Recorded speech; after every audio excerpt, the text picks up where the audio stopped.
Northeast of Atlanta, Georgia, way down yonder on the Chattahoochee, begins season 2 of some of the most entertaining pickleball in the world. Welcome to Major League Pickleball by Margaritaville. 12 teams in the premier level start their journey through group play this morning. First contenders on championship court, it's the Miami Pickleball Club and the Brooklyn Aces. We're starting off with a bang. I'm Cameron Irwin alongside Dominic Catalano as we get set. Ooh, Miami is ready and firing. Tyson McGuffin about to take the court alongside Federico Stackstrud, the two males on that team of 4. Also important to note for the Miami Pickleball Club, without Mary Brasha, she is currently out with an illness, so we have Allison Harris into the mix and alternate, so it's going to be fun to watch her as she's going to battle tough against these Brooklyn Aces. But let's talk about the draft, because it has been a full scramble. We put everybody in a blender and we said, let's redo these teams. So as the draft settled, Ben Johns sits at the top. Annalie Waters, the second pick. Dom, walk me through some of these top draft picks and why they are so pivotal for these teams. Well, just to point out right there, Ben Johns, Annalie Waters, and Riley Newman are all in the same pool today. One of those players is not going to the playoffs.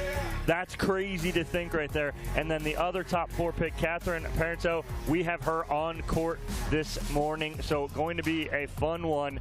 And we are kicking it off, Cam, with men's doubles here as we see, wow, it does not get any tighter than that. The DUPR prediction, 51% win percentage probability to the Miami Pickleball Club over the Brooklyn Aces.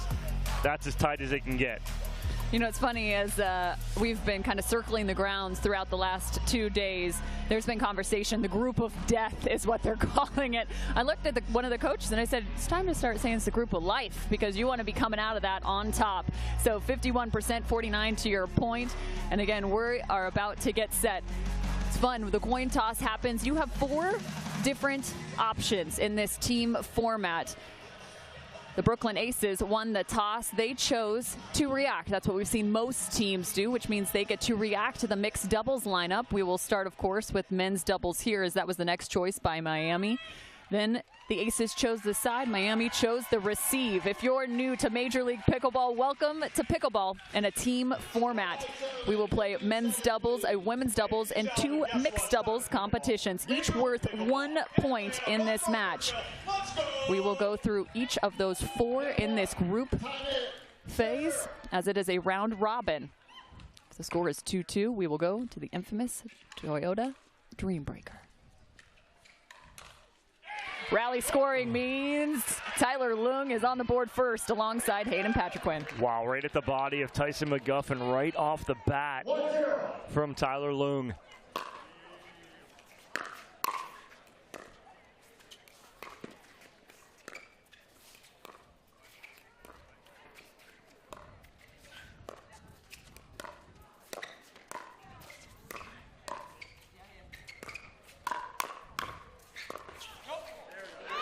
Tyler finds himself on the ground, but you also have to notice the lefty Tyler Leung going to create some problems through the middle. Yeah, great job of playing defense in the middle there from Tyson McGuffin on the attacks from Leung.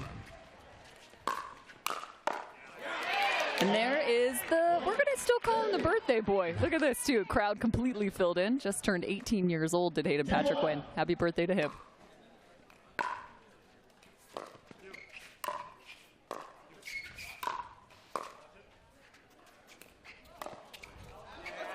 A tough bounce for Tyson McGuffin. Yeah, as soon as that ball came over and had so much backspin on it, it went back towards the net. It kind of got away from him just enough. 3-1.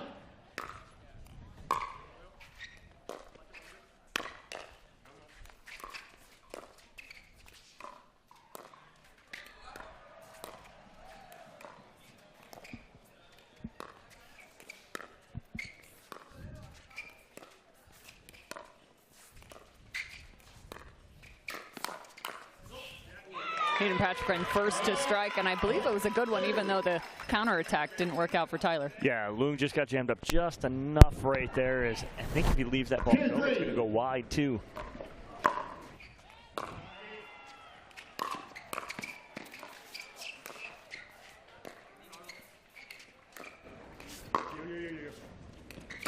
Yeah!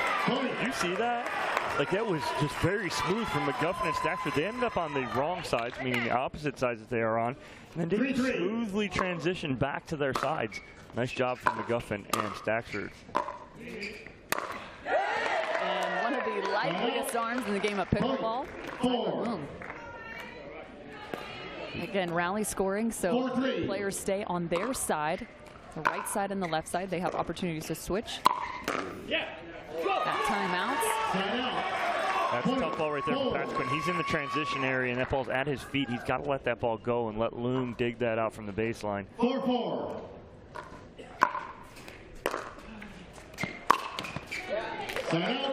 Tyson McGuffin for pickleball, one of the great energy sources out on the court at all times. Getting a little love. Hayden Patrick Quinn with third shot drive. And nothing McGuffin can do right there. Off the tape and off his chest. 6-4.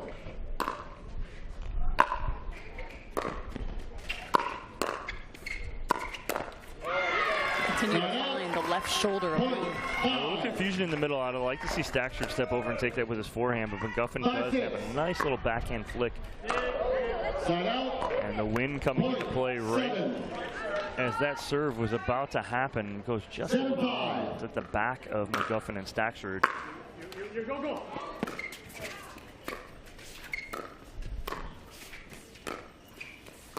That youthful foot speed from Hayden Patrick Quinn. He was all the way back at the baseline. That ball off the tape, drops in the kitchen. He's able to get there, recover, and still keep his feet underneath him. 8-5.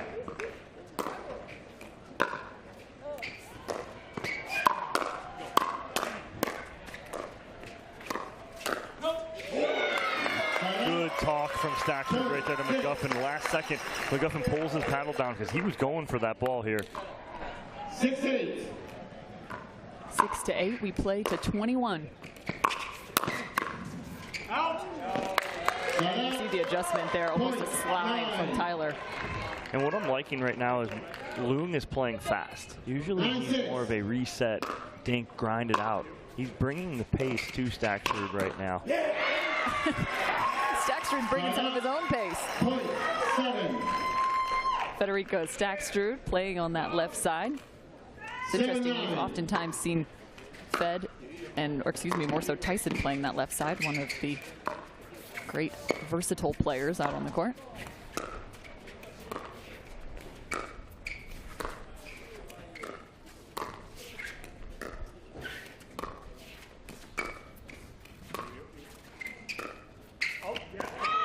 Misty. Yeah, Patrick Quinn trying to roll that ball from the middle to the sideline. That's a tough roll because if you just get too much of it, that's exactly what happens. It's going to go wide. And they just continue to attack Tyler Loom. 9-all. 9-9. Well, what's happening too is Loom and Patrick Quinn's returns are short right now. They're into the wind. They got to get some more on it because of the shortness of those returns.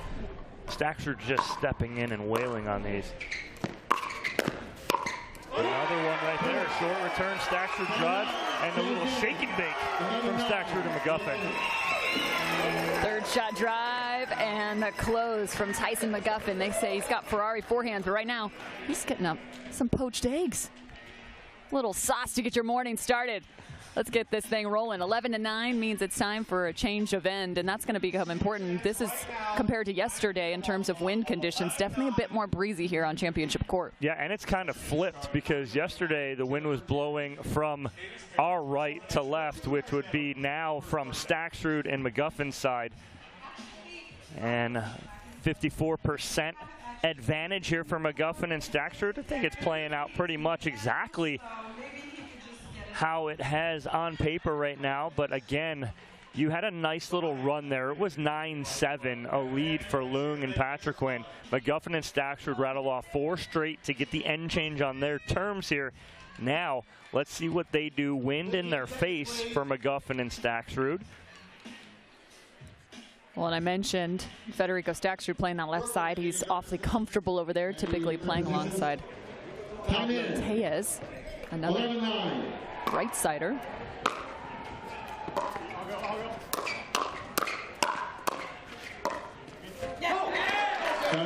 so far been really impressed until that point.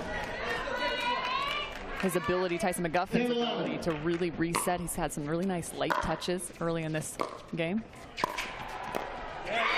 Speaking of which, right on cue, Cam. Nice little drop at the feet of Tyler Loom. Ball 10.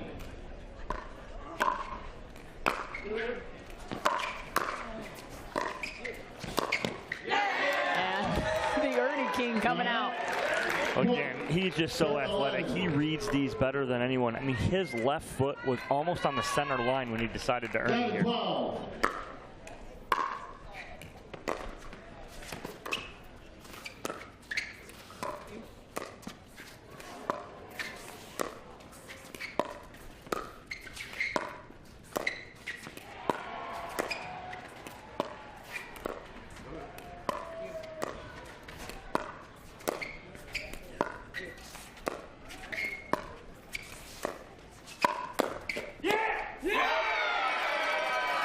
Oh, Loom celebrated just a little too early. 13. And the crowd letting him have it too. No doubt everyone's going to let him know. 13-11.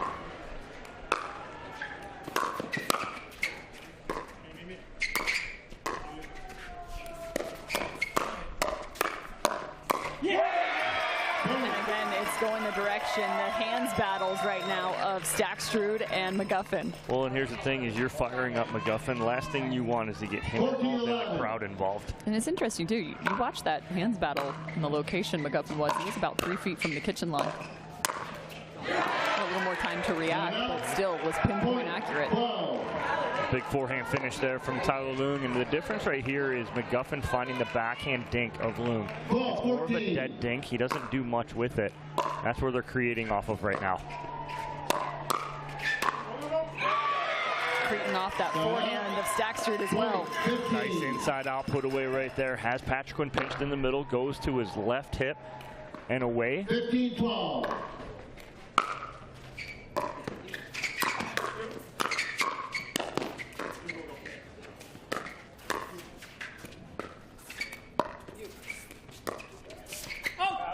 There it is again. There's that backhand from Loom. Now he's trying to make something happen off of it now and goes a little wide. 16-12. Tyson McGuffin with the serve. 16-12. And a timeout taken. I was going to say, if that last point had turned and gone the opposite direction, I think this could be a different story because the Brooklyn Aces, it looks like Hayden Patriquin starting to find a bit more rhythm, maybe starting to assert himself more even in some of those hand battles. No, absolutely, and that's what needs to happen because if they're going to play pace, it's got to be generated through Hayden Patriquin. It can't be from Loom generating it and starting it. Patriquin's the one that likes to play that ball off the bounce and speed up. Loom doesn't play off the bounce fast. He'll hit balls really hard, put balls away when the ball's up, but off the bounce, it's got to be Patriquin. Look for him to maybe speed some balls up here, take a little more in the middle, and anticipate kind of speeding up and bringing it to McGuffin and Stackstrud. And I want to talk a little bit about the draft because Hayden Patriquin, when you think back to season 1, a part of the New Jersey Fives, there was conversation as he was the 48th pick in season 1. Maybe he was somebody, is he supposed to be in the Premier? Is he supposed to be in the Challenger? Lots of conversation. That man showed out continually through season 1, and he improved his draft stock going from the 4th round at pick 48 to the 3rd round at pick 28. That's a heck of a jump.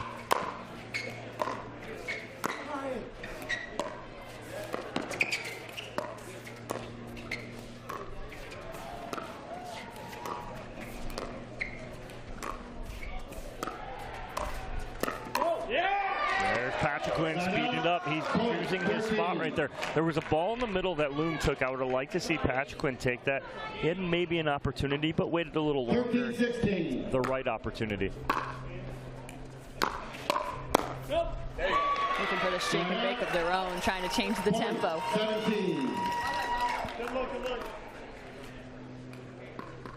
17-13.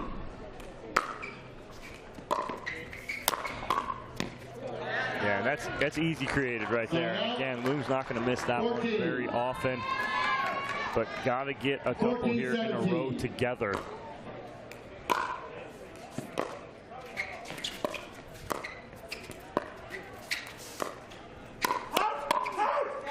Hayden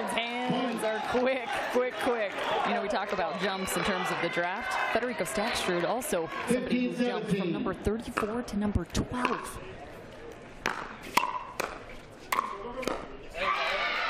Backhand finish there from Staksrud again, going to that left side of Patrick Quinn. He's pinched so hard in the middle these last few points, trying to make something happen. 18-15.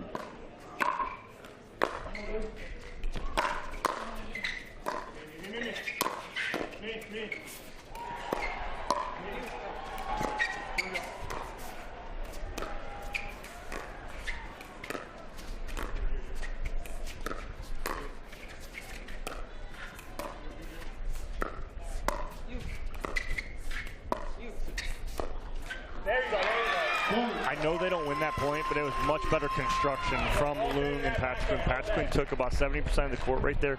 He had opportunities to create. Creating off the drive, Federico Staksrud, the clean winner. I didn't know you could have passing shots in doubles, especially not on a pickleball court. And they were both looking at each other going, yours, yours. That's just a beautiful ball from Staksrud.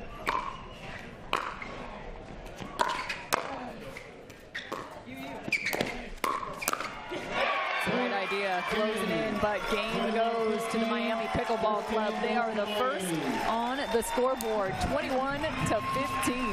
Yeah, nice finish there from Miami. They had it pretty much in control the whole match. They had a lead, whether it was 2 or 3, pretty much that whole second half. A good finish. On paper, they're supposed to win, and they do come out 21-15. Nice start for them in the ever so important first game.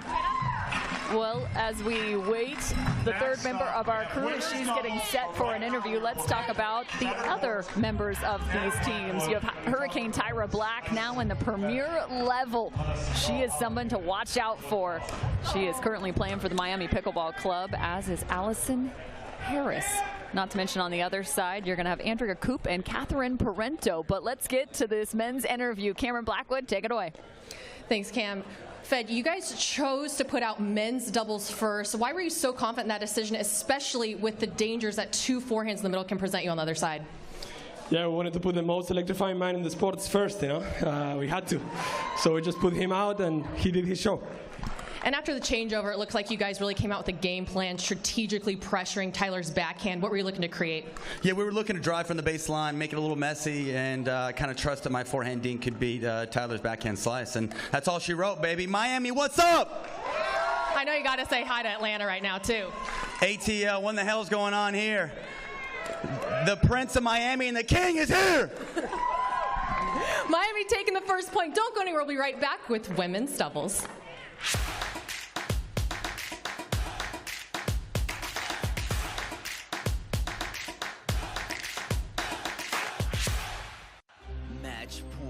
It's all up to me. Nothing can get in my way. And when they ask, what are you gonna do next? I'll say, I'm going.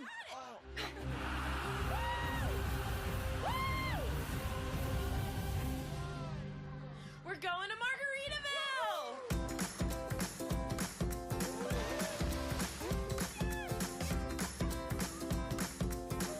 You can go to Margaritaville too. Visit MargaritavilleResorts.com.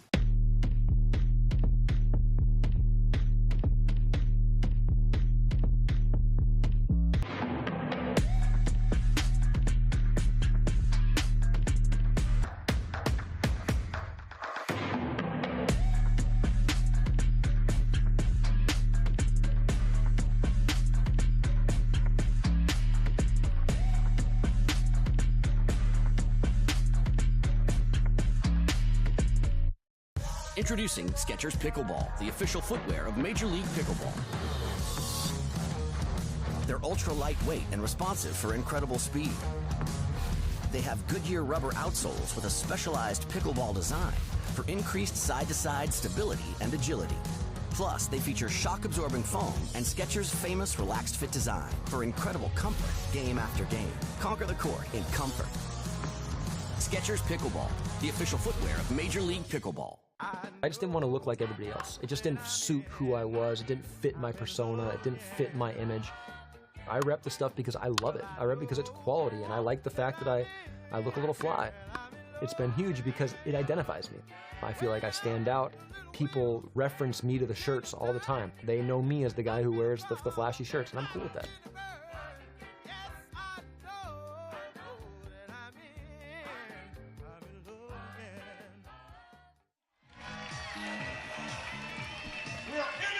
Miami Pickleball Club up 1-0 over the Brooklyn Aces. Cameron Irwin alongside Dominic Catalano, and it is time for women's doubles.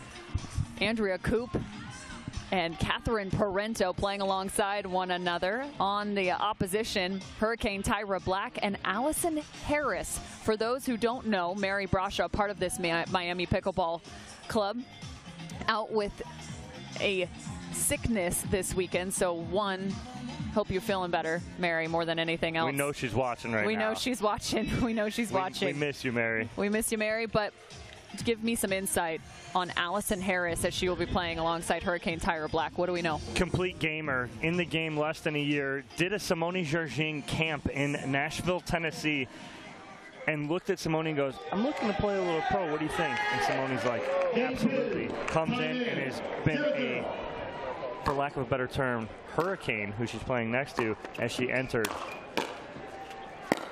and is a very capable player of being here. Pushed wide by Hurricane Tyra Black. Some more insight on Allison Harris. She's 30 years old, like you mentioned, out of Nashville, Tennessee. Played Division I tennis at Central Arkansas.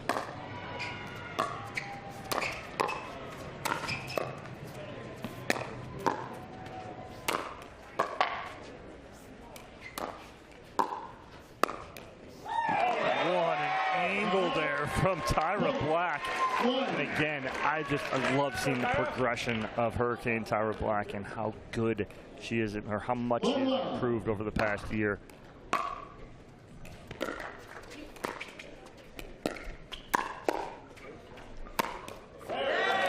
Big finish there from Andrea Coop, and I think that win for Miami in the men's match was huge for them, because it's going to be very tough for them against the veterans, Coop and Parento. Catherine Parento, the 4th overall pick. She was originally pick number 5 in season 1. She ended up with the Mesa title along with the season 1 super final title. That was for the LA Mad Drops. Catherine out of Montreal. You see the firefight go the direction of the Brooklyn Aces.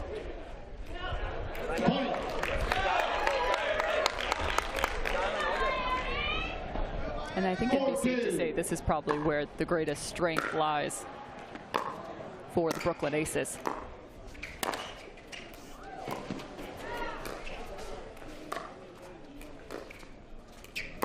In terms of finding points. Yeah, absolutely. But again, right there, just a premature speed up for Andrea Coop. You're not going to see her do that too often. 3-4.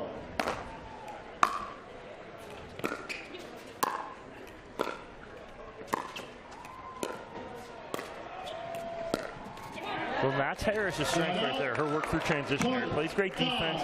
Will reset with the best of them. Again, playing just a little tight at the moment.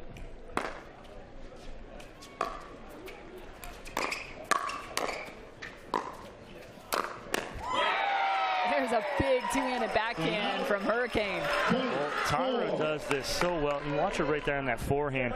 She cleared herself to the sideline to get that forehand reset and then finishes with the two-hander.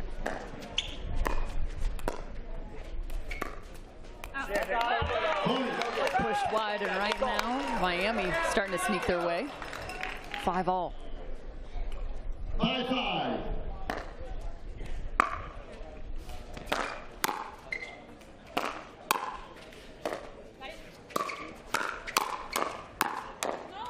Harris not scared to pull the trigger first. No, right there. And as soon as Tyra Black hit that last ball, she looked back and goes, oh, I think that ball might have gone out, but she had ended up playing it on the forehand side. 6-5.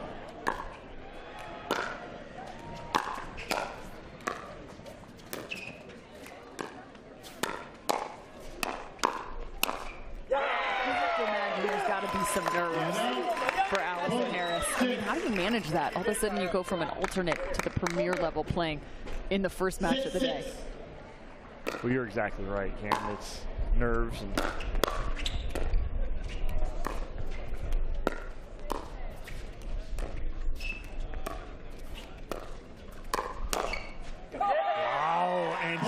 Black jams up Andrea Coop. She didn't know whether to go backhand or forehand here. Nice pull the trigger. But you talk about it, Allison Harris being a little tight to start. I think she's starting to loosen up though right now. That last point was really well constructed by her.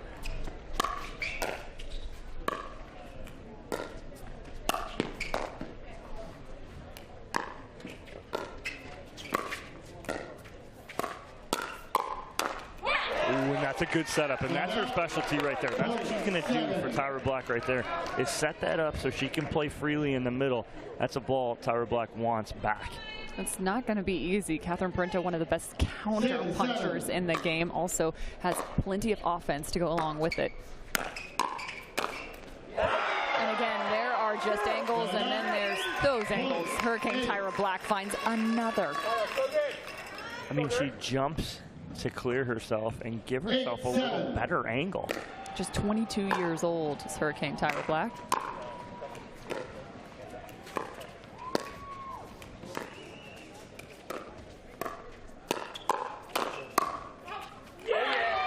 And it's wild to think, for Miami, they have 2 athletes right now that were not in the premier level last year, currently playing against 2 of the top women's pros in the game.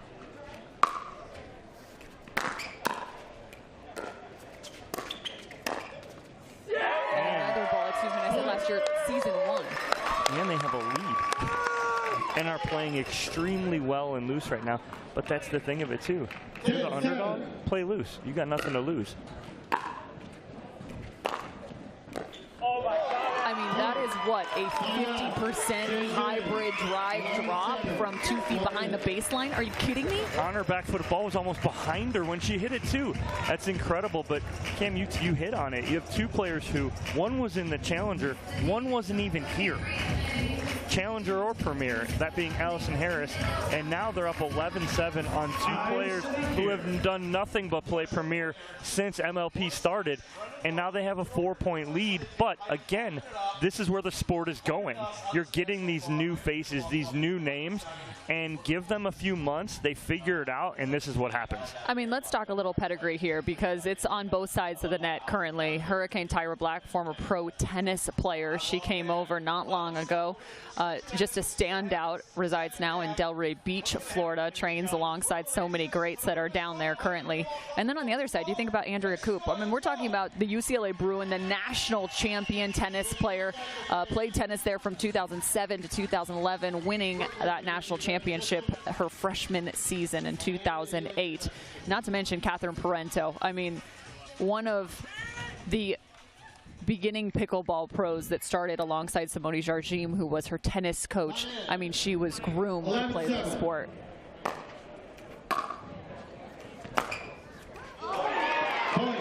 And it's the off tempo, that the bottom is just falling out of the ball. Right, she did not hit that 100%. That was at about 70-80%, created some shape on it. Ball's dipping as it gets to the net.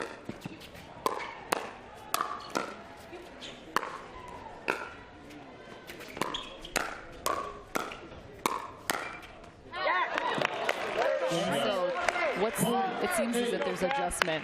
We're trying to stay away from Hurricane Tyra Black right here. Every ball going the direction of Harris. Oh, 100%. They want to keep Tyra Black out of play as much as possible, but that could be an issue because Harris is starting to heat up.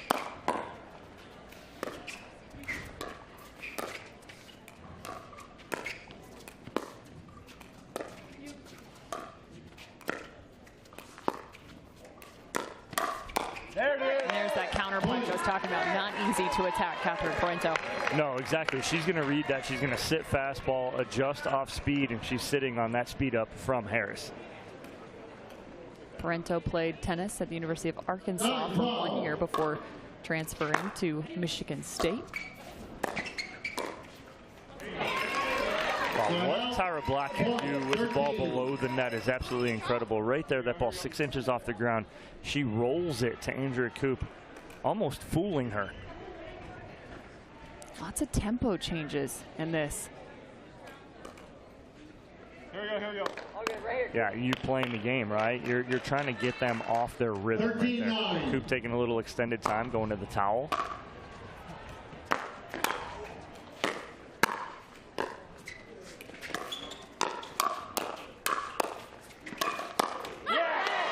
Hurricane continued to back up, but nonetheless, the relentless power of Catherine Parento. Well, she ends up getting a ball, that was the best ball she could handle right there, and just goes a little too big of a swing. Yeah, let's go. Let's go. Right now, Brooklyn Aces starting to surge back. 11-13.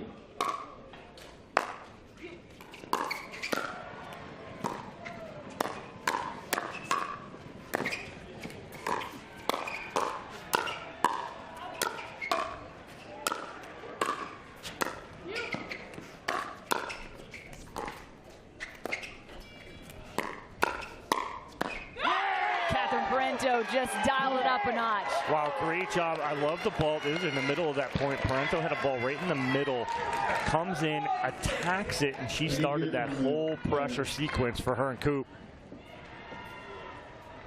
Since the 11-point changeover, there is no doubt Catherine Parento has just turned into a beast taking over. Well, that's why she's the 4th pick overall right there. She can take over a game whenever she really chooses to. And she's starting to choose to right now. When they got down, it's getting late in game number 2 here. Played a 21. And Parento is kind of grooving right now. And I think Miami is kind of feeling that. They call that timeout. Good timeout from them. So Miami's still up by 1 and also up by 1 in terms of our match score. There's a look at Cirkul, one of our sponsors here, providing all of your water needs around the tournament.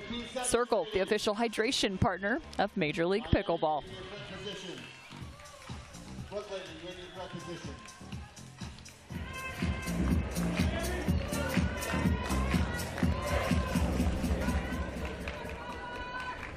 Down by 1, trying to slow the momentum now.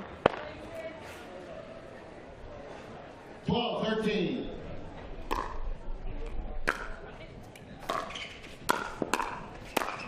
And they go right back to it. I think where they have had the most success is that cross-court speed up of Allison Harris right here, trying to find that forehand side because it gets Hurricane Tyra Black so much more involved through the middle.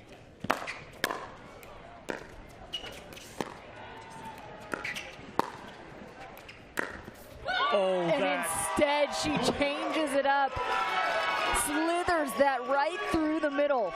That's absolutely dirty here from Harris, and she sells it with her body. You watch her body move to the left, and then she just kind of inside outs that through the middle. Beautiful job by Allison Harris.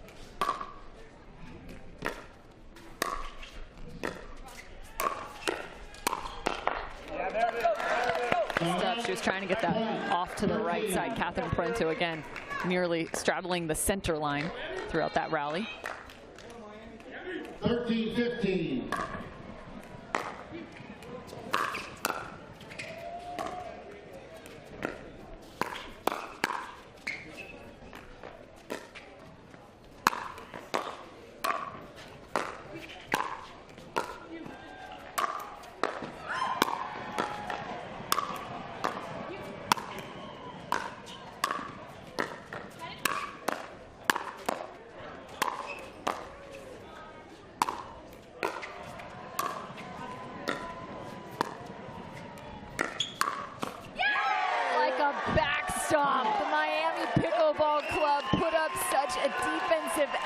But the Brooklyn Aces, it's Catherine Parento with the final shot to get it done. Great point, great defense from Miami just to stay in that point. 14-15.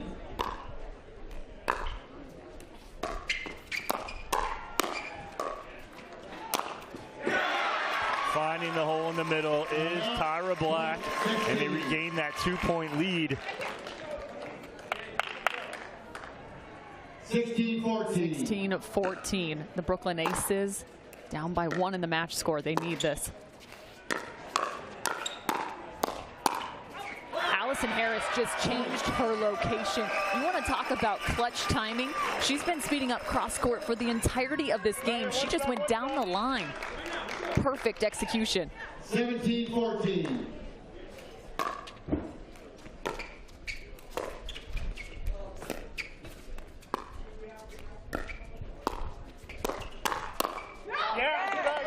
Tyra Black got what she wanted right there. She knew that Coop was going to get that first one back, but then just goes a little too big through the middle.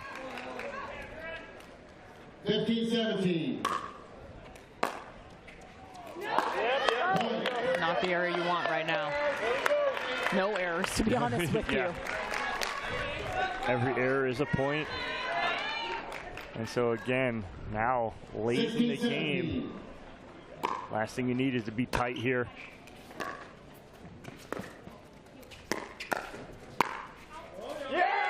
Wow, we have yet to see Andrea Coop speed up to this point, and she pulls the trigger, finds the combination. We're tied up 17-all. Well, here come the veterans. They were down by 2, as big as 3, 4 on the end change. 17-17. Now tied it back up.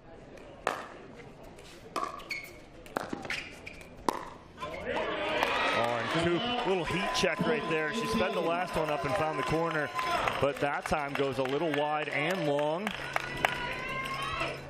18-17, this is a good time to let you know. Different scoring system. It is rally scoring, but there is no longer the freeze in Major League Pickleball.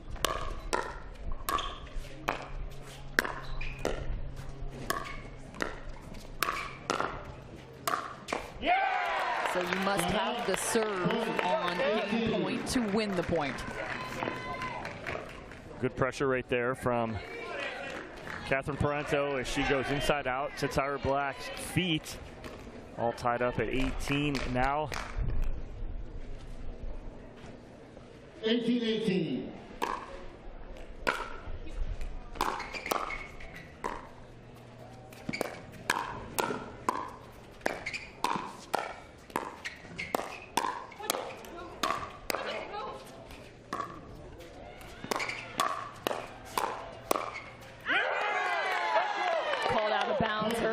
Thought that could be good. And there were 2 balls in the middle of that point that Hurricane Tyra Black played that were probably out.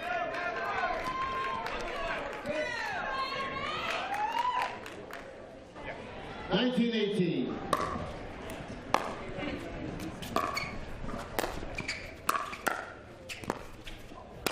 A backhand finish from Black. 19.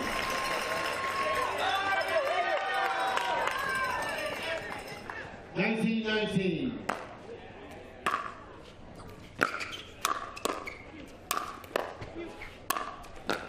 Yeah!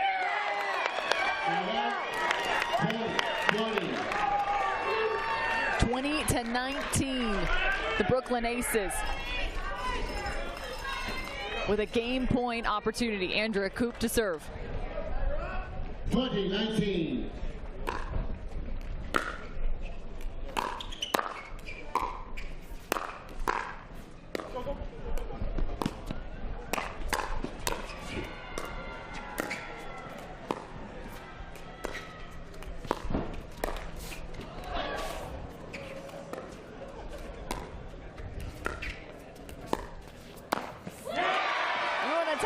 Some lateral movement. Hurricane Tyra Black. Check this footwork. And that is set up by such a good roll dink from Allison Harris. It pulled Andrea Coop off the court. Tyra Black stepping in and finding that hole in the middle. So the score is now 20-all. Back to rally scoring for both teams.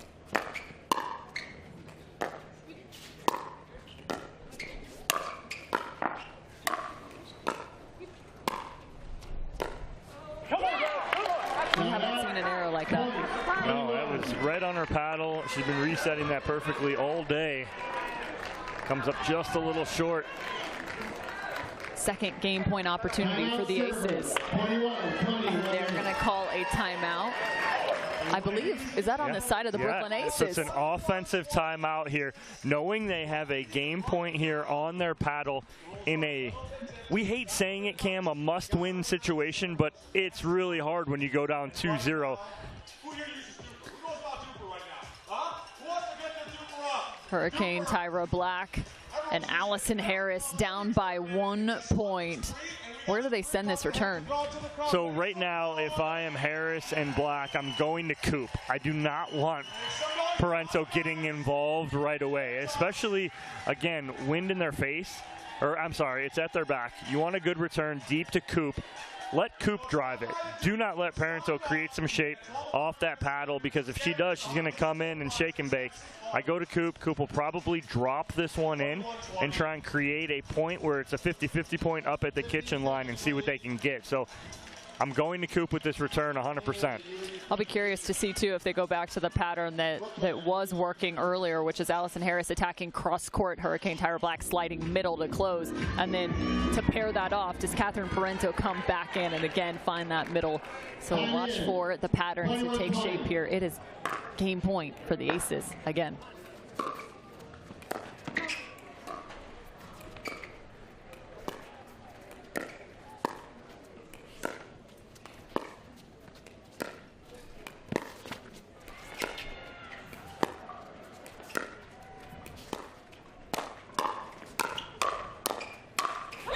But that's the sitter in the middle for Catherine. It wasn't quite the same pattern because of where the speed up came from, but look at this. That's the ball Catherine hits 9 out of 10 times as a winner. 21-21. 21 all.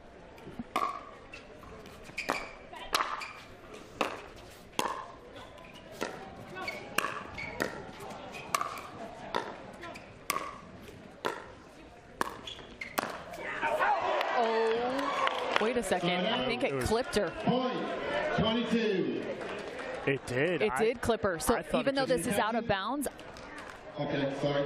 it actually hits Andrea Coop. And if you're wondering if it isn't clear from the replay, they did just ask Andrea Coop if it did hit her, and she said, in fact, it did. So it is now game point, the first opportunity for Miami Pickleball Club.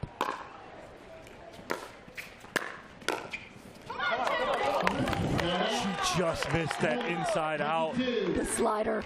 And that is a shot that I've seen numerous times made from Allison Harris, and it's the first time we've seen it. Scorer knotted at 22-all.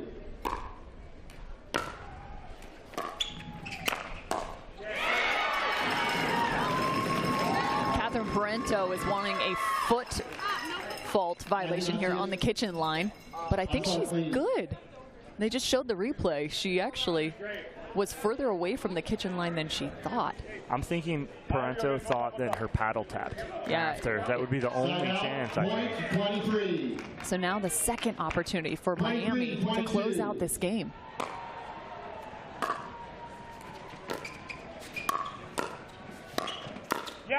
Oh, but that was the one she was looking for through the middle. She was about a half step short. She needed to be up a little more to be able to attack that ball higher. 23-all. Continue to go back and forth. Each team has had 2 looks at game point.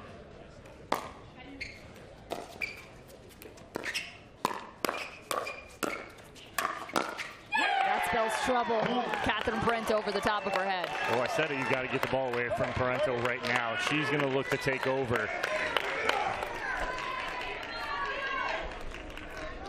Third chance for the Brooklyn Aces to tie this at 1-all. 24-23.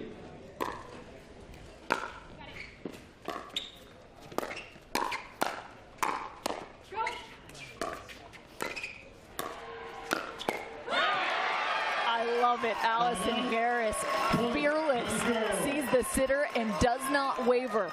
But what a spot, too. So instead of just wailing at this through the middle, she goes right at the right knee of Andrea Coop and jams her up. 24-24.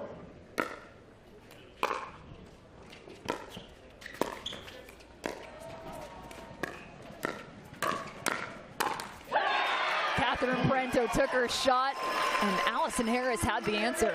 Wow, Allison Harris stepping up big right now, giving them another opportunity. 25-24. Third chance at game point for Miami.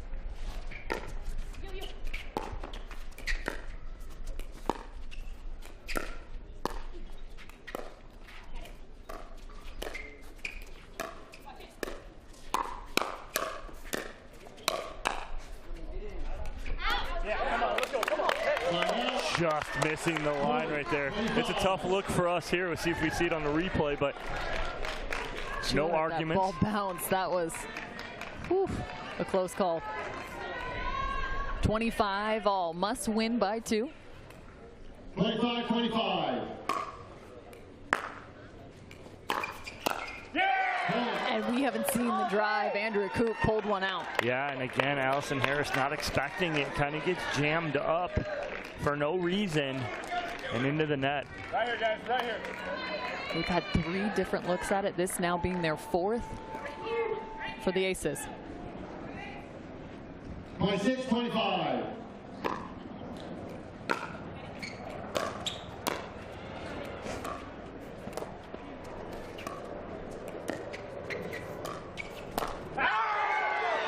The Brooklyn Aces hang on, knotting this thing up, 1-all. Wow. And again, Tyra Black trying to make something happen on that backhand flick, but just goes a little too long. It was a little low to attack, but again, trying to make something happen.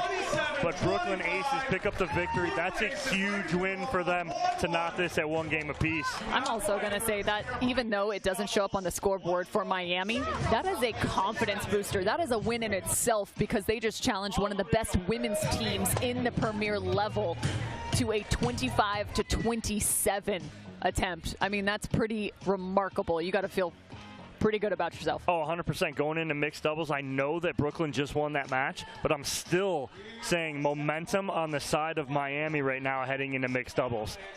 So Catherine Parento and Andrea Coop hang on against a tough and somewhat, we'll call it, unknown team. Nonetheless, they pick up the win and tie the score 1 apiece. Here's Cameron Blackwood with Andrea and Catherine.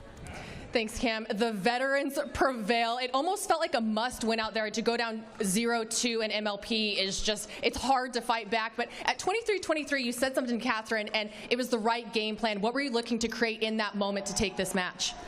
You know, Tyra was being so aggressive, and we needed to be aggressive first. I think we were just pretty tight playing against the new kids on the block. Tyra's been playing awesome all summer, and neither of us have ever played against Allison, and she was amazing, and you know, we felt that pressure from them. And like she said, it was a new team on the other side, game plan going in. But across, when you guys changed ends, it looks like you were changing something up. What was it? Yeah, I think we just kind of worked through it. I mean, we spoke to a lot of our teammates on the sideline. They kept us pumped. And then I think Andrea and I did a good job of communicating together and just, you know, reminding us to stay aggressive. And I do think that this side is a little bit better as well. Aces take that point 1-1. We're going to come right back with mixed doubles. Don't go anywhere.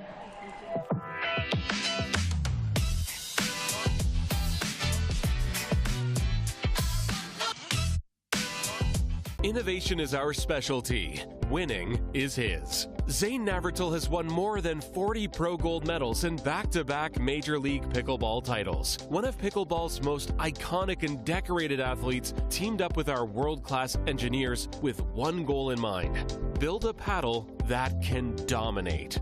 The Zane Navratil Signature Paddle, designed for champions by champions.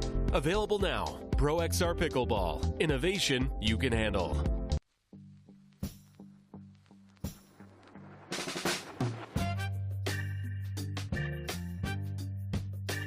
If sweat is your body's natural way of cooling itself down, then condensation is a beer's natural way of saying, drink me. Michelob ULTRA, superior light beer. My first surgery was a total knee replacement. I ended up with an infection. They were gonna have to amputate my leg. That just was not okay with me. The moment I entered HSS, the care was exceptional. For somebody to tell me, you're gonna keep your leg, It was magical. Everything is so alive because I got my life back.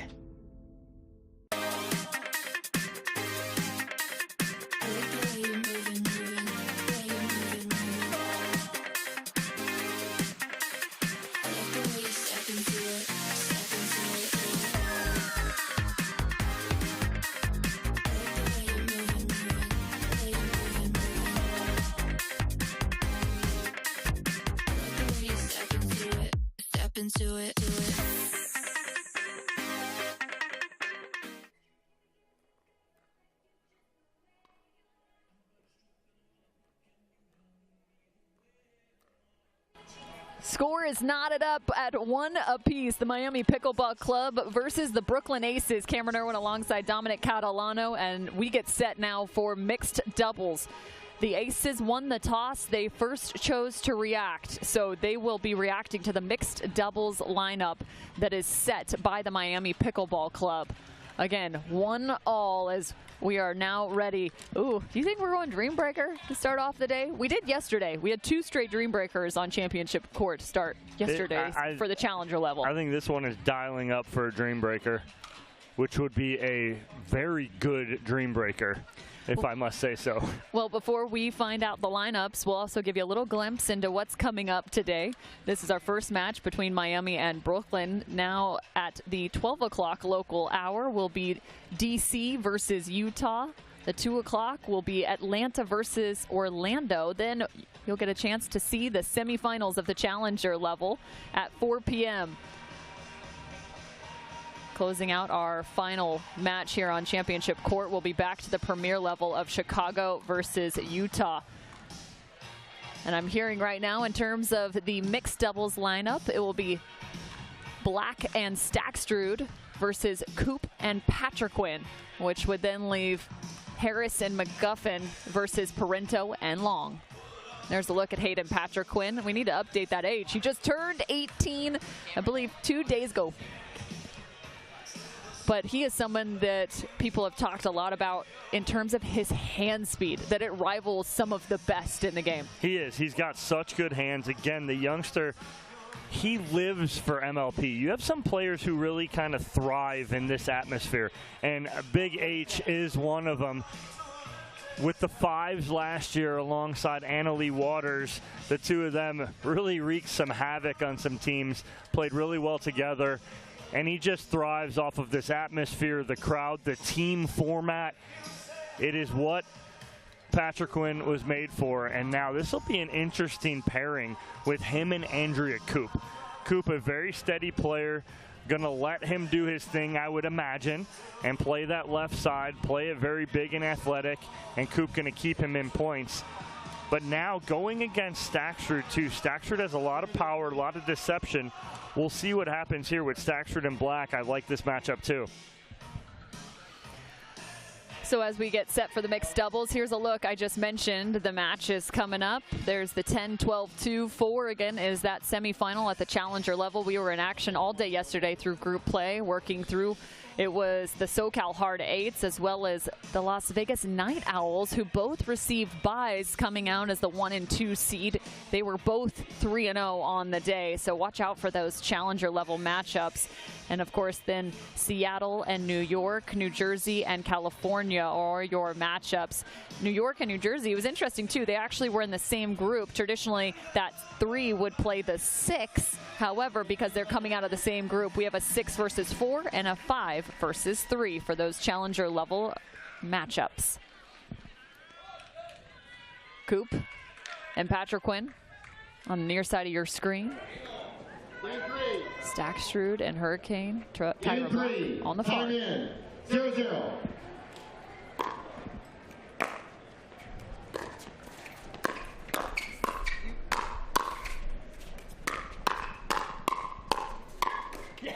Where do you attack against Miami? Well, if you're Miami, you attack at Coop, right? You got to keep it away from Patriquin. His hands are good. Coop's hands are great too, but again, she's not going to counter as much. I mean the reverse. If you're going after Miami, where do you go to? It's tough. If you're going to attack them, honestly, there is no good spot. I want to slow them down. So I want to play a dink game. But if you're going to attack anywhere on them, it's got to be middle.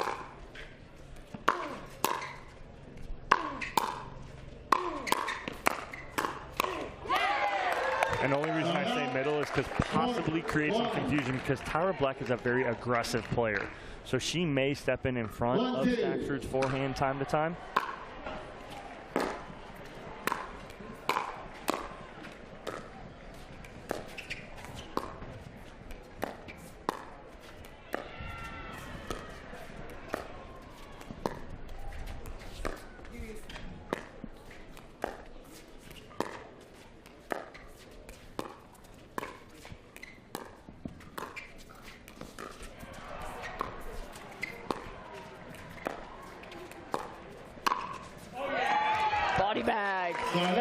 Staxford finding the belly button. Great inside out here from Staxford. Watch him step over and just go inside out right at the left hip of Hayden Patriquin.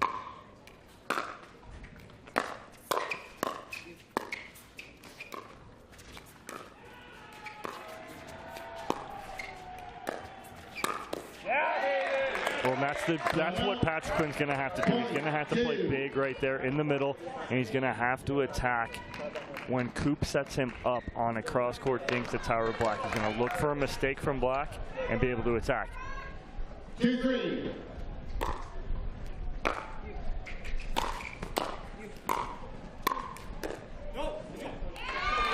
One of the toughest spots to have to defend is the ball that is on your body, that right at the foot of Hayden Patriquin. We talk about center mass, right, going right at the body, but like you just said right there, Cam, at the feet too. It's hard to get out of the way. Staxford using every inch of his length, finds a contact here.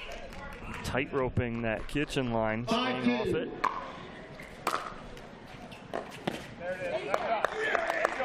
Little love off the tape right there for Patriquin. Through block off just enough. 3-5.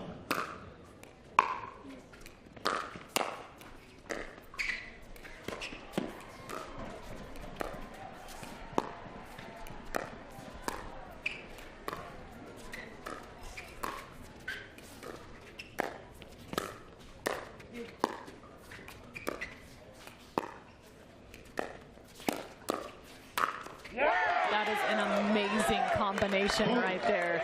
Just talking about, look at the amount of leverage on the wrist right here from Hayden Patriquin. He took that below his knee. Incredible. I mean, you think, and we talk about him only being so young. He's still a teenager, but still able to attack. Absolutely love it for Patriquin.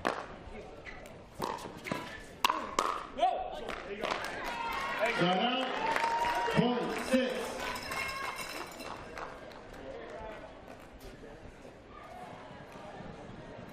6-4.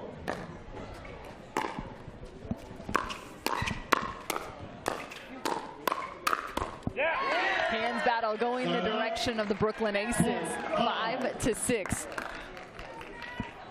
Turning that ball back. Patriquin closing in the middle.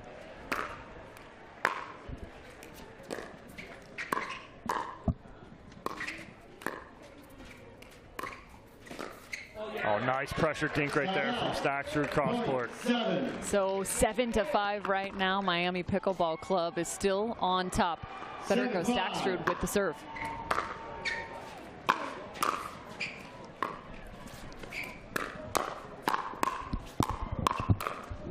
Nice, Staxford finally finding the left foot of Patriquin and finally gets on top of that, goes away from him right there. Nice job by Federico. 8-5.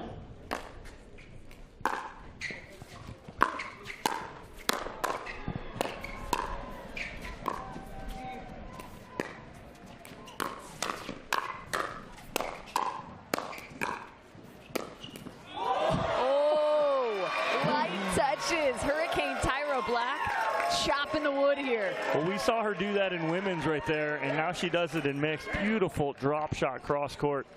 That's dirty.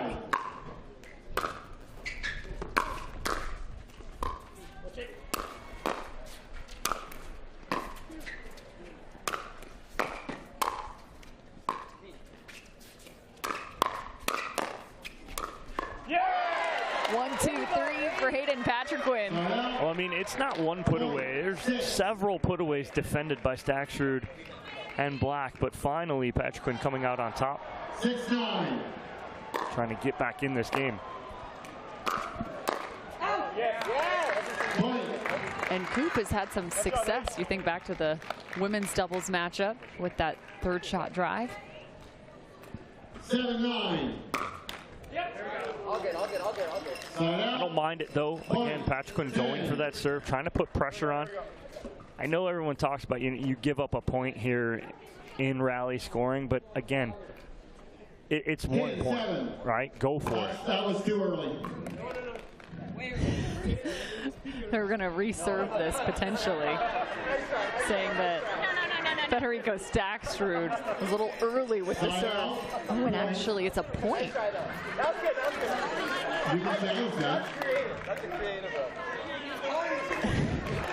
It's a challengeable offense. Referee timeout. He served too early.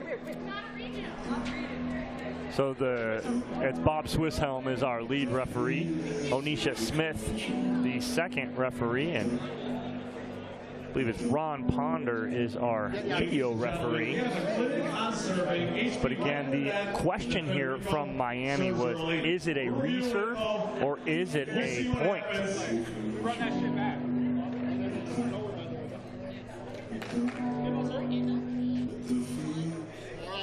Ladies and gentlemen, I was reminded that in MLP, and just hearing from our lead official, Courtney Johnson. Gratis per game. So that was a service fault. It was a valid service fault, so it will be a replay. So again, to reiterate, there is one service replay in MLP rules, and so that is currently being utilized here. And it's per player. Each player gets one. So that one was on Tyra Black. Staksrud has one, and also does all of the Brooklyn Aces. Excuse me, I thought it was Federico Staksrud who served that ball. Well, nonetheless, right there, Staksrud ends that will change ends here as the Miami Pickleball Club out to a 3-point lead. Good start for them, and we talked about it, Cam, before we came into mixed doubles. Even though Miami lost that last match in women's doubles, we still both, I believe you believed it too, is that they still had the momentum going into mixed doubles here, especially team by team. So 11-7, the momentum currently on the side of Miami. We have gotten a chance to see Federico Staksrud, and we talked about his draft stock and how much it has increased since season 1. Where has his game found, we'll call it, some more consistency? Well, again, Staksrud is one of those prototypical, like you and I talked with Sam Query yesterday about when he came into the game as a former tennis player, he came in hot and heavy in singles. He had to learn doubles. Once he learned doubles, he's very dangerous, both in mixed now and in men's with his partner, Pablo Tejas.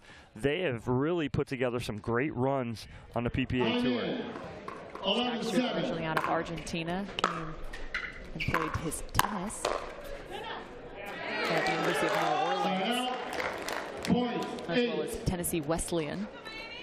Earned his MBA from Florida Gulf Coast University.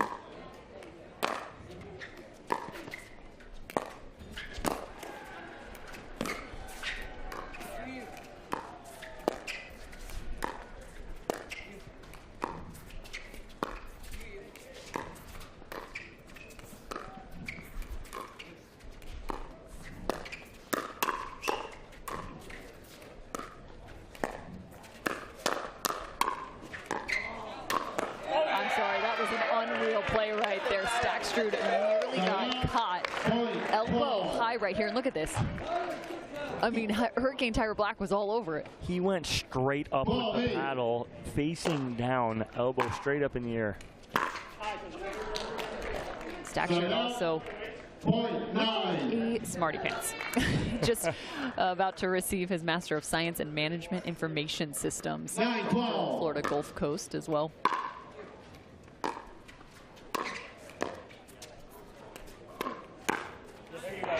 Beautiful spot right there. Watch him hold that ball on his paddle until the very last second, and then finds the hole right down that center service line.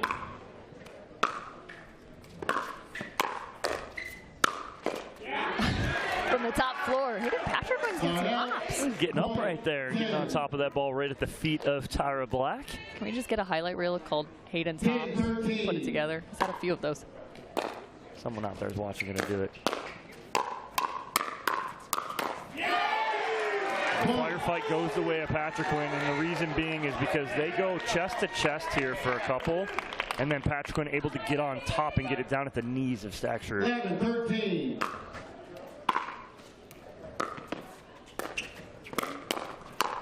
He's got the wrist to go with the backhand flick, too. Well, and what you're seeing, too, is Coop is ready now. Coop is reading that Patrickman's speeding up, so she's ready for the counter herself. She comes out on top of that one.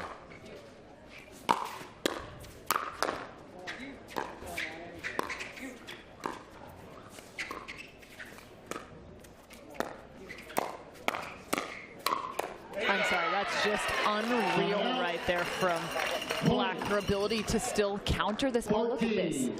One hand backhand, and it's almost as if the paddle face is open. She's sliding through that ball. What is it? It's her footwork. Her footwork is the difference. She slides to that spot.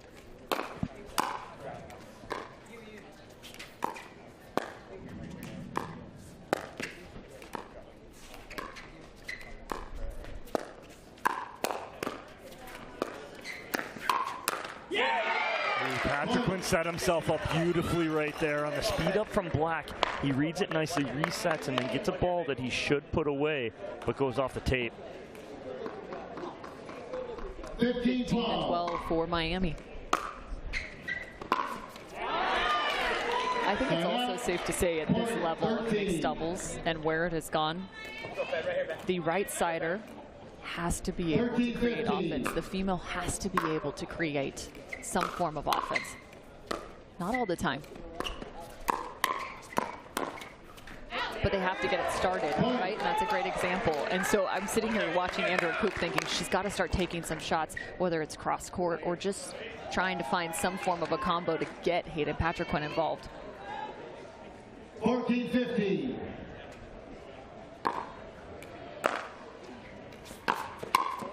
And that's one of the great ways that she can do it. That third shot drive, which they have gone heavily to, now tying the score at 15 apiece.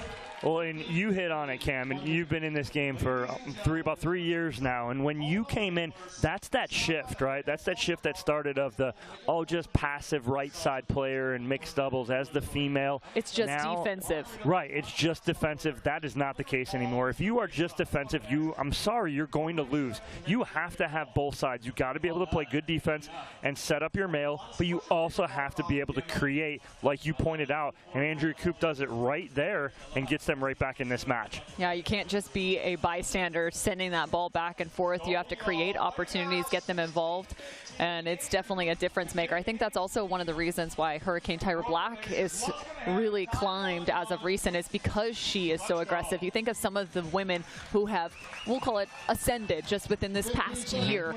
You think of an Anna Bright, right, and how aggressive her style of play is. Obviously, Annalie Waters sitting at the top, Catherine Parenzo at the same. They all play with an aggressive style, knowing when to attack and when to play maybe a little bit more of a reserve role.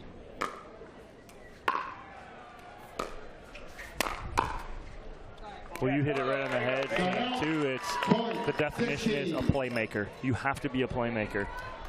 I also think Georgia Johnson, one of the best attackers in mixed from the women's side.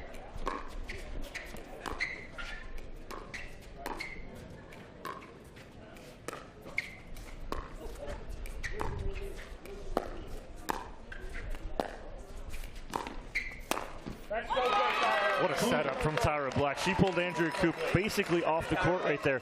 Patrickman didn't know where to go really as this ball floats. He slid back to his side just enough to open up that hole in the middle for Black.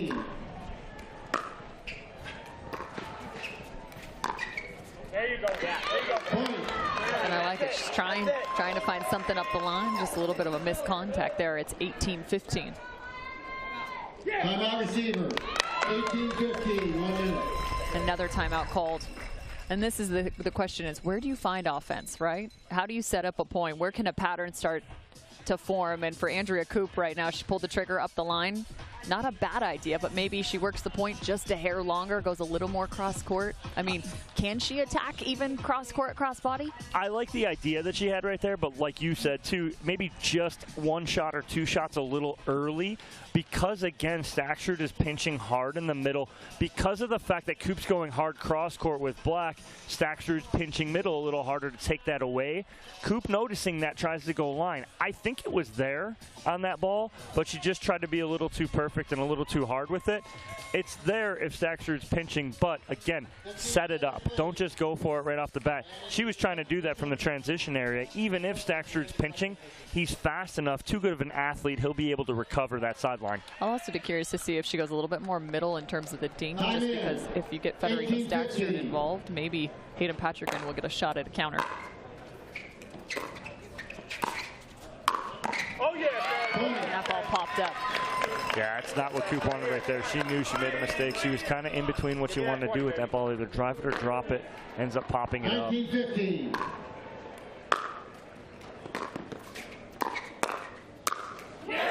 Just like that. See if you can get aggressive, maybe cross-court, find that middle ball. Get Patrickman in on it. 16-19.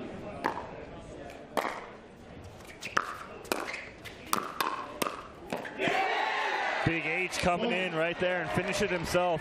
The third shot drive, the fifth shot attack, and then the seventh shot little inside-out forehand finish. Oh, we went for the exact same combo. You had it set up. You did. Third shot drive, fifth shot close. 20-17.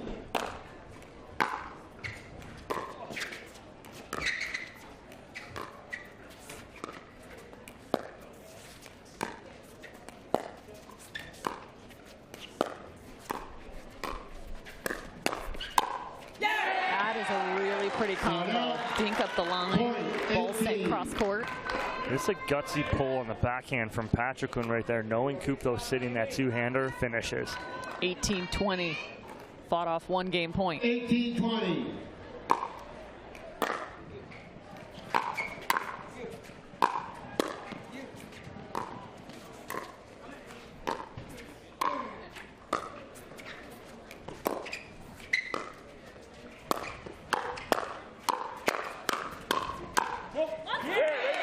Everybody found themselves in the middle of the court. Paddles are flying. Miami gets another look. They're second to go up 2-1.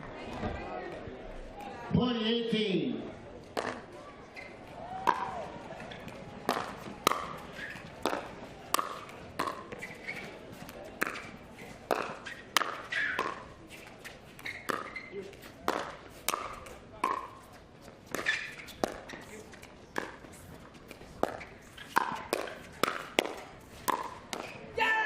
That was great hands, though, from Hurricane Tyra Black. Well prepped for that. Yeah, Coop getting a little love off the tape right there for Staksrud. She'll take it, especially at match point. Oh, they're back within one. 19-20, looking for a tie.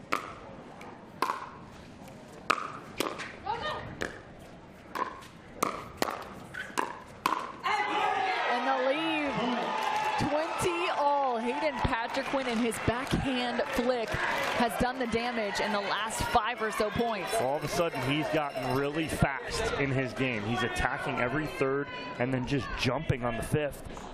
Well, he's seeing the ball. Nice ways to do it. Andrea Coop sending that up the line. Staksrud going across court. Oh, and another one. Sit middle. 21-20. He went off the Andrea Coop drive on that one. Nice job, but 21-20.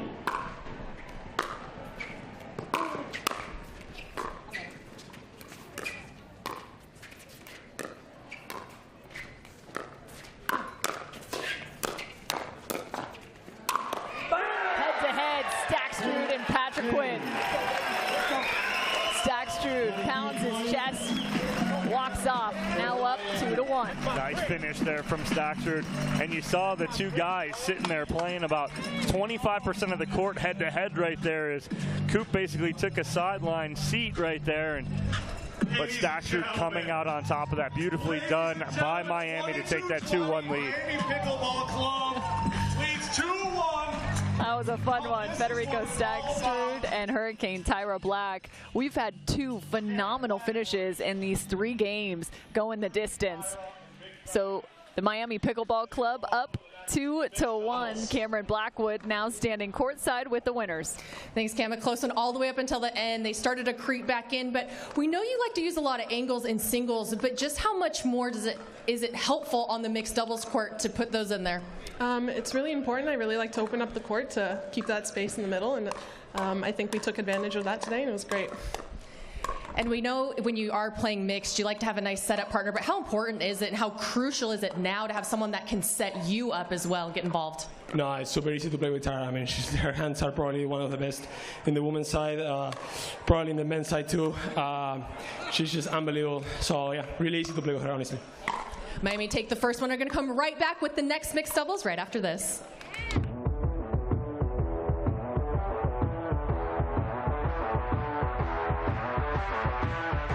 And I said, Saturday, no one's here. Right? Are you getting this? So if he wants the invoice. Water doesn't have to be boring. Turn it up with Cirkul.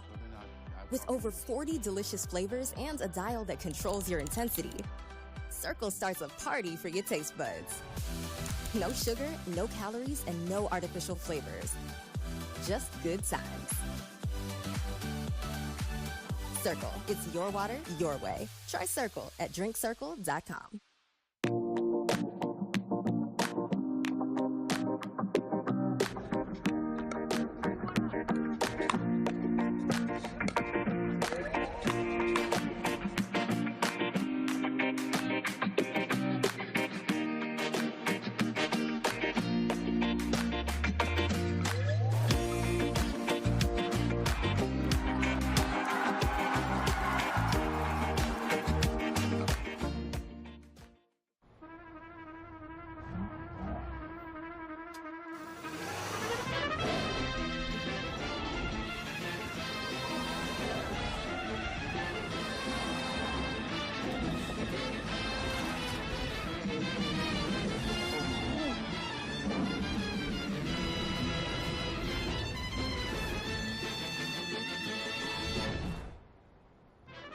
The all-new Prius. Toyota. Let's go places.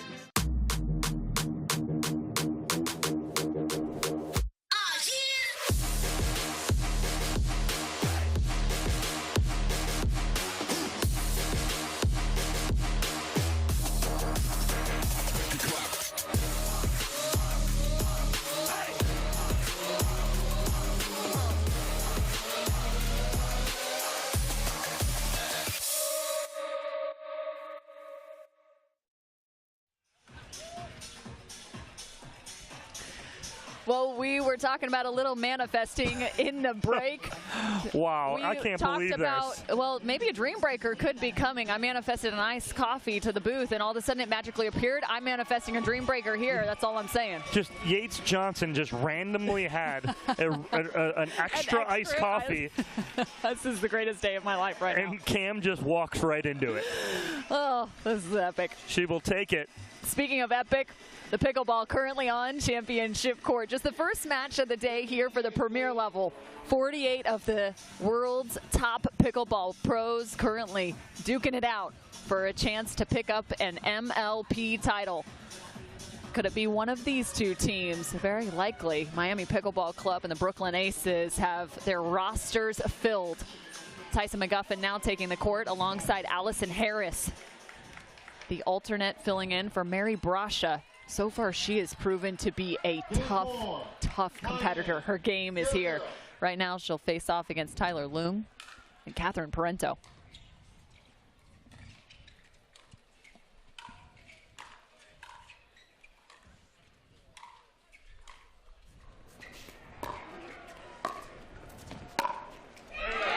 McGuffin just taking over here early on.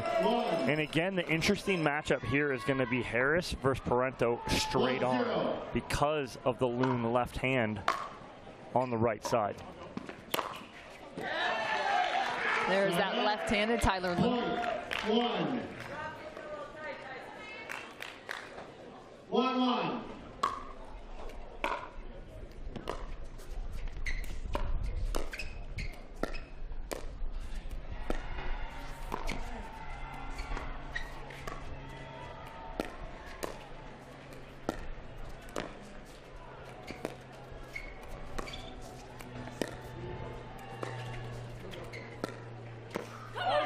And see, that's going to be my matchup to watch, is going to be Loom versus Harris. If I'm McGuffin, I let Harris feel that. I'll feel that point out. Let her go. Let her set you up.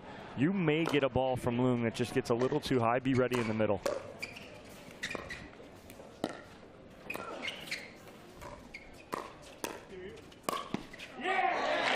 Wow, what a spot there from Parento.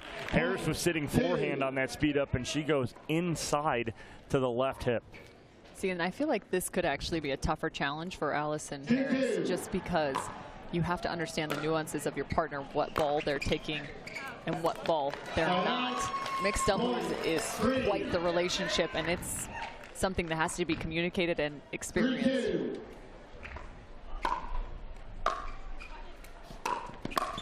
So I will tell you, Allison Harris played with Andre Mick a couple times, and Andre Mick, a very active player as well. So she's used to a guy coming over, playing in front of her and taking a lot of those balls.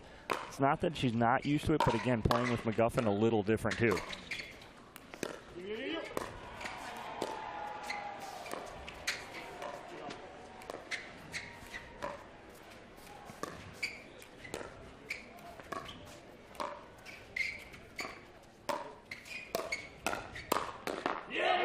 I think that's the difference maker too right there for the aces, is Parento, when she gets involved, she's got to go behind McGuffin. Keep him out of the middle, keep him honest. And Loom too, if he's going cross court with Harris, go behind McGuffin every once in a while.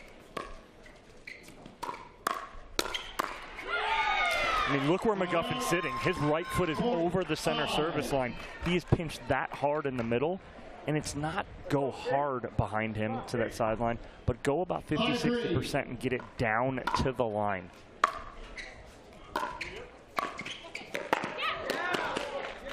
Tough ball to continue attack the middle. I always say no one uses the last inch of their paddle better than Tyson McGuffin. That man has quite the ability to use his reach.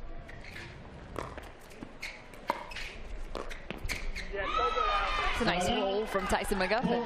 Yeah, and off a really good drop, too, from Tyler Loom. Tyler Loom on the reception, played his tennis at BYU.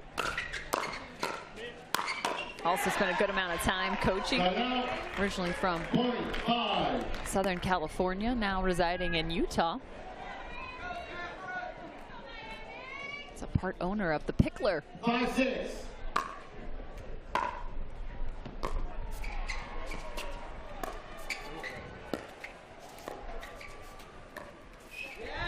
Also kind of fun to know just what an entrepreneur he is, right? Like, so much time has not only spent on the court, but also investing and starting to create some opportunities for himself off the court as well.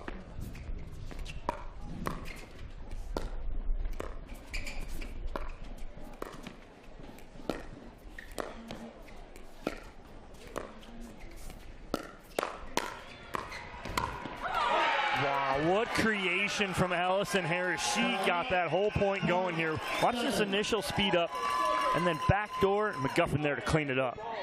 I mean, she just stretched McGuffin like Gumby from left to right. No.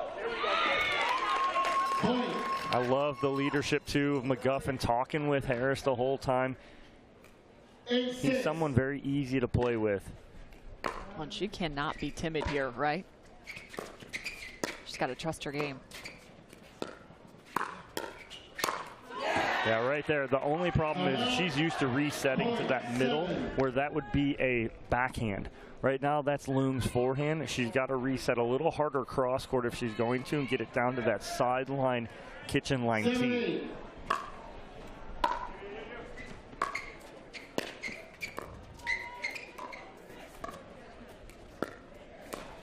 There it is. Much better dink, cross court. She kept it a little tighter to the net, too, because Loom does like to reach in and take that out of the air. If you get him a little extended, that elbow's locked out, it's very hard for him to control that.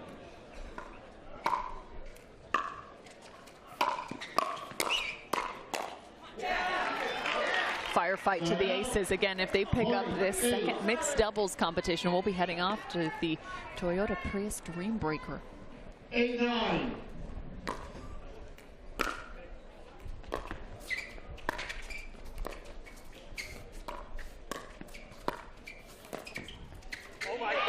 ball movement from Tyson McGuffin going to the backhand of Catherine Parento, and then watch him pull this back cross court, and he gets Tyler Loong a little off-footed.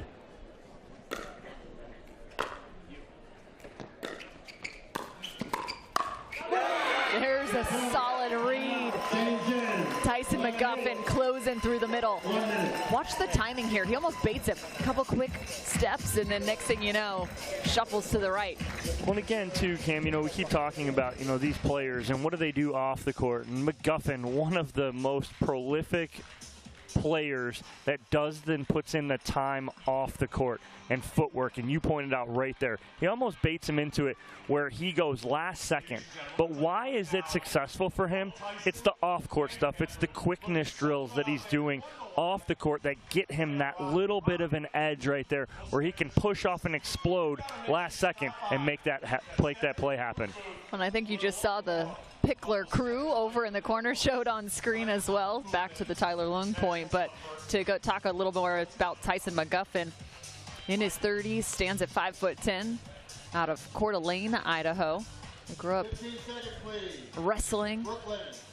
His wife Meg, I saw her running around on site. Chasing the kids. McGuffin, the youngest of 7.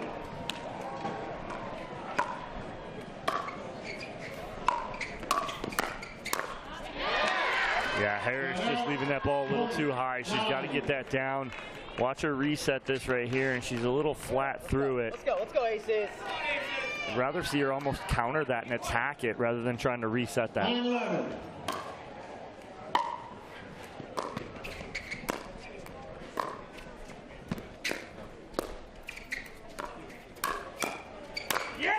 Also kind of a fun anecdote is that you have a partnership that we've seen several times facing off against one another now. Catherine Parento and Tyson McGuffin typically on the same side of the net.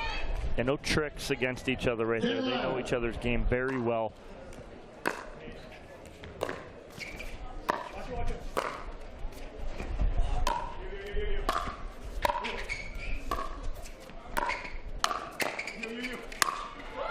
Oh, wow. Parento really. A little airmail. Yeah, she got a hold of that one. I mean, she hit that so hard it hit the back wall, came back to her. I will say, this has been the absolute perfect condition in terms of pickleball. Great temperatures, sitting just over, 75 degrees? Mm-hmm. Little slider off the Vulcan paddle of Tyler Loong. Nice around the post here. He gets a little unlucky, does Harris, as that ball rolls on top of the net. 11-12. Loong able to go for the ATP clean.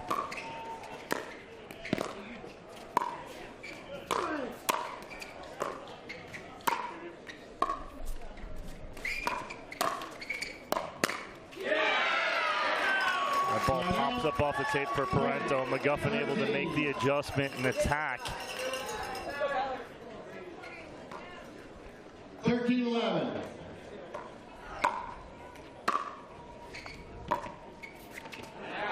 Miami picks up this game. They would end up picking up the match. We would not go to a dream breaker.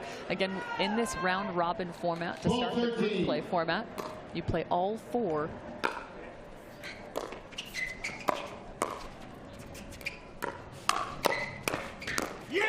What a slide. Catherine Parento, she had to trust herself on that read. Watch her footwork here. She ends up completely out of bounds after contact right there because she slid so far to the left.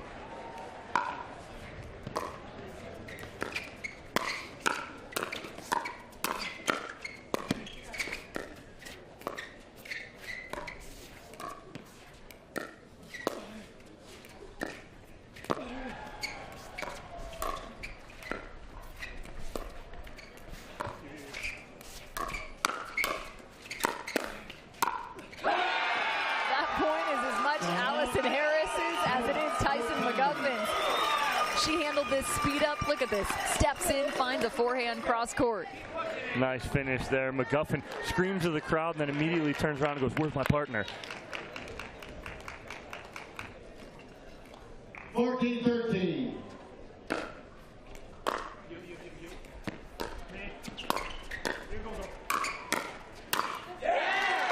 Harris, when she's resetting to the middle just a little too much. Crowd filled in here on Championship Court. That's a great view of Lifetime at Peachtree Corners right here in Georgia. Another great shot. Just 11:30 a.m. local time. This crowd knows they've got a full day of pickleball ahead.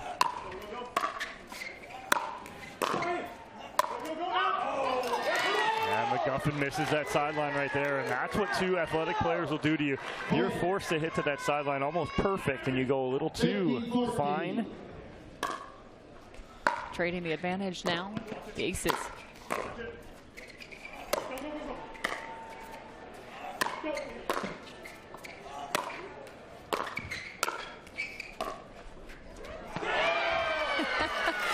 McGuffin, look at your partner and say, get it done. And again, McGuffin gives it up, and Harris throws the changeup in there and throws him a little off. She says, partner, this is how you hit an overhead.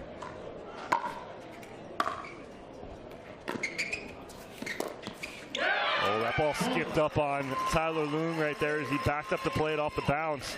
That was a great drop from Harris.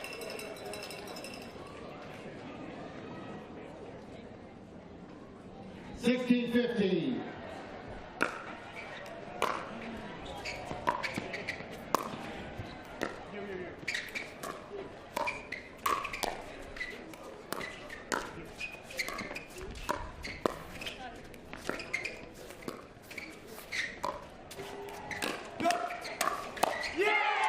Tyson knew it was coming. He was back behind Harris here. Look at this shot. Both knew the speed up was coming. Just a little delayed on that backhand from Harris as she kind of backed off that kitchen line.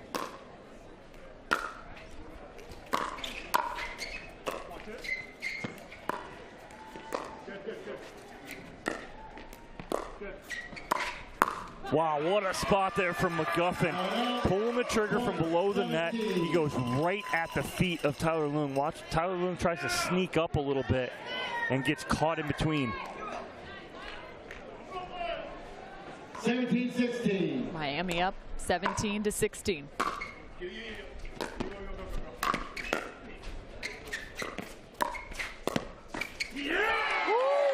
Some fancy footwork. Tyler Loong covering the entire length of the court. Look at this. He has a forehand here and somehow manages to get all the way back around the edge. He just punched that right back through the middle.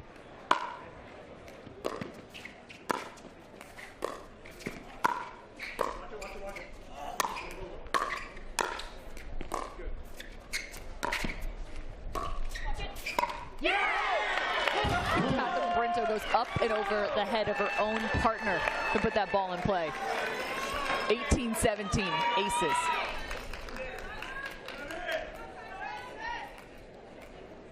$18-17.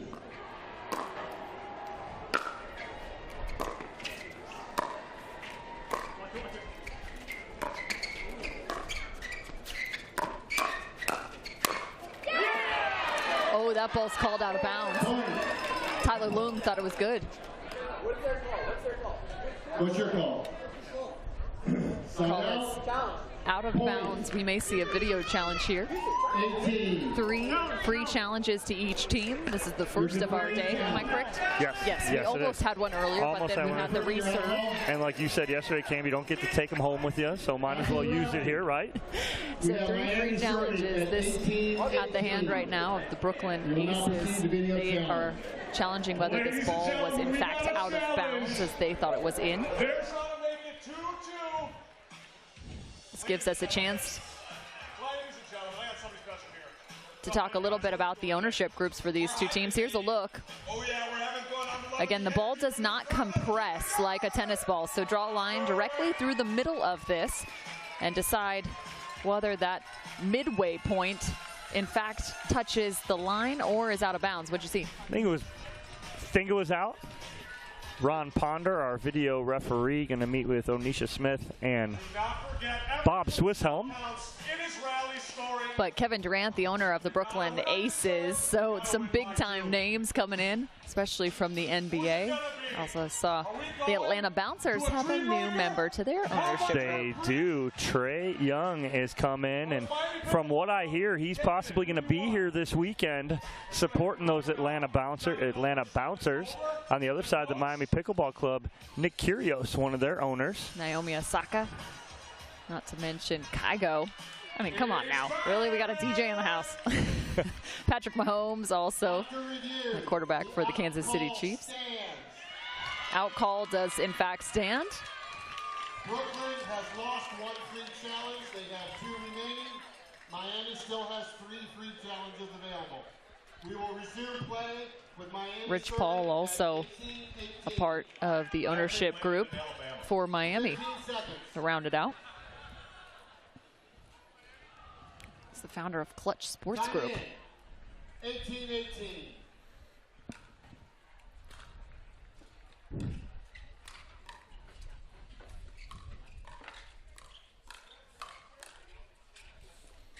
That's the reset I've been looking for out of Allison Harris. Instead of going to the middle where Loon could attack, watch her reset this cross court. Beautifully done. Well, she better get ready because she's about to get shoulder checked from her partner a time or two here in the last closing phases of this game. 19-18, Miami.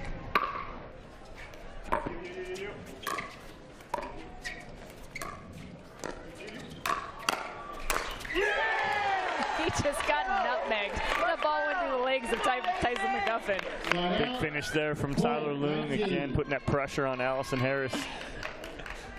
19-19. You don't see that every day.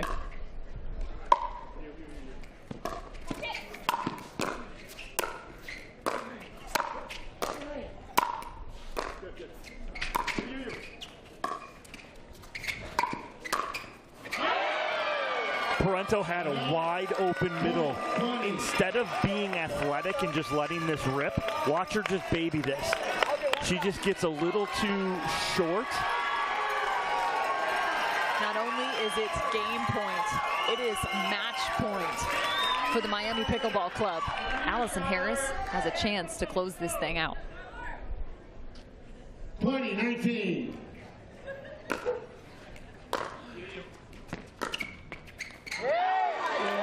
That was a tight third. It was tight. Everyone's a little tight at this point. 20 all. 20-20.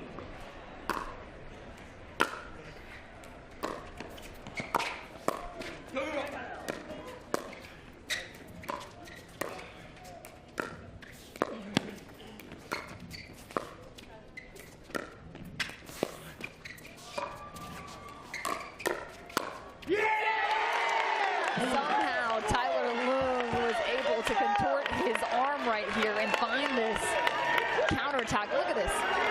Little forehand on the backhand shoulder. Game point now on the opposite side. Looking for a chance to send this to a dream breaker. 21-20.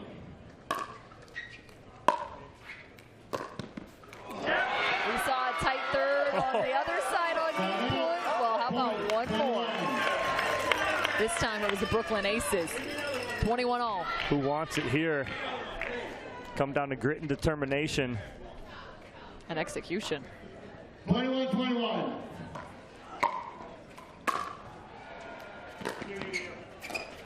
Speaking of which, Harris comes up with a drop of the day. Look at this thing, just knifing it. It's her best third of the day. 22-21. Second chance to close this.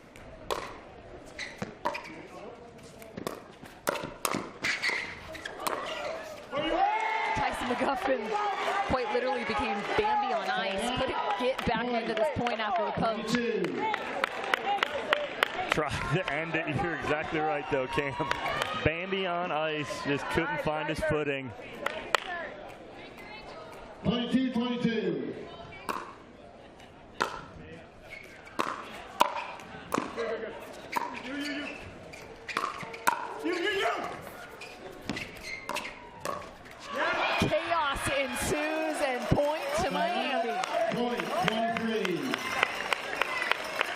mean, Loon is screaming at Parento, you. She just tried to punt that pickleball out of the stadium. Miami, third chance for the win. 23-22.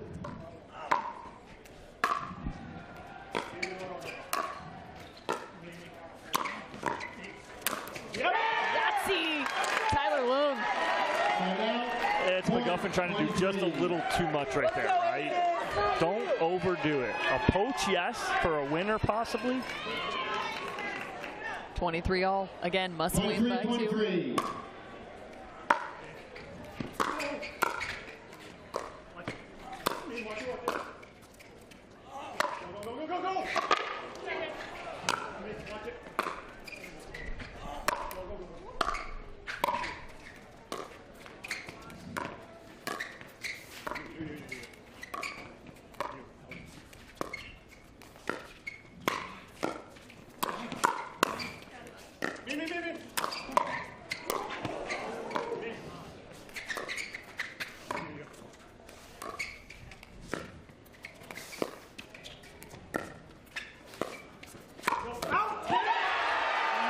The paddle of Catherine Parento. Point of the match to this point. 24. And in the middle of that point, Parento, when she went way deep sideline, she came back into place. She was shaking her hand. Catherine Parento might have had the save of the day right there, nearly doing the splits though in the middle of that rally. 24-23, they're going to try and take a timeout here.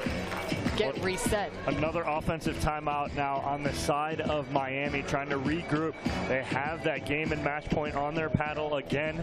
We just keep going back and forth here. Some high-scoring matches. So we've seen Tyson McGuffin in the last handful of points, maybe pressing just a bit more, maybe taking not just the middle, but a step further. Allison Harris, though, has had a drop that was so significant in the timing. You almost have to just let her roll that ball in, crash in if you're Tyson McGuffin. Trust her to make that third. Correct. Anything to her forehand. Tyson just needs to stay on his 60% of the court. That's fine. If it comes to his forehand where he's not having to move to get it, okay, fine. But don't step over in front of her unless it's a poach that you think you can put away. If you think you can put it away, step over and get it. I'm actually curious where they're going to send this return because she's been cutting that backhand on the drop. I wonder if they try and keep Tyson at the back of the court. But you have to be wary of the Ferrari forehand. I go right at McGuffin with this return.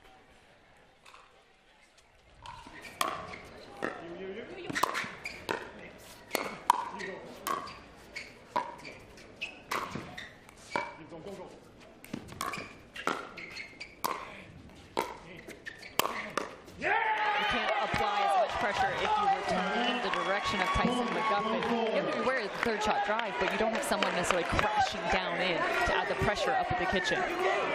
24 all. 24-24.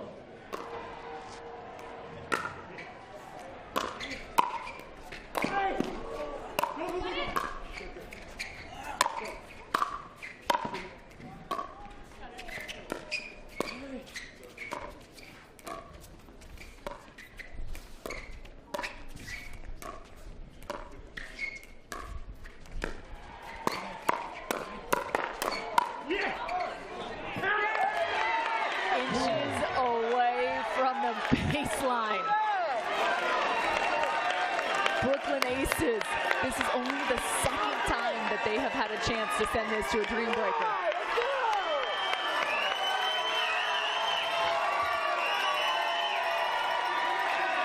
What do you think the crowd wants here, Cam? 25-24.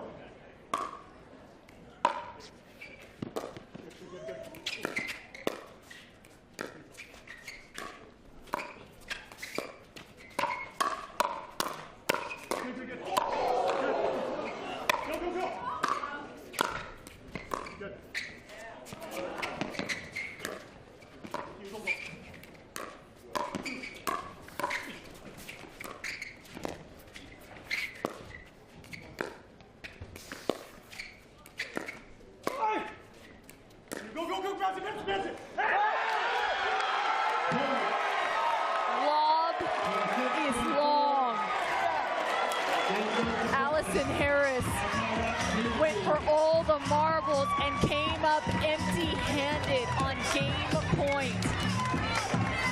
26-24, the Margaritaville kitchen cam. You gotta be kidding me with that one. The tweener from Tyler Loon. We're going to the Dream Breaker. I can't believe it. The tweener reset from Loon. It was perfect. It wasn't wild. It was a meaningful tweener right there where he resets the point and gets back in it. Another look at it. Just an outstanding point. The Margaritaville kitchen cam look back at this final game point. Cameron Blackwood. Again, there's the lob gone long. So Cameron Blackwood now standing courtside. Take it away, Cam. Thanks, Cam. What an epic finish. Now you're sending the Brooklyn Aces into a Dream Breaker. How were you able to get that done? Oh, I don't know, just making a lot of balls. Tyler had an amazing get to win. I believe we won on that last point. No, Tyler was a rock next to me, and I'm just so happy we got that W, because otherwise we're going to lose 3-1. So that's huge. We got to talk about the crowd. Yeah. I think they willed you into this Dream Breaker. They did. I need to keep hearing that. Help us through the Dream Breaker now. And how are you going to change that mindset now from doubles heading into singles? Yeah, it's going to be tough. I mean, it's singles, so I think anything can go in Dream Breakers. I mean, it's a lot of fun, a lot of momentum, so hopefully we can get a good start to begin with. And everything the crowds and fans want. We're headed into Dream Breaker. Cam, back to you.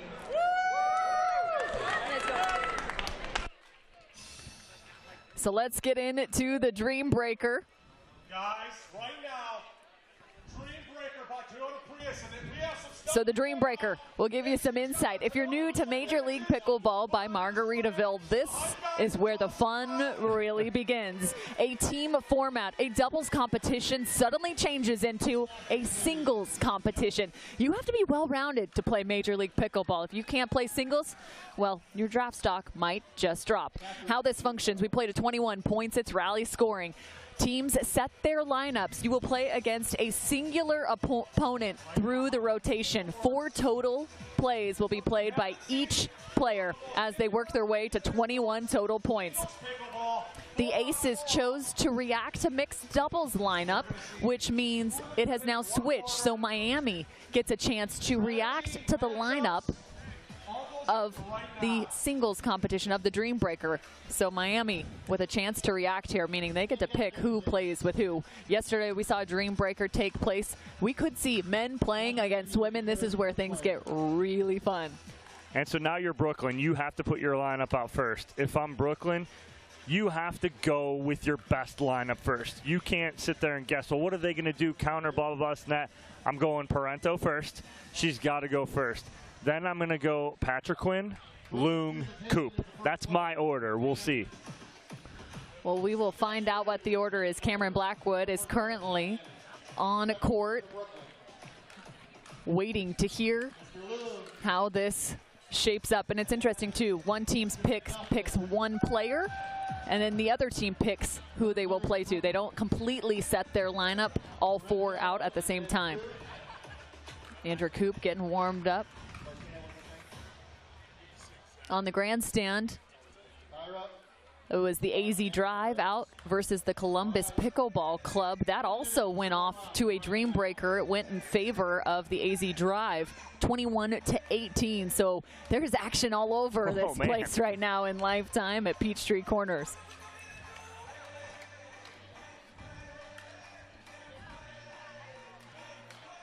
Who won that first one? Orlando Squeeze over the Texas Ranchers, 3-1.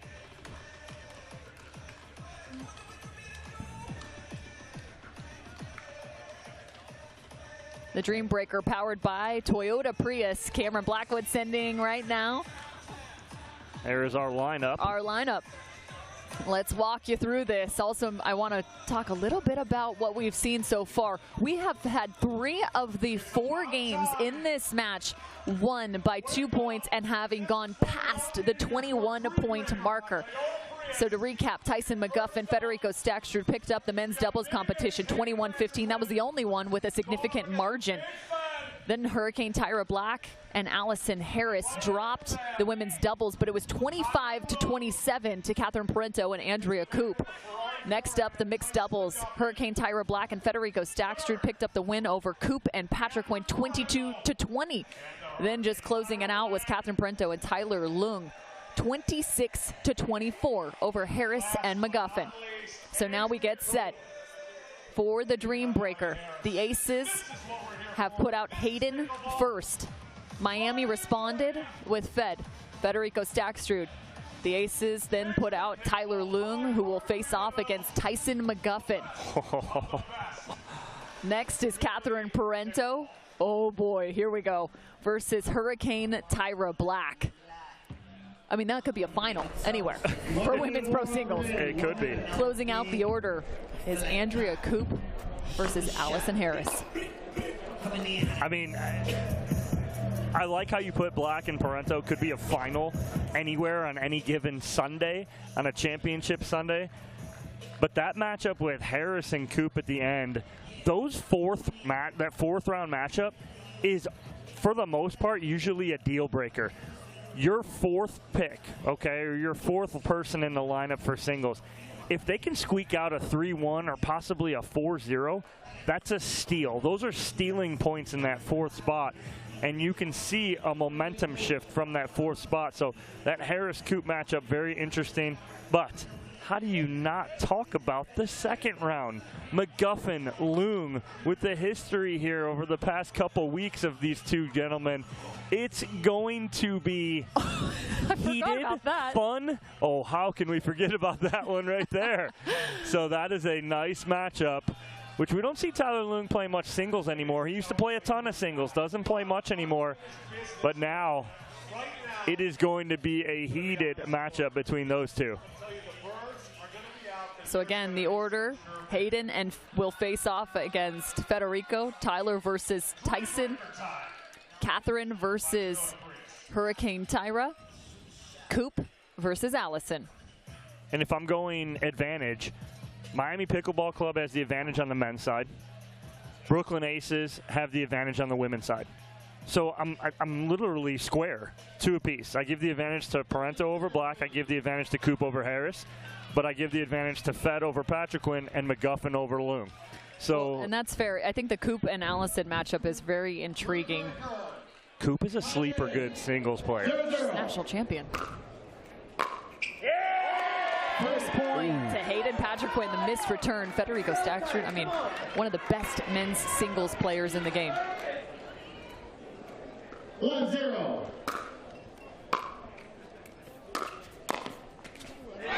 Speaking of which, he finds his first. Point 1.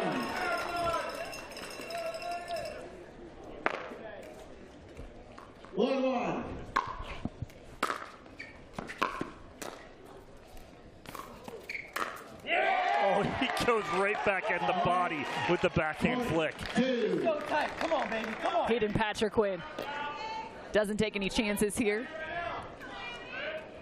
2-1. 2-1.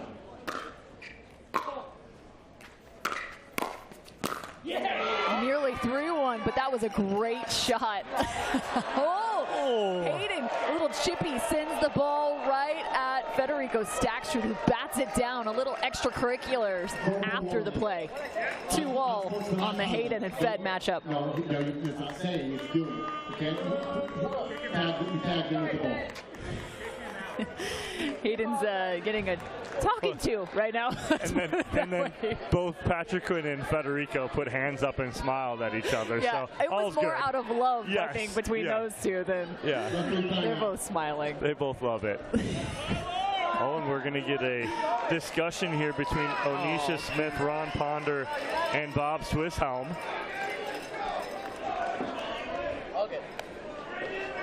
That's how we started off right here, two apiece. A little chippiness. Let's go. We thought it was going to be chippy in this round. I'm wondering if we're going to get our first card of the day. There were cards all over the place. Oh, there in the probably Vegas was. ATX match. Nope, not so fast. No blue and orange cards coming. Blue is a technical warning, orange a technical foul.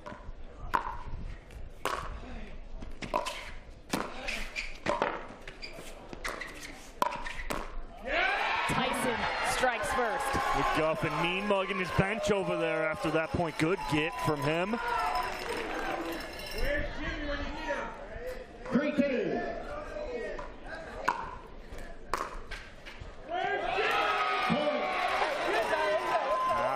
What Loom wants right there. 4-2.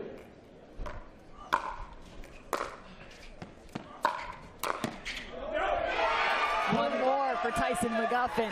I do like the return from Loom with some off pace. Don't give McGuffin pace to create his own drive. 5-2.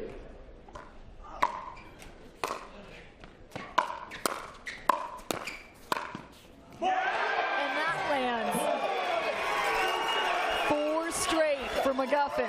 Clean sweep for Tyson McGuffin. Exactly what they should be doing right there on the men's side. Now, how I predicted, now it goes advantage aces on the women's side. Let's see if it holds true. It did on the men's side. 6-2.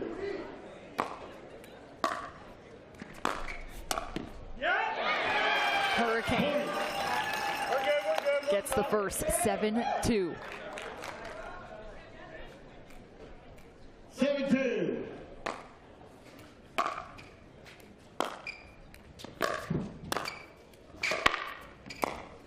I mean, that is just a great play all the way from the serve. Hurricane Tyra Black, actually, watch her serve too. She actually used a little bit more of a slicing, cutting serve. She gets some side spin on it, creates some issues. And right now the aces say, we got to slow this down. Down by 6 at this point. And a dream breaker. You need a literal dream to come back from this score, 8-2. Well, that's 6 straight points here from the Miami Pickleball Club to take a commanding 6-point lead here. They'll change ends at 11. But again, I predicted Parento gonna play a little better here, but Hurricane Tyra Black, do not go to sleep on her. A very phenomenal singles player. I just gave Parento the advantage because of her experience. Again, Black playing really well. Where can Catherine send this return? Do you go to the backhand or the forehand side?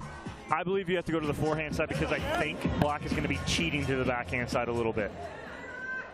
Time in. 8-2.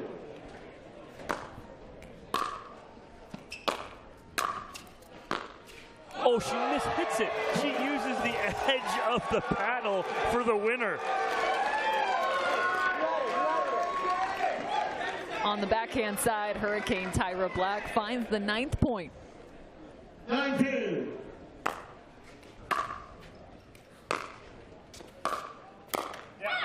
Good change of pace right there from Parento as she creates some space and some shape on that. And I love this. The Allison Harris chants are now started for the Miami Pickleball Club, and they're started by none other than Anna Bright. And all the other alternates that are in her pool. They love it. She chases down the forehand. I'm a little confused here. I believe Harris called it out on the sideline right there. Confirming the out call. Confirming the out call. Allison Harris calling that ball out of bounds. Coop immediately challenging. As the rally stands, we are at 10-3 with Miami serving. We will proceed with the videos review. So in the Dream Breaker, you can forget about all those free challenges from earlier on in these games. You each get one challenge in a Dream Breaker. So Miami utilizing theirs right now. Or excuse me, the Brooklyn Aces utilizing theirs right now. Actually, I thought real time it was in, but now I see the challenge and that's out of bounds. It is out. So that ball was out. That's a good call from Allison That's a good Harris. call. Real time, I thought that ball was good. Nice call from Allison Harris. And a tough look for us, too. We're down the sideline, so we're kind of blinded by the fact that it could look in for us, but does look out. Ron Ponder, our video referee, will confirm here with Bob Swisshelm and Alicia Smith. Again, Allison Harris in a big-time opportunity right now. Mary Brasha, who was drafted by the Miami Pickleball Club, out with a sickness this weekend. And so Allison Harris, not only was she not in the challenger level, she was the alternate. So she comes all the way up and is playing at the premier level in a big-time spot right now, facing off against Andrea Koop. She has answered the call time and time again. Just 30 years old, out of Nashville, Tennessee. After video review, the out call is confirmed. The ball is out. Brooklyn has lost their only free challenge, so they have 0 challenges available. That's a good start here for Harris, getting on the board first. We are resuming play with Miami serving at 10-3. So the Aces lose their challenge, and Allison finds her first point. Diane, 10-3.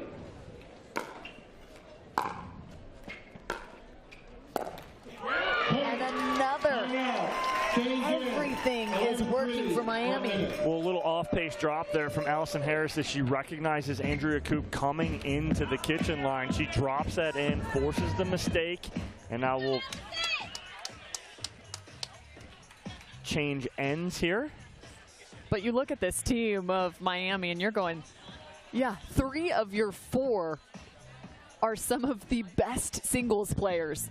You want to go to a Dream Breaker if you're them. You don't mind going 2-2 here. You don't if you're Miami.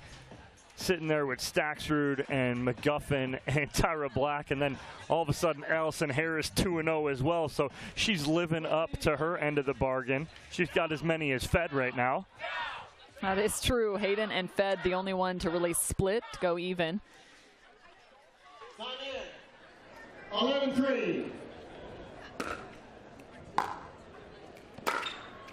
Oh, big 3 straight. Allison Harris.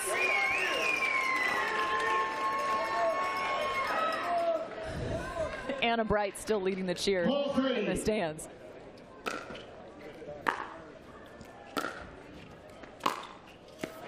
And Koop sneaks one away. Nice answer, much needed there for Brooklyn as we flip it back to the top of the order. 4-12.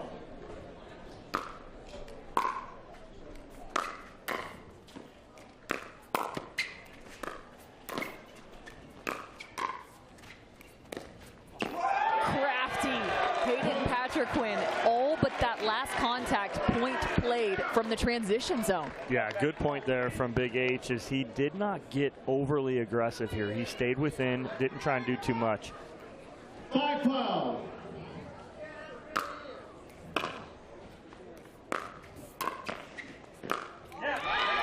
And it's interesting, he's really not trying to pass Fed. He's just trying to find short angles and get into a little bit more of that cat and mouse. No, when you try and pass Fed and leave a ball up about chest high, shoulder height, he's going to get to it. 13-5. Return sent long. 14-5.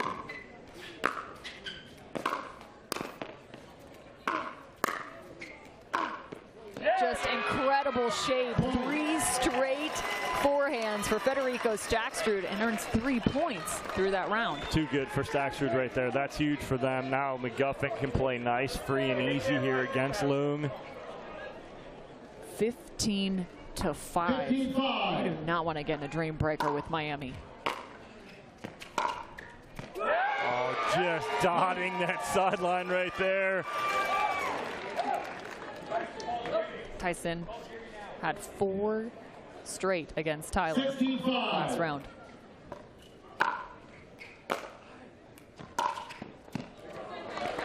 And this is his first. Well, you hate saying you need them in bunches, but that's exactly what the Aces need right here. They need to put together a streak here and get back in. 6-16.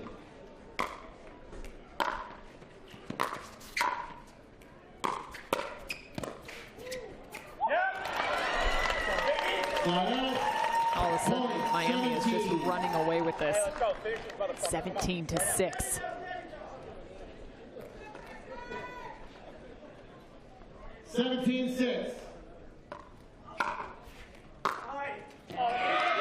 serve. The big serve of Tyson McGuffin. You always have to watch out for it. Great location as well as pace. Yeah, it goes right at the body of Tyler Loon. A lot of topspin, jumps up right into him. 18-6.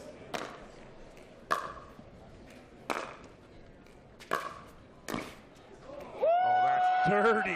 That had so much backspin, it nearly bounced back on her side after going outside the post.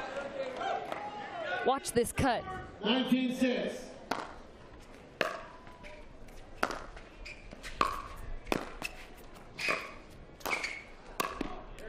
Some incredible volleys on both sides of the net. Yeah, again, Catherine Parento showing her athleticism too, because those are two balls that Tyra Black, most players aren't going to get to.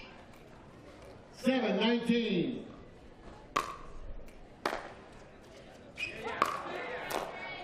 Point. Hey, all good right here. You got 20 right now. Point for Catherine Parento, ball out of bounds.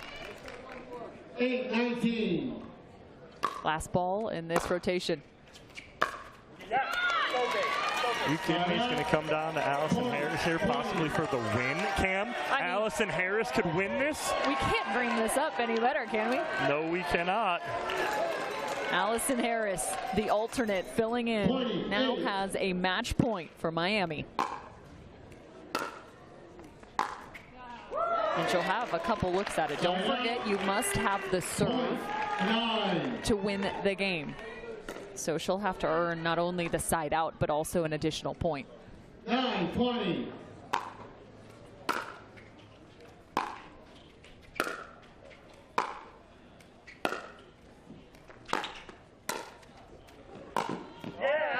And she earns the side out. Score remains the same. She's got to do it here. 29. They were chanting her name earlier. Now it's quiet. Side out. Point. 10. Points will continue to climb on the side of the aces each time they get the ball back.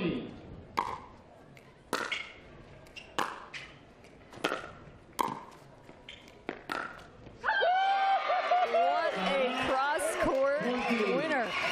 Allison Harris goes 2-2. Back to the top of the order for the third time. You got Statchard and Patrick Quinn. Another match point for Miami. 20-10.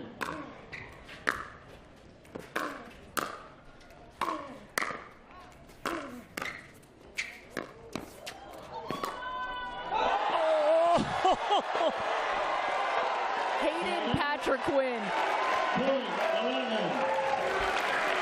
Look at this ATP shot of the match to stay alive. 11-20.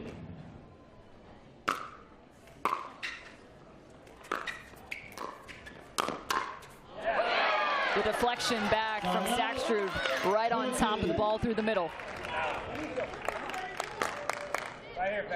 Miami's had a couple looks at match point. 20-11. Miami victorious. The first match of the day goes to a dream breaker. And on the side of the Miami Pickleball Club, they pick up their first win. Wow, unbelievable. I mean, some great play from all four of these players, but again, difference maker, McGuffin goes 7-1. He wins a third of their points. He really took it to Loon, gave them a big lead, and then Fed coming up big as well. So those two guys taking control, winning that dream breaker. Unbelievable match. The crowd here, Cam, unreal so far early on. Allison Harris, don't forget about her filling in and stepping up in such a big way. She might be the MVP for this team because she did exactly what she was supposed to do. Picking up points, she was offensive, she created opportunities. It was incredible to watch in terms of her filling in. The Miami Pickleball Club pick up the victory. Currently waiting now on championship court, Tyson McGuffin. A little slow to get over there. He's still celebrating with the crowd. Not surprising. Cameron, take it away. Welcome to MLP, Allison Harris. Guys, give it up for her one more time. went from being an alternate to stepping into the premier and just put points on the board, brought this Miami team to the victory, Brooklyn Aces. How'd you prepare for today? Just try to get as much practice with them the last 2 days and just try to mentally get in a place to be calm and support them. And you have a vet on this side with Tyson McGuffin. What was he telling you throughout that mixed doubles match and just throughout this morning? He's just been so supportive to just play loose, have fun, and let's just be here. Let's do it. And how much heart does this Miami team have, knowing that you can pull out these big wins so early in this weekend? Too much heart. We battled, brought the energy. Tyra's playing great. Fed's Prince of Miami's always doing his thing, you know. And Allison, let's give it up for Allison, huh? Moving on, feeling good. Johnny G's happy. Jamie's in our corner. Miami's lethal. I was going to say, can we have any snippet of what Goldberg's saying on the sideline? Complete X-rated nonsense is what it is. Come on, Johnny. That's what I figured. Miami taking the win over Brooklyn Aces. Don't go anywhere. We're going to be right back with more Major League Pickleball. Major League Pickleball by Margaritaville. Brought to you by Michelob ULTRA. It's only worth it if you enjoy it. Knockaround. Quality shades that won't break the bank. Cirkul. Your water, your way. And Margaritaville. Escape to your personal paradise. Stay, play, live, and dine in Margaritaville.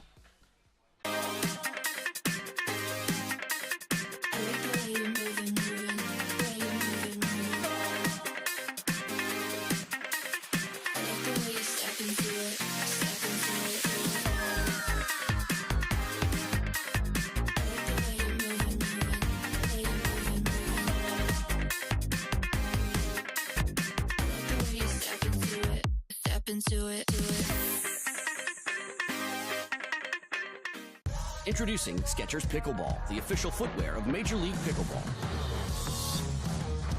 They're ultra lightweight and responsive for incredible speed. They have Goodyear rubber outsoles with a specialized pickleball design for increased side-to-side stability and agility. Plus, they feature shock-absorbing foam and Skechers' famous relaxed fit design for incredible comfort game after game. Conquer the court in comfort. Skechers Pickleball, the official footwear of Major League Pickleball. Thanks. Jake from State Farm, I really need to know.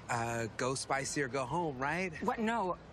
What if I'm not sure I have the right coverage for my car? Oh, your agent can help me make sure it's just what you need. What if I accidentally hit a food truck and it gets covered in empanadas? You can file a claim on the app. At State Farm, we're there for your what-ifs. Thanks. Oh. That is too spicy. That's for you. Like a good neighbor, State Farm is there. Call or click to get a quote today.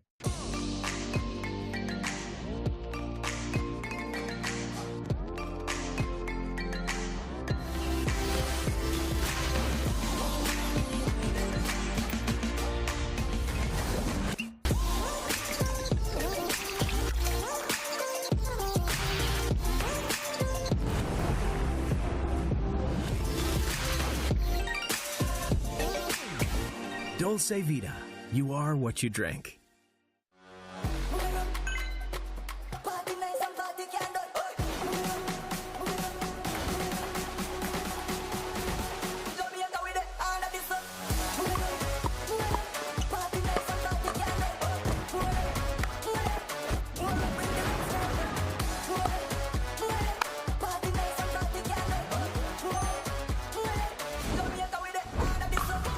What's your DUPR? Match point. It's all up to me. Nothing can get in my way. And when they ask, what are you gonna do next? I'll say, I'm going.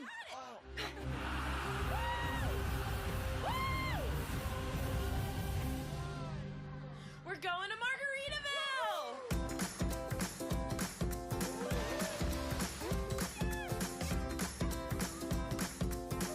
You can go to Margaritaville too. Visit MargaritavilleResorts.com.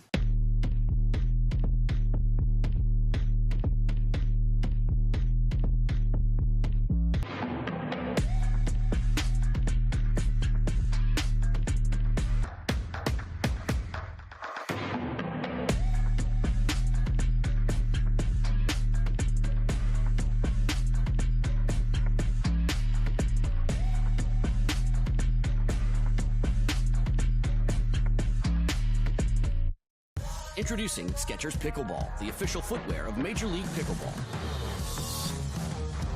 They're ultra lightweight and responsive for incredible speed.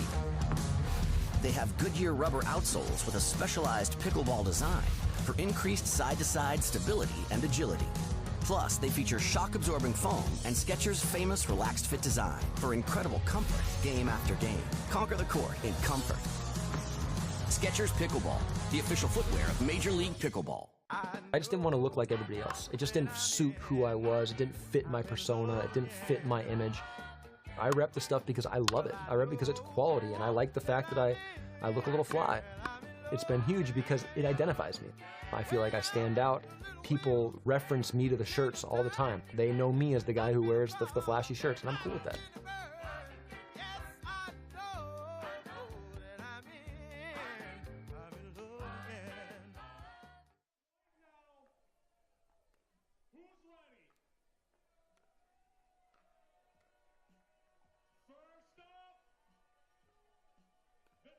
Pickleball team.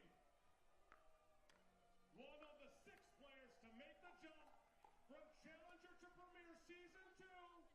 Originally from Boca Raton, one of the youngest, best tennis players coming up. He's taught James Acknowledge everything he knows. His name is Christian Alshon. And one of the best players in the world right now. In MLB Daytona, led the premier level in points won. Living now in Dallas, Texas. His name is Riley Newman.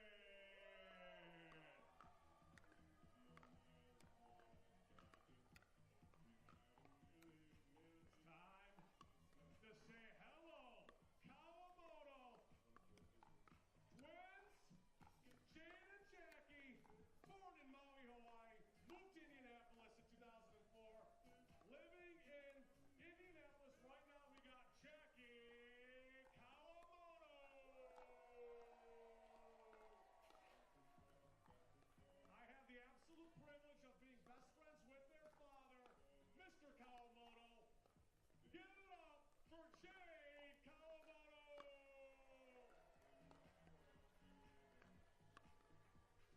Hailing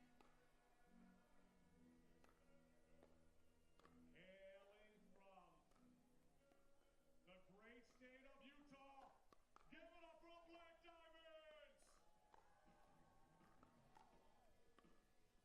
When you say boiler up, you know what we need to do. He played tennis at Purdue, University of Texas, now living in New Braunfels, 33 years old. Thomas Wilson.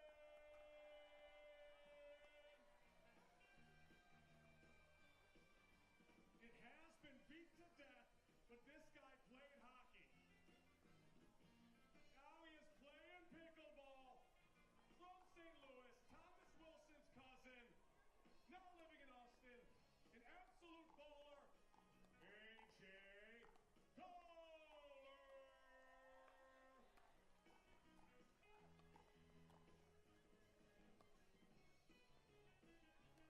Now introducing from Russia, one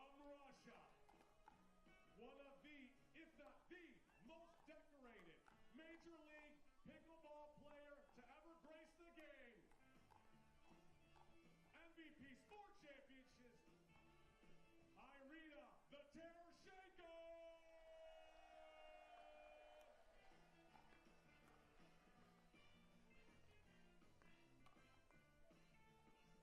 At just 16 years old. She needs no introduction, but we are going to do it.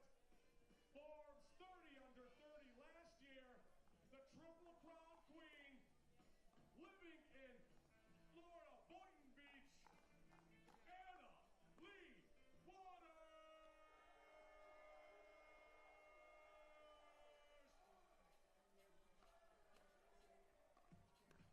You thought the last match was good? Get ready. Major League Pickleball by Margaritaville. It's game time.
It's almost lunchtime. It is lunchtime.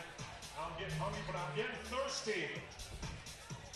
Guess where you could go? The Dulce Vida Tequila booth. Get a mouth-watering, exhilarating pineapple jalapeno marg at the Dulce Vida booth. Nothing pairs better with an intense game of pickleball, refreshing shots. And no, we're not talking about a drop shot. So come on over. Let's turn up the heat. Make this game a game to remember. Or forget. Depends how much you have. Welcome to Group B for the Premier League. DC Pickleball team versus the Utah Black Diamonds. Coming up next is the #1 women's player in the world, Annalie Waters. She's got a new team, though. Got Irina Tereshchenko, her new women's doubles partner for the Utah Black Diamonds. I'm Cameron Irwin alongside Dominic Catalano as we get set for another fantastic matchup for Major League Pickleball by Margaritaville. Here's your head-to-head in terms of these two teams. This is Group B, by the way, and I will also say this is the group that is called the Group of Death. It really is. The other side of this, you have Ben Johns and the Chicago Slice, who are taking on the Dallas Pickleball Club as we speak on Grandstand Court. But again, you have the top 3 picks in the same pool with Riley Newman, Annalie Waters, and Ben Johns. And like you said, it is the pool of death. Who will stay alive? That will be the question as the day continues on as we play through the group rounds. Let's talk a little bit about these two teams. The DC Pickleball team is headed up by Riley Newman as well as both of the Kawamoto sisters, which means it's going to be a dangerous women's doubles competition. Jackie and Jade, a lefty and a righty combination who are crafty in their game and ever consistent. That team is rounded out by their 4th member, Christian Alshon. Dynamic and athletic are great words to describe him. Yeah, absolutely. But you have the Kawamotos who are steady as can be, but over the past year and a half or so really developed an offensive game. They were known as defensive players, will keep balls in play, but both Jade and Jackie have learned to turn that defense into offense. More so on the side of Jackie, who is the right-handed Kawamoto, will turn that defense into offense a little more often. And wow, I thought 51-49 wasn't going to get any closer. This is 50-50, split right down the middle. And I knew that was actually going to become the case because when you said it couldn't get any closer, I was like, well, technically, yeah, technically it could, and it is. You saw their DUPRs also on screen. So for the Utah Black Diamonds, it's Annalie Waters, the 16-year-old pickleball prodigy, playing alongside Irina Tereshchenko, one of the great vets. Watch out for her backhand slice. Thomas Wilson and AJ Kohler, the 2 men on this Utah Black Diamonds team. So to give you a little bit of insight into how the coin toss went, DC Pickleball team won the toss. They first chose to react, which means they'll get to react to the mixed doubles lineup once we get into the mixed doubles competition. Utah chose to receive. DC decided to put out the women's teams first, which is going to be a little interesting. They wanted Annalie Waters to be first on the court as their opposition. Correct. I like that because you put the pressure on her first, right? And then you have Riley Newman back there to back it up, hopefully, on the men's side. So I like the decision. And then the last and final was Utah choosing the side. Sun, a little bit on the backside right now of Thomas Wilson on the near side. So AJ Kohler, that side you could be looking directly into the sun. Might have a bit of a factor. Yeah, absolutely could on those lobs. Wind is kind of calmed down a little bit. It was a little more gusty earlier this morning, but seems to be a little calm at the moment, but that could change in a split second. We'll give you a little update from around the tournament. The Orlando Squeeze picked up a win out on our grandstand over the Texas Ranchers. They went 3-1. Several close matches, though. The Orlando Squeeze, Zane Navertil, Andre Daescu, Anna Bright, and Rachel Rohrabacher. So each of these premier level teams, which, by the way, there are 12 of them, 48 total players getting drafted into the top league. And they also had that scramble from season 1 to season 2. I mean, we like Major League Pickleball so much, we decided to have 2 seasons in a single year just to make it fun. So there was a scramble as the draft, a secondary draft came about. Challenger level team owners then moved to the premier level for the second half, and then the premier moved down to the challenger. So we're seeing a new slate of team owners as well. which gives me a nice little segue to jump into the DC Pickleball team, owned by several prominent names, including Al Tylis, Sam Porter. Here's a couple for you. Ava Longoria, Justin Verlander, Kate Upton, Rip Hamilton, Sean Marion, Mesut Ozil, and how about a little OBJ to round it out? Not a bad group right there for DC. Not a bad group at all. That's been one of the fun parts as this sport has continued to climb, just to see how many people have truly fallen in love with this game. Seems like everywhere I go, whether it's on an NFL field or even at the supermarket, everyone's talking about the game of pickleball. Apparently even Novak has talked a little bit about pickleball, so I'm just saying. We learned that from Sam Query yesterday. He was telling us Novak loves and is interested in pickleball.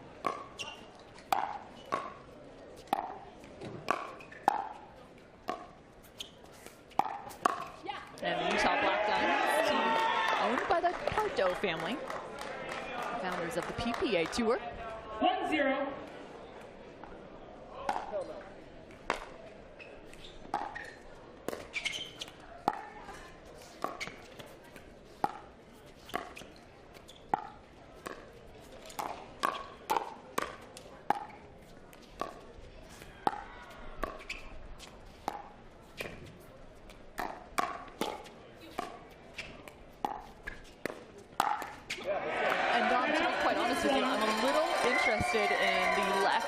Right setup for the Utah Black Diamonds, because Anna Lee typically plays that right side, and Irina is so good with that backhand slice.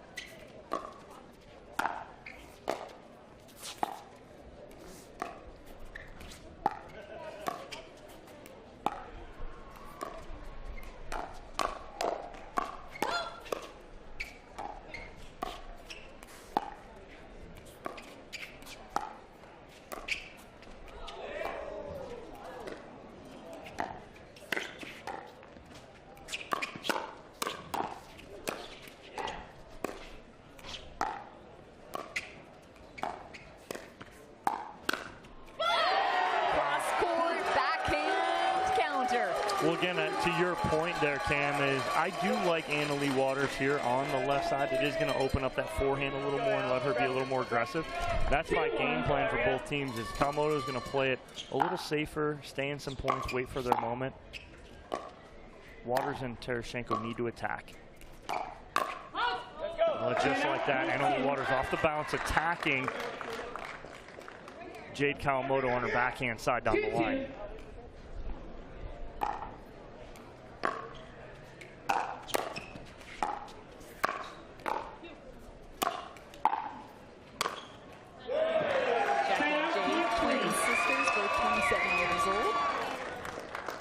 Jade is the lefty. Jackie, the righty. 3-2. Currently reside in Indianapolis. Originally from Hawaii. Both work for the NCAA there in Indianapolis. 4-2.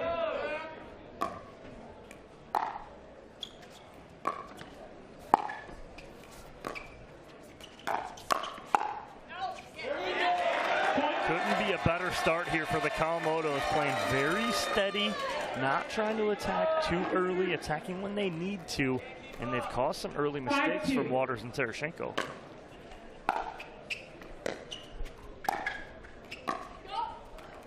Side out, point 3. Nice drop. Irina Tereshchenko playing alongside Anna Lee Waters. 3-5. You have someone that can cover the court as well as Anna Lee Waters. It tests you in terms of what to take, what not to. As you can imagine, time has been spent on the court and plenty of discussion. 6-3.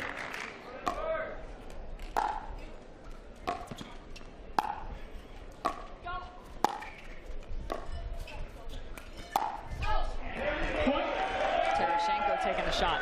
Yeah, a little pressure right there from Tereshchenko, trying to do a little too much. And I believe we're getting a timeout here from Utah. And 1 minute. I was talking with Anna Lee Waters a couple days ago, with her and Lee, mom Lee Waters, and talking about, you know, Anna Lee and what, you know, her kind of mindset going into this. And she's like, down on herself a little bit, meaning that she's like, I haven't won. I need to win. And Lee's sitting there going, you can't always win, right? And she's like, you've been in a couple finals. You haven't come out on top, but you've had good success. It hasn't that you've failed here. You just haven't come out exactly on top. And so the dynamic between Lee Waters and Anna Lee Waters, the mom and daughter relationship, and teaching her how to maybe take a loss and learn from it. But again, the ultimate competitor, that being Anna Lee Waters. And if she's not on top, she's not happy. Well, and you make a great point, is this format challenges you in so many different ways, because now instead of just having a partner in mixed doubles and a gender doubles partner, you have a full team that is drafted by a team owner for you. So now you're having to figure out exactly how you can strategize alongside somebody new that maybe you're not traditionally used to playing next to. So that's one of the great fun challenges of Major League Pickleball. And the fact that, too, you have nothing to do with 2 of those matches. You're not playing, you're watching. And so you only have control of 50% of the matches that are being played.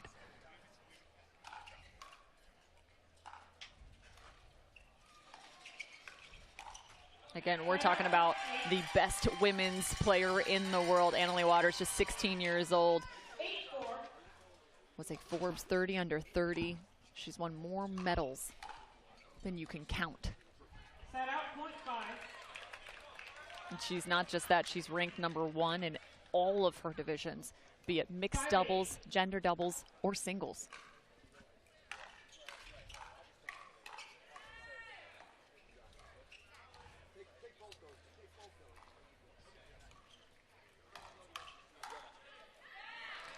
There's the two-hand backhand from Tereshchenko. Well, that's set up by Anna Lee Waters, speeding the ball up in the right spot and then getting Tereshchenko that winner down the middle. Tereshchenko, of course, the queen of Major League Pickleball.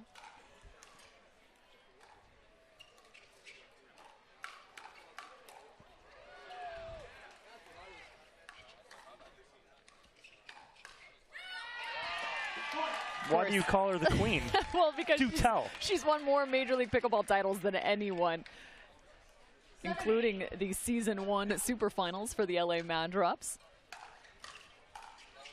But she also won in Austin in 2021. She also won in 2022 in Austin, as well as Columbus in October of 2022, and Mesa in 2023.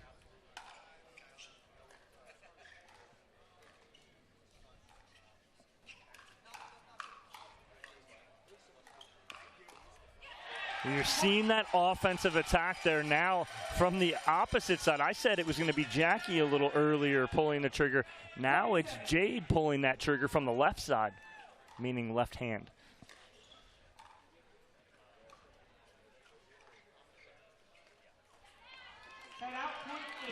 A trickler for Tereshchenko up the line, causes a little miscontact. 8-10.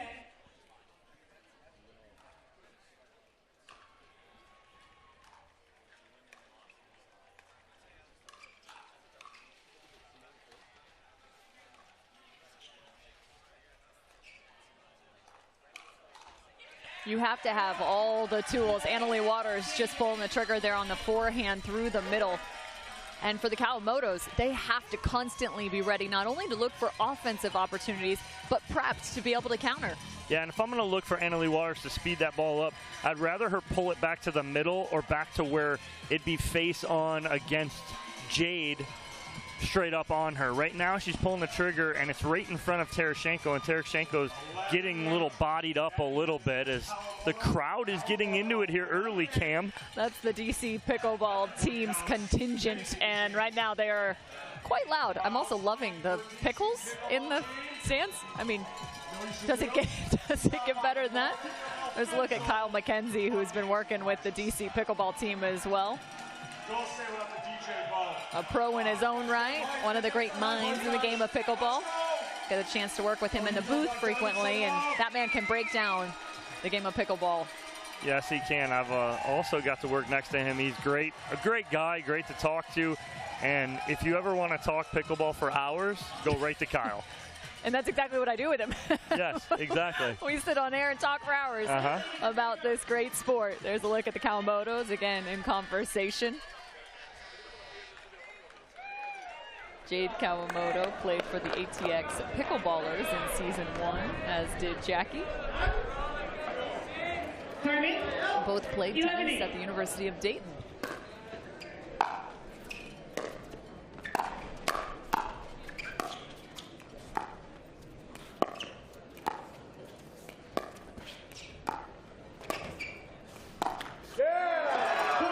Waters trying to create something off the bounce right there, and she's not been given a great opportunity off the bounce because Kawamoto's keeping that ball so low. They even have blowhorns up there.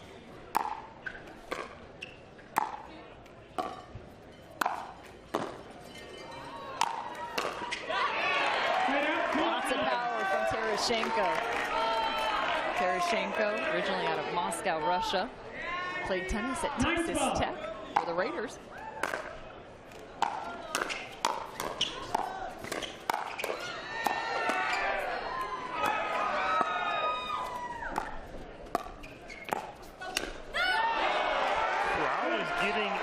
Here, Cam, in the middle of points.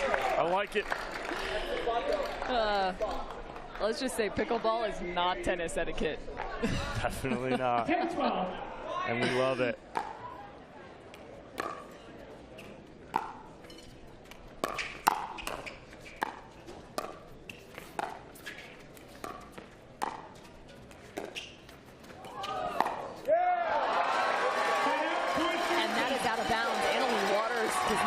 Shots like that. No, and almost, yeah, she just didn't hit. She didn't get around it. She hit it a little too flat. She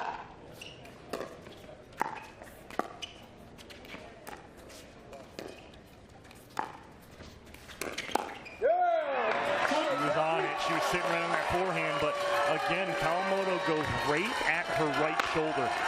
So instead of giving it out in front of her, she goes right at the body.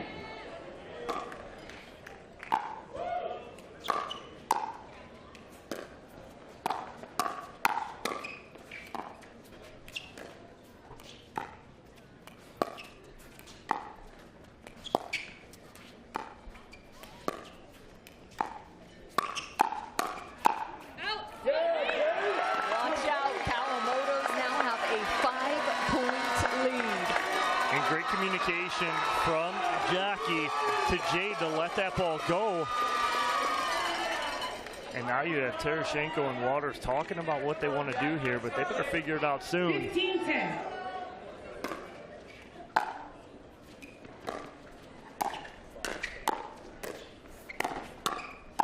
One of the greatest challenges for Major League Pickleball, like we've talked about, is not having experience alongside the partner or the team that you might have. However, for the Kawamotos, that is their strength. They know each other's game better than anyone.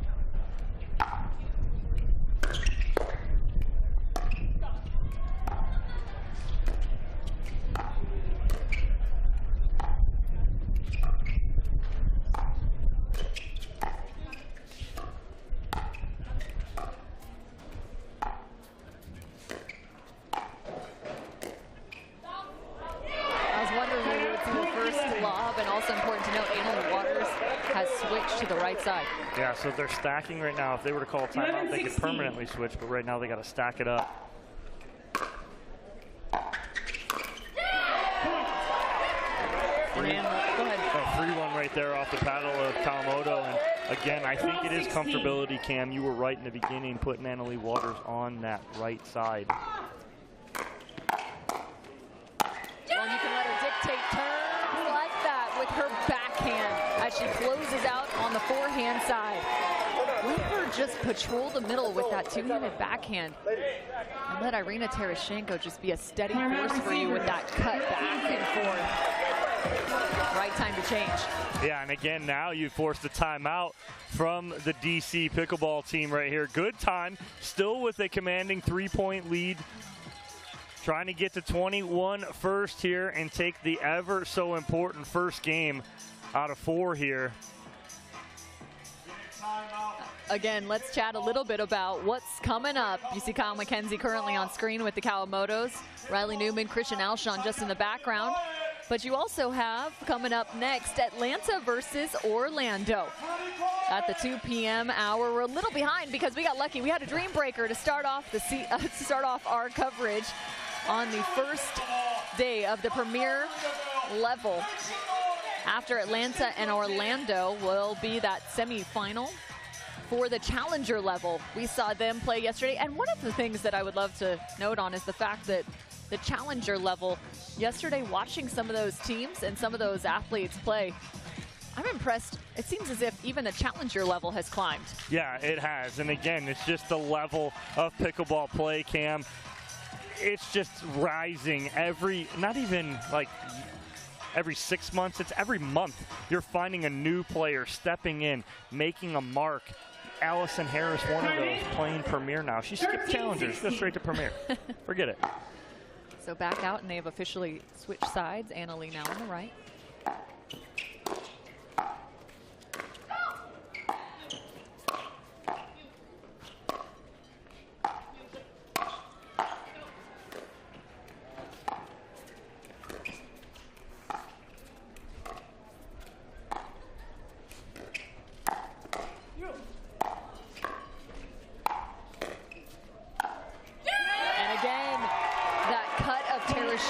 Ultimately gets them to a point of advantage at the kitchen line. And then the pretty inside out 50% push to the sideline by Annalie Waters for the winner. Just rushed it. She rushed right through it. She stood up as she went to hit it. Just stay down, stay clean. Let Annalie Waters clean that up in the middle. 3-point lead for DC. Right at the left hip, gets a little too open-faced with the paddle. 18-14.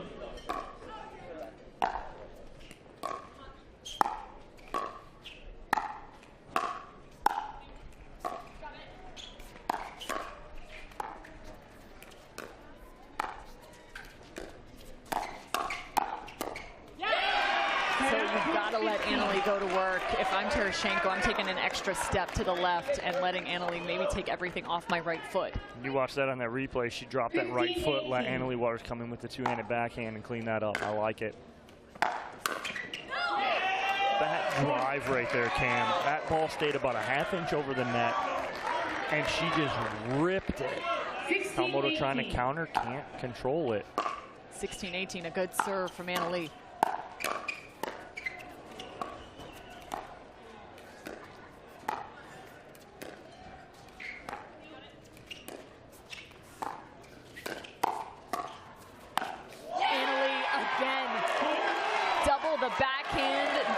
Trouble, 17-18. It's AL time, and this is what happens late in a game. When she wants to take over, she can, and that's exactly what she's doing right now.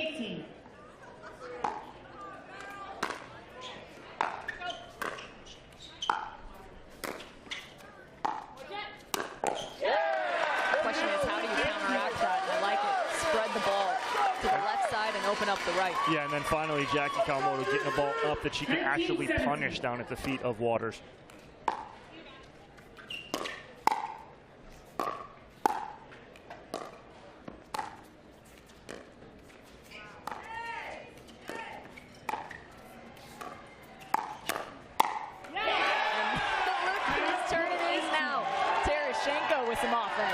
Huge confidence builder here, getting late in this game for Tereshenko. She needed that point right there. 18-19. Down by 1. And tough ball still on the move, and Annalie saying, sorry, I think there was some confusion on who was taking that third. It's now a game point for DC. 20-18.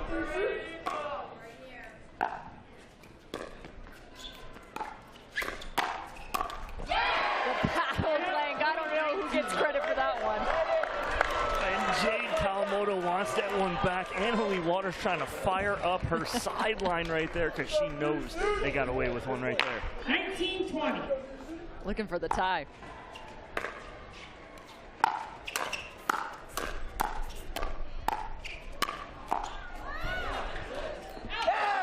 Chasing that all the way to the baseline. The defense doesn't stay. A second shot for DC. 2019.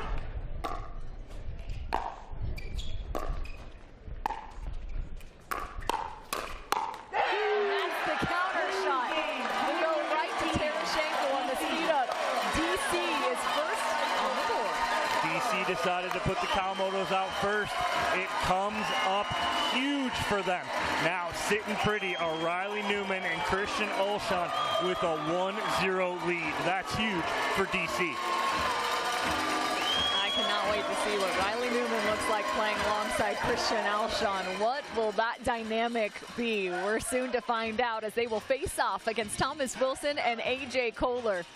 You want to talk about some creativity? Well, Kohler could find plenty of it in his game. You've got a nasty forehand on the side of Thomas Wilson as well. We'll preview that after this winner's interview currently with the Kawamotos. Cameron Blackwood.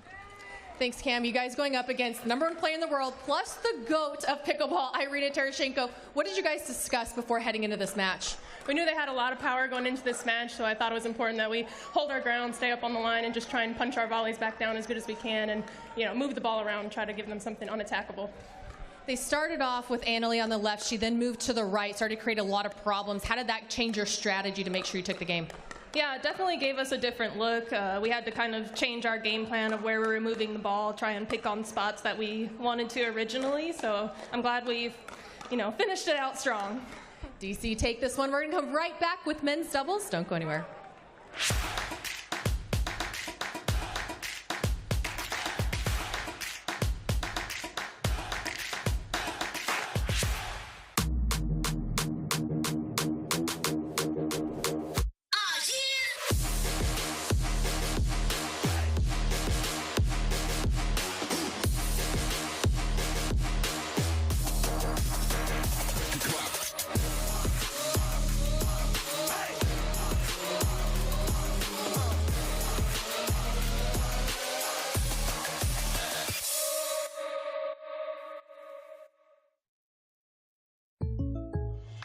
Thanks.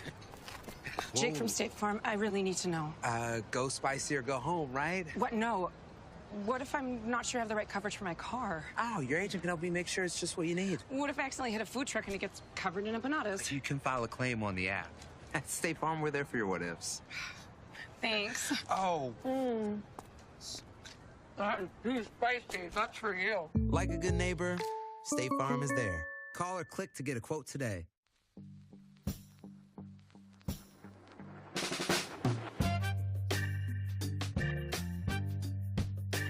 If sweat is your body's natural way of cooling itself down, then condensation is a beer's natural way of saying, drink me.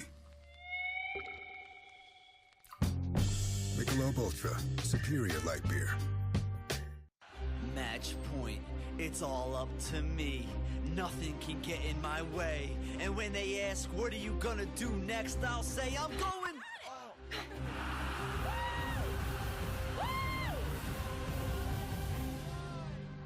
We're going to Margaritaville!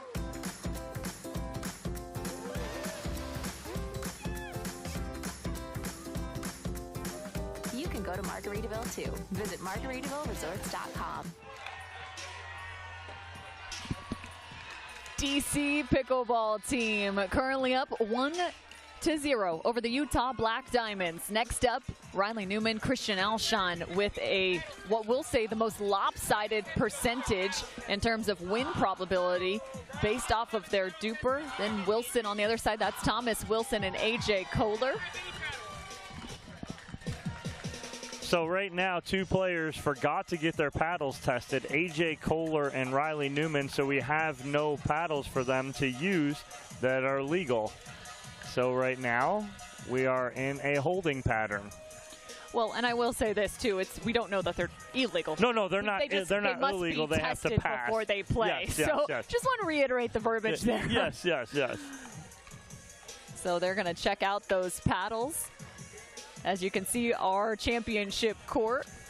Thomas Wilson warming up alongside Annalie Waters. The grandstand has also been in action throughout the day, as the premier level has been going full speed ahead. I'm pulling up the standings now to give you an update as to where we sit. The Orlando Squeeze have a win on the day, as do the Miami Pickleball Club and the Bay Area Breakers The AZ Drive round out the top right now in terms of picking up wins. The Chicago Slice yet to play. DC Pickleball team in action right now. Dallas Pickleball Club, a part of that group of death that we're currently in. That's quite the name. It is. A couple losses have been handed out, that to the Texas Ranchers, the Bouncers, the Aces, Columbus Pickleball Club.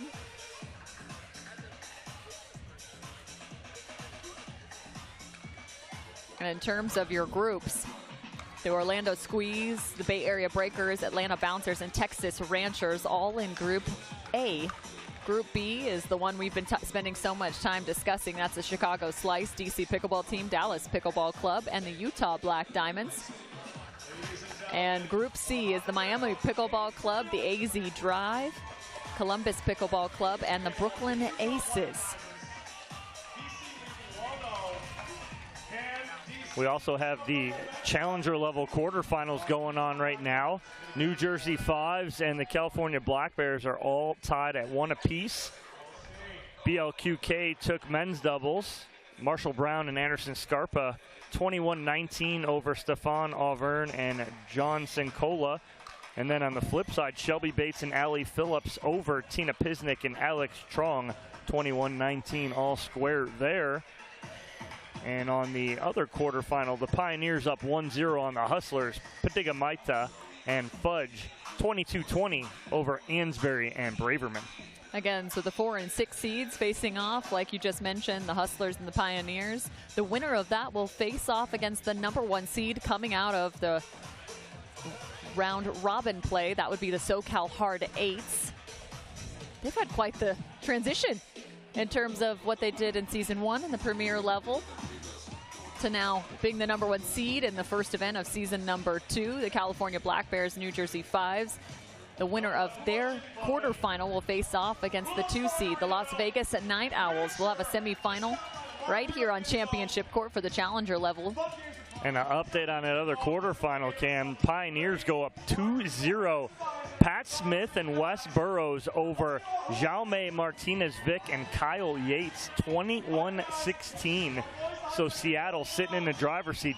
That match, if they win that third one, it's over. They're not playing that fourth one. This is the playoffs. You just need 3 wins to move on.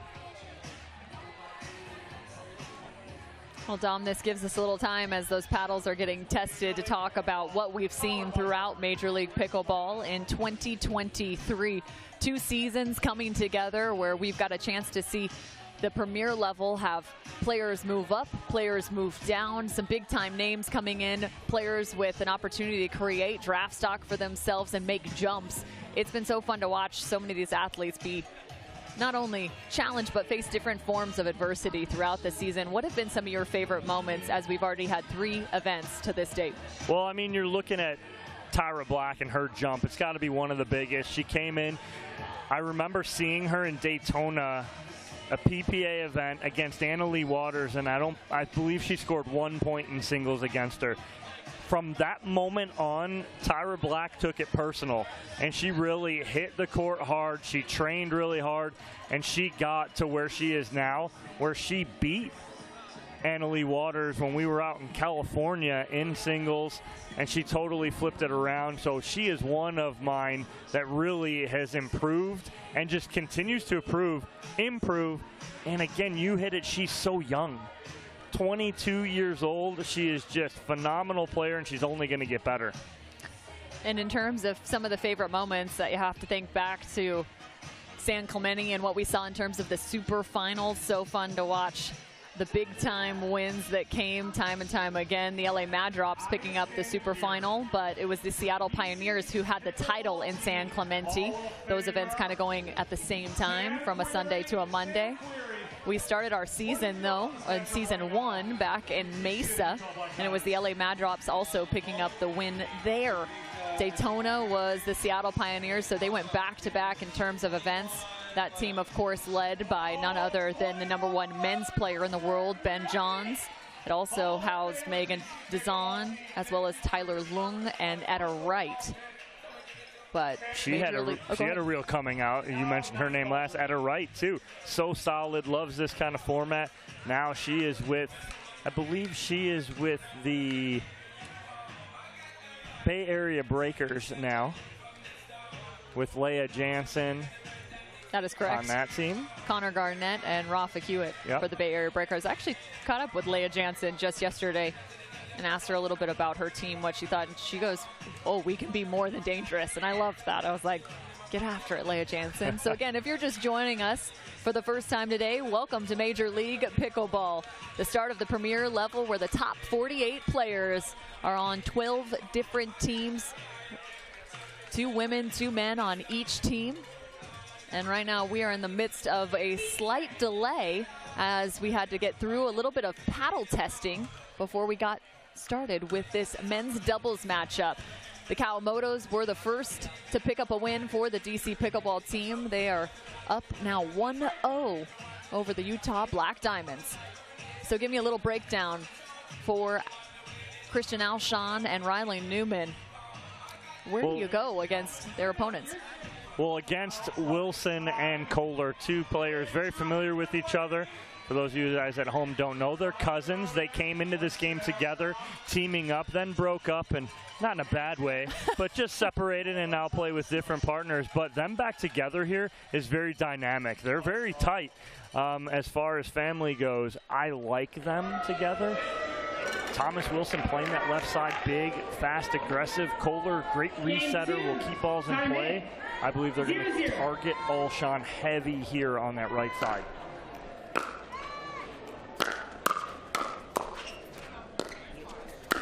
Back underway, and Utah with the first. Well, that's what I want to see. This is Alshon's first match on the premier level. Let's see how he handles it.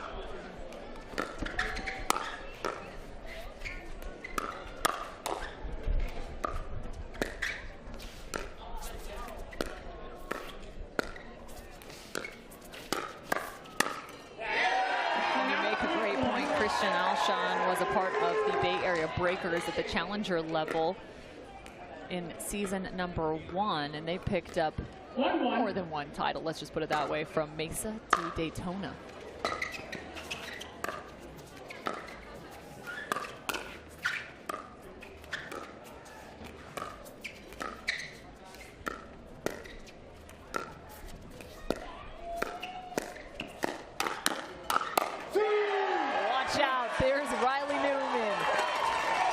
Showing out right there in the middle. Nice setup here from Alshon, staying in that point. What I like about Alshon right now, he's hugging that kitchen line.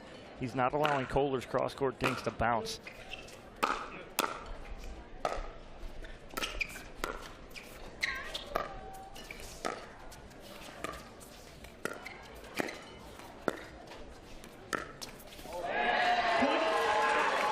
Kohler upset with himself right there. Didn't move his feet.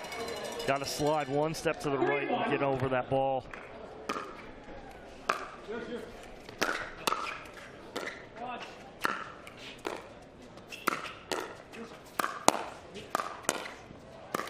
go, go! Where would you say is that ball trickles on the side for the Utah Black Diamonds? Where would you say is the most destructive area in terms of where they can impart their will on the side of the Utah Black Diamonds? I'm thinking they can be dangerous with the middle.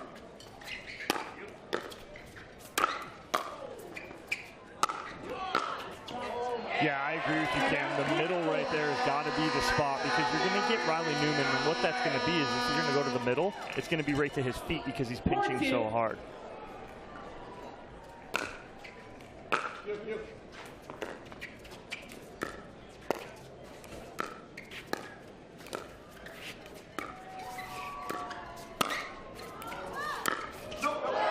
Out of bounds, AJ Kohler thought he had the ATP.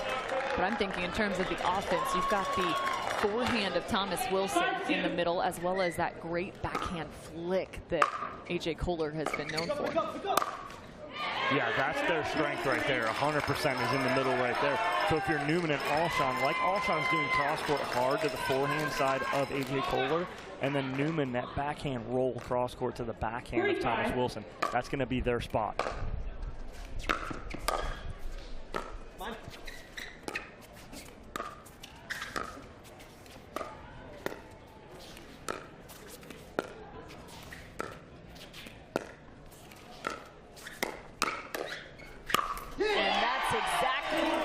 talking about. There's that backhand flick right at the body of Riley Newman and the cleanup from Thomas Wilson. It's just backhand flick. It's so strong from Kohler. Uses that wrist so well.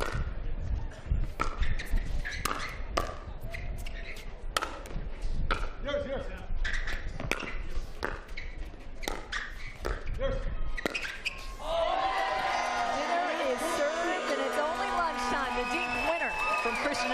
That's dirty cross court. Watch him get this ball out of the air and just create the angle. Little roll with the wrist.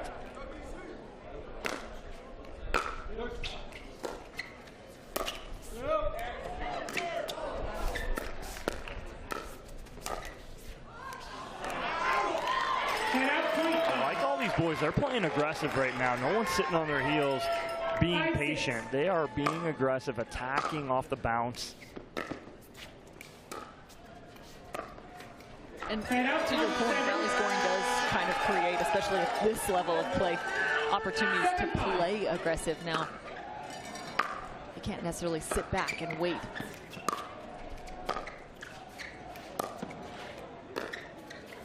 And that's the pressure of Riley Newman, the third overall pick. Well, 100% right there, as Wilson felt him pinching so hard in the middle. What Wilson's got to do is just go inside out and go behind him because he's pinching so hard. A lot easier said than done, though. 6-8.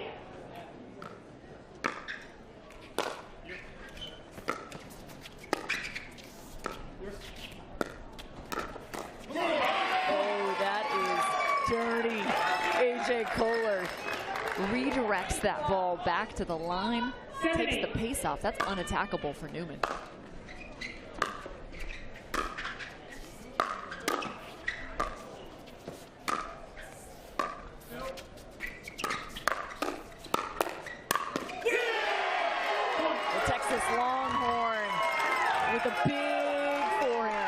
Great speed up right there from the Black Diamonds and getting into that firefight. Both Kohler and Wilson, great hands there to finish.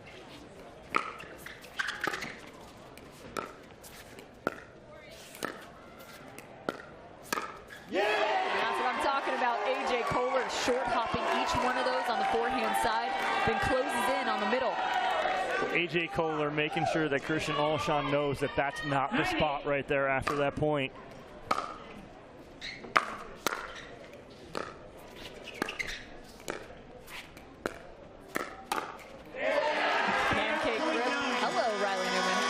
So hard. You think that's there, and against most players, Cam, that is there, but not against Riley Newman when he can get that body kind of contorted and get to that little pancake grip, like a pancake shot.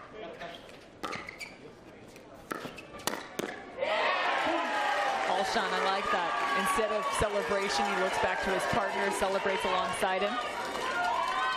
10-9.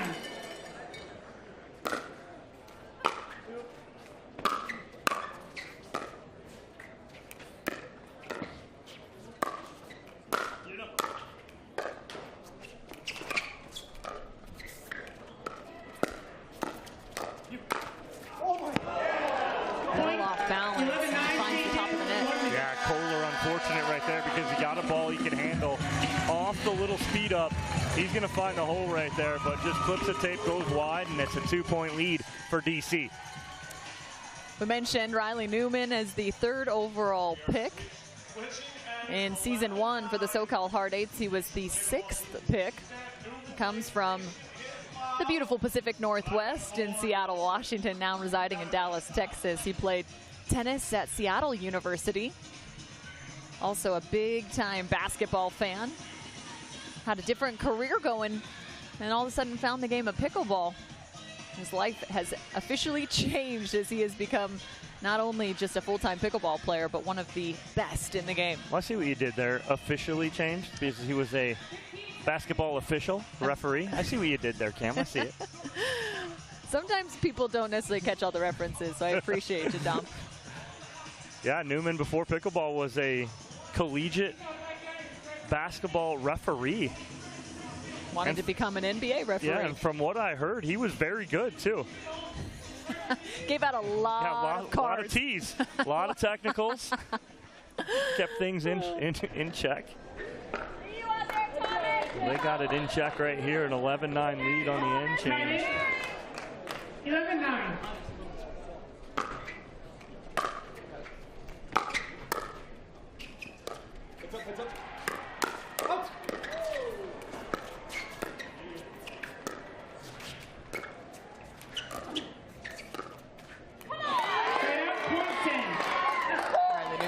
Dink on the forehand side, especially as you start continuing to go that little middle to middle, that becomes almost a line-to-line dink. That's the shortest distance and also one of the most challenging dinks to keep down. Hard to not have it become attackable, so your margin for error is so slim. 12-10.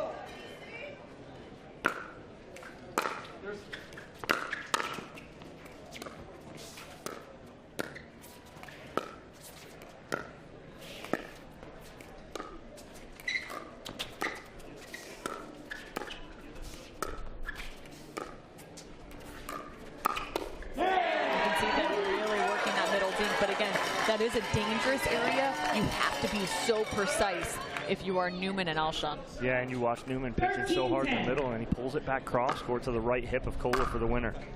I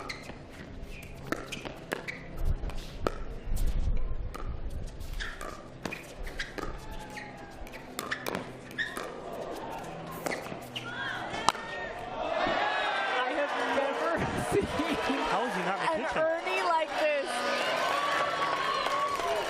That was the most compact Ernie I've ever seen in pickleball.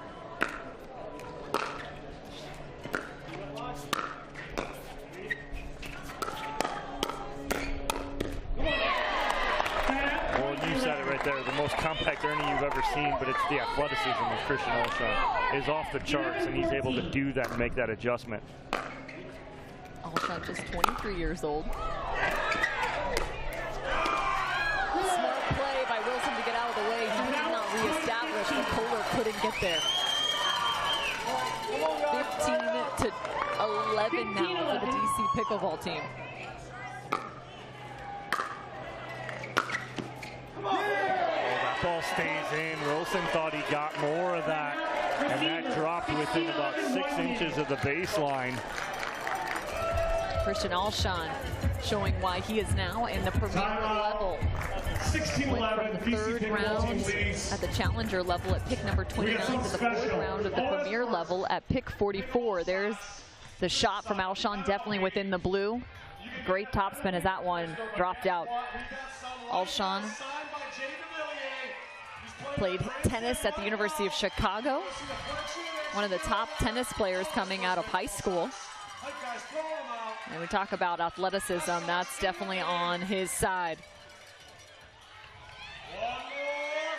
Again, a nice little lead here now for DC, looking to sit in the driver's seat and go up 2-0 heading into mixed doubles. And then is all the pressure on Utah to win 2 mixed doubles matches and force a dream breaker just to have a chance of winning this match. Nobody wants to go down early, is 0-1, and have to win their last 2 matches. Smith, your children require you in the Children's Daycare Center. Kyle Smith, thank you so much. He's probably stuck playing pickleball. 16-11. I think we have not lost children, but a lost father currently. Timeout, point 12. Oh, good time out there for Utah right off the bat. A mistake from Alshon. Kyle Smith is just a little too distracted by Major League Pickleball. Do you blame him? Not one bit.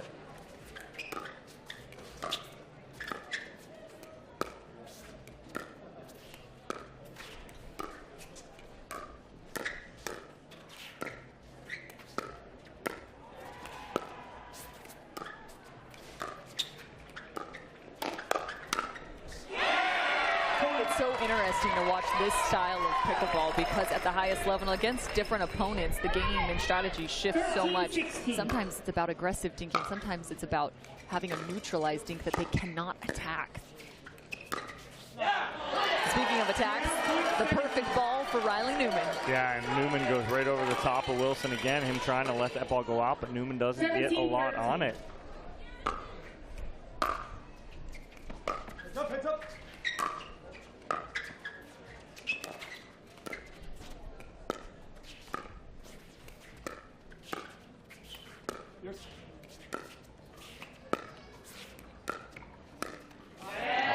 changed his mind last second. Looked like he wanted to flick that hard, but realized it wasn't as high as he needed it to be. And it was just a little in between. 18-13.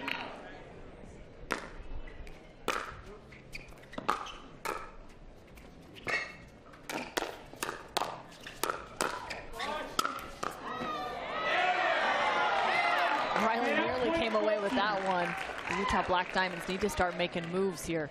When you're seeing Utah already make an adjustment on that point, Kohler and Wilson are switching sides now, putting Kohler on the left. Different patterns.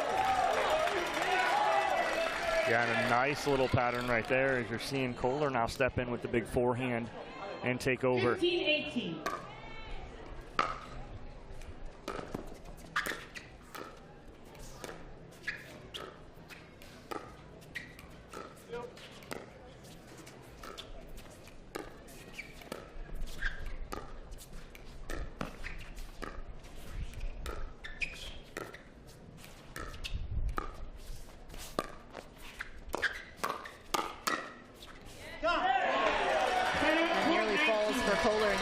Both AJ and Thomas are cousins. Their mothers are sisters. It was actually Kohler who convinced Wilson to get into pro pickleball.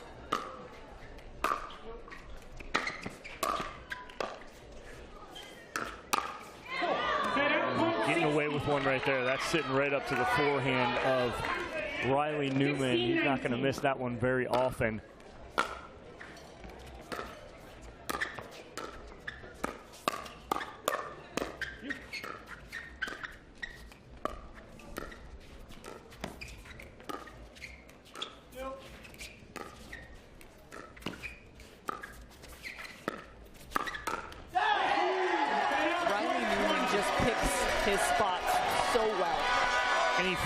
You because you think you have an opening, but he jams you up just enough to frustrate you and make you make a mistake. 2016. Game point for DC.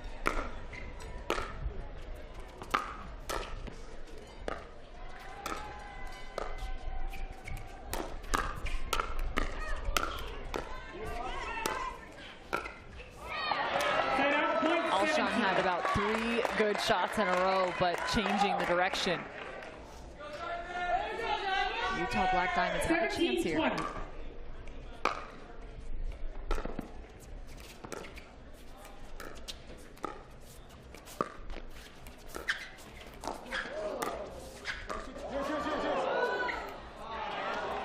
Nearly has it behind the back. Oh, so close. Yeah, a little off-footed right there. Kohler goes for the Ernie, but then gets caught up because he couldn't get it.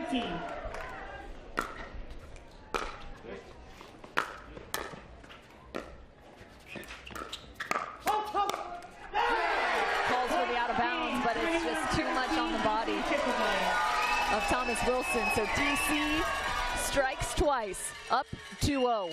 Sitting pretty here, nice job by Riley Newman. And Christian Alshon taking care of business. Very impressed with Alshon, settled in real early and was able to handle everything brought at him. He was targeted a lot.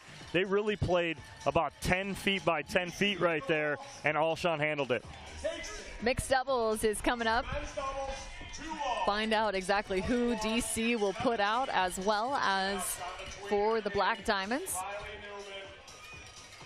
A 2-0 start is the perfect way to go if you're DC in this very tough group. Again, 3 picks in the top 5, all in the same exact group. Right now, one of them resides next to Cameron Blackwood. It's Riley Newman and Christian Alshon. Thanks, Cam. Riley, you know the other side's players very well, playing doubles with them. And so what did you know you and Christian needed to do well to make sure you took this for this game? Well, I think we just need to use a little bit of that crowd energy. We got the Kennesaw State University making lots of noise here. Christian and I feed off of it, but we just had to make a lot of balls, play super consistent. Obviously, it's a really good team, and job's not done. We still got another couple to finish out here. They switched Thomas over to the right side, started to get some problems. How did that change your strategy to make sure you came out on top? We just kept the same strategy. Even though they switched sides, we're still going to do the same thing, just now in reverse. So it wasn't that hard. DC goes up 2-0. We're going to come right back with mixed doubles. Don't go anywhere.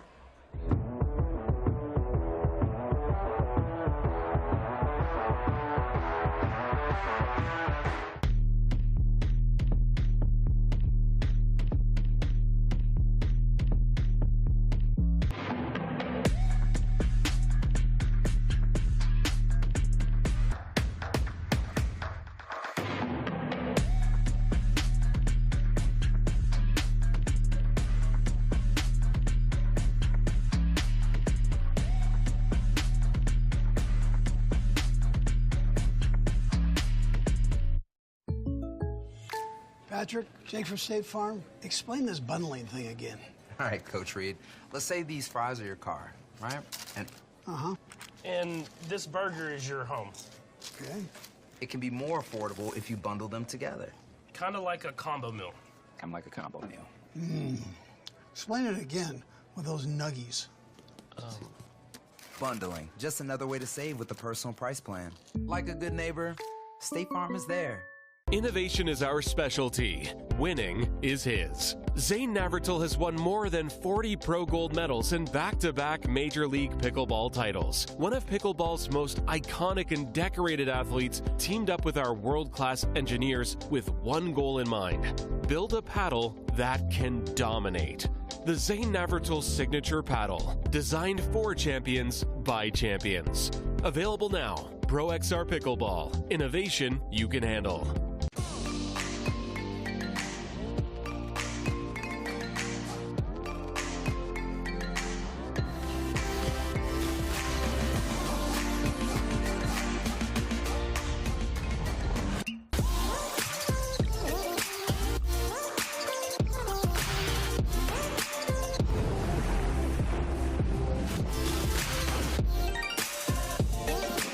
Dulce Vida Tequila.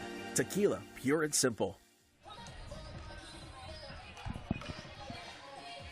Welcome back to Major League Pickleball by Margaritaville. Cameron Irwin alongside Dominic Catalano in the second matchup on championship court. It's the DC Pickleball team versus the Utah Black Diamonds.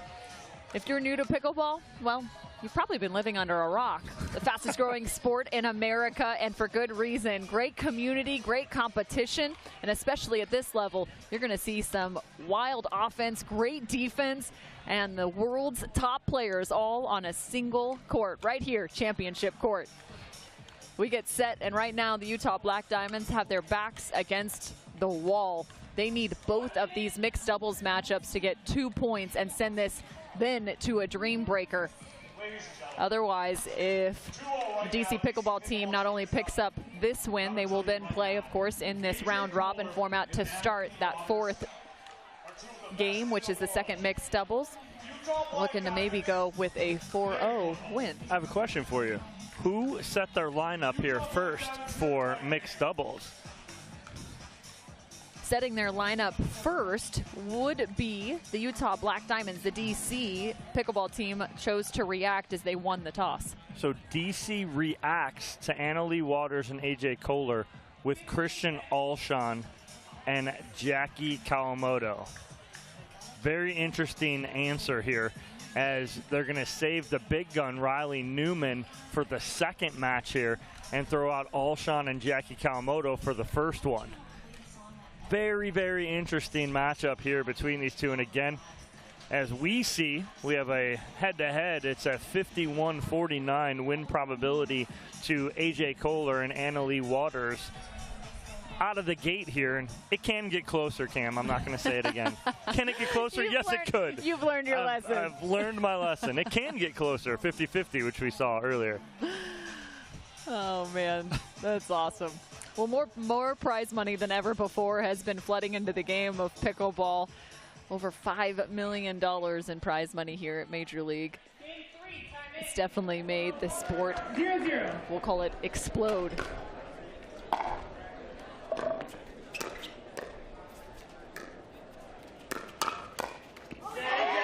Alshon trying to go speed up at Kohler to start off the bat. Kohler with the head shake going, it's not going to work here early. I'm dialed in now. Head out, point one. And then misses the drop right there off the bat. 1-1. So must win here for Utah to stay alive.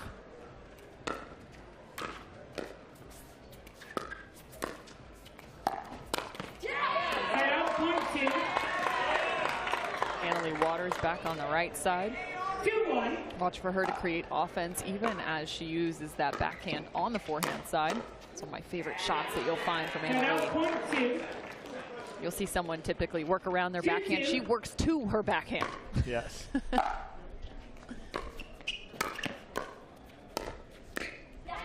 And nice ball right there from Kohler. And all Alshon needs to do is take a full step to his right. Kind of stepped with the right, didn't drag the left with him, and he's off balance just enough to make a mistake.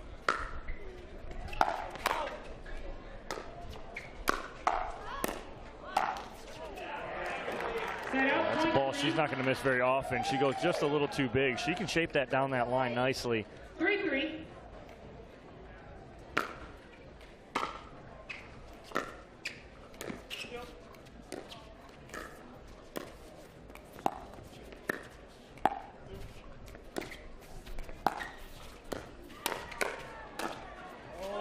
How about the wherewithal from Kawamoto? The ability to find that ball off the let. Yeah, it was almost a little miscommunication, Cam, right there, as Alshon was looking for Kawamoto, but she was looking for him.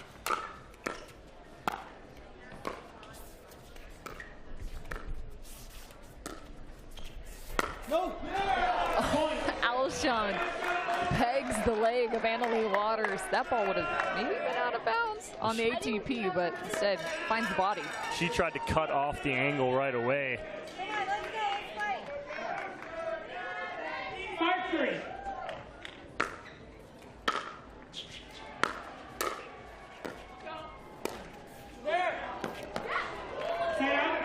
Nothing you can do there. That ball falls just along the length of the net. 4-5.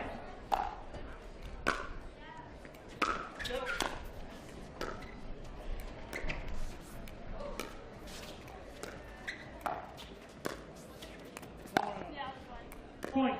Ball out of bounds. Go ahead. No, yeah, just a little wide right there. And Kawamoto, again, trying to keep Annalie Waters honest. She's trying to push her really wide because she's pinching in that middle on the two-hander.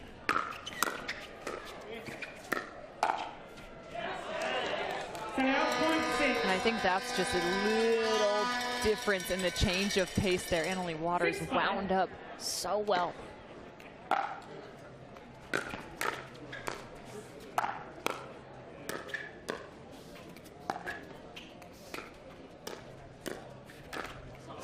Couple nice blocks from Alshon in the middle of that rally.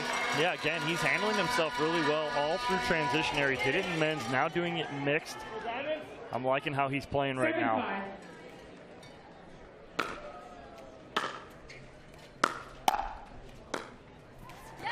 Set out, point 6.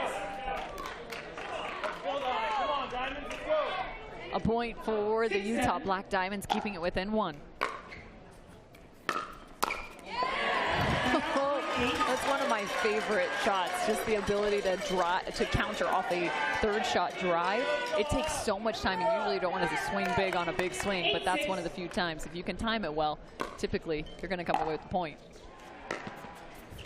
Yeah, you're exactly right, Cam. Again, it's all about timing, and it's very difficult to time those up to and get in a good position footwork-wise as well. 7-8.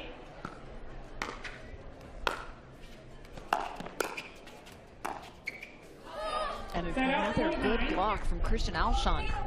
Whether he's blocking at the kitchen line or in transition, he is finding the contacts he needs. Riley Newman giving him a little insight as well in between points. 9-7.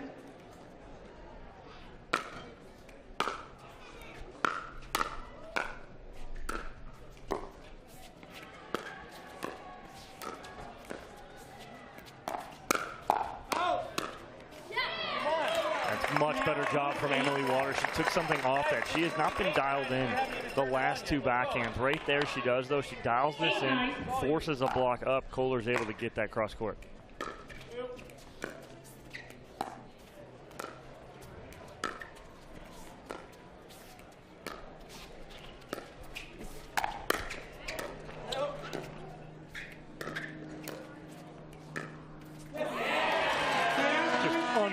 Defense from Kawamoto right there.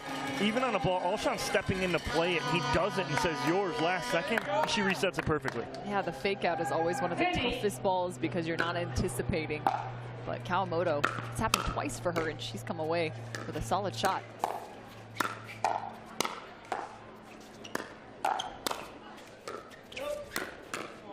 Annalie Waters was looking to turn defense into offense. She's had 2 balls and then charged in with a nice read, but still doesn't come away with the point. Well, who started that whole initiation, or who initiated that whole point? It was Kawamoto.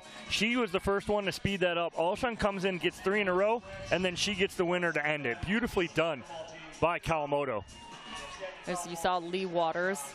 She not only is coaching for the New Jersey Fives, but also now the Utah Black Diamonds. New Jersey Fives now playing at the Challenger in Season 2, having plenty of words with 16-year-old daughter and also former teammate Anna Lee. Yes, absolutely. And again, like you said, Lee pulling double duty. Her Fives are 2 points away from moving on to the semifinal right now in their last matchup in mixed doubles. Allie Phillips and Johnson Cola up on Trong and Brown. Ooh, make it 2016. Gotta love the live scoring updates we get on the MLP website, MajorLeaguePickleball.net. Hit that up, you get live scoring, or jump on over and watch us live as all 4 courts are streamed. You need multiple devices. We need more here. You and I got 2 or 3 out here now. We need more, and that's official. The New Jersey Fives win. At this rate, we need like a Scott Hansen, like an NFL red zone type. How about it? How about that style, right? We need 4 screens, get into that red zone. The witching hour's all going to come to head. Cam and I are asking for it. Can anyone deliver? Come on, somebody out there. We asked for a lot.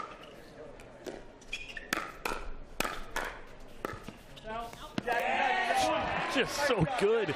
And it's not just Kawamoto playing good defense, it's Alshon right now. Through transition, he is next to perfect.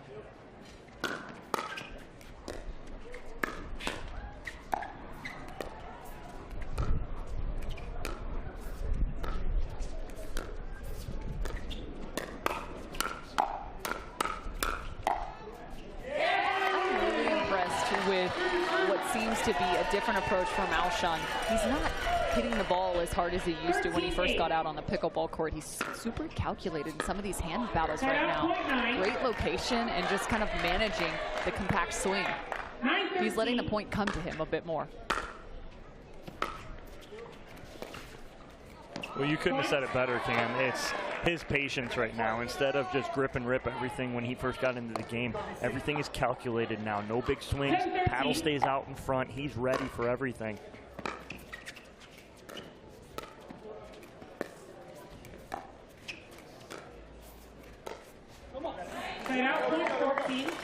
You're doing something right if you're winning on dink rallies. Yeah, and right now he's got Kohler just moving every which way. Another good point from Alshon.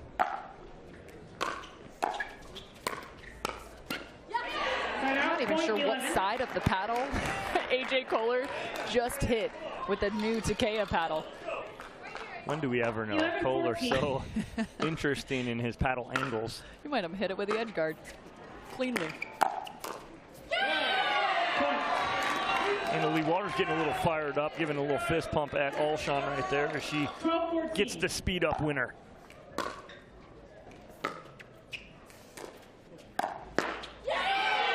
Right through the middle. Solves the riddle. Well, great job by Kohler hitting a good drop here, but Anna Lee Waters is the difference maker. She reads a good drop, comes in and pinches in the middle and finishes that off.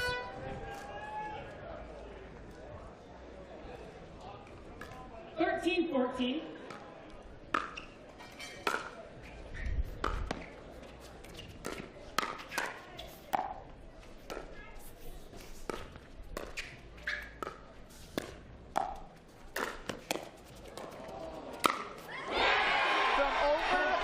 Of his head, the Scorpion, AJ Kohler. Wow, just so interesting again, the angle. It was almost behind him, Cam, as he hit this. It's just pure athleticism and reaction from AJ Kohler and forcing the timeout from the DC Pickleball team. An incredible shot from AJ Kohler.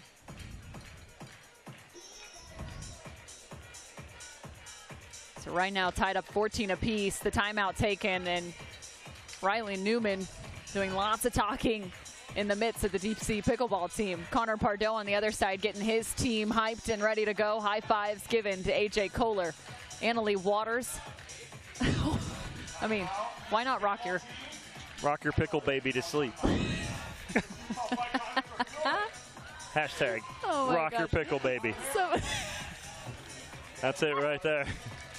Some of the things you see in this sport. It's crazy, right? I swear to you. Unbelievable. Only at Major League Pickleball. Oh, man. The sentences that I have to put together to cover this sport are really phenomenal, and it makes my job and our job, more importantly, so fun.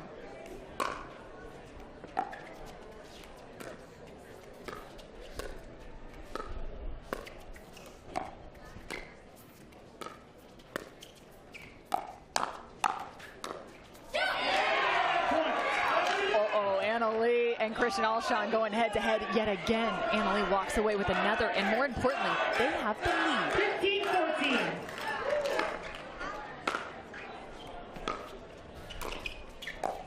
Oh, Christian with the rebuttal up in the ante.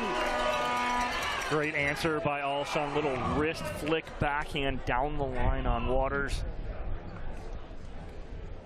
15 all. 15-15. Tension rising. You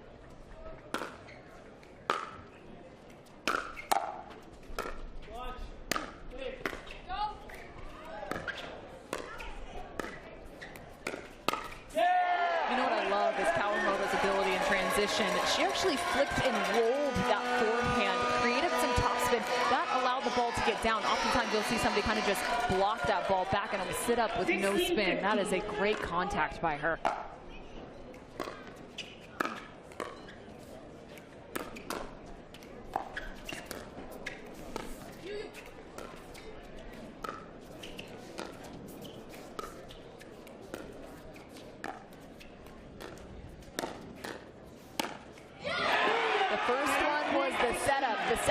The close. Again, such a good wrist flick there from AJ Kohler, setting himself up. He's so difficult to read right there. He'll either drop that or flick that. When he flicks it, it's so quick, so fast.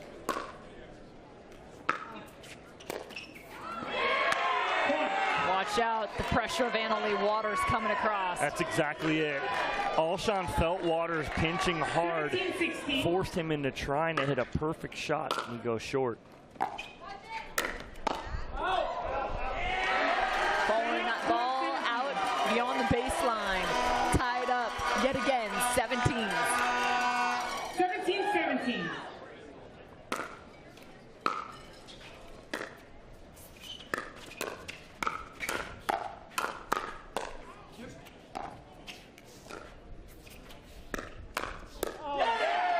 What a counter from Kawamoto. She goes inside out back to the body of AJ Kohler right there and just jams him up enough. 18-17. 18-17. DC back on top.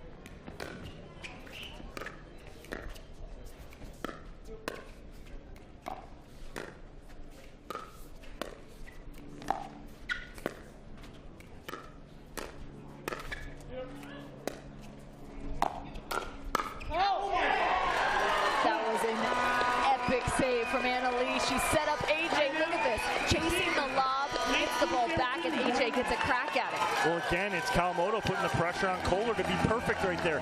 He is sick of her getting everything back, so he tries to go away from her so much that he goes wide down the line, and a 2-point lead for DC. Looking to wrap this baby up. Don't forget, DC, if they pick up this mixed doubles win, they will pick up the match win. However, we still will play that second mixed doubles competition, as it is a round-robin format to start off before heading into the knockout rounds. So nonetheless, in those fourth games, even if you win 3-0, those fourth games matter because you have to look at the seedings in terms of maybe somebody goes 2-1 or you have a full bracket going 2-1, and those points and those matches and games matter. Had that yesterday in the Challenger. There were 3 teams in one pool that went 2-1, and it came down to those games net. And it was the Milwaukee Mashers who were on the losing end. They went 2-1 and didn't make the playoffs. So again, those fourth games, even if you're down 3-0, they do matter. 19-17. Alshon has the serve. 19-17.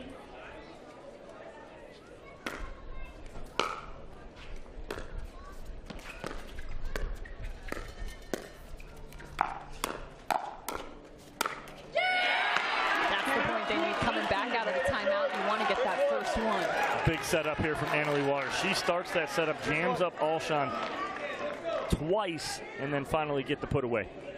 18-19.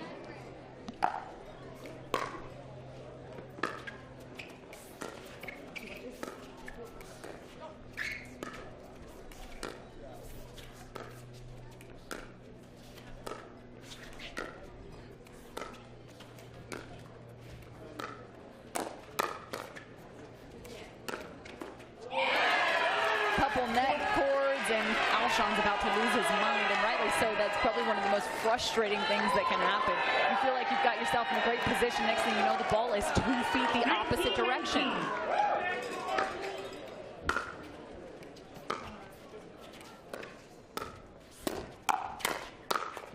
Called the timeout, and now it's 3 straight. It's just so tough for Kawamoto to try and speed up at Annalie Waters at that point. She's not going to miss that, and now it's game point for them. Utah Black Diamonds looking for a shot to stay alive. Not often you see Annalie Waters not get a paddle on the ball. 20 all.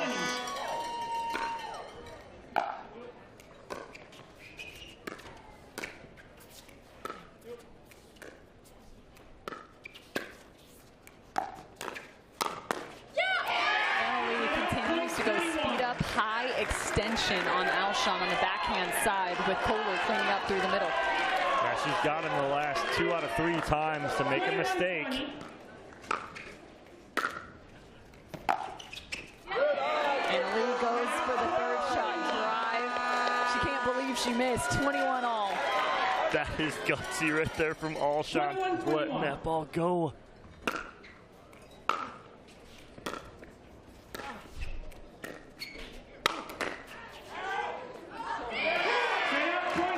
That's just not the right shot at that time at all from Alshon. Trying to flip up a lob into the wind over Kohler. 22-21.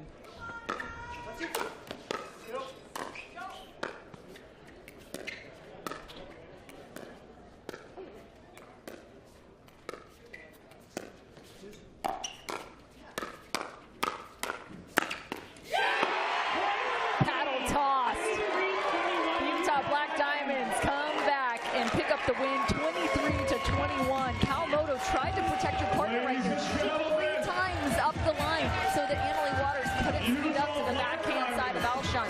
She does it once, and next thing you know, right back to it. That pattern worked time and time again. Utah Black Diamonds are still in this. What's the answer there? Stay away from ALW because she is a gamer and keeps the Black Diamonds in this.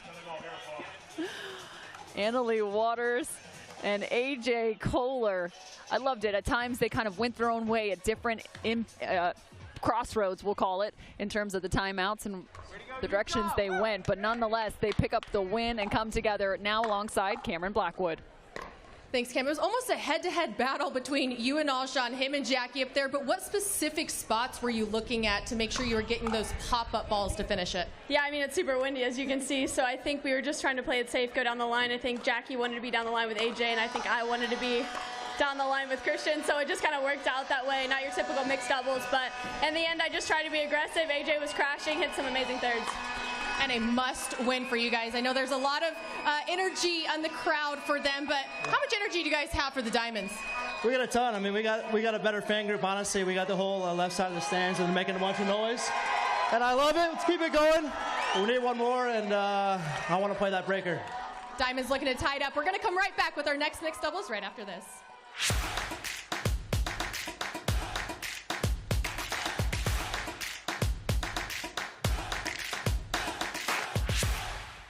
I just didn't want to look like everybody else. It just didn't suit who I was. It didn't fit my persona. It didn't fit my image. I rep the stuff because I love it. I rep because it's quality, and I like the fact that I look a little fly. It's been huge because it identifies me. I feel like I stand out. People reference me to the shirts all the time. They know me as the guy who wears the flashy shirts, and I'm cool with that.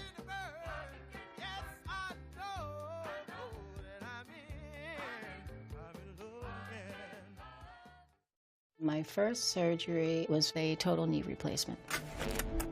I ended up with an infection. They were going to have to amputate my leg. That just was not okay with me. The moment I entered HSS, the care was exceptional. For somebody to tell me you're going to keep your leg, it was magical. Everything is so alive because I got my life back.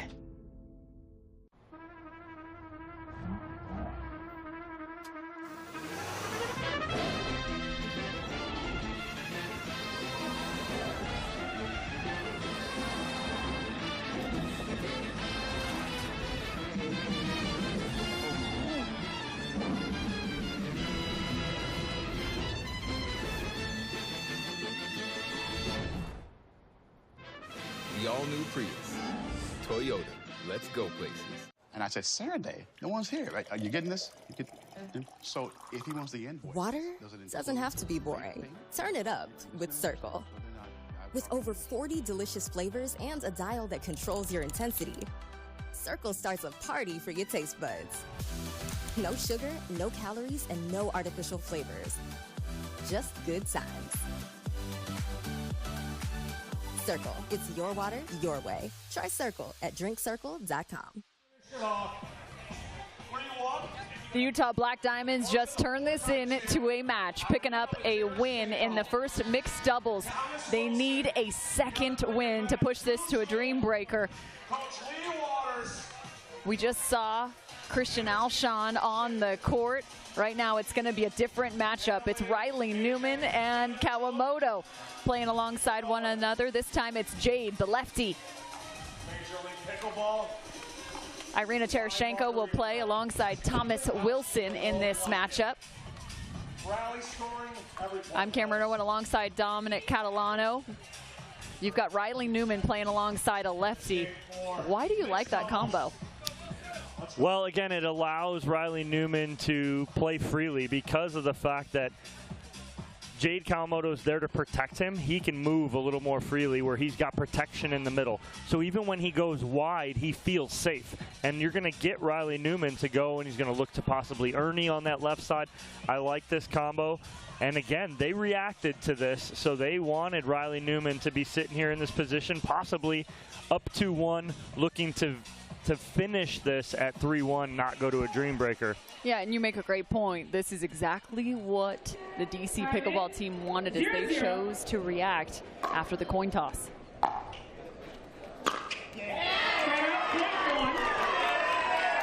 Tereshchenko and Wilson, if you're going to attack, where do you look? So if I'm going to attack, I want to go to the forehand of Irina Tereshchenko. Avoid that backhand. She has a cut drop. She has a two-hander. Got to go to the forehand there. I think that's the only weaker spot. There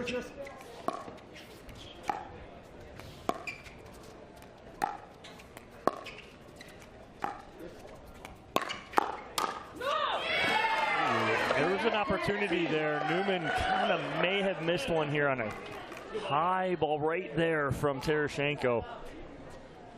That's what he needs to look for. 2-1.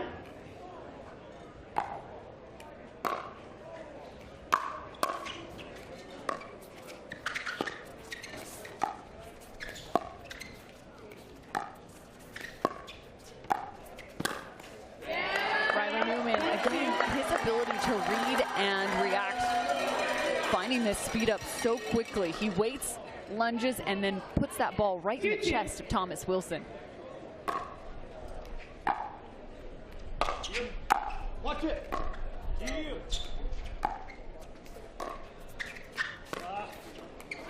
And that's the spot for Kawamoto. She's got to keep Wilson honest. Where she's going to go cross court with Tereshchenko forehand to her backhand, she's got to keep Wilson honest and keep him out of the middle. It's the same thing that Tereshchenko is going to have to do with Newman.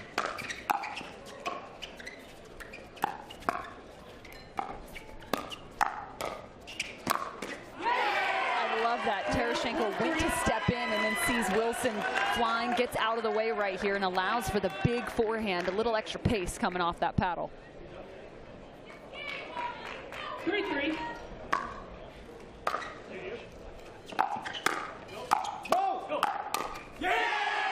There's the hands. Tereshchenko right now is actually opening up her forehand quite a bit. Well, and I'm saying, and I said weaker, it is not weak in general, the forehand, but I like staying away from her backhand. I think her backhand is her strength, but her forehand right now is nasty.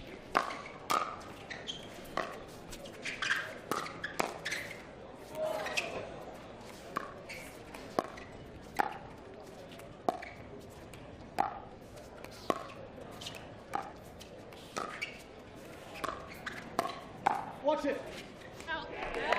Good talk right there from Newman, telling Kawamoto to watch it. She lets it bounce, goes wide. 4-4.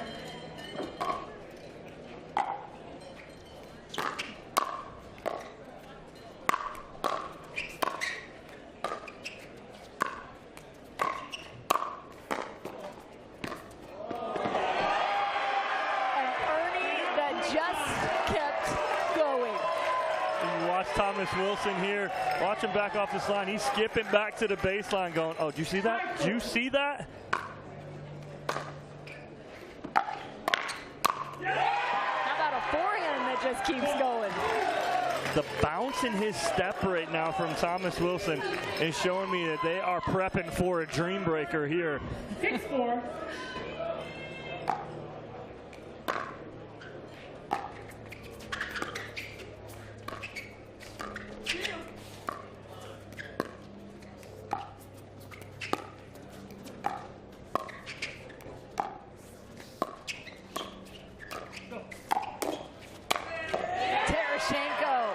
We talked about it earlier today. Mixed doubles, the female still has to find offense at the right time. It's not always going to come every single point, but if you can pick away maybe 4 or 5 offensive points started by you, you're doing something really well.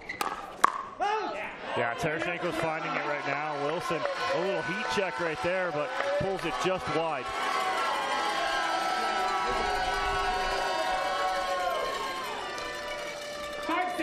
I'm pretty sure Riley Newman might have got alongside some of those fans.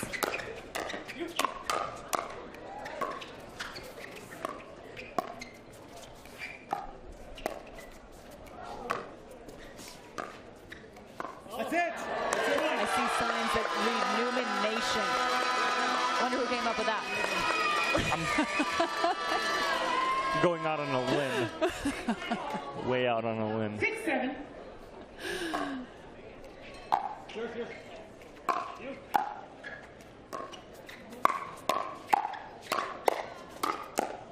Kawamoto opening up the backhand. And you watch right there, Newman though with the finish. Watch where he goes with this last forehand. Instead of going to the extended forehand of Tereshchenko, he goes right to the right hip.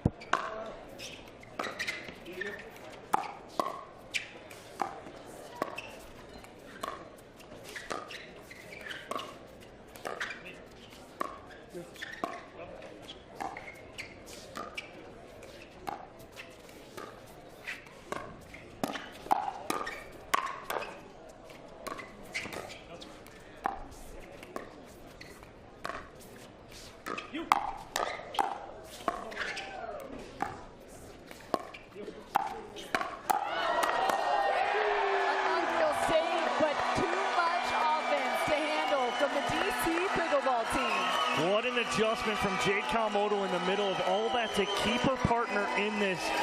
Right there off the tape, it was by Newman. She kept it alive, and then Newman comes in for the finish.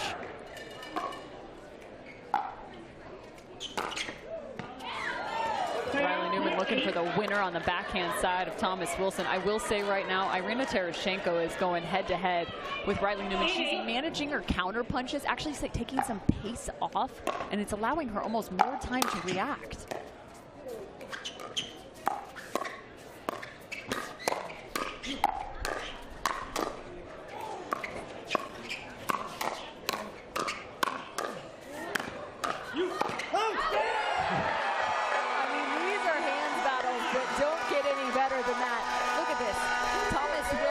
Extended play coming back. Tereshchenko trying to fill the void through the middle.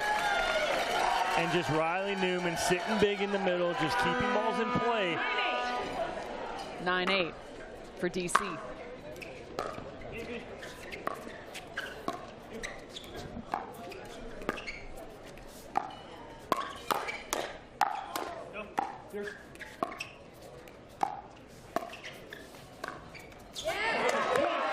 Sorry, you look at, I know they didn't come away with it, but Tereshchenko right now is a backstop.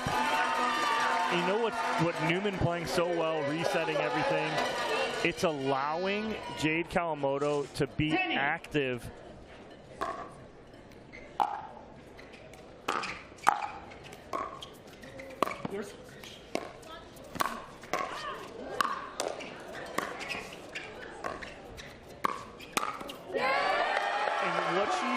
She's being active and she's playing aggressive, and it's allowing her to play aggressively because Newman's blocking everything, keeping everything in play.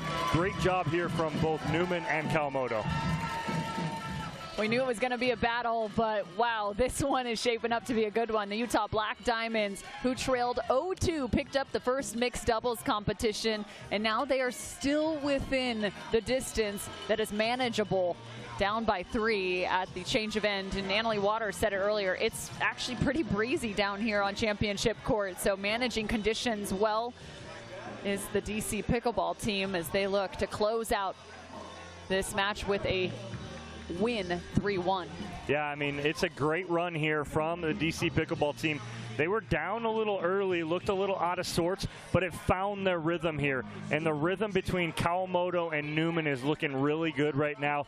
Kawamoto, like I said, playing very free. She's being the aggressor and then letting Newman clean everything up. And I like that kind of tactic for them here.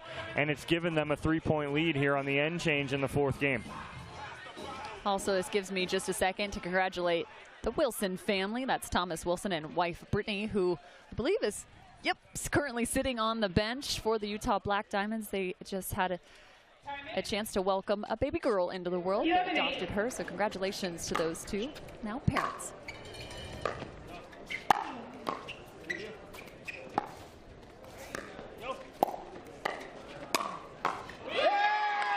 Tereshenko getting a little frisky over there on the sideline with a little backhand Ernie.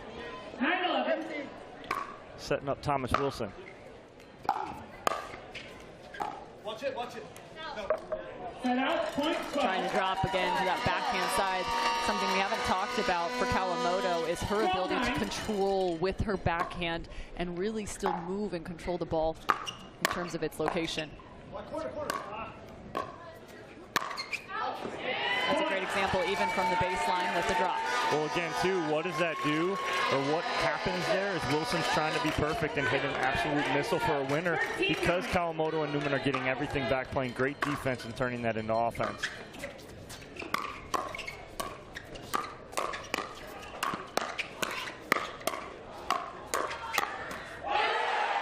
Thomas Wilson is doing everything he can to get these balls back. I mean, Cam, at least 2 or 3 of those are winners, typically off the paddle of Thomas Wilson. But Riley Newman playing so well right now. Receivers, 14-9, 1 minute.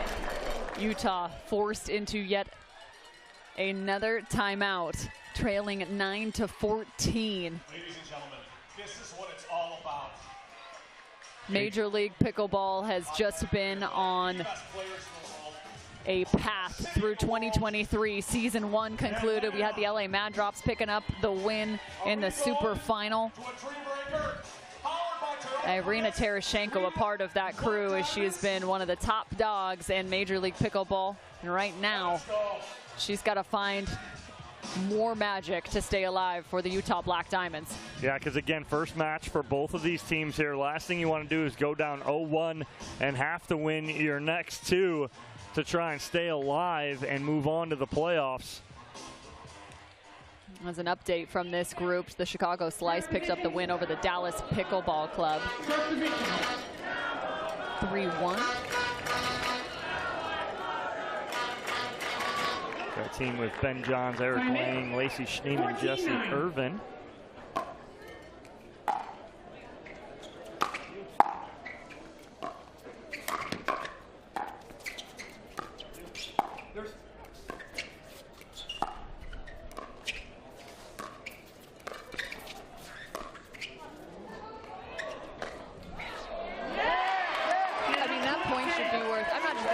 It should be worth like 5 because it's not easy to lob over the head of Riley Newman. Perfectly timed, perfectly placed, using the wind in his face to his advantage as Thomas Wilson on that lob. Again,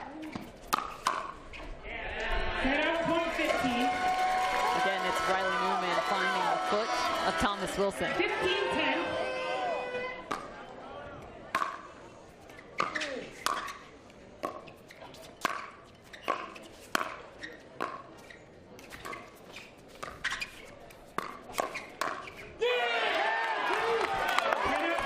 The only way you're going to win a point is off a left cord off Riley Newman's chest right now because he's dialed in for that block too. I will say there's a lot of mutual respect between Wilson and Newman right now. Getting the thumbs up from Newman after that. They've been going head to head.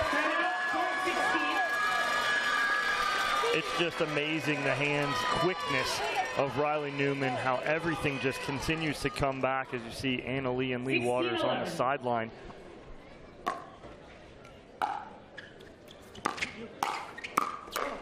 Go. Be back.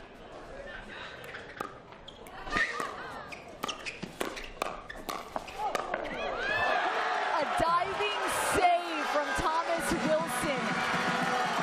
You will not see effort like this everywhere. He gets it back too, which is incredible. But salt in the wound. Newman sends that right back on his body. 17-11.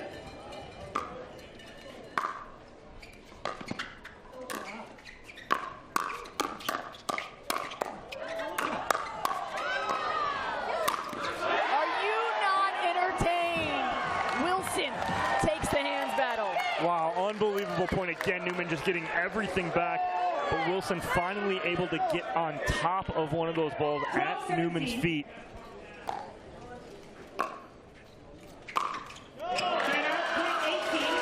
Late in the game, can't have those kind of mistakes. Every third has to be over. You have to force your opponent to play that next ball. 18-12.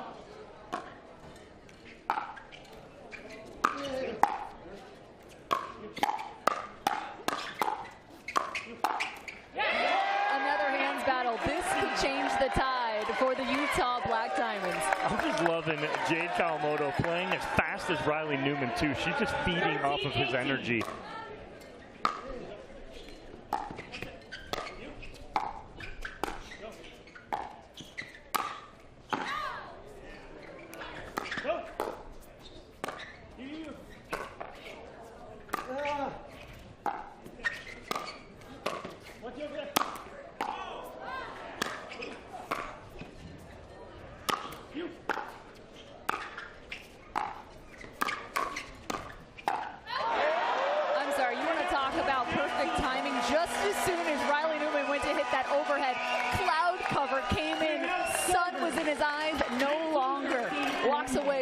Another point. And we're going to get the offensive timeout here from Newman. He spent, as soon as that point was over, he was walking straight to the bench. He's going to take a break here. 2 points away from ending this and taking a 1-0 lead going into their second matchup today. So 19-13, the DC Pickleball team with the advantage. And also important to note, the newest owner of the Atlanta Bouncers is in the house. Trey Young of the Atlanta Hawks, first round pick in 2018, is officially on championship court. He just walked right past us. We bring out all the big names here at Major League Pickleball by Margaritaville. He's got the whole family with him. It's a family show here at MLP.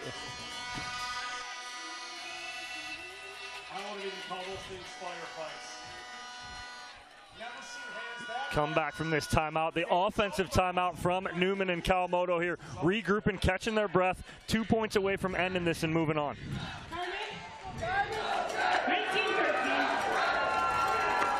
Here's a look at Trey Young sitting at the back of the court.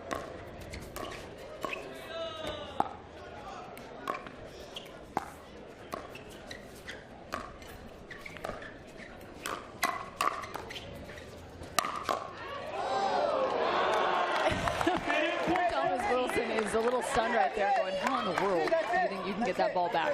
She was only a foot outside right there of getting that back.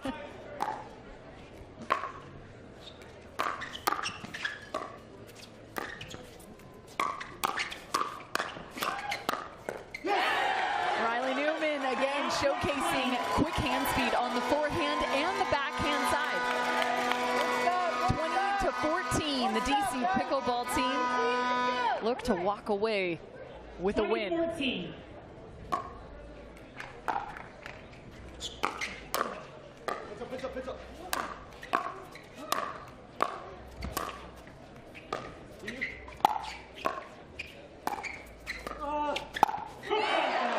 foot fault and the ball into the net. No matter what way you look at it, 21-14. And Trey Young's liking this energy. already excited. They're up next, though. Bouncers next up here on Championship Court. He's got the best seat in the house, but right now it's all about the DC Pickleball team. 3-1 victory over the Utah Black Diamonds. Very impressed with their whole team. That last matchup, though, Riley Newman, Jade Kawamoto, so impressed with the offensive skill set of Jade Kawamoto in that matchup. They are going to be very dangerous, Cam. Dangerous are the DC Pickleball team. Kawamoto and Newman are already over by Cameron Blackwood. We got to wait for the rest of the team because isn't it a full victory speech we deserve here? Christian Alshon making his way on over. And man, this crowd is only just getting that much more lively. Cameron, I don't even know if you're going to be able to hear them. Good luck. It is very loud in here. There is so many fans here for the DC Pickleball team that just took out the Utah Black Diamonds. You and Riley had a tough task there to make sure you guys won 3-1. How much of your movement is crucial in there to make sure that he's able to create in the middle?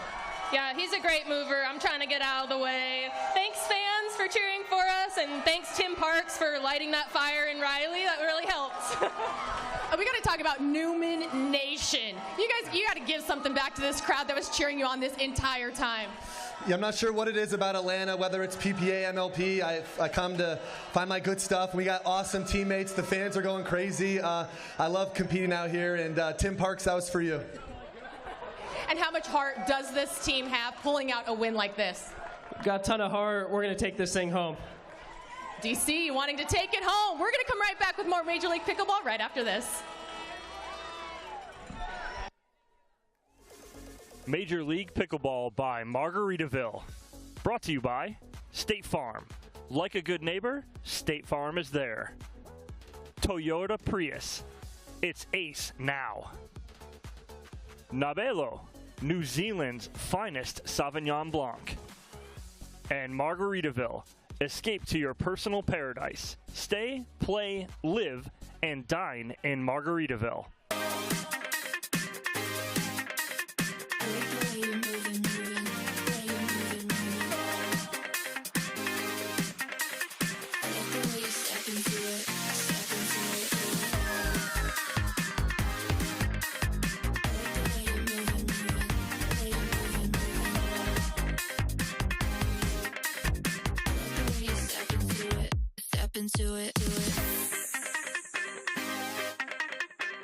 Innovation is our specialty. Winning is his. Zane Navratil has won more than 40 Pro Gold medals and back-to-back Major League Pickleball titles. One of pickleball's most iconic and decorated athletes teamed up with our world-class engineers with one goal in mind: build a paddle that can dominate. The Zane Navratil Signature Paddle, designed for champions by champions.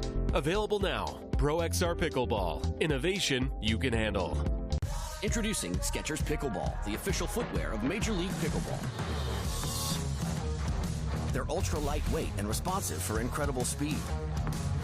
They have Goodyear rubber outsoles with a specialized pickleball design for increased side-to-side stability and agility. Plus, they feature shock-absorbing foam and Skechers' famous relaxed fit design for incredible comfort game after game. Conquer the court in comfort. Skechers Pickleball, the official footwear of Major League Pickleball.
2:30.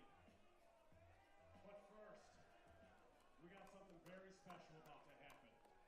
Championship court, we are back. And we are ready. Ladies and gentlemen, out of Orlando, the Orlando Squeeze. He stands 6'5", former pro tennis player, representing Romania in the Davis Cup. Originally from Bucharest, now in Palm Beach, the ravishing Romanian, Andrei Daescu.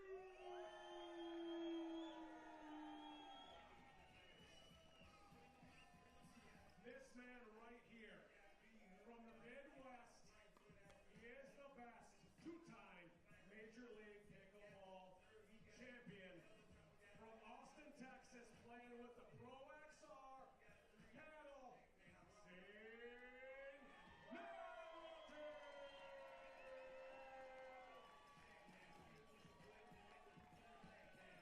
Ladies and gentlemen, one of the best in the game. Originally from Fort Worth, daughter of Chris and King. Living in Boca Raton, Anna.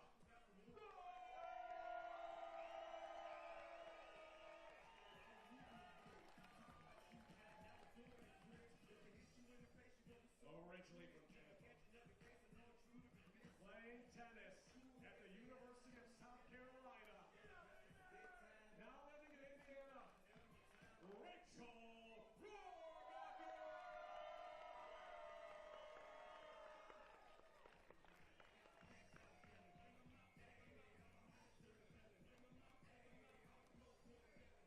Atlanta, it's time. The Atlanta Bouncers. First, she is one of the best to ever do it. At 43 years old, from Brazil, living in East Lansing for a long time, she gets by at that age of a lot of Van Gay. Her name is Simone Georgie.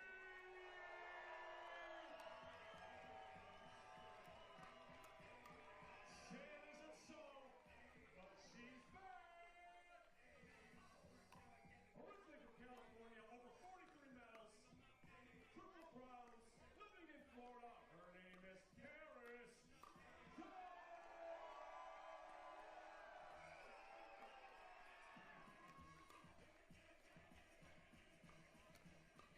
It looks like we're going even further down south. One of 6 players to jump from Challenger to Premier in Season 2 from Bogota, Colombia, Pablo.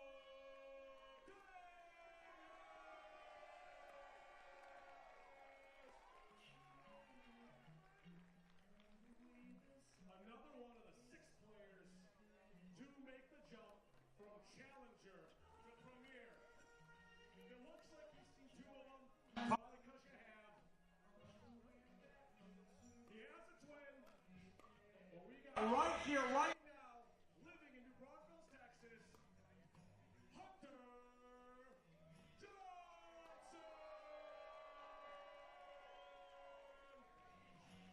Once again, we are very happy to have in the audience 2-time All-Star for the Atlanta Hawks.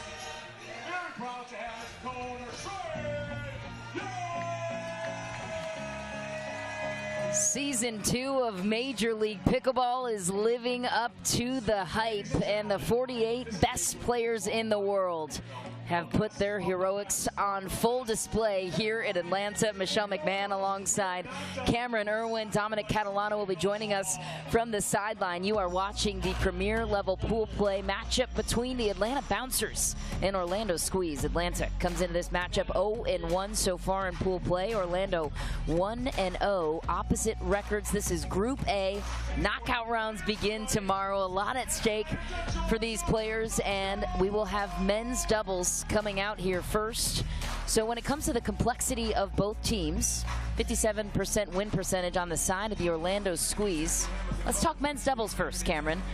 What do you like the most about Andre Deescu with Zane Navratil in this matchup against Hunter Johnson and Pablo Tellez? Well, I think the first thing that comes to mind is Andre Deescu, and just in terms of his size, he can really dictate in terms of up at the kitchen line. You have to be wary of his ability to not only attack, but also counterattack. He's improved significantly throughout the last year, so it's also fun to watch him now continue to level up his game. Zane Navratil is also one of the best to hit the pickleball court. Just an absolute talent, has so much spin and pace to his play, so watch out for that duo. It's going to be interesting to see the right versus left side in terms of how they shape this one. But on the other side, for the Atlanta Bouncers, it's Hunter Johnson and Pablo Tellez. One of the great things about Pablo Tellez is he's a lefty, so you're going to see Hunter Johnson playing that right side, just has a nasty forehand, so watch out for that. I imagine for the Atlanta Bouncers, there could be a lot of driving and crashing in, so watch out for that in this men's doubles matchup. Yeah, you mentioned the lefty of Pablo Tellez. Ben Johns has said that is the future of pickleball, when you can find a teammate that's a lefty, keep forehands in the middle. It certainly changes the complexity of the matchup. Dominic Catalano giving us the scoop on the toss.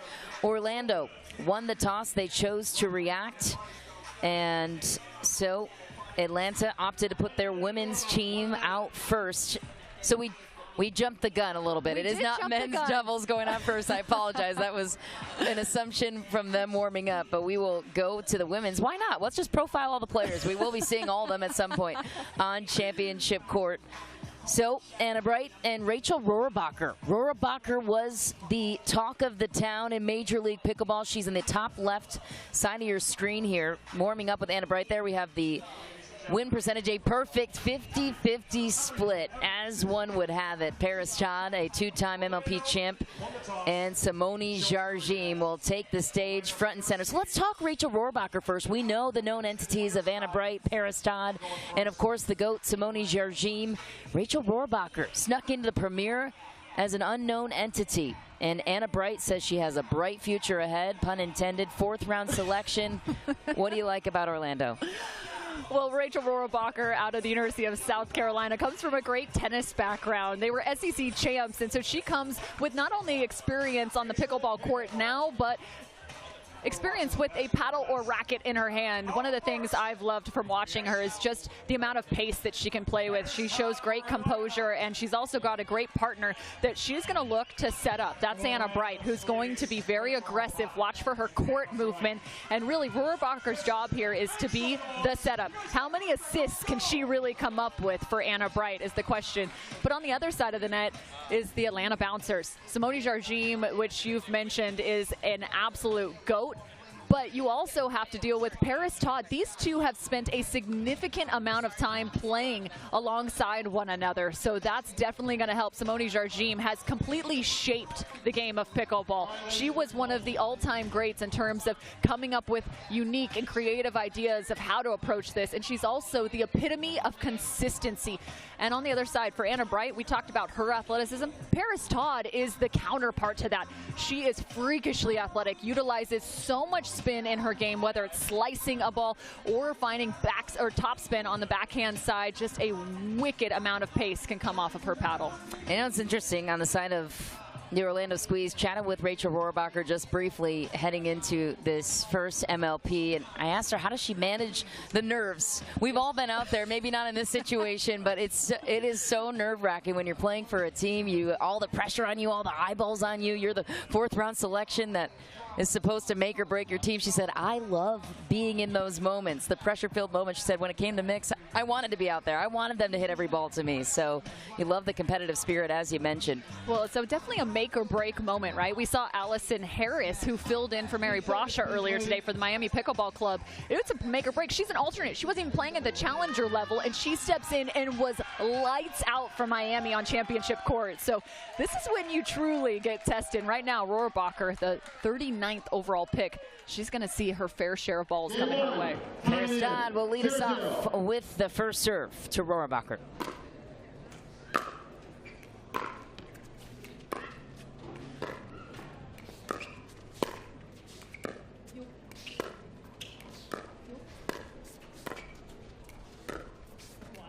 Just wide for Jargine. And just to start, you already see the cross-court forehand roll dink battle between Todd and Rohrabacher.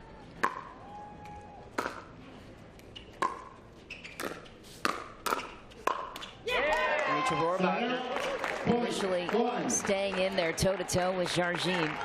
And I don't mind the take there. Rohrabacher just a step ahead of Anna Bright, working that two-hand backhand.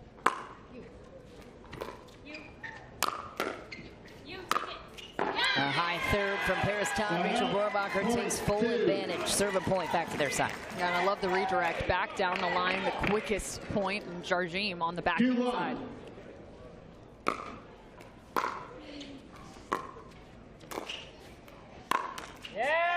Sign out. Point 2. Two-hand backhand from Anna Bright. That's actually one of her best strokes, is on that backhand side. Watch her start to get into a rhythm there.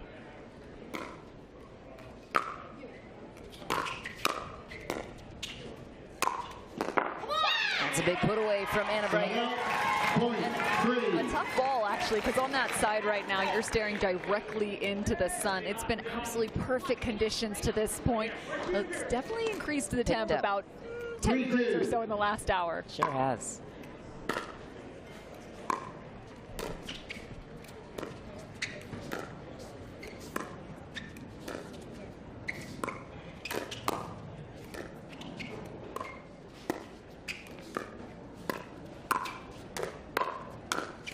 Jargine packs a powerful punch. More importantly, she packs a low punch. That second ball for Jargine, she puts it down at the feet, high about shoulder height, and then sends that ball down. Great trajectory. Wind is picking up too, something to note. Into the net for Paris Todd. Orlando will take the point. And I really like the way Anna Bright right there, when she has the time working more to that forehand side, instead of working the backhand, she really puts so much topspin on that, creating problems. This return from Todd. Orlando takes a 2-point lead. 5-3.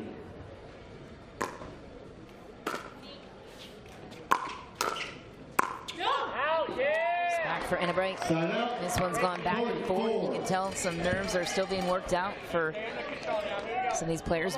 Wind, rather, mixed in there as well. Paris Todd, the first round draft pick for Atlanta, is the server.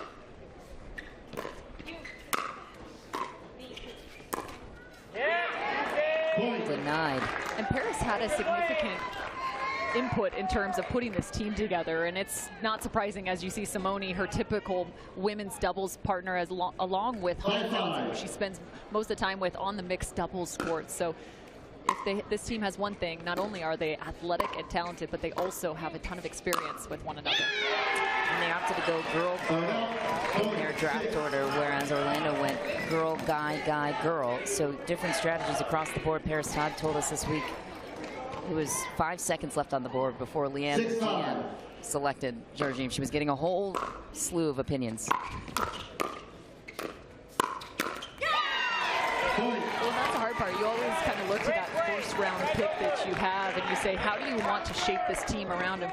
Danny Warfel on the Heisman Trophy winner,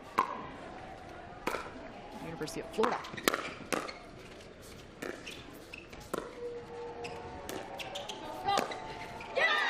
Big finish for Rachel Rohrabacher, earning her keep at the premier level. I love this. Instead of letting that ball bounce, chasing it, she instead decides to go with the overhead, even a little bit of a roundhouse move, but still plenty of pace. 8-5.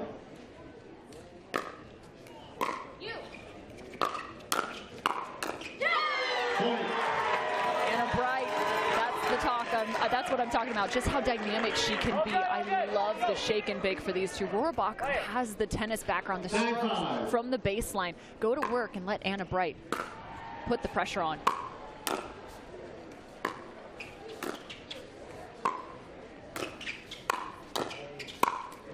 Anna Bright sets herself up for the put away. Now a 5-point lead for Orlando. Why this works? The location. You can see the extension for Paris Todd trying to protect the middle with the backhand. Beautiful location for Bright.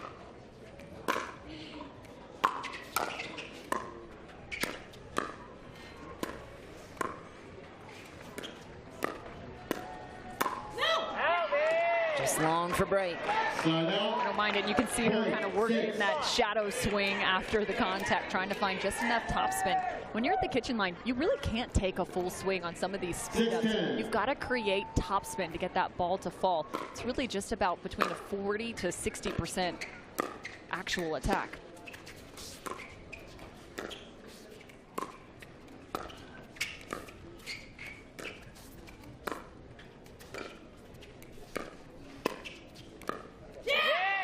Nice roll from Paris Todd. And that's what the bouncers really need right now, is the ability to let Paris Todd get more involved in this. Most of the balls have gone the direction of Jardim.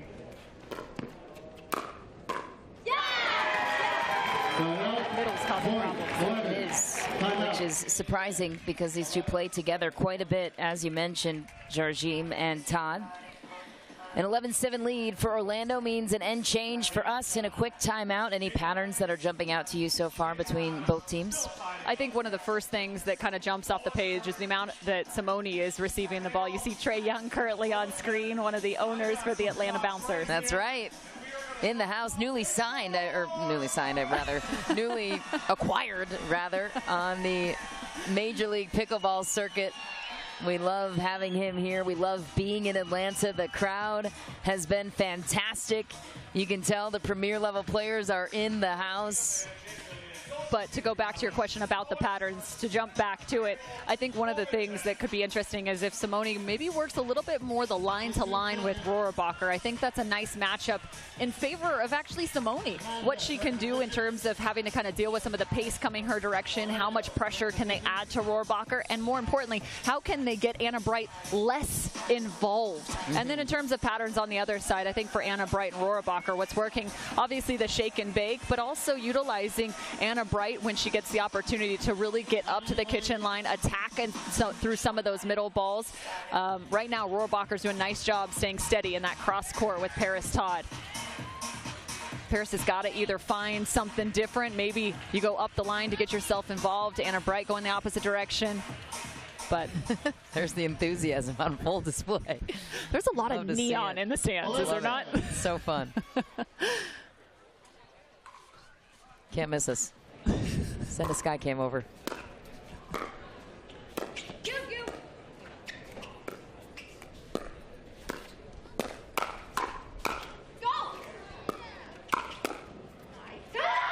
That's good pressure from Todd and Jardim.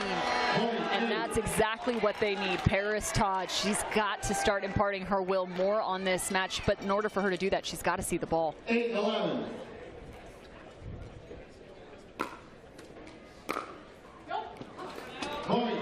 And a miss, a little bit of a tight return for Rohrabacher. Don't want to give away easy ones right now. 11.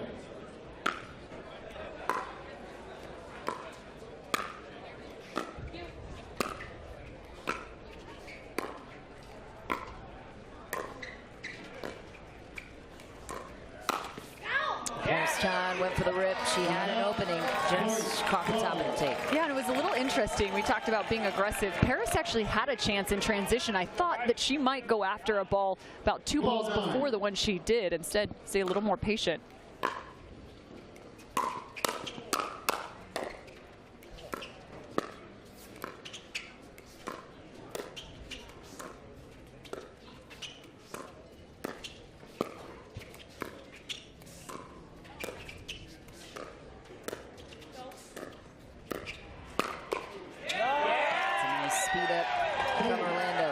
It's a really nice speed up because it's not only cross court, but it's cross body. This is tough. You can see how Todd is loading up the two-hand backhand, which is what you typically do to cover the middle, but instead Rohrabacher finds the right hip.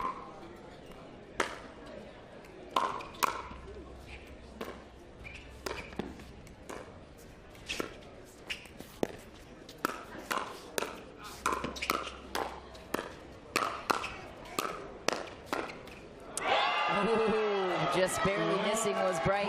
First fire of the night. True one of the game. Well, I like this too. They started this off by actually returning to Anna Bright. This keeps her a little bit more at bay up at the kitchen line.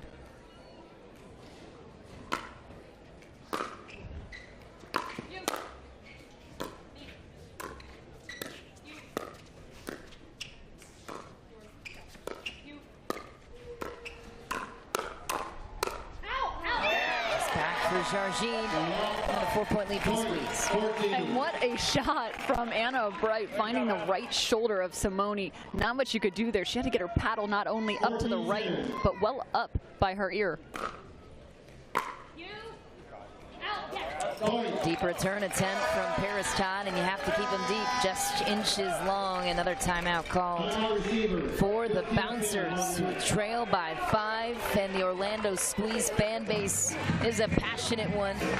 The DeVos family owns this team, and they also own the Orlando Magic, so they know how to run a professional sports franchise. Episode with their owner on the Major League Pickleball podcast. Some good insight there as to why Anna Bright first, because the Orlando Squeeze had to trade their 3rd pick. They had a first-round 3rd pick with who they could have had, which could have been Riley Newman. They instead opted to drop to 5, trade that pick with DC, who wanted Riley at that 3 spot. So then Anna Bright gets taken first at the 5th overall pick for Orlando. And the draft strategy is so interesting from there. Andre Daescu, a great pickup in the 2nd round, as was Zane Navratil in the 3rd. We'll see them momentarily. But as it relates to this game right now, women's doubles, what do Jargine and Todd need to do to get back in this one, you think, Cameron? Well, I think that right now they're dealing with a little bit of a wind at their back. So we've seen a few missed returns go long, so trying to keep them at bay. But really, we always talk about it. Pickleball is about limiting errors, and right now they've started to mount on the side of it, the Atlanta Bouncers. They've also switched sides, so now Paris Todd is on the left and Simone Jargine on the right side. So maybe look for Paris to create some offense through the middle on the forehand. Why do you think that was a switch they decided to make? Mix things up, or with the way Paris is playing right now? Maybe a little of that, but also remember what we talked about at the beginning of the game, how they were dealing with some issues through the middle of the court. So with Paris there, she's able to really get into a point and take over more of the court. Watch for her to cover maybe 60 or 70. Holy Rohrabacher down the line. What a shot. She's a competitor. It was like it was out of a cannon. It's tough bounce off the tape, for sure. But that was a gutsy choice.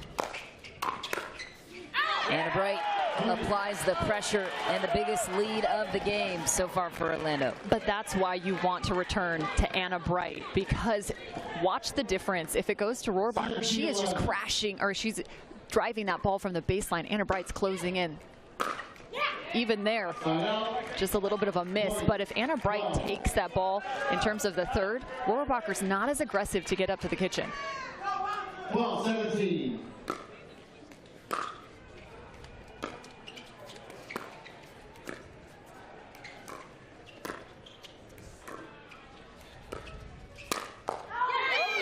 Rohrabacher throws the hammer on Jargine. An 18-12 lead early. Trouble brewing for the Bouncers. You know, it's so fun to watch these kind of attacks because they're seen more just within the last year of pickleball. You used to say you never speed up cross court. Well, now you speed up cross court. It just has to be to the right side of the right sider.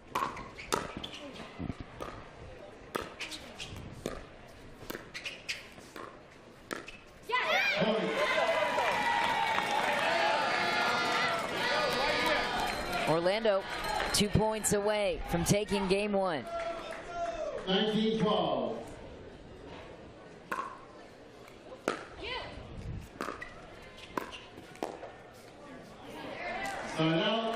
And this is where you just have to almost have blinders on. Don't pay attention to the score. The nice thing is once you do get to that 20-point mark, you have a little bit of a grace period, right, to be able to get back in it. So watch for them start to push in.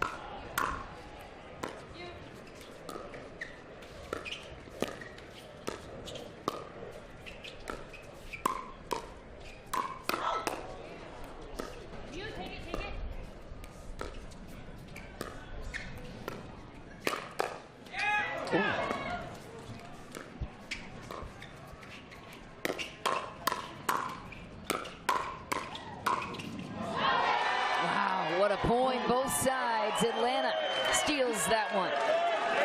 You want to talk about momentum turners. It's points like these that can be the biggest difference maker. So don't forget this one if you're the Atlanta Bouncers. Now at 14-9, could that be the difference maker? A little more confidence on their side.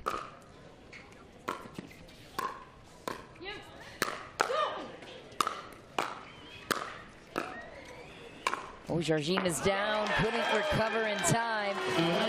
Anna Bright and Rachel Rohrabacher to take game point on their side. I'm really impressed. The forehand power of Rohrabacher has really been a difference maker in this matchup. Yeah, you're right. I think she'd drop to the 4th round after this. That's for sure. She's been impressive. What a finishing touch from Anna Bright, who closes out game 1 with a roll down the middle. Rachel Rohrabacher, welcome to Major League Pickleball. Rohrabacher stepped up to the challenge and performed beautifully. Really impressed with her ability to not only set up her partner, but attack cross-court with great success. Also, how many errors did she have? I can only think in my head maybe 1 to 2, 1 from the baseline in terms of drives. Well, she was Anna Bright's choice when it came to female partners in the 4th round, and that has proven to be fruitful as we check in now with the 3rd member of our crew, Dominic Catalano, standing by with Rohrabacher and Anna Bright. All right, I'm courtside with Anna Bright, Rachel Rohrabacher, and I'll start with you. How important is it for you? ATL's got the home court advantage here. How important is it for you guys to step up and take that first victory here? No, it's so important. I think the first match of the overall team match really sets the tone. And you know, I want to say thank you to everyone for turning out today. You know, even all the Atlanta Bouncers fans. You know, I see you guys, I hear you guys. It's great. It's just great to have a nice rowdy atmosphere. But I got to say, we've got such a great squeeze cheering section. We could be in Orlando right now. And then Rachel, playing next to Anna Bright. I know you like to play with pace. How more comfortable are you playing next to her knowing she's got your back? Oh my gosh, so much more comfortable. And I think that like just having her as a support on my side has been teaching me so much. And it's been really beneficial for my game just in 2 matches. So I'm really grateful for her. And the support of even Zane and Andre, like their experience as well on the side has helped so much. So I feel like I'm learning a lot and excited for the next few matches. All right, the Orlando Squeeze go up 1-0. We'll see what the men have on the other side of this break.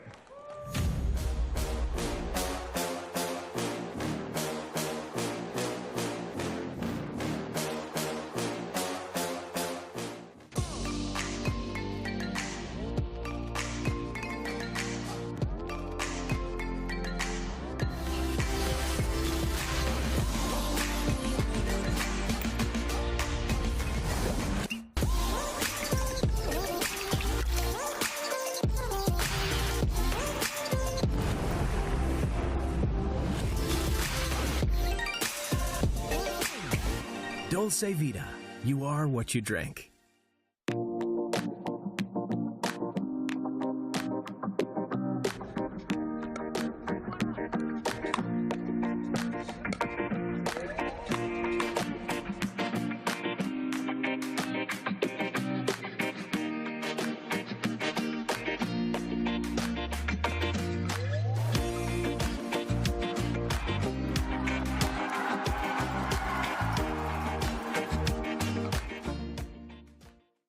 Introducing Skechers Pickleball, the official footwear of Major League Pickleball.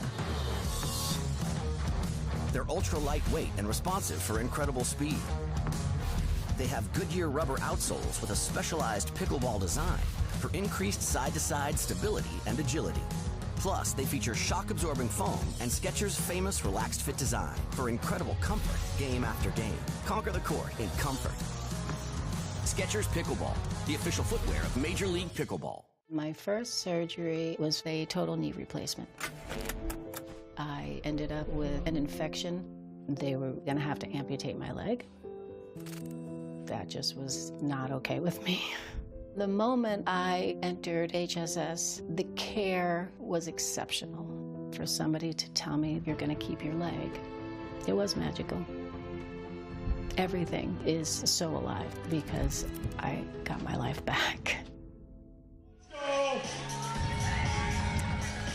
Back on championship court, we progress on to the men's doubles portion of the match. A 56% win percentage in favor of the Bouncers, JSQ and Navratil. make up that team, taking on Pablo Tellez and Hunter Johnson. We teased it slightly in the open. What else should we know about this matchup? You know, this percentage, in my opinion, it is obviously very lopsided, but I don't know if it's quite that lopsided. This will be really interesting, and I think the big X factor here is Hunter Johnson. Yeah. What is he going to do on that left side in terms of creating some offense? And Pablo Tellez, we've seen him time and time again and what he's been able to create as a lefty. He has a great inside-out ball that goes across court, and he also can create up the line. So, again, the X factor for me is going to be Hunter Johnson here. Deescu just so long up at the kitchen line, so they're going to have to be careful with some of the dinks in and around his zone. Feels more like a must-win situation for Atlanta in this matchup than Orlando when it comes to taking the pressure off and mixed doubles.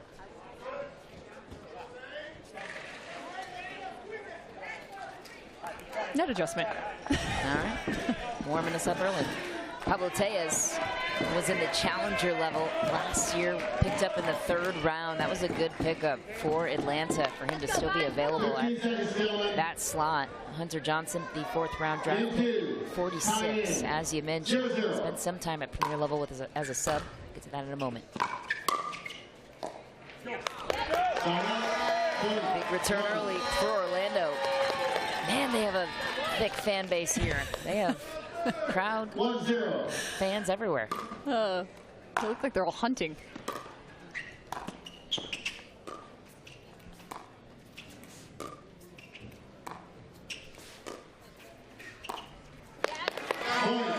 So again, going back, it's clear Hunter Johnson, you can kind of watch him start to create space, working to that forehand, even though he's on the backhand side. That's how you can not only create offense, but also a lot of deception in your game. There's that lefty flick down the middle. What a play from Tellez, deceptive. And this is what you love about Pablo Tellez. Watch this. He actually works the backhand right here as he goes across for the Ernie, but he's very athletic, very nimble off the edge. He's going to try and add pressure when he can. A lot of patience on the side of Orlando. 3-1.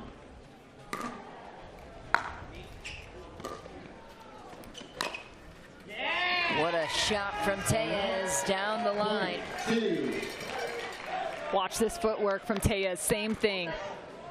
Step and a half, opening up the forehand, holds it, and that puts Deescu in just such a predicament in terms of trying to set up his defense.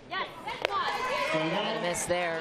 One step forward, a couple steps back. Zane Navratil will take his team back to serve.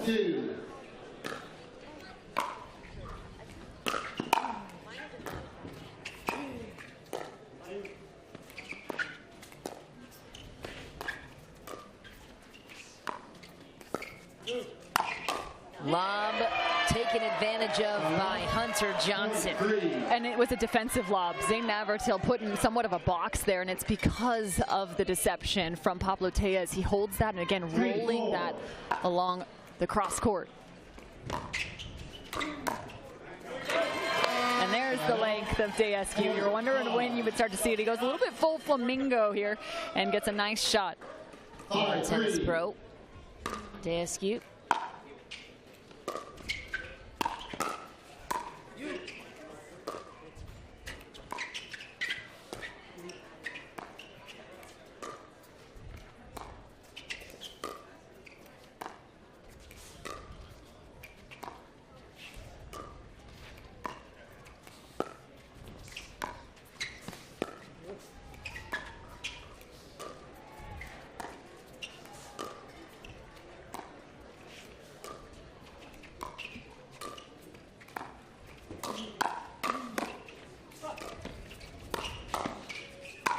What a point from Hunter Johnson. Tellez cleans it up. Yeah, and there was actually a shot in the middle of this for Hunter Johnson where I thought he could have maybe attacked just a bit earlier, but instead goes with the more calculated approach, taking some pace off and working through the hands battle. 4-5. Point. I wonder if the Atlanta Bouncers might be able to get themselves at a point of advantage if they go to the backhand side of Dayescu and maybe Hunter Johnson closing in quick to find the middle. If they get Dayescu crossing over on the exterior of the court using that cross step, just because his body's so long, it takes him an extra second to come back and cover middle.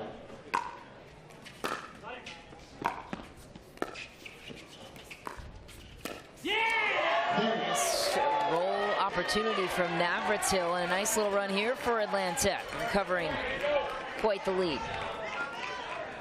7-5.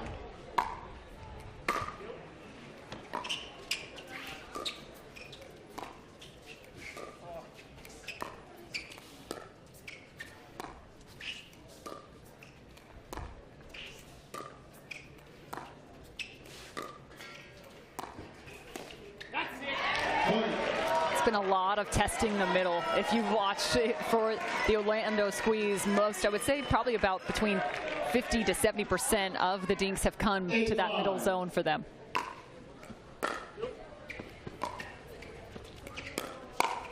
Oh, Hunter Johnson, a compact swing down the middle. Biggest lead of the game for Atlanta. A timeout called promptly for Orlando. What has shifted? I think one of the biggest things in terms of just even that last rally is understanding who your opponents are. So if you have a new partnership like Dayescu and his partner right now, Zane Navratil, they're testing that middle, causing some issues. But then also, even that last point alone, Zane Navratil is one of the best at backing off the kitchen line, taking a drop step and speeding up the ball. If you know that and are well prepared, that counter can be really dangerous for you. Big swing coming on, another big swing, and that is the put away that you just saw from Hunter Johnson. Great job on the scouting report and the execution. Yeah. And Pablo Tellez, let's talk a little bit more about him, the lefty. He was in the third round, which is surprising to think about now with all the success he's had lately, especially on the PPA Tour. 28 years old, based out of Southwest Florida. And he has been so much fun to watch. A national champion in tennis, college tennis back in the day.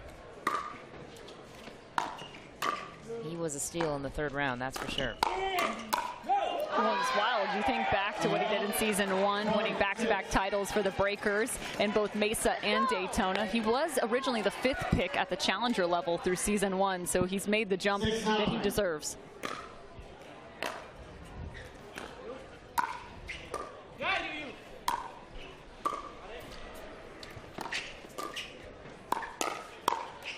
Hunter Johnson holding his own on the left. No doubt about it. Impressed with the hand speed right here from Hunter Johnson. Look at this. He sees the speed up. He hit a forehand at extension and then still able to switch that to the backhand side.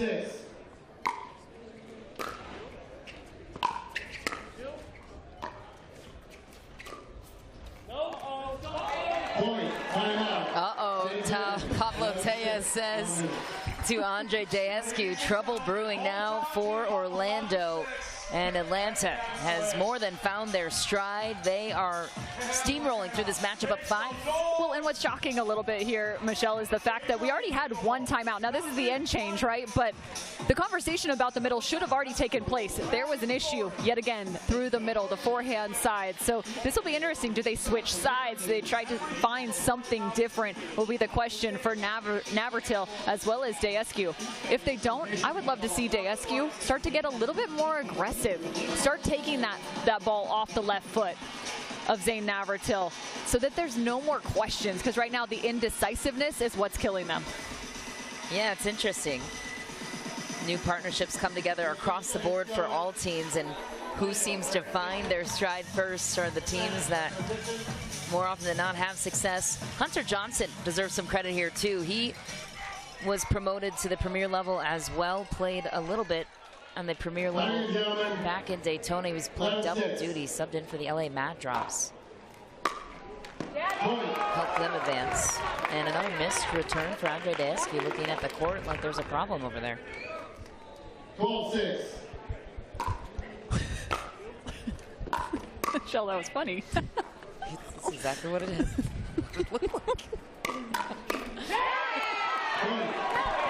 I think maybe there was a problem with the ball. That could have been it.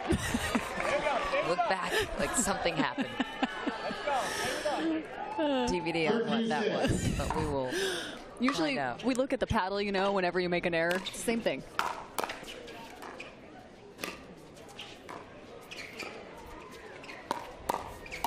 Oh, Hunter Johnson had the shot he wanted, couldn't execute. Much needed point for the squeeze.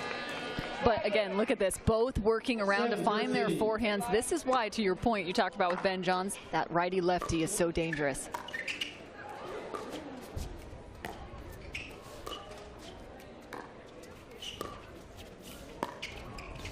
Oh, a nice shot from Tellez. It seems like a routine dink for Navratil. Wonder what's going on his side. It's tough. He hasn't seen a lot of the ball, right? So that's part of it, is kind of getting a little bit iced out. But I would also say if you've got two forehands kind of spreading the court, you could potentially have a valley through the middle. So I would love to see Deescu use his length, get in there, step through the middle, and especially if they continue to dink that direction, test the middle on the other side. I know there's two forehands, but if you create space on the exterior, you could find some success.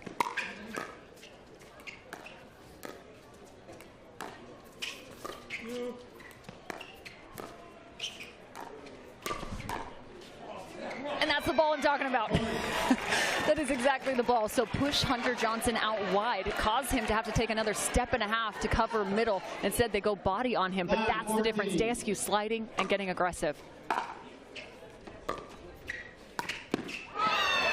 Okay, a little bit of a run here for the squeeze. Still a 4-point lead for Atlanta.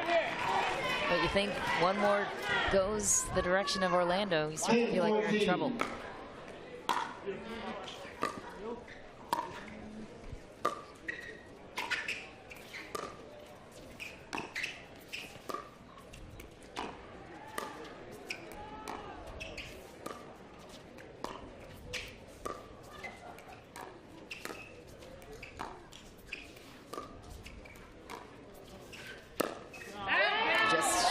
For Zane Navratil. Pablo Tellez has some more words the other direction. He's not shy to talk. I like that. I think you can get a little chippy out there, get in your opponent's head. I'm all for it, to be honest. Especially in Major League Pickleball. That's what it's all about. Started early at 10 a.m. You had that one. Miami and Brooklyn. Yeah, there were some words shared. Yesterday, we even saw a little bit of pushing and shoving out on one of our grandstand courts. Couldn't believe my eyes.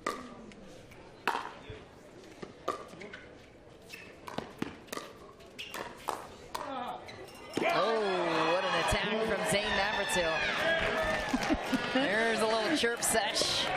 In order to give it back, you got to come up with shots like that. So Zane's going to start chipping his way back in. Pablo Tellez, he lives for that chatter. I think he's going to rise to the occasion. 15.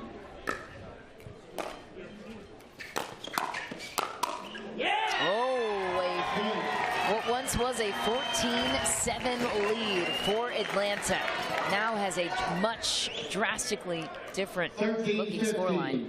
The ability to drive is such a momentum gainer, so watch for them if Zane gets another shot to go for it.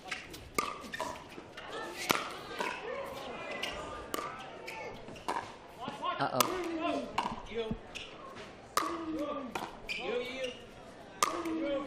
Okay. Fifth lob. What is happening?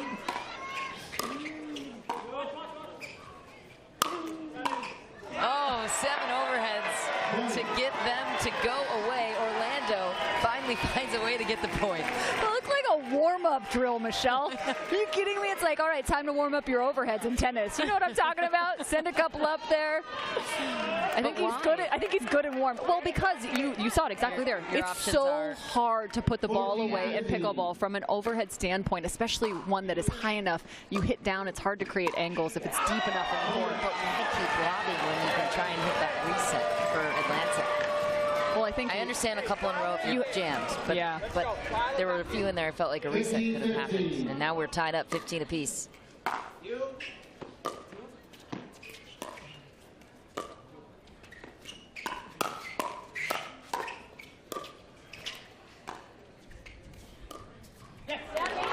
That's a big point for Atlanta. Now what's the mentality? 16-15 looks a lot different than 14-17. Well, I'll be curious to see where 14-7 rather. Sorry. No, it's all good. I'll be curious to see where Zane sends this ball. We really haven't seen much of the shake and bake from the bouncers like I somewhat anticipated. They've been a little more calculated on their approach in. Oh, Hunter Johnson on the run, put all his money on that shot. He did, but he trusted his drop. You cannot make this shake and bake on your own making without trusting the first contact because you're already on the move. You have to continue to chase that ball. 17-15.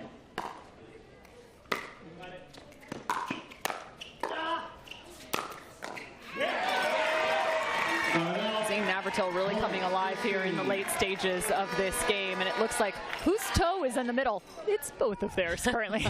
16-17. Who wants to be the alpha here, Michelle? Right now, it's Zane Navratil. It absolutely is. Navratil has amplified his game here late in game 2. He was quiet to start. You're exactly right. 17-17. Now he's the one sliding middle.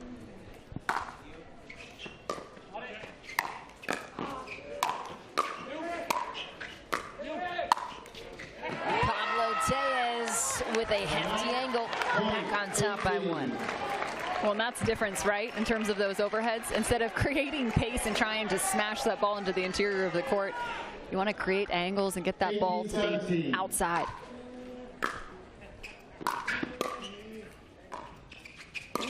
What a shot, Andre Descu. Buries it to the back corner pocket. And this is what you want from Descu. Use that length, reach in. Most people cannot speed that ball up out of the air. 18.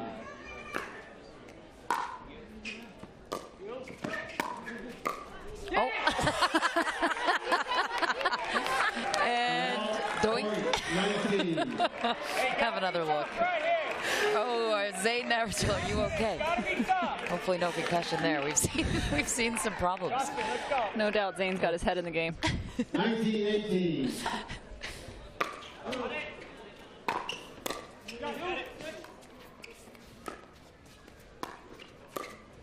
Backhands in the middle for Atlanta. Descu finds the opening and takes advantage of the switch. Yeah, that's tough. Again, we talk about some of the nuances, understanding the game and playing at this level. That's one of the biggest. If there's a switch, what does your game plan look like? How does it evolve? For a partnership that's had experience together, they know exactly where to go. But in this situation, you kind of have to trust your partner to make the right decision. 19-19. 19-all. Couldn't ask for a better game.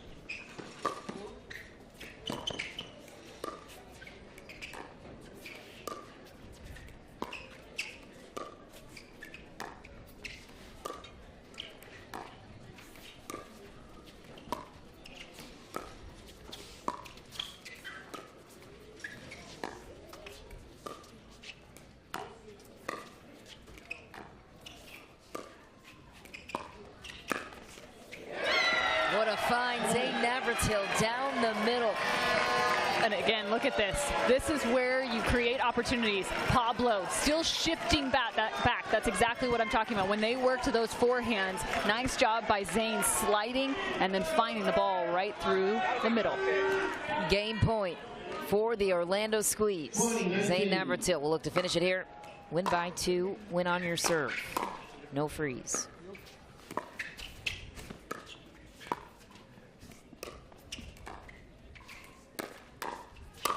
And that's the winning point for Orlando, who pulled a comeback to make it tied, and then they stole it at the end. What'd you see? I mean, I'm really impressed with the way they figured this out. We had the conversation twice. They had to figure out what to do with the middle. One of them had to start becoming the aggressor. In the late stages, it was all about Zane Navratil. His ability to come in, attack the middle. As Anna Bright's having a little fun. She's pretty stoked right now. Now up 2-0, but very impressed with Zane and his ability to create opportunity, really becoming the aggressive force. Wow, they came back down 7. It was 14-7. Zane Navratil and Andre Dascu pulled one heck of a comeback, and they are with Dominic Catalano to explain what exactly just happened on championship court. Dom. All right, Zane, let me start with you. Your women come out, give you a 1-0 lead. Do you play a little more loose and free there? Because you guys did jump out early. Absolutely. They always get up 1-0. Simple and easy from Zane. And then Andre, playing next to Zane, he's playing very free. You keep the ball and play nicely. How has that been so far today?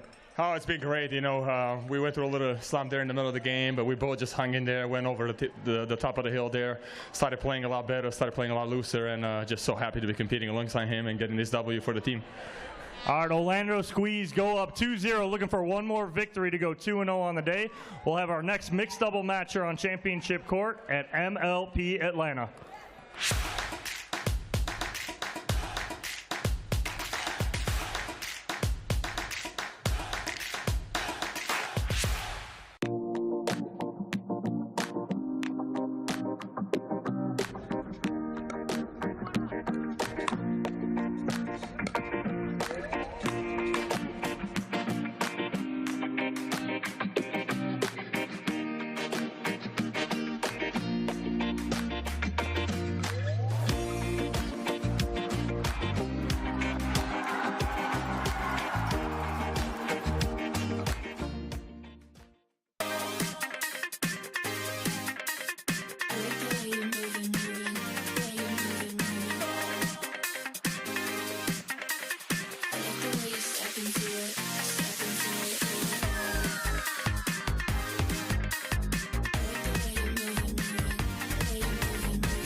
Into it.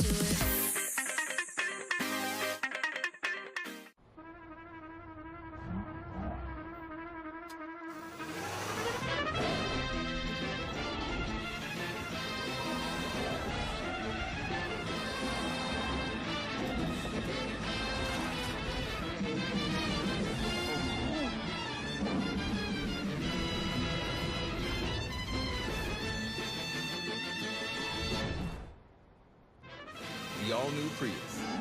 Toyota. Let's go places. And I said, Saturday, no one's here. Right? Are you getting this? So if he wants the invoice. Water doesn't have to be boring. Turn it up with Cirkul.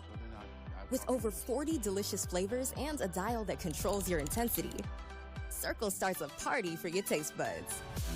No sugar, no calories, and no artificial flavors. Just good times. Cirkul. It's your water, your way. Try Cirkul at drinkcirkul.com.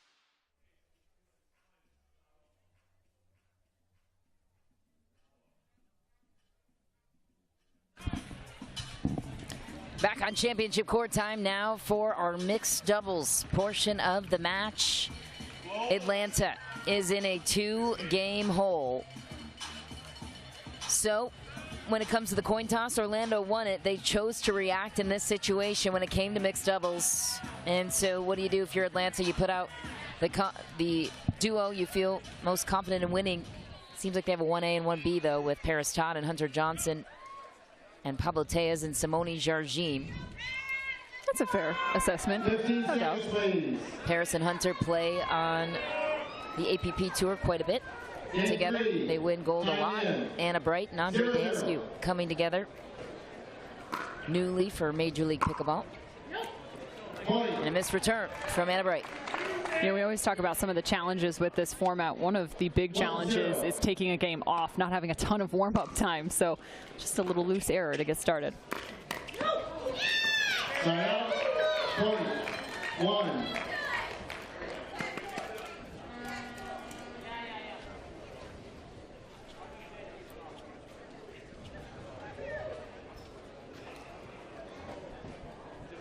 I think we're getting a ball change here after the first two. Yep, that's exactly right. And it's also important to note, Michelle, just as we mentioned about the heat, definitely about 10 degrees hotter. That means the playing style is going to get a little bit different to maybe start to slow down a bit.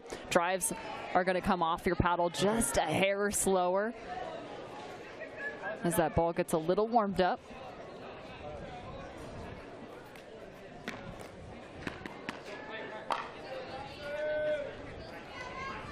A 1-all start.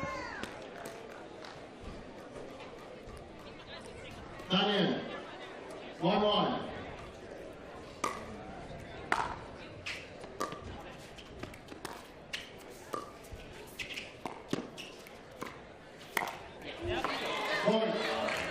And interesting, too, you're going to see a lot of the forehand rolls coming from both Paris Todd as well as Anna Bright.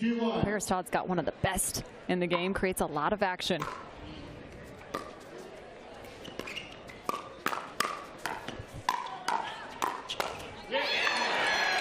Some of the best firefights, too, if you're going cross court. Anna Bright, that's a big-time swing. She continues to close in after each one of those consecutive shots.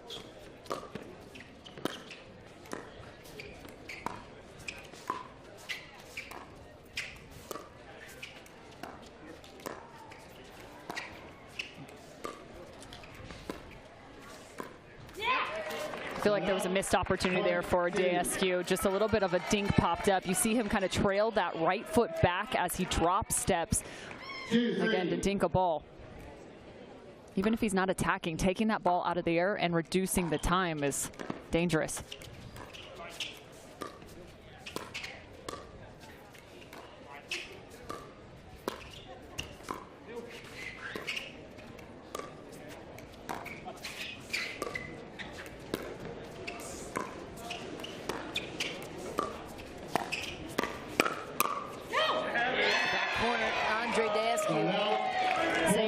This is just the opposite side. Watch Hunter Johnson as he reaches over, creates a little confusion through the middle, but DSQ, nice cleanup with the forehand.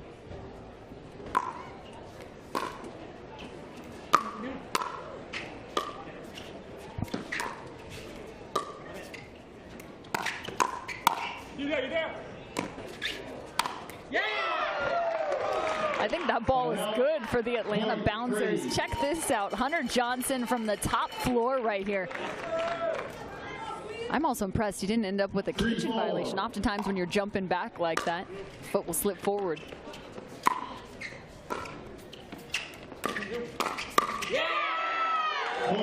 And that's the Paris Todd you need. Somebody crashing in, creating momentum, and more importantly, creating a little bit of chaos.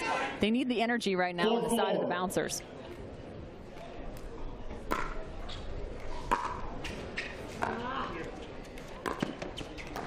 And that's a nice shot from Anna Bright, right on the backhand side of Hunter Johnson. Yeah, and I love it. She goes a little bit more middle, forces Johnson to go slide for the third shot.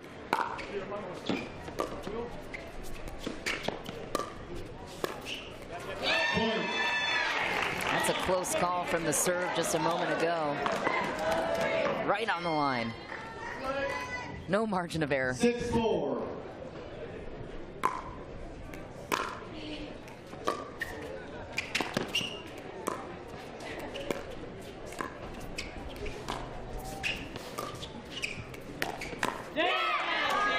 That's a great location for Hunter Johnson coming across. He's been pretty solid in terms of his lateral movement here, but watch this.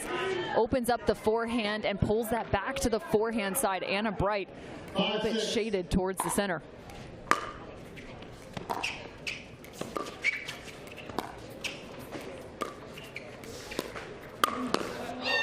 DSQ with some extension. A man you can lob or pop up to for this reason. Yeah, and it's tough. Paris Todd trying to go over the left shoulder, which is a nice idea, but at the same time, you're still talking about someone that's got a decent amount of height on him. Just decent. Amazonian-like. What an angle and a response from Hunter Johnson. A must-win situation for Atlanta to stay alive. Down 2 games. Everything resting on the shoulders of Paris Todd and Hunter Johnson. Down 1. 6-7.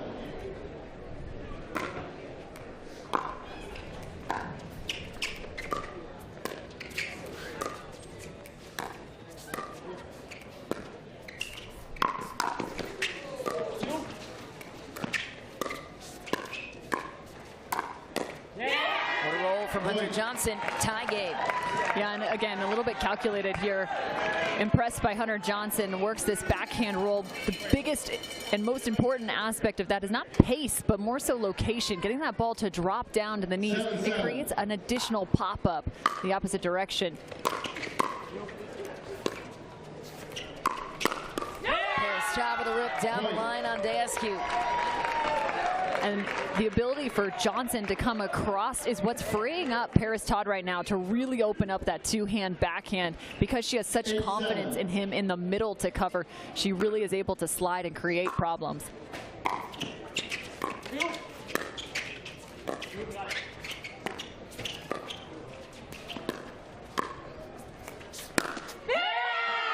Paris Todd with an electrifying play. Have another look.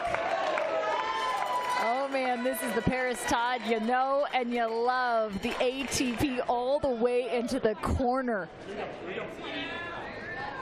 Not many people can create that much shape wrapping that around the post. And a nice drop from Hunter Johnson.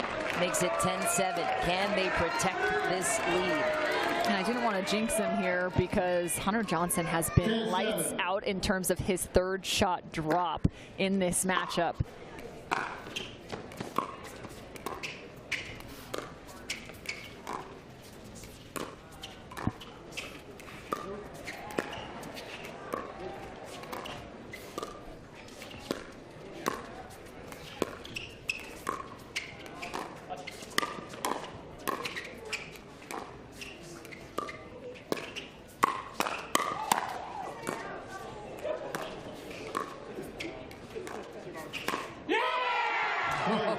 What a point. It's a little over-eager right here for Anna Bright. This is a pretty low ball, and it's also a one-hand backhand roll. We don't often see that from her, so a little bit of an early take. Really don't. Got tripped up just a bit. But again, Hunter Johnson, one of the biggest difference makers is his ability to execute from that third shot drop. It has been on fire. He continues to drop cross-court with some topspin to the side of Anna Bright, allowing them to really have a point of advantage up at the kitchen. Atlanta takes an 11-7 lead, and an end change will come with that as well.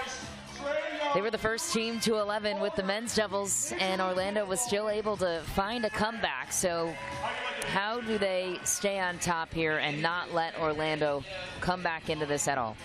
I think, one, they have to continue to be solid from the baseline in terms of their thirds. They really have not used any sort of drive their direction, so watch for them to continue to still drop and all the way to that right-hand side. I would love to see, yet again, Hunter Johnson continuing to work through the middle as well as freeing up Paris Todd to work that two-hand backhand. Now, in terms of the opposite side, for Bright and Daescu, well, that's where things get a little bit trickier, right? So I think you have to keep Hunter Johnson a bit more honest. Even if Daescu doesn't attack in terms of volleying the ball back, if he can take the ball out of the air and reduce the amount of time, creating a different pattern is going to be critical right now for those two.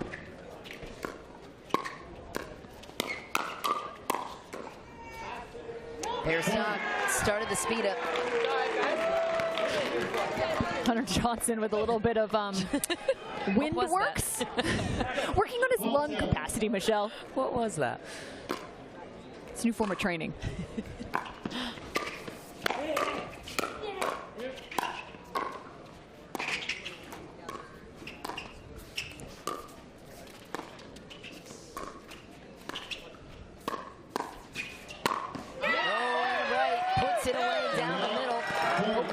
Some momentum.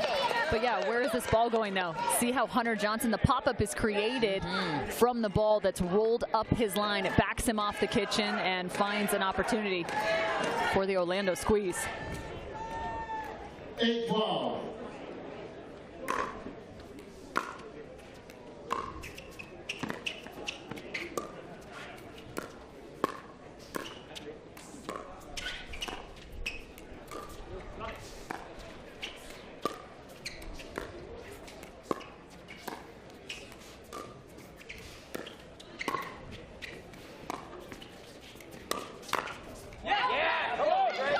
So the pattern I'm starting to see right now is not only are you seeing the dink middle, but as soon as Anna Bright gets a ball out to her forehand side after a middle dink just prior to that, that's where she's looking to attack up the line.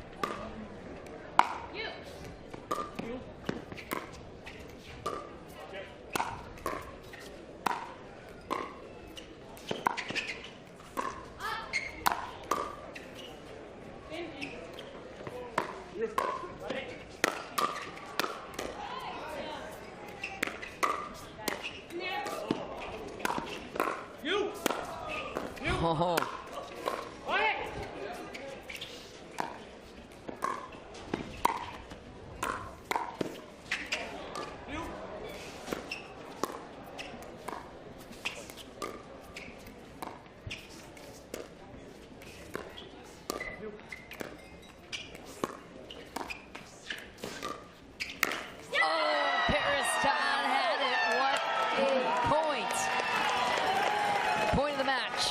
So far.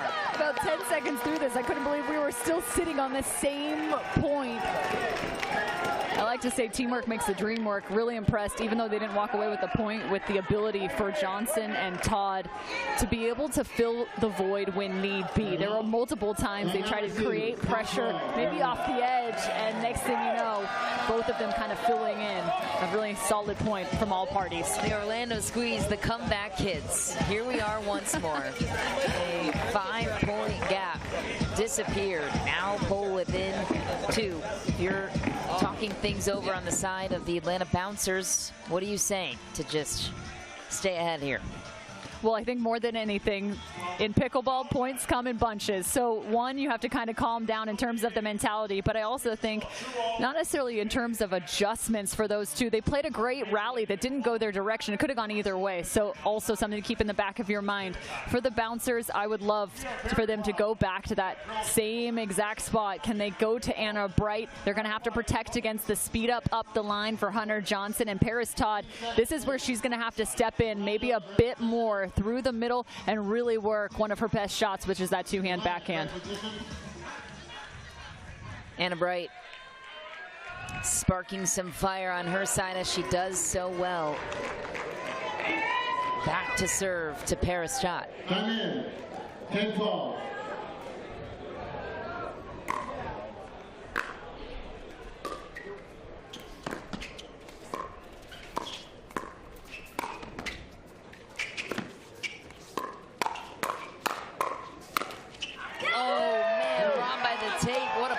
Defense from Anna Bright. Exactly. So we talked about, look at this. This is exactly how we played out. Anna Bright speeds up off the line, comes back for the next shot. The two-hand backhand from Todd. That is 100% chess, not checkers.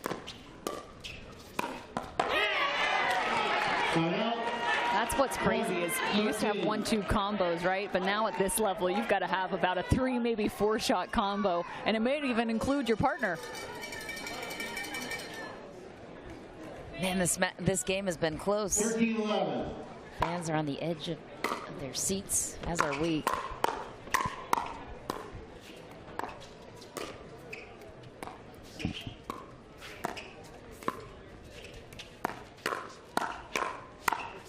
What an angle from Hunter Johnson. That's a really nice play from Hunter Johnson, a pattern we have yet to see. He himself speeds up with the two-hand backhand.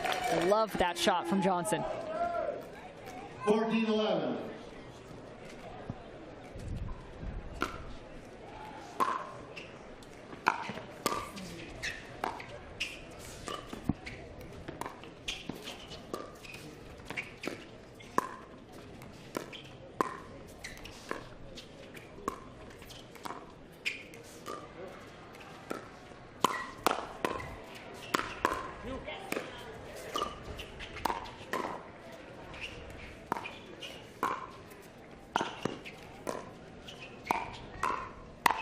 Hunter Johnson pulls out an incredible angle.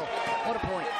And as much as he finished that rally, Paris Todd was the all-star in this one. So impressed with her ability to step in, and you're starting to see why she is so impressive on that right side. She can really create angles, plenty of pace. At times, it almost looks like Paris Todd is hitting the ball like she's angry at it. I don't know. That woman hits the ball harder than most. I've been on the opposite side of her, and I know you have at one point or another. It is terrifying. When you see her wind up like that, I just want to close my eyes and run for the hills. Yeah, there's a reason she's the first-round draft pick for the Bouncers and a two-time MLP champ. She is so fun to watch. And credit to Hunter Johnson, too. He's hung right in there. They've been battle-tested in this game. Yeah, and you know what, Michelle, I kind of keep going back to that. We talked about it in the men's doubles matchup. You watch the middle ball, and it's kind of created some issues, even for Descu. I still want to see him be the aggressor that much more, and I think that's going to be one of the biggest differences for him as he continues to grow in his own game. Simone Jardim looks unfazed on the sideline. Chet Edwards, their coach, we know him. Works for us sometimes. Pablo Tejas. Just us, though, Michelle. He works for us. Me and you. Just kidding. 5 minutes, 15-11.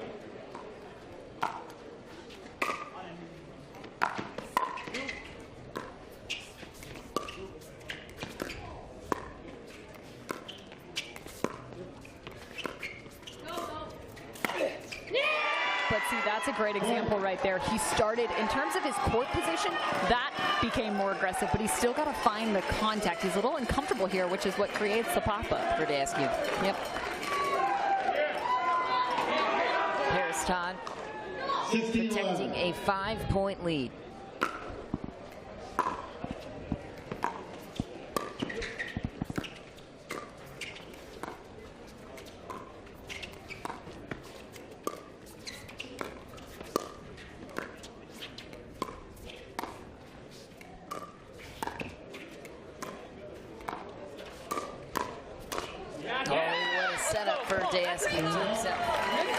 You know, and about 2 points ago, I was sitting here thinking to myself, one of the things we have yet to see is the Paris Todd forehand, because she started to creep middle. So if Descu does have a spot, it's going to be almost as if there's an alley on the right side of Paris Todd. Down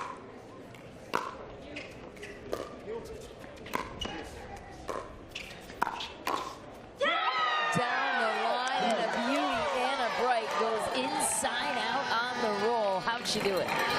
I mean, check out this work from Anna Bright. Comes in. That ball is so tough. It's coming cross body, which means she completely has to redirect, change the direction of the ball back down. Beautiful shot from Anna Bright.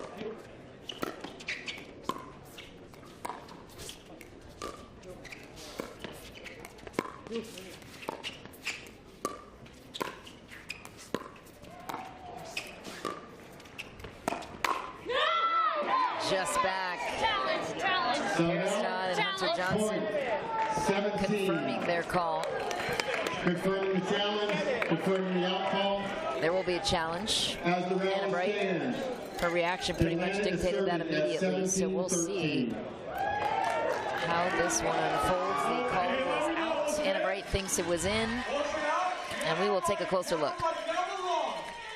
Well, they look at this video challenge. You just saw a skill that I think most of the top female pros have, and it's a very hard skill to develop, which is the fact that you can counter on both sides of your body. Oftentimes in mixed, you're only countering on one, and you're set up to counter with your two-hand backhand. But the ability to read here, as you get a look, ooh, that ball does look it. That's definitely in. That ball is in. Yeah, you're right.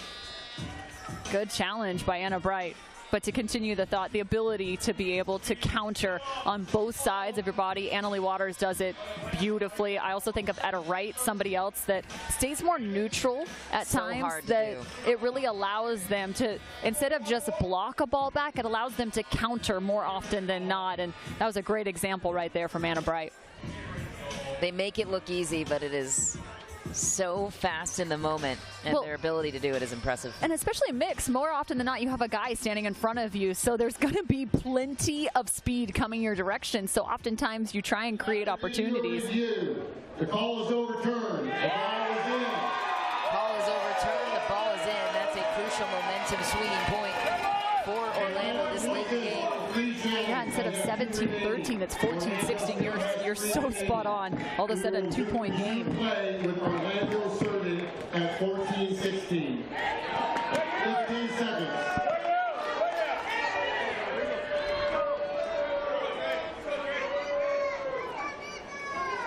Time in. 14-16.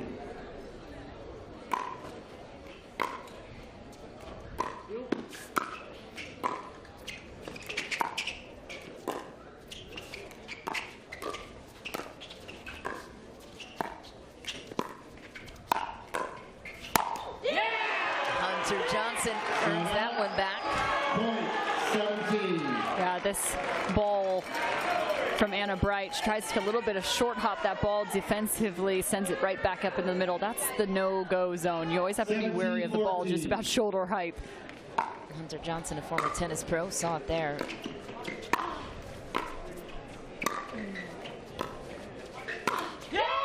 And a missed roll shot from Anna Bright. She can't believe it. 18-14 is the score now. Atlanta 3 points away from staying alive.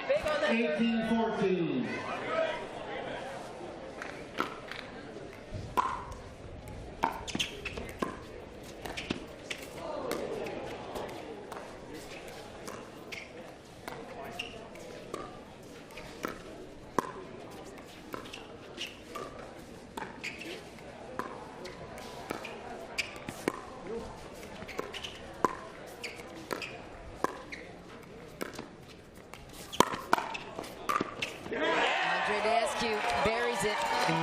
I'm pretty sure he had his feet on the left sideline and still found his ball on the forehand. Great ATP from Anna Bright as well to set it up.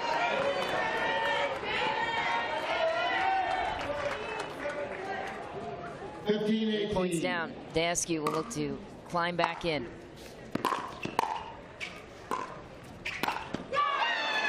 It's interesting too, you're not going to get a chance to see it here, but Daskew actually notably has a little bit of a different serve. He kind of walks into him. Most often you'll see everyone set up just like Anna Bright here, either open stance, closed stance. 16-18. Just have a singular motion, pendulum on the arm.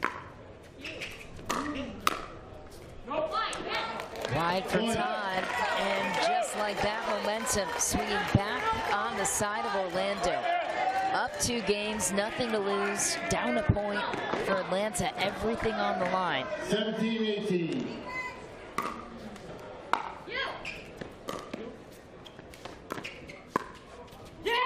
Oh, let off the hook. Yeah, I'm a little surprised right now. Anna Bright, kind of just within the last 3 or so points, has found 2 errors that you're not used to seeing from her. 19-17.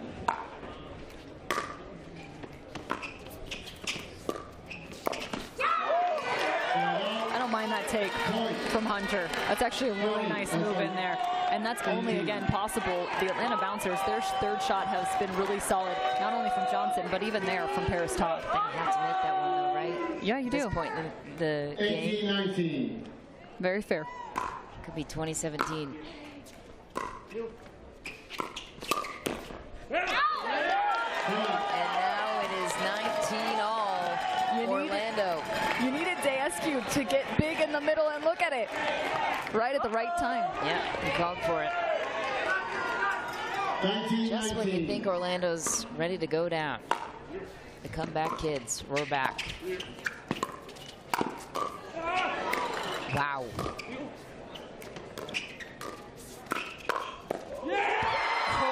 by Andre Daskew, and that defense just saved the game. He goes, come on, Cam, give me some love. I'll show you defensively what I got. He hit this from behind his body. That is unbelievable. Superb play from Daskew and Bright. Game and match point for Anna Bright. Big moment for Atlanta. 20-19.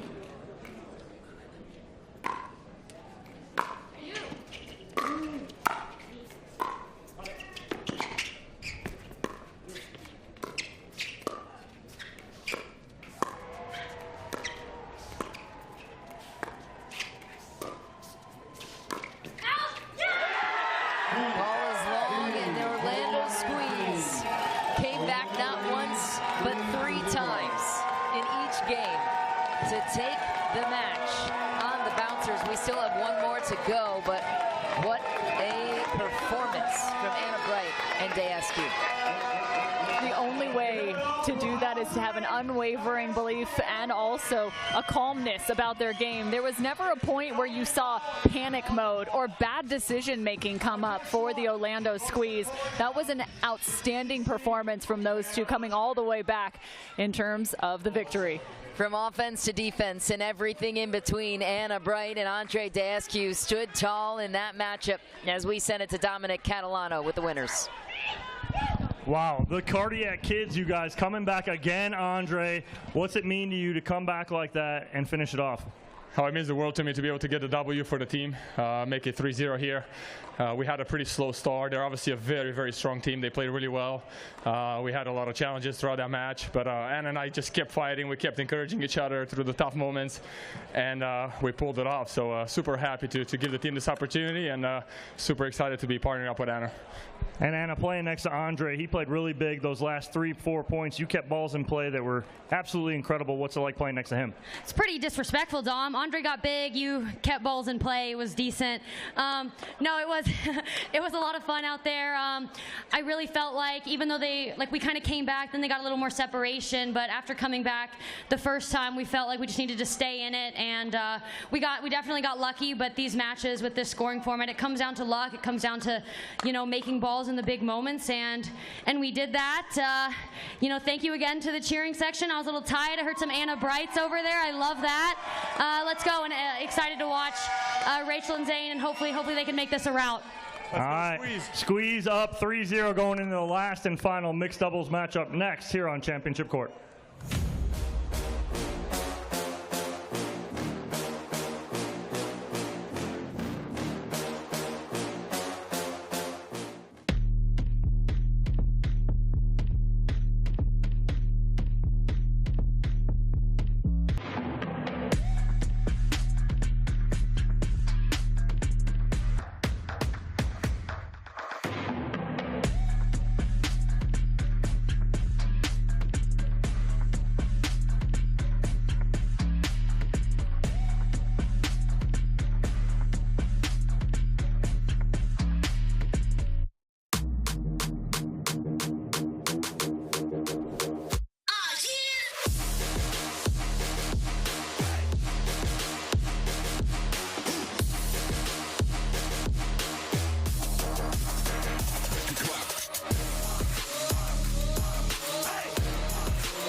If sweat is your body's natural way of cooling itself down,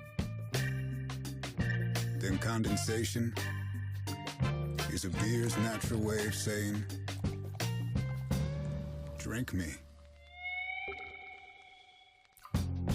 Michelob ULTRA, superior light beer. I just didn't want to look like everybody else. It just didn't suit who I was. It didn't fit my persona. It didn't fit my image. I rep the stuff because I love it. I rep because it's quality, and I like the fact that I look a little fly. It's been huge because it identifies me. I feel like I stand out. People reference me to the shirts all the time. They know me as the guy who wears the flashy shirts, and I'm cool with that.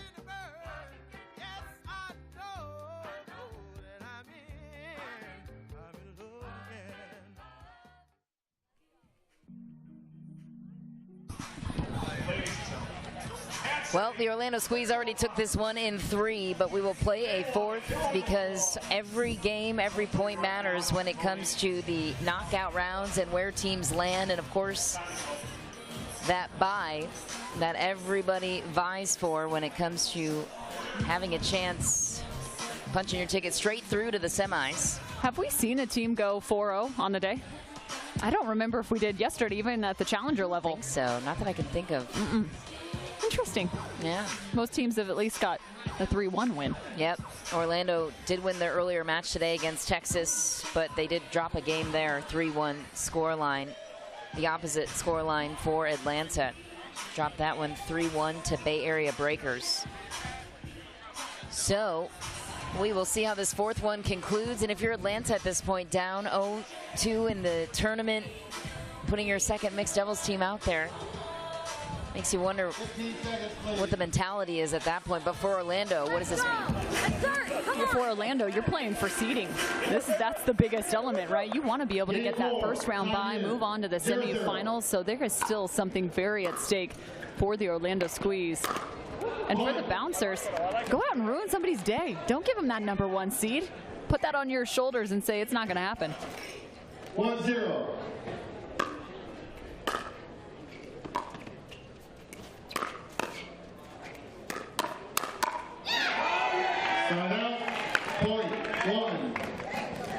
I like this hand speed from Zane Navratil. And also, look at this. Off the bounce, that is a big difference maker. If you're playing that left side, it's so important to be able to create offense and, more importantly, deception and indecision on the other side.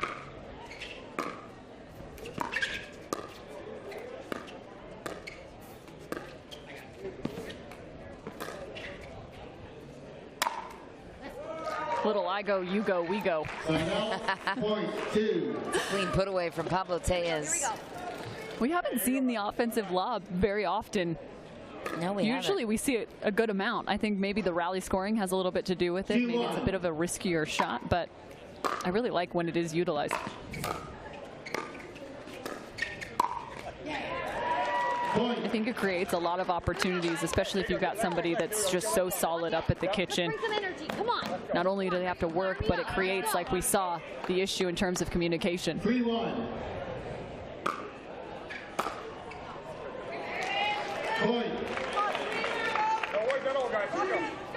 It just appears that the Orlando Squeeze prefer to play with a little bit of excitement.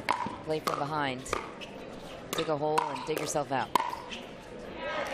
Well, one of the biggest elements, too, through the round robin phase of this is you also want to build confidence and understand that even when your back's against the wall, you can still pick up wins. So the win for the Orlando Squeeze, regardless of if it's 3-1 or 4-0, is going to set them up really nicely through the rest of this tournament. Oh, just for Pablo Tellez. Had a nice curve to it, though. 2-5.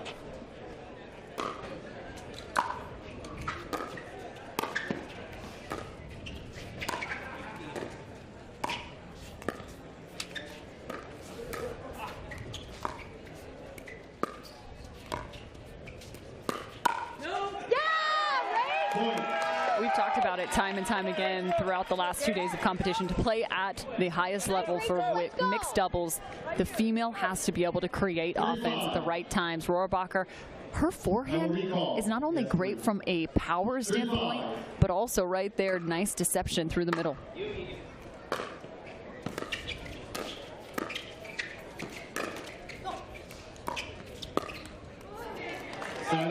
You always wonder with somebody maybe coming up that you haven't seen as often in terms of competition is, will their game be figured out, right? Can we figure out the scouting report? How long does it take to adjust to someone's style?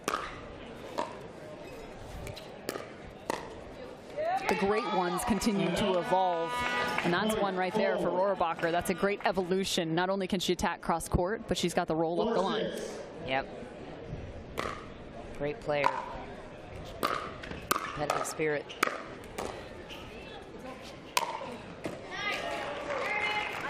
Down the line for the lefty, Tellez.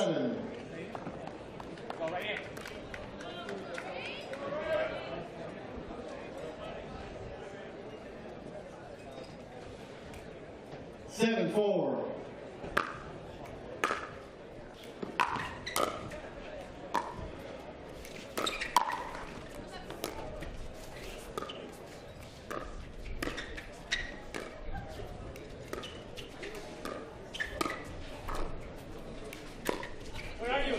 That's a nice shot from Pablo Tellez. Here we go, Ray. Here we go. And he's also somebody that has been through kind of that evolution, right? We saw him first. We knew he was a great singles player, but he's put the time in to really create multiple tools in terms of being a dangerous right-sider.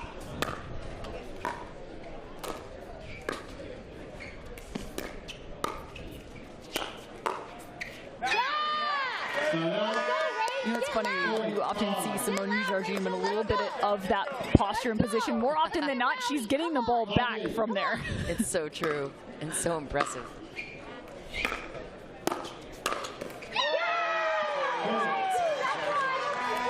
Rohrabacher says, enough about my forehand. Check out my backhand. Look at this as she comes crashing in. She is made for this kind of competition, that's for sure. You know, what's funny is there are so many players that are really made for competition like this, the major league format. You always think of a Julian Arnold, somebody that feeds off of the energy.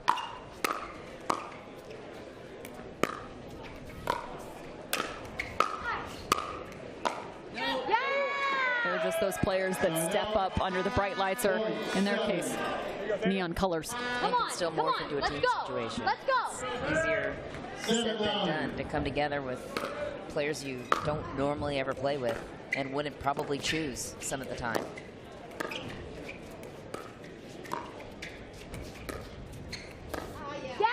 But see, that's what is so different about Zane Navratil. His foot speed is fantastic, really working around, finding the forehand, holding on to it just long enough. Makes you uncomfortable if you're on the opposite side.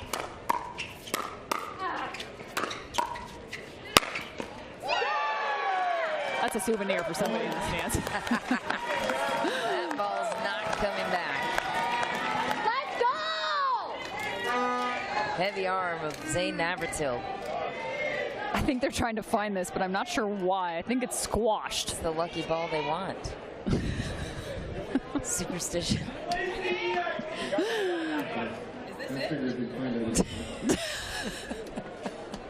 Tough to say. Why not Tough just to pick a say, new ball? Zane. I don't get it. Let's go! That's the one he wants. You know, everyone's a little different. It feels a little different. I guess that's true. New ball does feel slightly different than one that's a little bit more.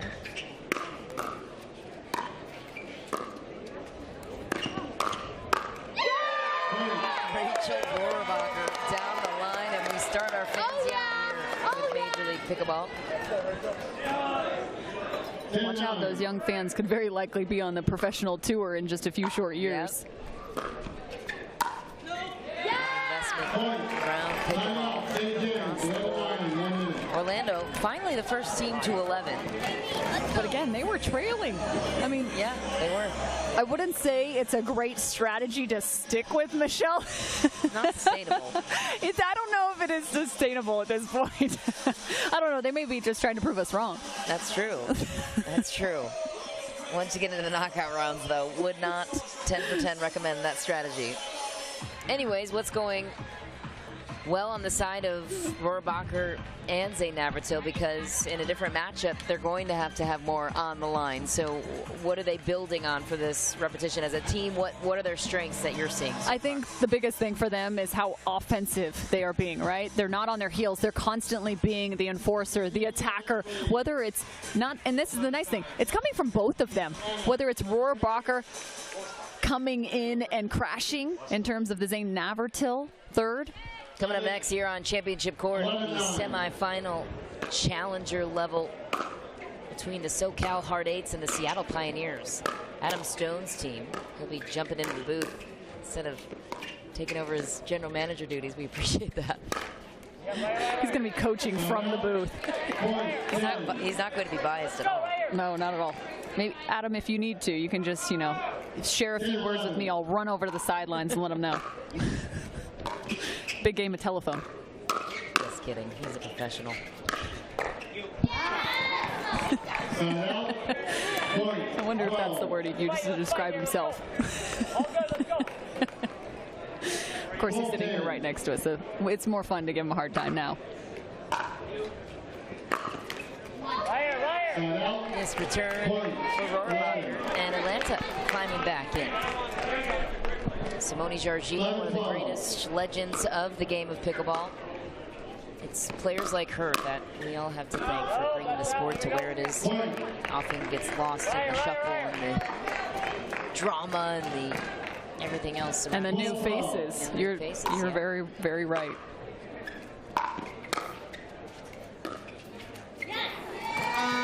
What's funny is I remember hearing a story about Simone that because of how many people she's brought into the sport, where they were discussing playing skinny singles against Simone, and they realized just how much you could utilize the Ernie because of the match they played in skinny singles against Simone.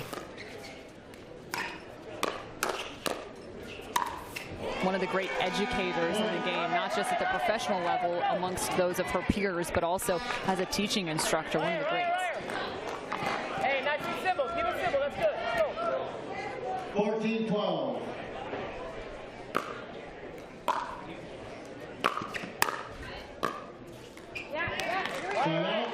This is where you have to pounce if you're a bouncer. And I don't mean, sorry, it's a little rough right there, but it's true. You've had a couple errors on the side of the Orlando squeeze from a baseline.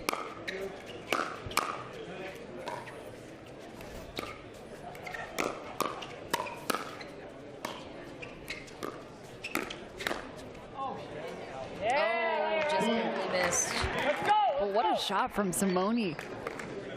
Just continued to slide, find the forehand, drop that paddle face. 14-14.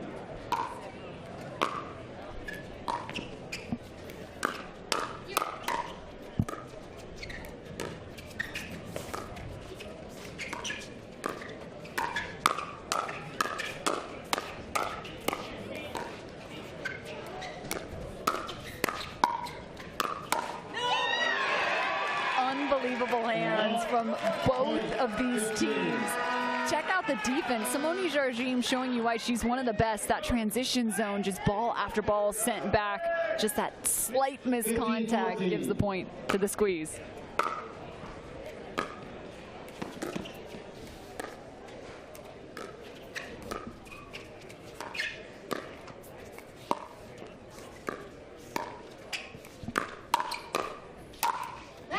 Put away in the middle for Pablo Tejas. Point 15. Let's go right here.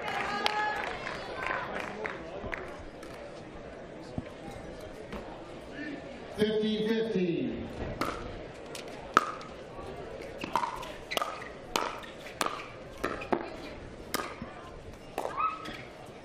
Oh, what a gift from Jardim.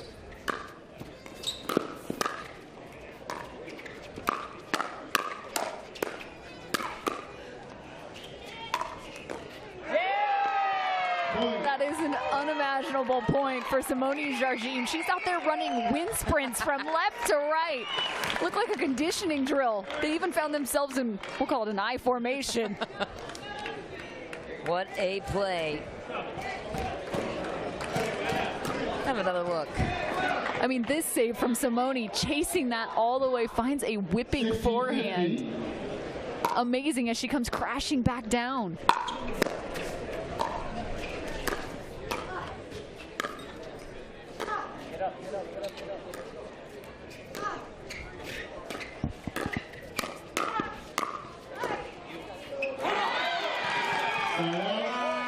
Again, I'm really impressed. Simone just doing her best in terms of really covering some court.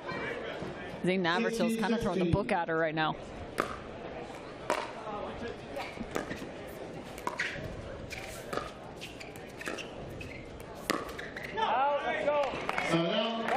Not my favorite decision, but you know, sometimes a little step back, two-hand speed up off the bounce. 17-16.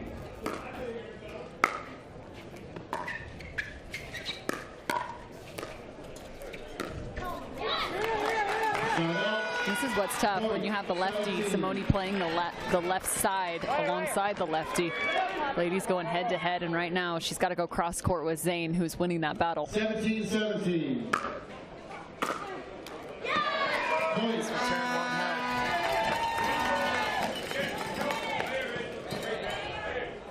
18-17.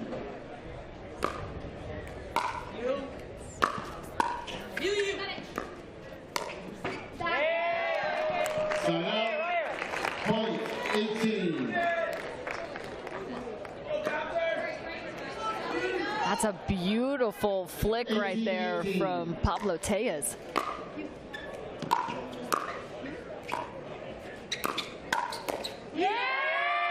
Point And a second shot from Tellez as he comes crashing down.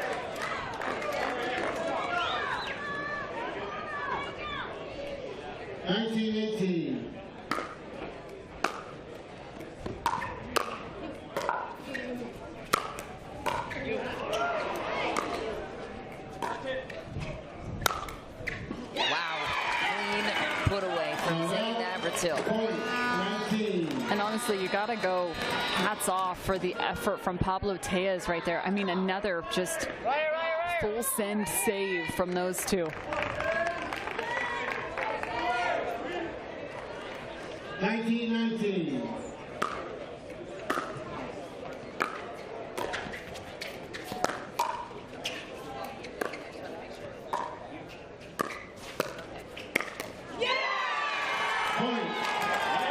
But Zane Navratil starting to get a little chippy right here.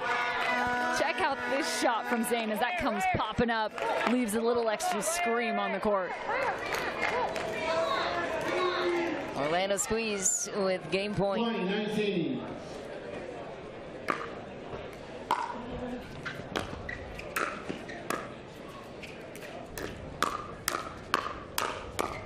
Oh, what a challenge from Georgine down the line on Rohrabacher.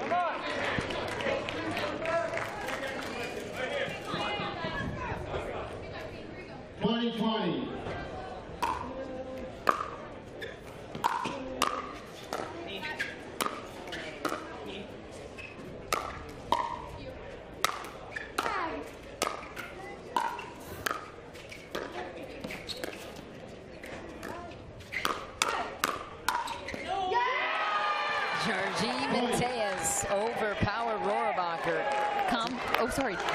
I was just going to say complimentary pickleball from those two. I like the way Simone gets after it, but then Tellez comes in for a little bit of support in the close.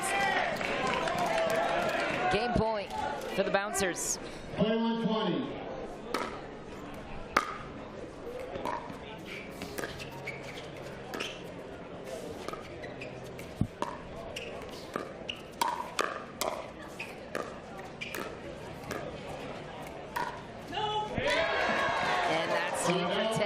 Chance to close it out. Orlando stays alive.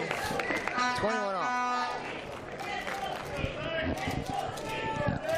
21-21. You. A little bit of a risky play there. They went the third shot and fifth shot drive. It's kind of like a unicorn in the game of pickleball. It's a beautiful thing to see, but also can rarely executed. Exactly. Rarely seen.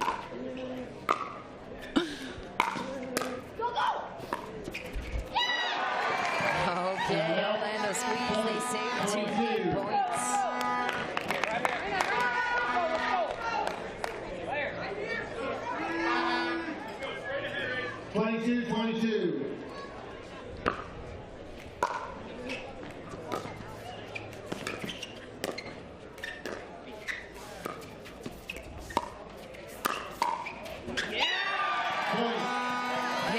Swings to Orlando.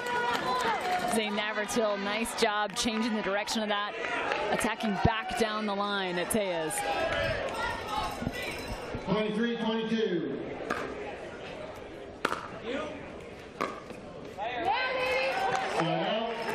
Point, 23. Who wants to end it?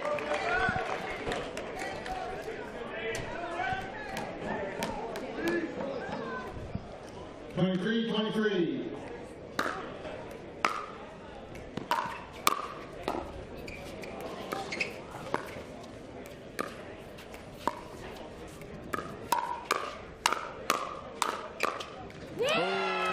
Rohrabacher wanted the reset. Game point back to the Bouncers. How about the reset from Simone in the middle of that play, just off of her right toe?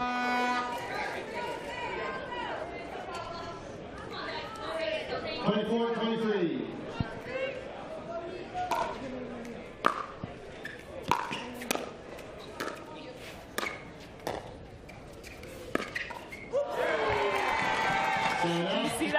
Did you see that from Zane? He goes, whoops. Tellez puts his hands on his hip, says, really? Watch this. 24. That's the funniest response I've seen to a left court. Like he meant to do it.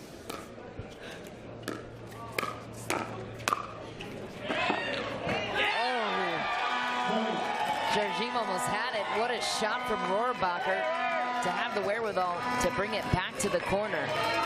But see, that's one of the toughest balls to have to come back. Kind of that extended dink to the left side of her body. She's got to come back and cover middle, or Pablo Tejas has to come across.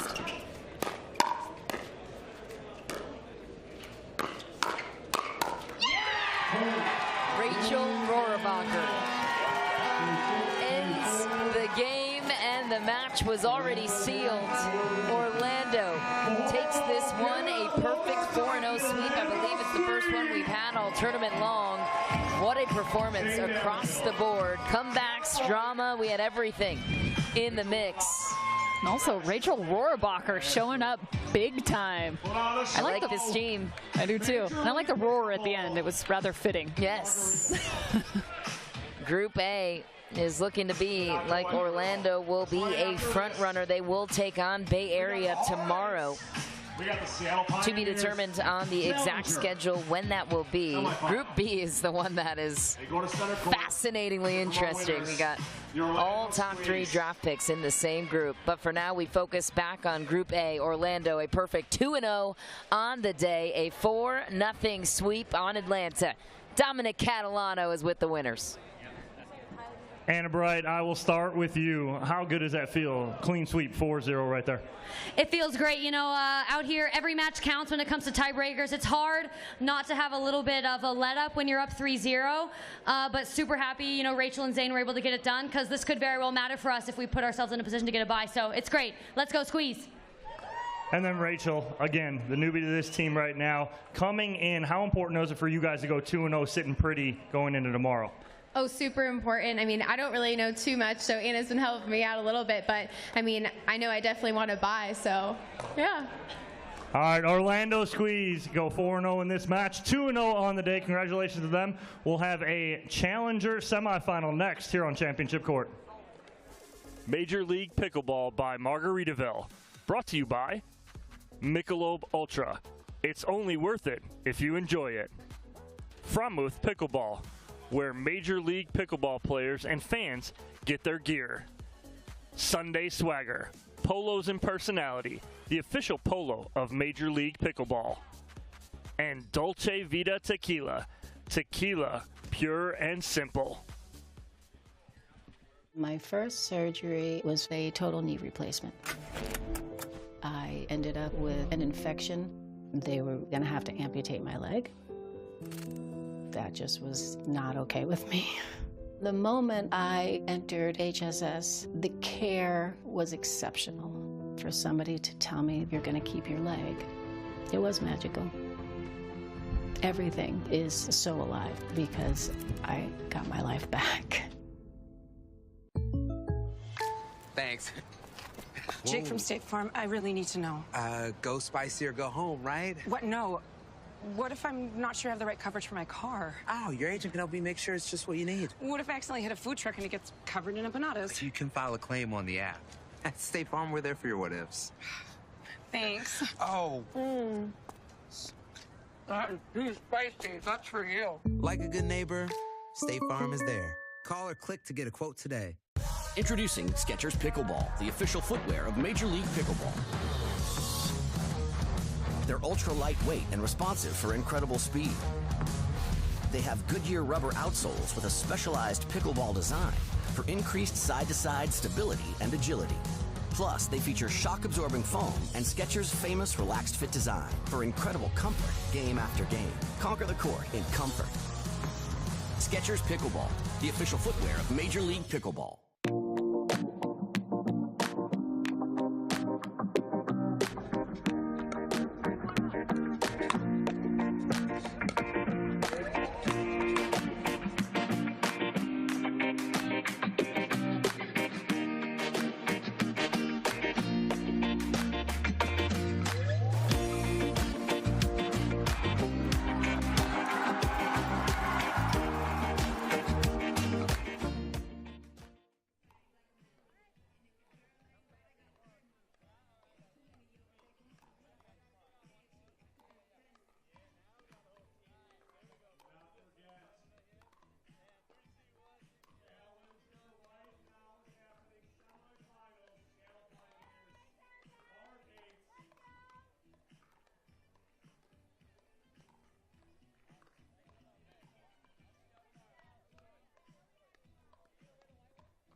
shirt on.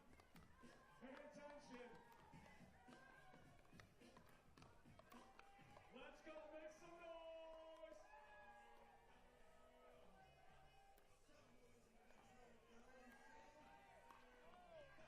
Keep it up, Margaritaville. Fins up, crew. Ladies and gentlemen.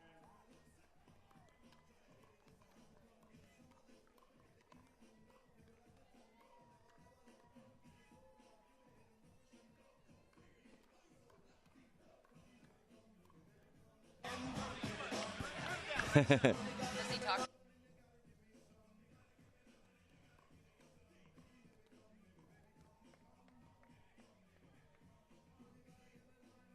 Fins up, crew. Hands up, fins up. Hands up.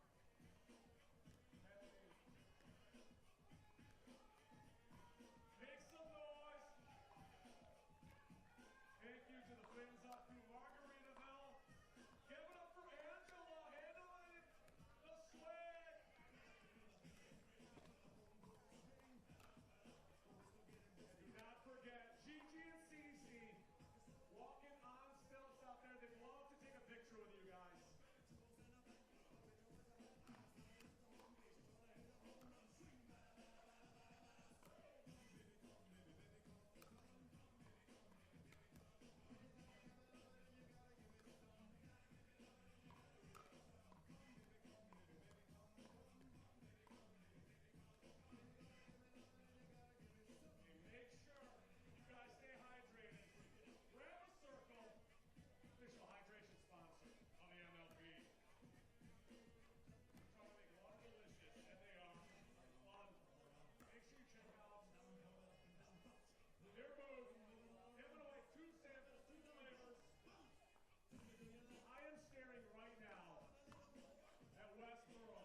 SoCal Heartaches. We are starting first with none other than the man from the north, Vancouver, BC. 29 years old. Give it up for the one and only Todd Boat.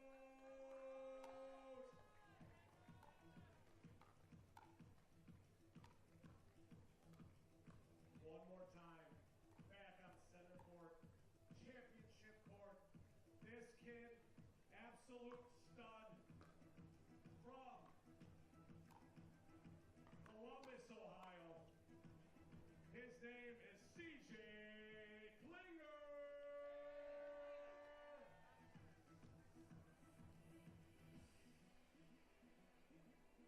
We have one more person. Russia. Earlier we saw Irina the Tereshchenko. Right now we have the one and only Babayana Duo.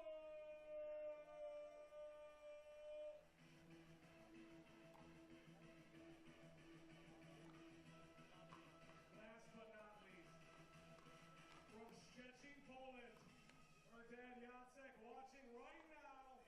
2 a.m. Polish national tennis champion, under 16, multiple titles, MLP, Daytona Mesa.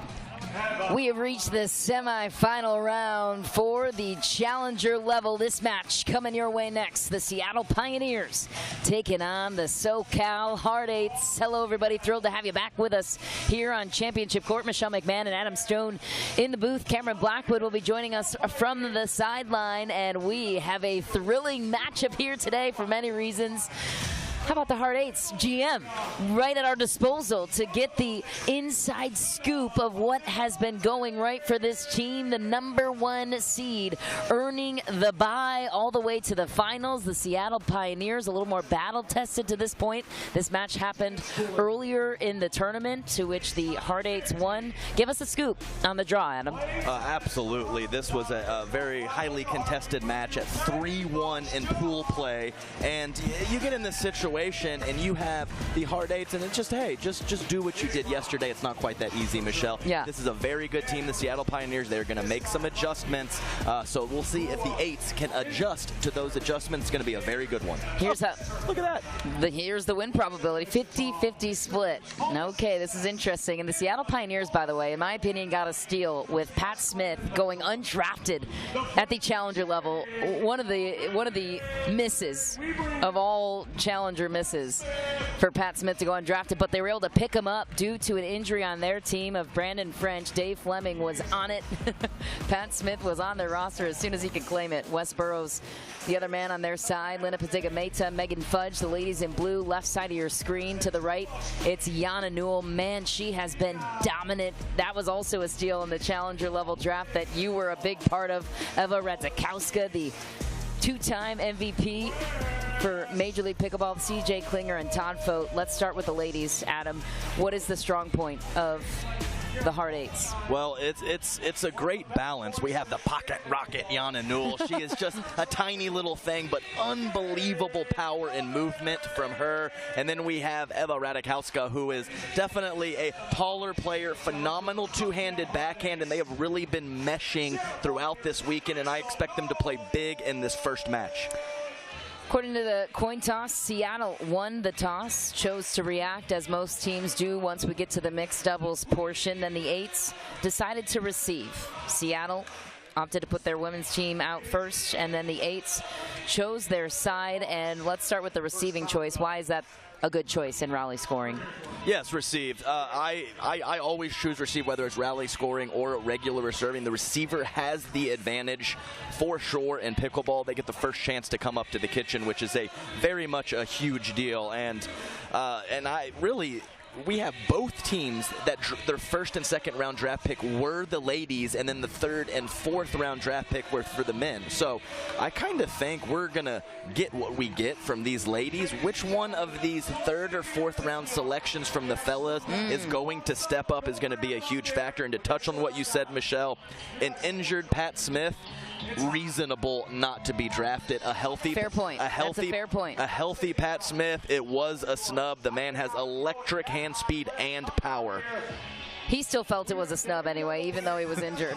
Just with some of the guys he felt went ahead of him, knew he would get better. But hey, you're exactly right. Not everybody, takes care of their body the way that he does at his age to come back with such a vengeance in his career. We've seen Tyson McGuffin do the same thing, early 30s, injured, maybe thought he was on his way out, and here he's back playing better than ever. Right, so. And I had the privilege of watching some of Pat Smith's matches at Tournament of Champions a couple months ago, and that was 2019 Pat. Bending, no issues with the hips or the knees. He was able to hit the shots that he wanted to hit, so we'll see what he has for us today. But ladies first, here we go. Ladies first, indeed. Lina Fatiga-Meza will kick us off with the serve. Megan Fudge playing the left. Eva Radzikowska on the left for the Hard Eights, and Jana Newell will be the receiver.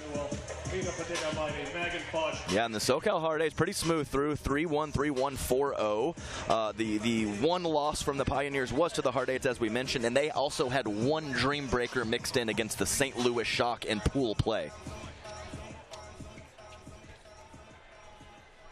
Lina Fatiga-Meza played tennis at the University of Texas.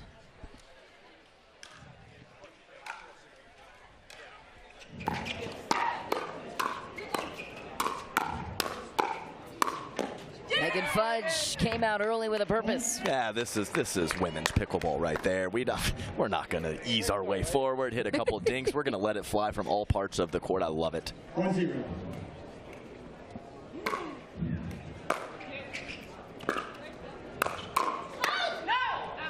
Just deep for Radzikowska.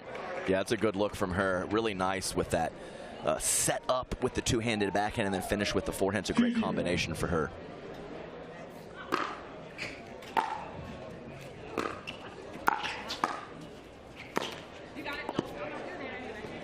Slow start for the Hard Eights. Seattle on top, 3-0.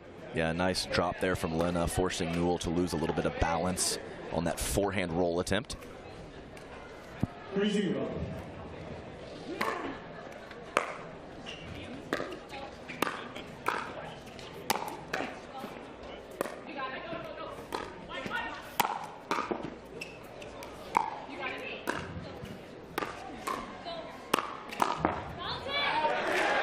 Good pressure from the Hard Eights. Yes, and this was an issue. I saw the match earlier that allowed the Pioneers to get here, and the ladies didn't make it to the kitchen at a very high clip, but they're so good from the back of the court and the mid-court, the Pioneers.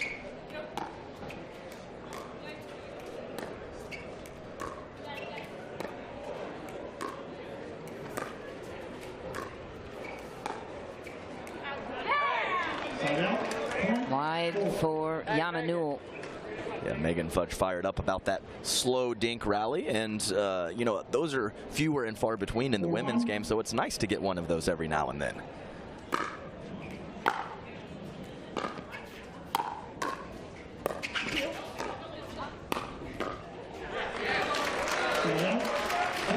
Yeah, nice shot there from Radzikowska, and once again a couple high thirds and fifths from the Pioneers.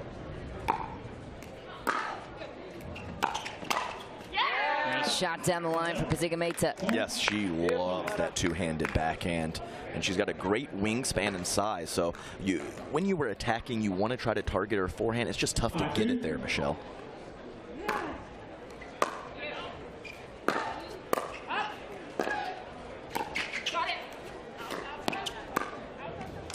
Ball was called wide by Fatiga-Meza. That one looked close. It's extremely close. In real time, I would have trouble saying in or out there.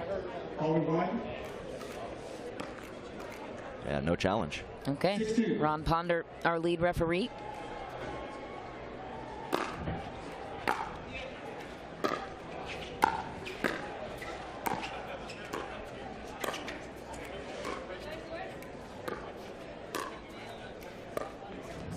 Yeah, Yeah, looks wide here on the double box. Nice job, Truck. All right, Pioneers hot. We have had some quick hitting points and also coming out on top of a couple of these soft rallies up at the kitchen. 8's got to figure something out early.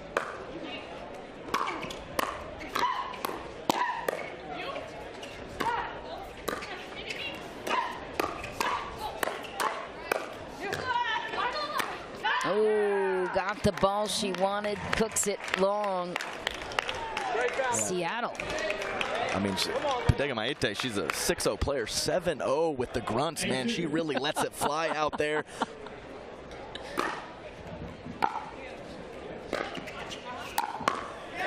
It's a good finish from Yana Newell. Her game has so much improved the last couple of months. She's dedicated her full-time career to the sport. Love to get your thoughts up to this point on where you've seen her game grow.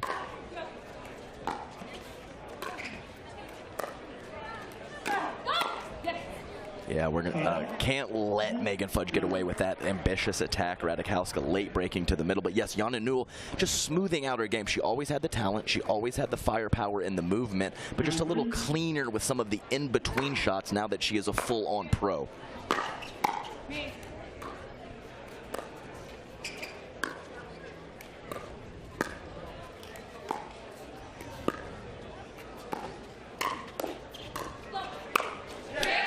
Radzikowska buries it cross court. Yeah, one of her better shots, really nice at getting that angle as well. And something to note is the Pioneers played the Hustlers earlier today, and this is the first match of the day for the 1-seed hard 8s. Slow start is to be expected.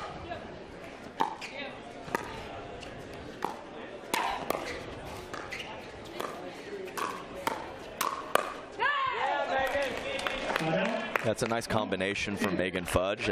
Net assisted helped, but either way, I think I like the offense from her looking to pull a trigger, even though 2 points ago was a little ambitious.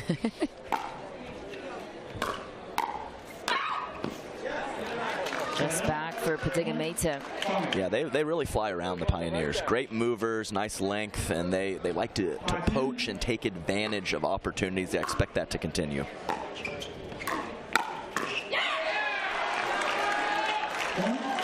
There we go, coming in hot, Newell, and a little energy right after that shot, which I like just as much as the actual play.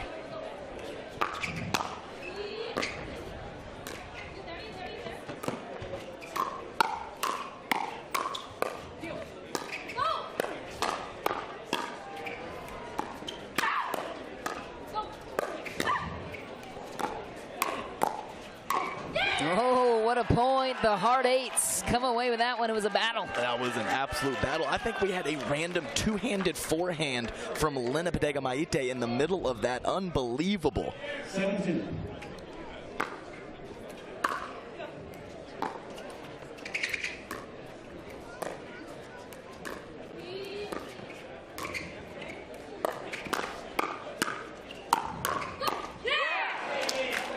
Hands from the Pioneers, but a better flow to this match. The last few points, it was pretty lopsided early on, so I like what's happening here from an energy perspective from the 8s for sure. And we, as commentators, this is a tough one here. We got a couple rough names going on, and I'm not sure if I say it different every time. I went out to dinner with Eva last night, and I called her 4 different names, and I was just trying to figure it out. It's just tough out here. It's tough. Radzikowska, Pedega Maite. I believe, but we don't know. All right, Maite is creative. Yeah, I like right it. there. Yeah, that's right. And I've heard her say it. I've heard other people say it. I'm just trying to dig deep and figure it out. I apologize, guys. As for the scouting report, if you could advise your team right now, what are you telling them? Yeah, so it really was mainly the slow start for me. The energy from the Pioneers right off the bat. They came in hot. They were putting pressure, lots of offense with their shots, and the 8s have responded, and really the only difference is that 4 or 5 points at the beginning. So I don't have a huge problem with what's going on as we are easing into this match. So we'll see what they come up with out of the break. A nice conversation over there on the sidelines. One of the challenges of rally scoring some of the players have expressed is you don't have a lot of time to ease your way into a match with the points mattering every time. So those first 5, it's not like you're on serve and able to just ease your way in. With side-out scoring, that's a nice drive from Padiga Meta. Yeah, a little confusion in the middle as Radzikowska was coming in forward. Newell was trying to protect her in the middle, clanking paddles.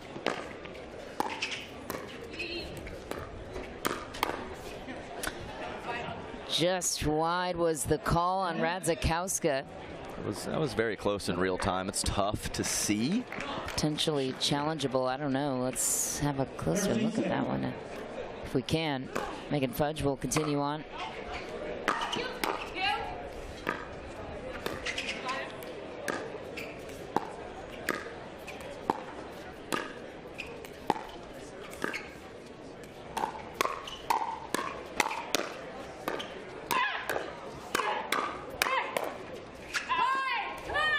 Ball was wide. Here's another picture of the. Okay, yep, that was out.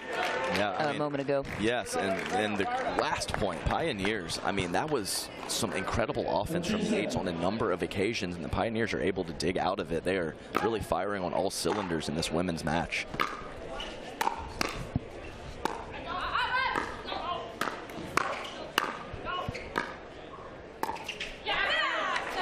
Seattle off to a hot start. Yeah, and a difference from yesterday as Radzikowska and Newell were able to win 21-18 in pool play. Definitely a different situation right now. 15-7.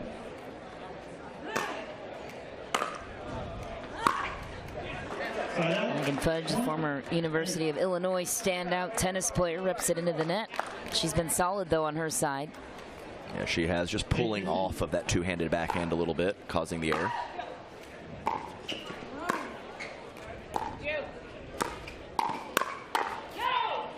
Wide there for Newell and Radzikowska, looking to gather themselves. Down 8 has to be the biggest deficit they've faced all tournament, I would imagine. Yeah, no question. And just a really quality counterattack from Megan Fudge. I don't hate what Jana Newell did right there.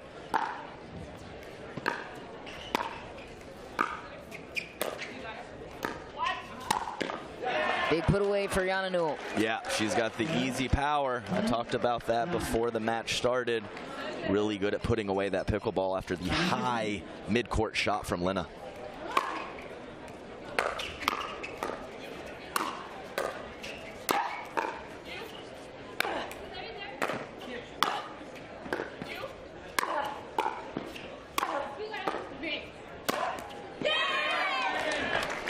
Yeah, really nice angle from Fudge after several overheads through the court, finally finding an angle that she liked and putting the ball away. 17-9.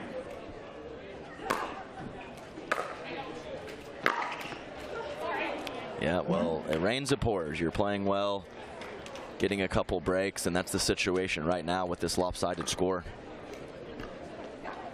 Lena Padiga-Meta, she's had good results at MLPs. Made the semifinals twice in 2022, undefeated in Austin as well that year.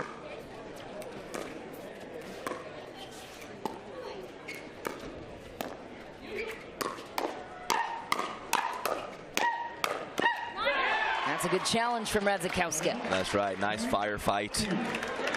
Much more likely that a firefight in a point like that can get the energy back on your side. Let's see if they can springboard that to a couple more points. And a gift from Lena definitely helps the situation. Obviously, go time for the Eights. We've seen some crazy comebacks here on championship court today.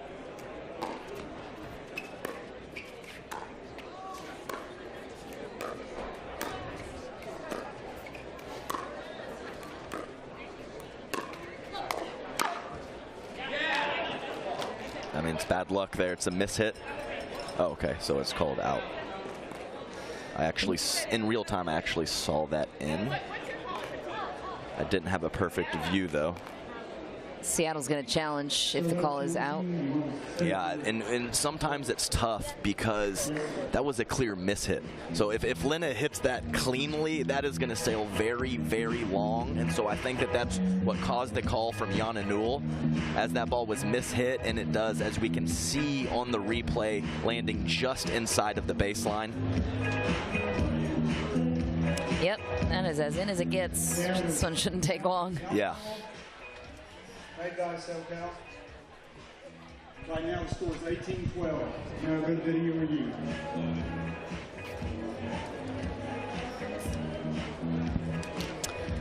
How'd you guys see that?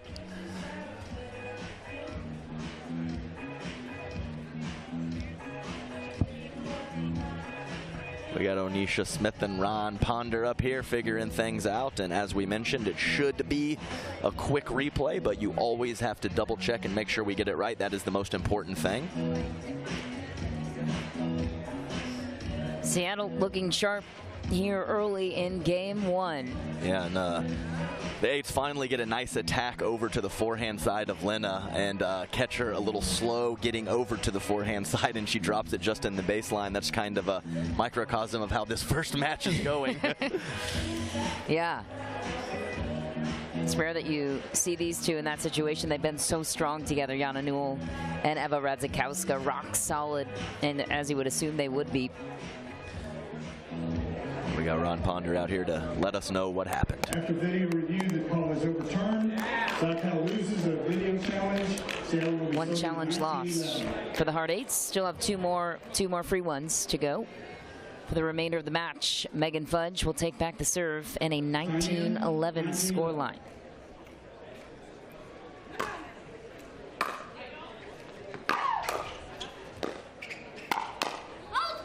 It's a good pressure from Jana Newell. Yeah, and that's really been one of the issues for the Eights, as when they have got a pop-up from the midcourt from the Pioneers, they have been unable to put that point away. Great job there.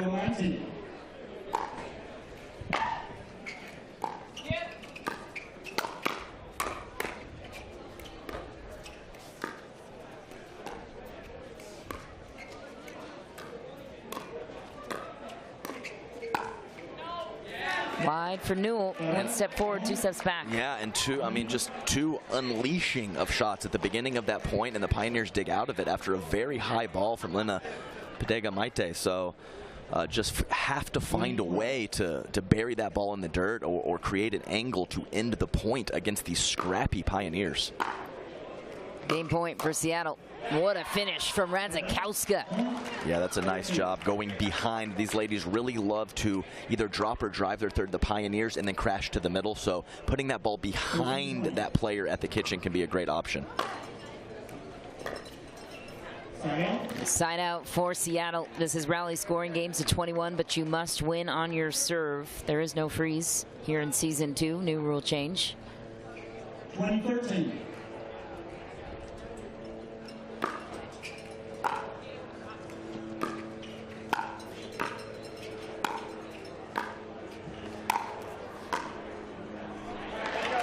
There we go, found a way to keep the pressure on. 3 big forehands from Jana Newell. So still just hanging around, hanging around. 14-20.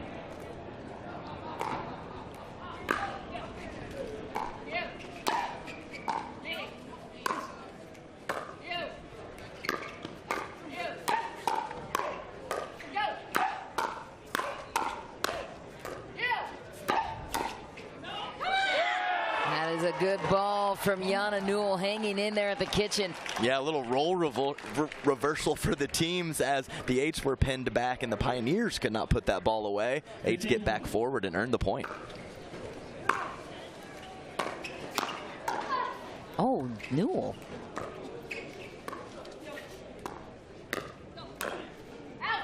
Scrappy play from Newell, doesn't matter. Seattle gets another side out, looking to close out game 1. 3 game points for them now.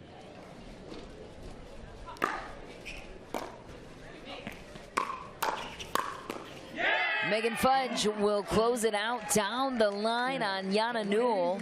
What a start for the Seattle Pioneers, jumping out to a 1-0 lead. Yeah, just too good from the Pioneers in that women's doubles match. A little flat for the Eights, and the Pioneers didn't give them any chance to creep back in.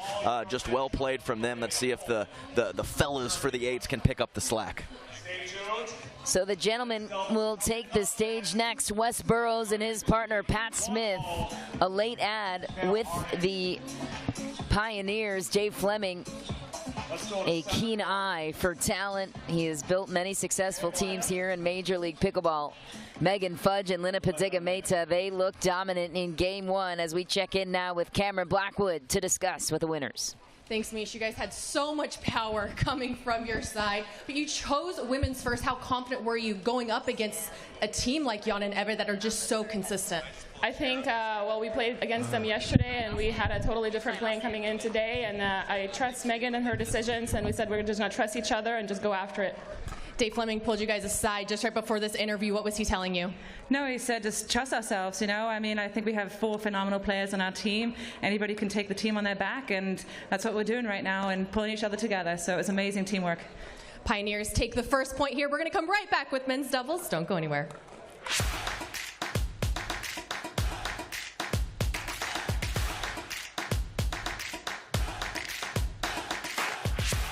Innovation is our specialty. Winning is his. Zane Navratil has won more than 40 Pro Gold medals and back-to-back Major League Pickleball titles. One of pickleball's most iconic and decorated athletes teamed up with our world-class engineers with one goal in mind: build a paddle that can dominate. The Zane Navratil Signature Paddle, designed for champions by champions. Available now. ProXR Pickleball. Innovation you can handle.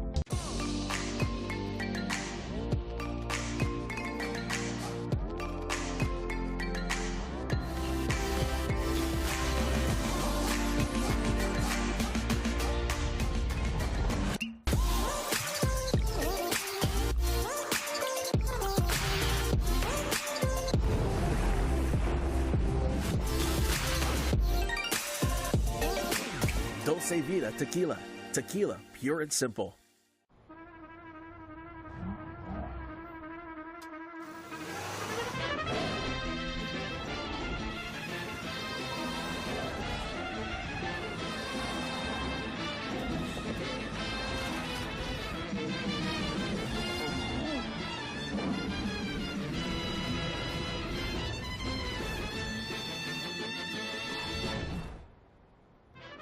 The all-new Prius. Toyota. Let's go places.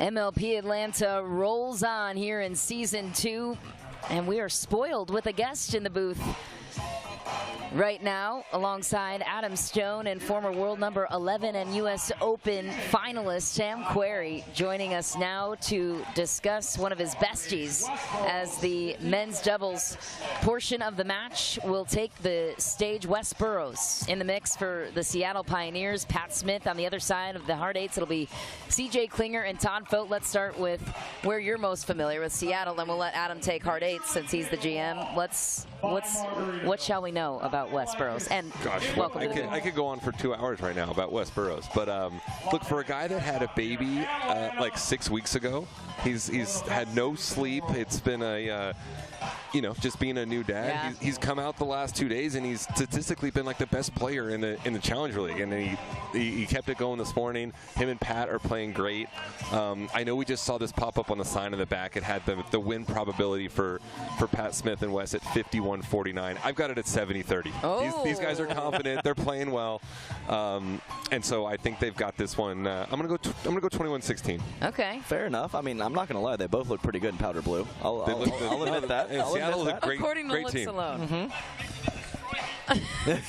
Yes. So Wes Barrow's coming over and say that he wants Sam to destroy him, and we do too. So it's tough when he's playing so well. Like, what am I supposed to say? I mean, numbers don't lie. You talked about the stats. Exactly. And your boy, he's playing some pickle. Look, off court, he's annoying as can be. On court, he's playing great, and I hope they're going to win. Pat Smith was a steal for them as well, a veteran anchor of that team. Over in the Hard Eights, Adam, your time to rebuttal. What gives this team? Well, we're just going to do a little switcheroo of pool play. We had the the fellas from the Pioneers winning, and our ladies, the hard 8s, won. So didn't work out for the ladies previously. So I think the 8s are going to step up big here. All right, you're a betting man. So are your team owners. Let's see.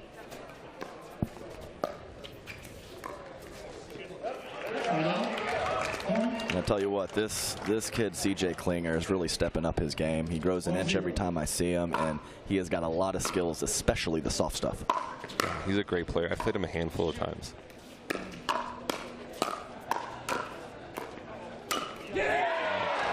And you both have similar builds.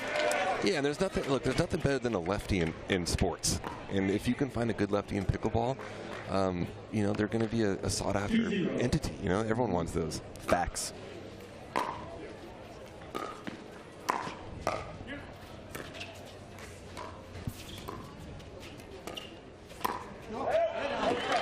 Long for Pat Smith. The Pioneers seem tight early, down 3.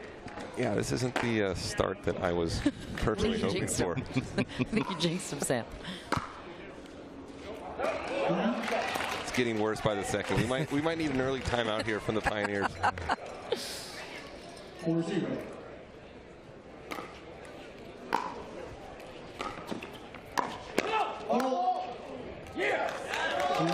Oh, a footfall on the Ernie attempt there. Must have been on the landing on the right foot for Pat Smith. Either way, pretty quality start here for the boys in black. Yeah, nice. I like him squeezing the middle with that lefty forehand. Just Pat Smith, 5 or 6 years now, just some of the heaviest hands on tour.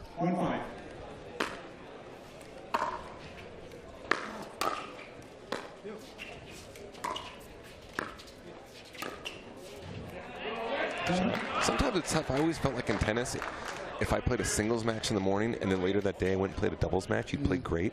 Sometimes it's a benefit to playing early in the day, like the Pioneers did. Yeah, I was wondering about that, actually. Yeah, we briefly talked about it earlier. So some people like the bye, some people don't. So to be fresh and to be in that, you know, competition mode early in the day, it's easier to carry that over into the evening.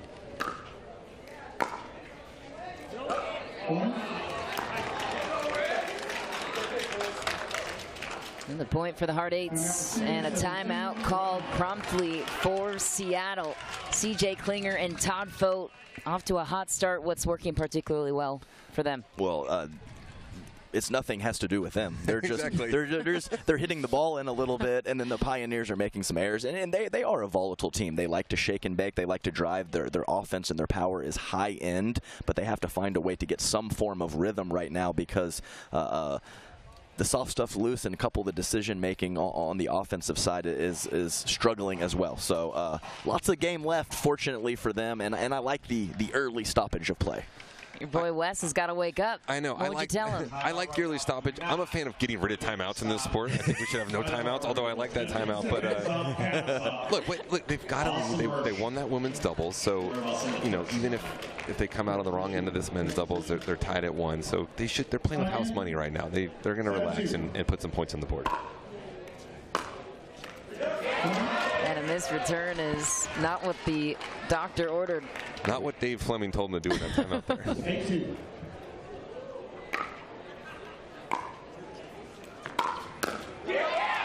Oh, boy.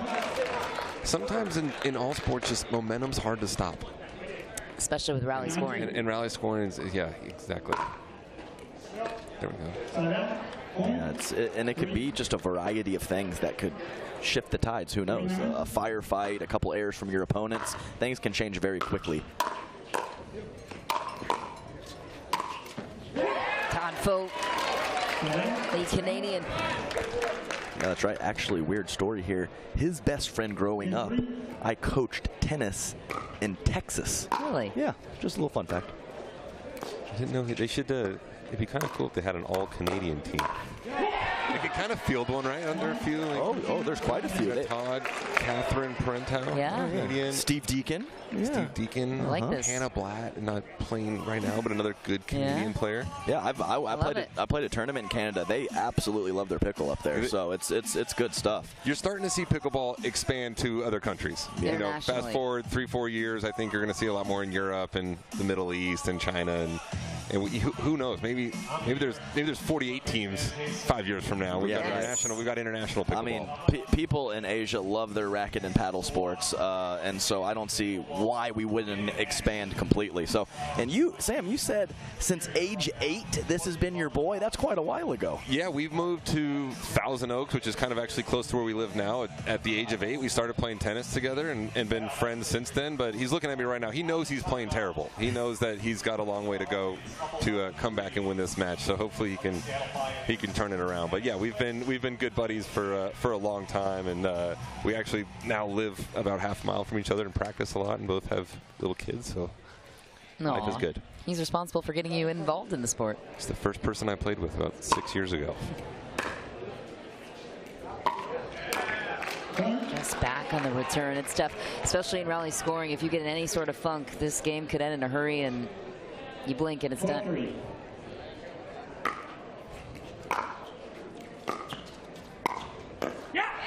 Nice shot from Pat Smith. Yeah, gets in tight to the kitchen line, leans over, reaches in, takes his opponent time away. Very nice job by Pat.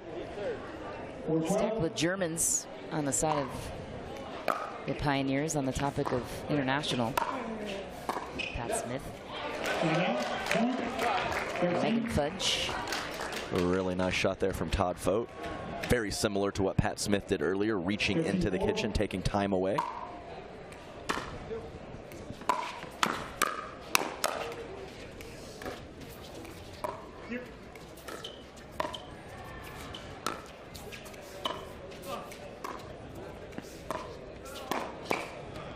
That's a nice play from Smith.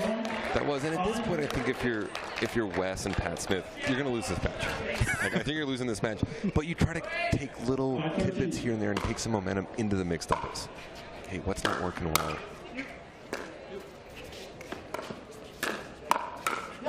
Let me try to gain a little confidence on if it's your dinks, it's your returns, whatever it is, and bring that into the mixed doubles. Yeah, I completely agree. You know, there's a different, I mean, a loss is a loss, but there's a steamroll, and then there's a game where you kind of feel like you figured something out. Big difference.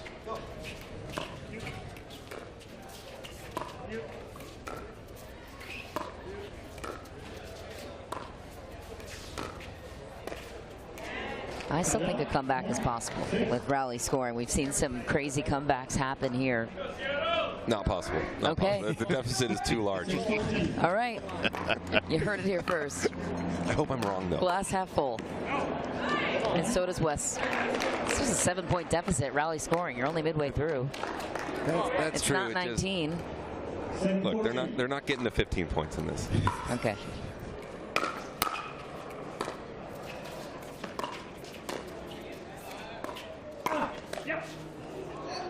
Right in the tushy. I almost feel like that should count. The fact that he made that in after bonus it hit him. points. And he kind of like pushed it out into it with the left cheek there. Todd Fote bringing it all to the table right now.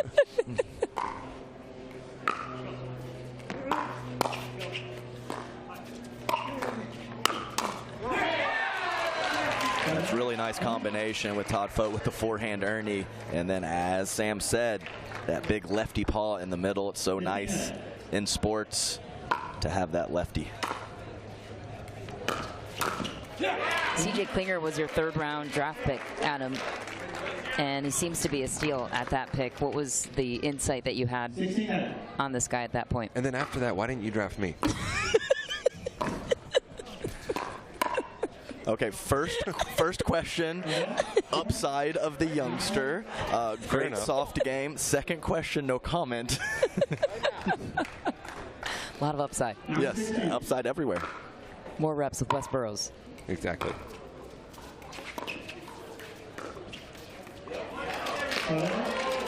The earlier in the day, Wes Burrows. Yes, exactly. Yeah, the hands on the hips and the crouch down. The pool play in quarterfinal Wes Burrows could not be beat.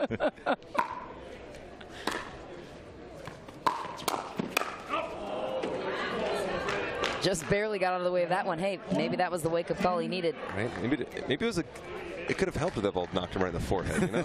It's true. Happened earlier. St. Navratil got hit and cracked in the back of the head. He amped up after that. I mean, It's a good look. Heavy drive from Pat. Westboro's crashing to the middle with the forehand. I mean, that's a pattern that they can be successful with. It's just kind of how this game has gone. 18-10.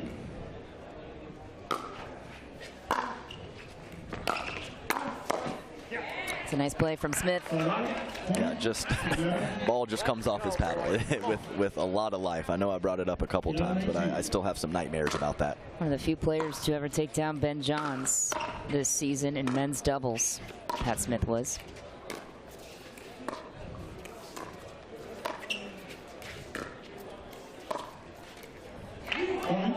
We're 3 points away from the 15 mark. They're chipping away. Sam Query said they would never achieve. Get there.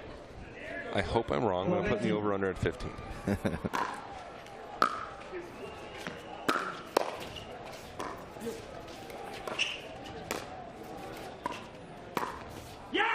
Pat Smith finds the corner.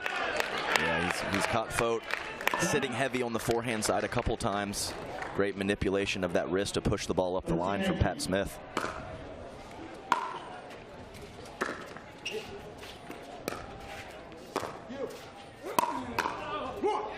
And I like that play from Todd Fote.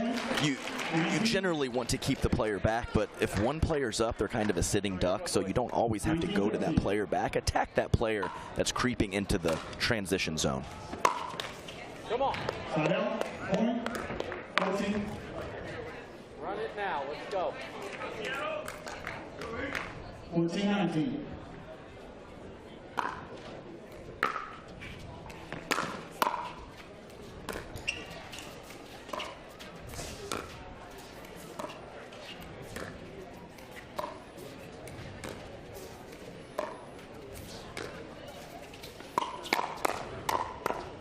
Pat Smith solid at the kitchen.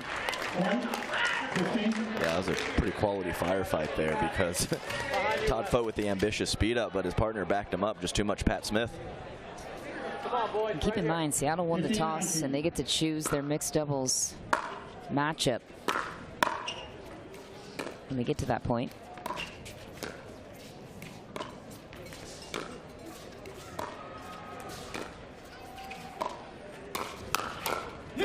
CJ Klinger all over the speed-up chance and game point to the hard eights. Wes is on that one, though. It just, it's not triggering as quick as it was this morning, but he's right there.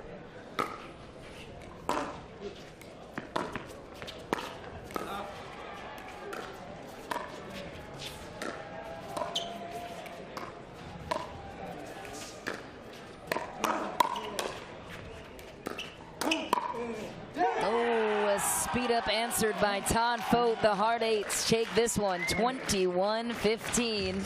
General Manager Adam Stone. Well done. Well, it was just like pool play, just a reversal of the two genders. So split it one, all coming down to mix. Very exciting stuff here. You would have won 21-12 if you had drafted me. I love it. Keep them coming. Keep them coming. I think Wes is nervous that you're in the booth talking about him, Sam. So if you're a player in a funk and in this situation, split one game apiece, how do you bounce back? You know Wes is not playing to his potential. The hard eights are taking advantage, but to be fair, the ladies on the hard eight side maybe we're a little bit off. So what's the general manager advice? What's the player advice? It's fresh start. It's fresh start. These are professionals out here. You have to find a way to lock back in and to lose one match and then have a fresh start is such a big way to do that. I expect them to come out strong, both of them. Exactly, and mixed doubles is so different than men's doubles, which is so different than singles. So it really is. It's a fresh start, almost playing a new sport. Like, that's how different these are with gender doubles compared to mixed doubles. So I think on both sides, everyone's going to come out feeling good, feeling new, and we'll see what happens. No one else is feeling good. CJ Klinger and Todd Fote, who took game 2 to even out the series. Cameron Blackwood is with them now. Thanks, Mish. Not a lot of dinking in that men's doubles that we traditionally see. Why was the game plan to hit a lot of speed ups and make sure you're coming out with a lot of fire? I don't know if that was the game plan, but I was feeling a little nervous. Soft shots weren't great, so grip and rip. And how important is it, especially in a game like MLP when we have rally scoring, to make sure you guys get this point and tied up 1-1 before mixed? Yeah, it's a big difference between 0-2 and 1-1, definitely. And we have your GM, Adam Stone, in the booth. Did he give you any pointers before heading into this match? Yeah, I have an earpiece in, and he's giving us pointers throughout the match, so thanks, Adam. He just didn't talk for women's. Got it. Okay. They tied up 1-1. We're going to come right back with mixed doubles. Don't go anywhere. It's not perfect.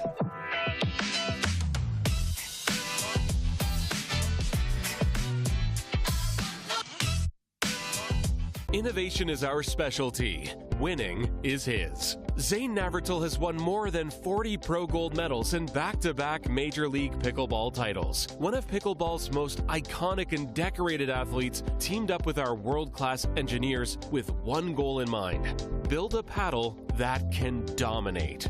The Zane Navratil Signature Paddle, designed for champions by champions.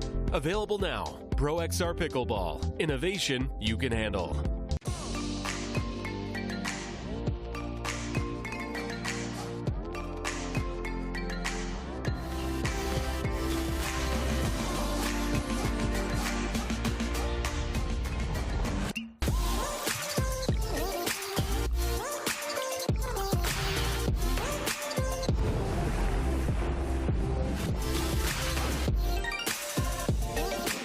Dulce Vida Tequila. Tequila, pure and simple.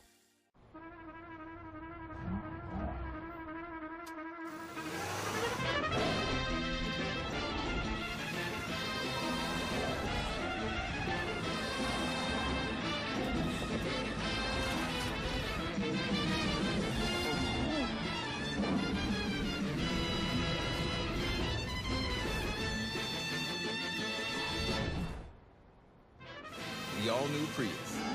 Toyota. Let's go places.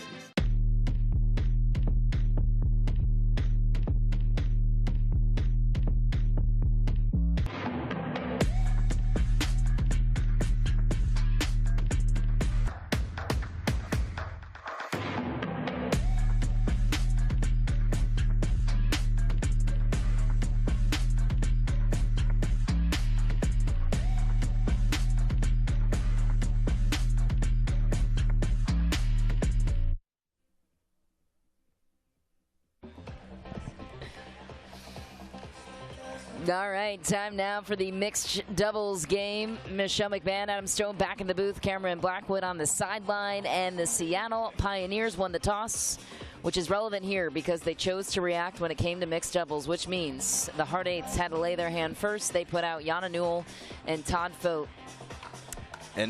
And Michelle, this is a big deal because Jana Newell and Todd Fote had a comfortable win against Megan Fudge and West Burrows, and now they are flip-flop. So reacting to mixed, a very big deal, especially in this situation. Interesting, interesting. So you got to see the matchup the other way around previously. What do you think about this one? Unfortunately, I did not get to see that because I was commentating another match. But from the score line, 21-12, and I had a little chat with the boys and the ladies afterwards. So I have an idea of how it went, but I don't know too many specifics. But it makes perfect sense that the Pioneers would want to switch as they were swept in mixed previously.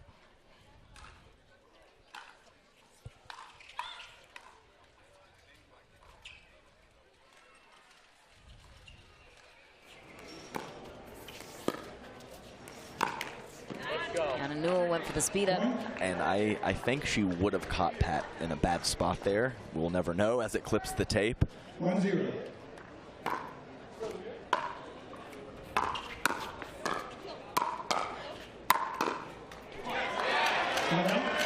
Nice loose arm from the three-quarter arm slot from Todd Fote, setting it up with the topspin roll and then finishing with a full-on slapper. It's hockey terms, the Canadian. The power of Pat Smith. He packs a heavy punch at the kitchen. I wasn't even trying to set you up. You just slapper, Canadian. I mean, it's just all tying together right now. Let's go. Thanks, Adam.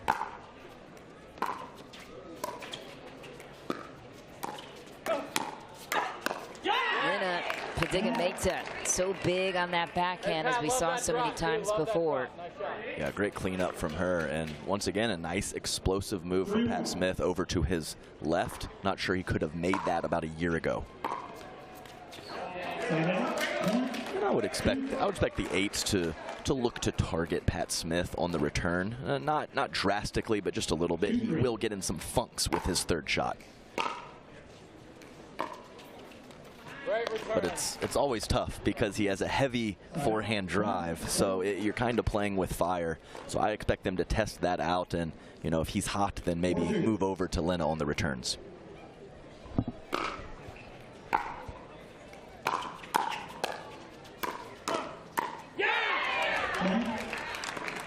Yeah, just so much power on the full stretch. That's the key there. A lot of people can get power in certain situations, but when those arms get fully extended and you're stretched out of your contact point. Errors on the side of the hard 8s. Yep, a lot of errors early, and maybe they do switch over to Lena as Pat Smith 2 or 3 very heavy drives early on.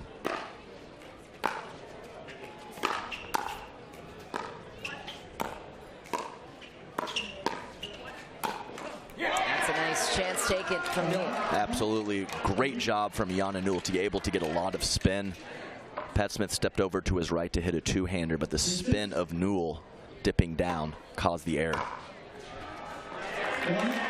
Yeah, a couple loose plays from both teams early on. Got to find your footing. Not a lot of time here.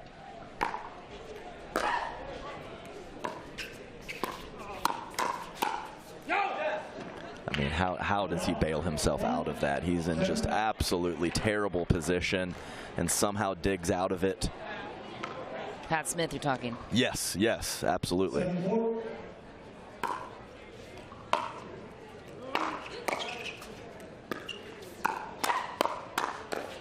Quick counterattack there from Padigamaita. Yeah, that's exactly right. And this team, it plays in nicely as she slides over to the right because she loves that two-handed backhand much more than her forehand counter. And then she's got that heavy-handed forehand to back her up.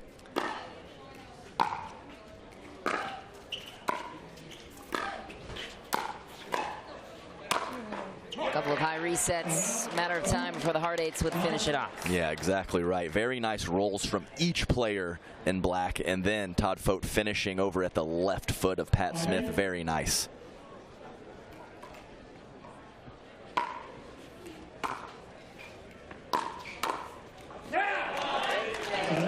Yeah, Fote going for the drive. Pat Smith transitioning in. Unfortunately, Todd leaked to the middle to hit that forehand and left some court on his backside.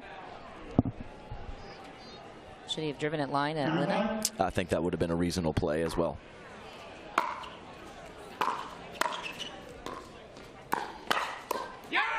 Lena Padigamaita going right at Todd Fote. Yeah, she can just kind of line up on her sliver of court and kind of disregard her forehand, especially when the attack is coming cross court from Jana Newell.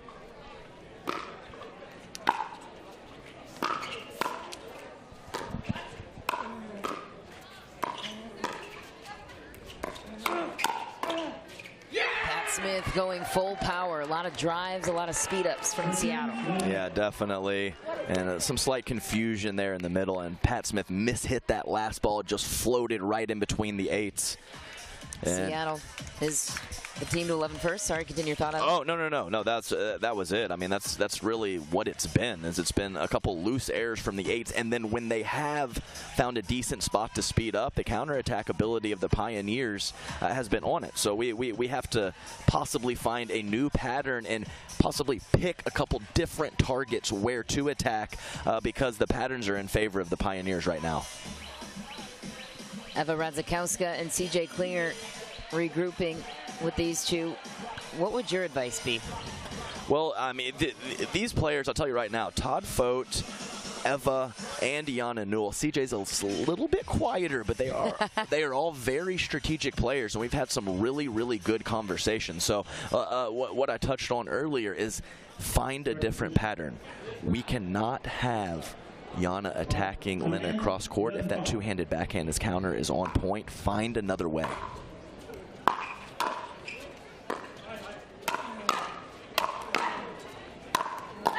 That was some good defense from Padigamaita. Fote coming away with it though. Yeah, and if you can weather that initial drive from Pat Smith, then you're in a pretty good spot because, as I mentioned, he is not as comfortable in the mid-court.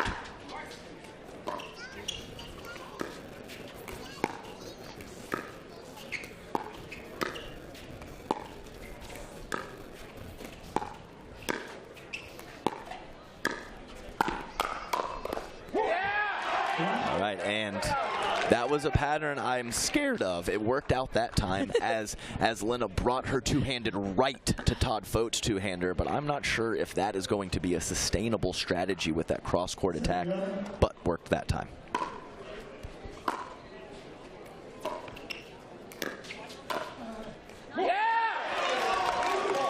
Incredible shot from Todd Fote, completely freezing Pat Smith from a low position, creating an incredible amount of spin to keep that ball in. 89.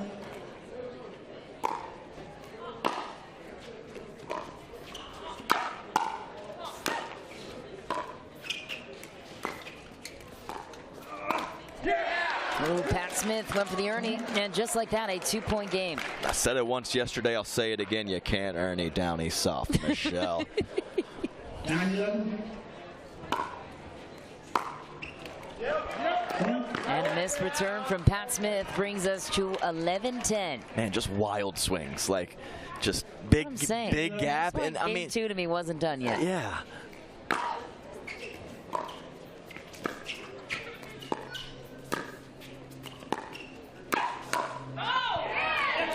Yeah, it's a tough spot, and you see Jana Newell saying, my bad, leaving that dink high. Nothing Todd Fote can do after a very nice lean-in attack from Lena.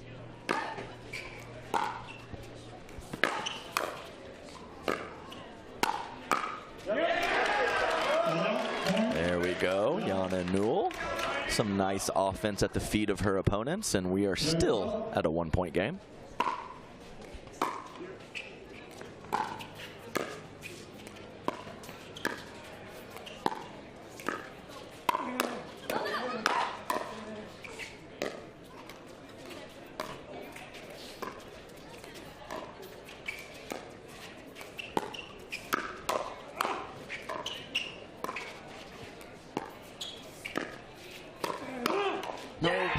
Was all over the attack. Yep, two-hander to two-hander. Todd Fote, pretty good cut at that two-hander. Not sure what happened. Either the power of Smith or possibly the shadows threw off his vision, as we do have a sliver on the court. That's a great point by you. These are interesting shadows, too, to play through. Oh, Lena Padigameta declared it out. Newell's looking for a challenge, and they will. What are they challenging? The call. Okay, no, I was okay. Oh. Sorry, I was looking over at the bench of the Pioneers. That's my fault. My fault. Called it out, I believe. Yes, and Pat didn't react much at all, and he had a decent look at it. So we'll have to see. And it was another one, as we saw earlier in the women's match, it was a slight mishit. Yeah. So you think that's sailing out for sure, but the player didn't hit it as well as they want to, and often those drop shorter than you're thinking. So it's tough to call that when you're almost for sure it's going out and then it doesn't. Seattle's out call. Now we'll be at 14-11. As of now. Oh, look at that, CJ Klinger, cool as a cucumber over there. Look at that guy, Men in Black. 17 years old. Can you imagine what his game's going to look like when he's 21, 22? Oh, I thought we were getting a look at it. Yes, absolutely right. He's growing by the minute. Yes. The exit. Uh-huh. Here it is. Oh my goodness, I believe that is out. That looks out to me. Yeah, there is just a sliver of gray and that little shadow right there. Mm-hmm. So I believe that this will stand. That's a good eagle eye there from Lena, because as I mentioned, Pat Smith was, I don't believe he was able to make the call. Mm-hmm. Hard Eight's already lost one challenge here on the match. They have 2 free ones left, so this does not go in their favor. They will lose another, but the Seattle Pioneers, they're off to a good start. Yeah, I mean, it's a big deal. 3-point lead, 1-point lead. And as we mentioned, we had a good look at it. We think that it will be the 3-point lead.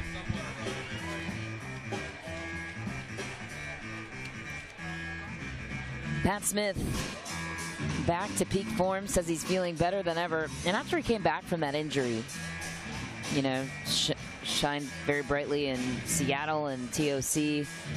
Then he got a concussion on the court, so it's It's been a journey. Yeah, it has, and I think I said it was he had a knee and a hip issue. So man problems. Yeah, he had some knee and a hip. I was like, you're in your 30s, man. Come on. After video review, the ball was out. The ball stands.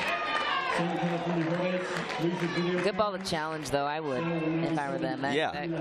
I mean, we can see it. It's right up there on the screen. It's incredibly close. 14-11. Ron Ponder delivering the verdict for us.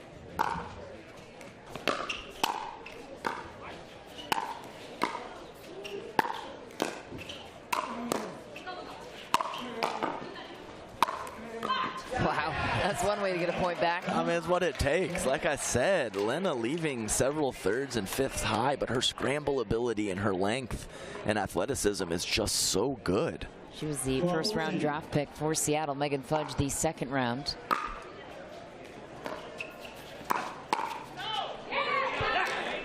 And really nice step over from Pat Smith. Don't mind Yana Newell coming in hot, but he was able to keep that ball so low, almost impossible for Yana to keep that in. It's a nice return from Tonfo. Yeah, I'm not exactly sure what Pat Smith was doing right there. That's definitely his ball. He must have thought that Lena was going to step over and take it, but she was not in the vicinity. General rule is forehand takes the middle, and then especially in mix, the man even takes a couple steps over usually. Correct.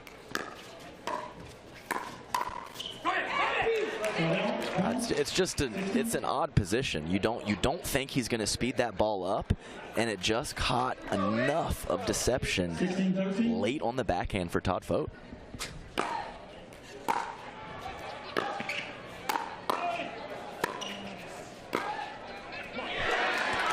Nice job, and a good job by Yana Newell, kind of picking the middle there as opposed to just pushing that ball right back to Lena.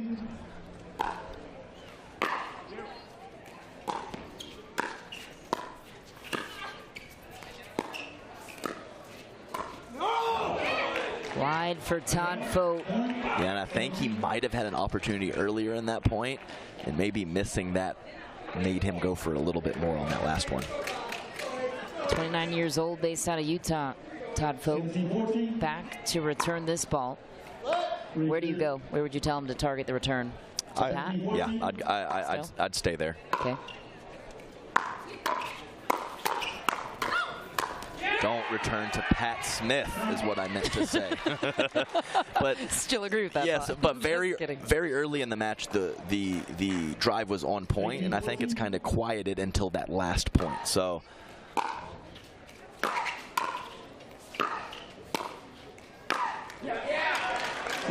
Like I said, return to Lena.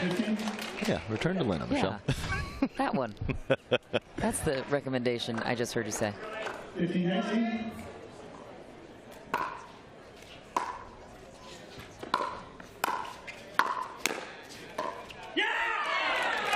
Yeah, tough rip from the midcourt from Fote. Both players were established at the kitchen line. Gonna have to hit that to a really good spot to be successful with it. Couldn't do it. Dave Fleming on GM and towel duty for Pat Smith, who's 2 points away from taking a 2-1 advantage. This one's starting to smell like a dream breaker.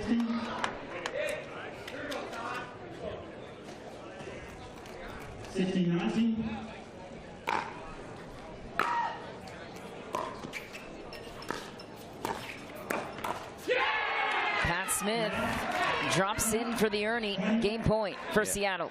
Yeah, really good job from Pat to be able to get that cross court. I mean, Fote and myself thought he was going to push that ball up the line. He was able to get around the outside of the ball. Really well done from him.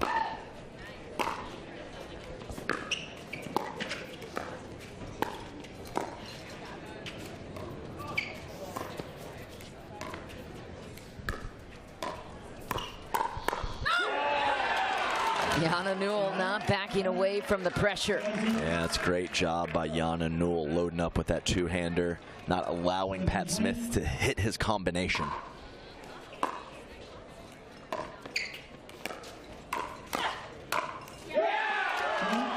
And I like that from Todd Fote, especially the drop, too. I think he's driven a couple and got himself in trouble. Nice job finding the drop, getting forward, and pressuring from the kitchen instead of the back of the court.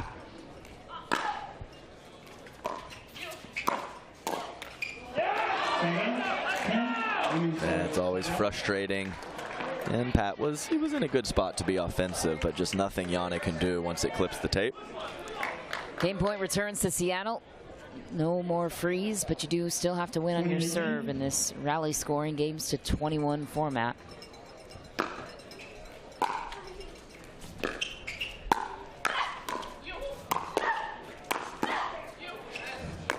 Oh, Yana Newell just saved the hard eights. Oh my goodness gracious. I mean, some of the best put away power on tour, and Yana Newell digs 2 from her shoe tops. We are still playing. And that point gives you momentum for a lot of reasons, despite trailing 1 here. Todd Fote will look to back up his partner.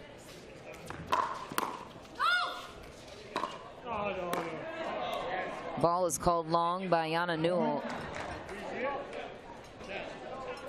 Saying they both called it, and Lena is going to challenge again. Okay, here we go. Seattle will challenge, yep. And this is number 3. Yeah. Yes. For Seattle. Or on the match. Yeah, on the match. Yes, on the match. Still unreal. That wow. Yana we Newell, gotta run back that sequence. That Yana Newell got those 2 shots back. With either one would have sealed the deal for the Pioneers. Oh. Out. I think it's correct. Yeah, yes, it's out. That is definitely out from the replay. And nice job from Yana Newell, who had one overturned earlier. And she still pulled the trigger on a tight call. That's very important to keep your confidence. If the hard eights can come back and win this mixed doubles match, Yana Newell is responsible. Because yes. that, yes. to me, changed the course of it. And sure, the Pioneers win this, they will carry some momentum to the second mixed. But if the eights win this, that is huge momentum going in, because it looked very bleak there about a couple minutes ago. So I think maybe if Pat Smith would have ripped one of those to Todd Fote, then he might not have been able to recover some of those shots that Yana Newell just dug out. Absolutely right. And I mean, both of the ladies. No disrespect to Todd Fote. No, it's just the amazing plays we just saw from Yana Newell. It's a similar situation with Lena. I mean, she is just so scrappy and scrambly, and you think it's over, and it's not, with her getting 1 ball back, 2 balls back, and more. Now we get to see what these players are made of. All the pressure on the line, 20 all. Let's get the verdict from Ron Ponder. After video review, the outcall is confirmed. So reasons of the challenge, you've got 2 challenges left. From California, you've got 1 challenge left. Okay. You'll be starting at 2020. So 2 challenges left for Seattle. The Hard Eights only have 1, and we still have 1 more mixed doubles match to go. Time in, 2020.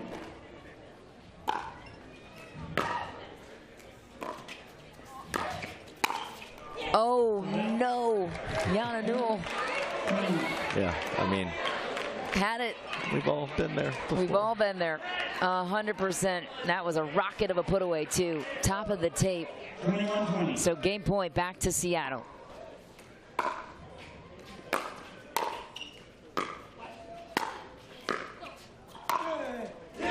Todd Fote saving the day this time. Nice job from Todd stepping over. Big forehand from Yana, big forehand from Todd, and 21 apiece.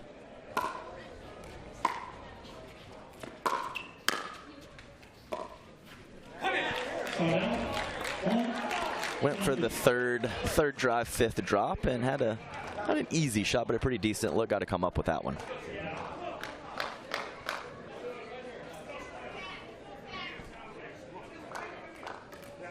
Game point Seattle.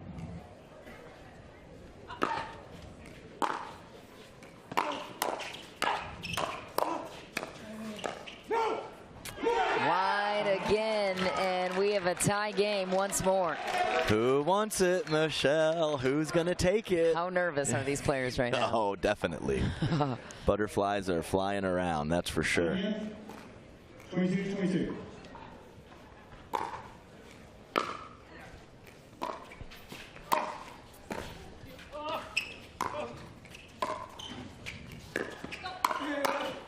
Oh, Pat Smith.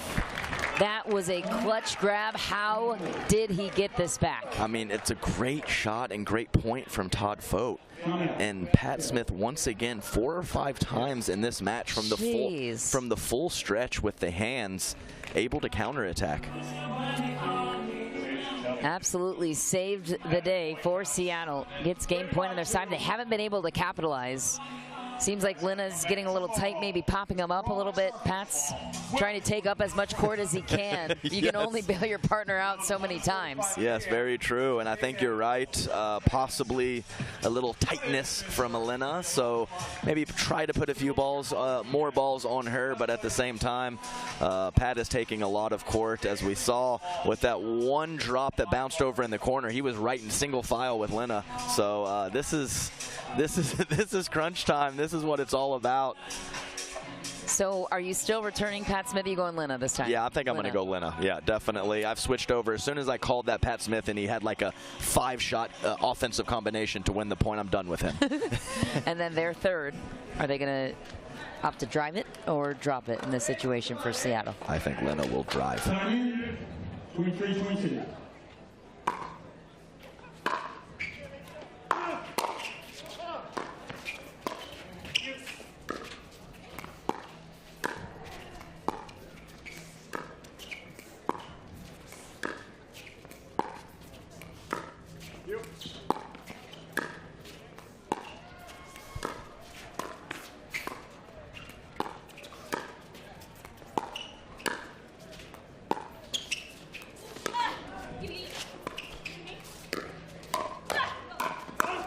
Oh, Pat Smith. He takes it on the angle. That was as good as a final point as we could ask for. It's too good. I mean, it's too good. I am very happy with how the Eights played that match. They came back. They stuck with it. They played some big points later in the game. You just got to tip your cap. So Seattle takes a 2-1 edge on the Hard Eights, who took down this team earlier in pool play, earned their way to a semifinal bye, did the Hard Eights. They now trail a game, and we have our second mixed doubles match coming up next. Yeah, and so the switch of opponents worked for the first match. Let's see what happens in the second. Time now to check in with Cameron Blackwood with a clutch performance from Pat Smith and Linna Padiga-Mehta. Thanks, Mish. You guys chose to put out this team instead of the other one because of the defeat. How was this one different, and why were you guys so confident you could take the win against them? I think, yeah, we just completely strategized from what we did yesterday, and we wanted to come out with a completely new look. You guys took that offensive timeout. What was said in it? It looked like you guys really slowed the play down and were really targeting cross-court dinks. I know, I was just trying to play a little better. I played like absolute crap so far. But now we just try to regroup. We've had, 7 match points, and we just try to take a little bit of time, catch our breath, and then come out swinging. Dave just said, let the people know. What was he saying? Dave told me to let the people know how good we are. Seattle takes that one. We're going to come right back with our second mixed doubles. Don't go anywhere.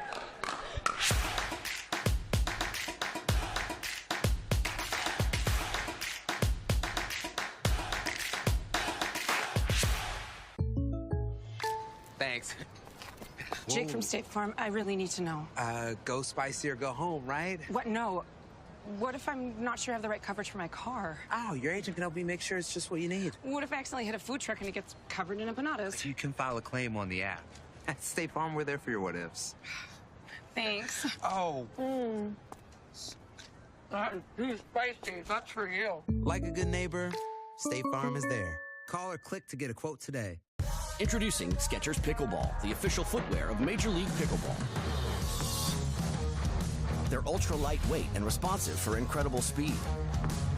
They have Goodyear rubber outsoles with a specialized pickleball design for increased side-to-side stability and agility. Plus, they feature shock-absorbing foam and Skechers' famous relaxed fit design for incredible comfort game after game. Conquer the court in comfort. Skechers Pickleball, the official footwear of Major League Pickleball. I just didn't want to look like everybody else. It just didn't suit who I was. It didn't fit my persona. It didn't fit my image. I rep the stuff because I love it. I rep it because it's quality, and I like the fact that I look a little fly. it's been huge because it identifies me. I feel like I stand out.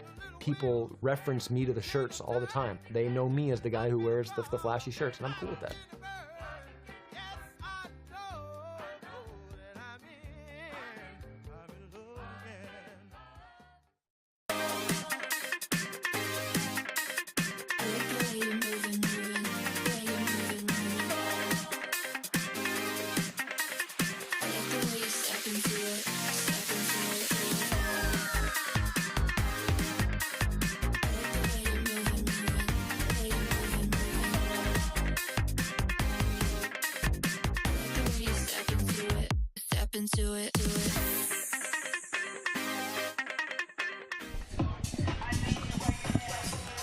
Time now for our fourth and final mixed doubles game between these two teams. Seattle flipped the script after dropping an earlier match in pool play to the SoCal Hard Eights.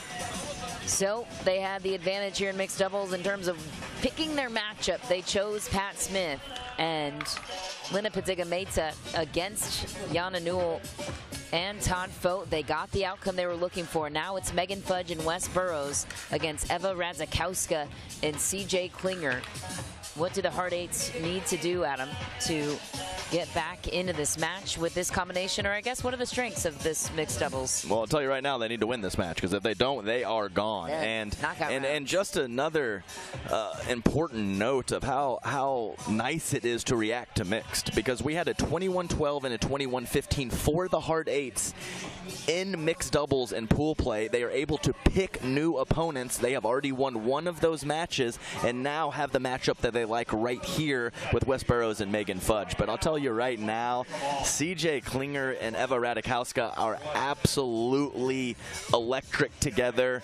Eva is an awesome roller of the backhand and attacker with the backhand, and when she has that comfort of the left-handed forehand in the middle to back her up, it allows her to play very free. Radzikowska turns 44 years old in November. Her partner, CJ Klinger, 17 years old. She brings that competitive edge but balance to the team, and a way long serve for Megan Fudge. One of the challenges of being the second mixed doubles team is you have to sit out and wait a game before you get back into the swing.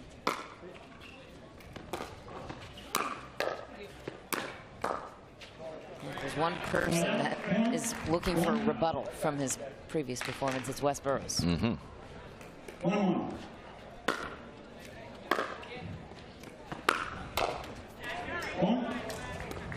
It's a nice drive from Wes Burrows.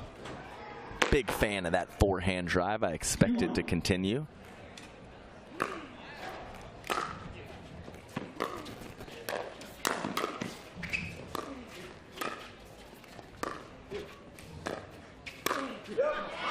Yeah, ambitious attack from Megan Fudge on the one-handed backhand. And I would like to see if Wes Burrows can attack off of his backhand side in this mixed doubles match. Way to weather the storm twice on the poach from Wes Burrows from Eva. Very nice job. As Wes Burrows, he can shake and he can bake. Good driver of the pickleball and crasher and poacher at the net. Ball switch.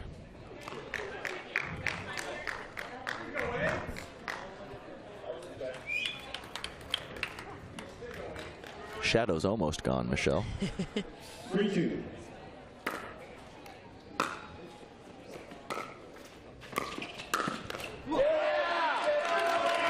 Line winner for CJ Klinger. Assertive comes over and takes the third and then comes crashing forward. Nice combination from CJ.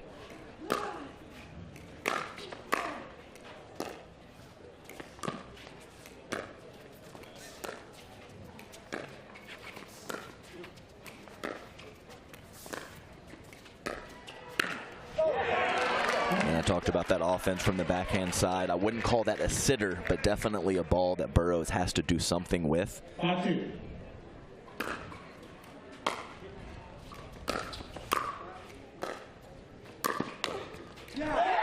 Radzikowska Zakowska finds the angle. Yeah, good and lucky. She was where she needed to be, but I think that was a little catch and release there. So I think the vision is a real issue for these players. I'm noticing a few little cues that are making me think that. Because it's odd because the ball goes in and out of the shadows, and you can see half the body of Wes Burrows and CJ Klinger are in shadows and light. The shadow being gone, it looks like the visuals are a little tougher to see. CJ Klinger, though, no issues. Down the middle finish. He's got those young eyes. It's got to be the tougher side, I'm guessing, on the far side for Seattle looking into the sun with a full shadowed court, but we'll see. All right, and just an absolutely lopsided start to this match. The Hard Eight's playing a clean game. Pioneers got to get something going.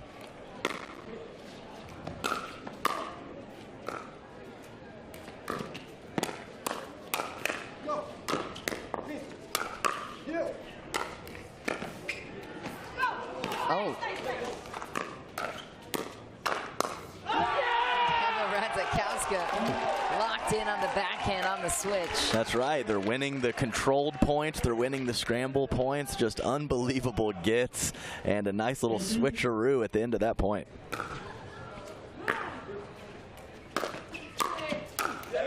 CJ Klinger flies across the court. Hey, well, Michelle, let's switch ends after about 3 minutes from when we started. That was an obliteration. The Hard Eight storming out to an 11-2 finish. But you said, Michelle, that you would guess, we're not on court, but you would guess that this the side that the Eights were just on was the good side. So this could possibly be a situation where the Pioneers can get some momentum going on the good side now. Because look at the faces of the Seattle Pioneers right now. Their faces are in the sun, but the court is shaded. So when you're looking in that direction, that's where the sun is coming from. In the where the Hard Eights just were, towards that direction of the court. That has to be messing with it. I mean, no, sight lines are so important. I mean, these guys are destroying the pickleball, and they're super close to each other. If you are even a tenth or 2/10 of a second slower, that is a very big deal in this fast-paced game of pickleball. Well, a good reset might be all that it takes. We'll see how the Hard Eights fare on the somewhat sunlit side. Zakowska up for the task. CJ Klinger starts it off, sets the tone. Well, yeah, I mean, I always talk about that combination of luck and skill, and it was all there.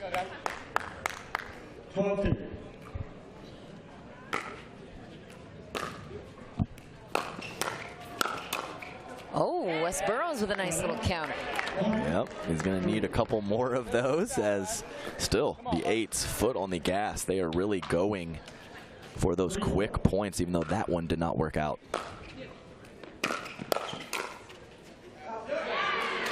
Yeah, and that's one of the issues, is that Wes Burrows' drive is so good, but the first volley of Eva is very clean as well.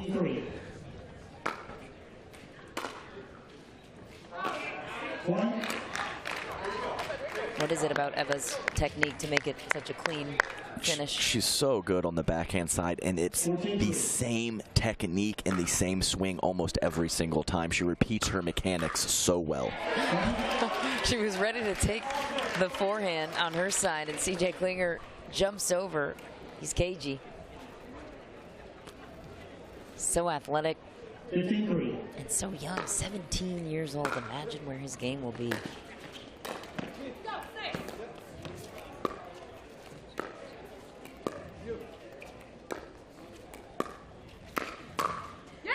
Down the middle finish for Megan Fudge. She's been looking to get her game going in this one. It's been a little quiet. Yeah, definitely. We haven't had a lot of opportunities to say her name. And a couple times now the Hard Eights have ended up on the switching sides in the middle of the point.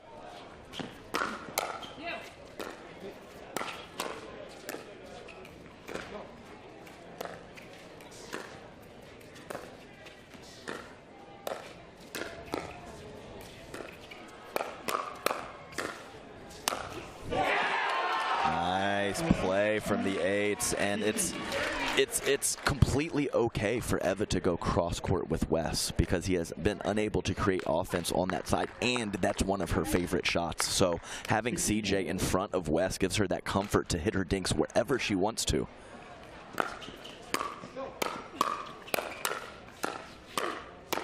Eva Radzikowska, owner of that point.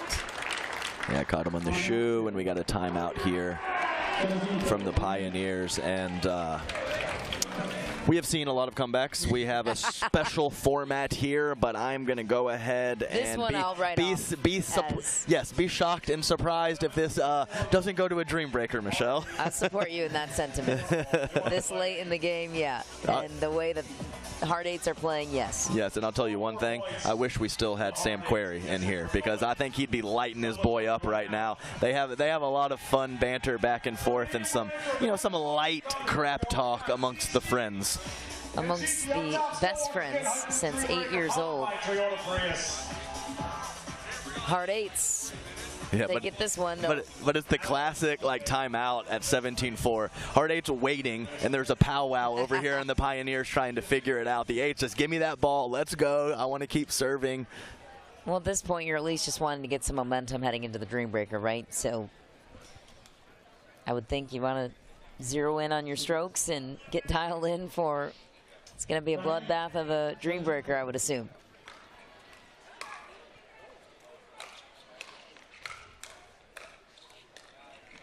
Yeah, it would be pretty funny if the Pioneers just literally hit only ground strokes to warm up their singles game for the rest of this match. I think you're onto something, Adam.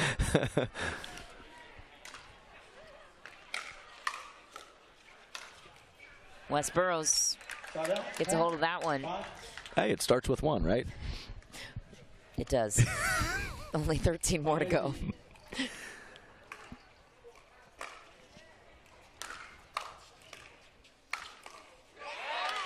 Yeah, but I mean, if I was the coach GM on the bench for the Pioneers, I'm not sure what to say. I mean, the Eights are just firing on all cylinders, soft, power, all of it. If you're the winner of the fourth game when the split game situation has to be in your advantage, in your favor for the Hard Eights to head into the Dream Breaker on this note. Okay, Eva, you just keep being you out there. Quick game point for the Hard Eights. 26.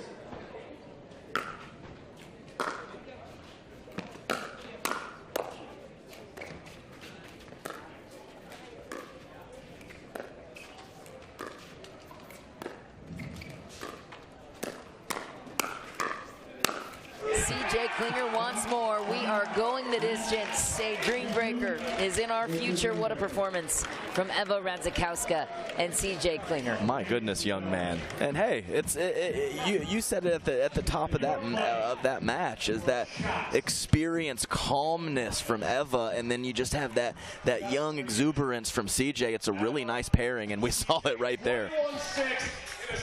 Is that a pairing that the Hard Eights established upon drafting them? Did you know that that was the duo you wanted to go together, or were you going to play around with it a little bit? Yeah, I mean, you have to kind of take what the draft gives you, but certainly we had some targets that we were liking, and we know Eva really likes that left side, and so to just pluck her there for both mixed and gender, and playing with of course CJ the left-hander made a lot of sense to us, and we like that. It's pretty perfect.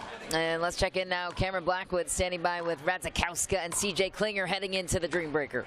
Like you said, Adam, the two forehands in the middle were just key for you guys on this side. A dominating 21-6 performance. What was working well for you guys in that match?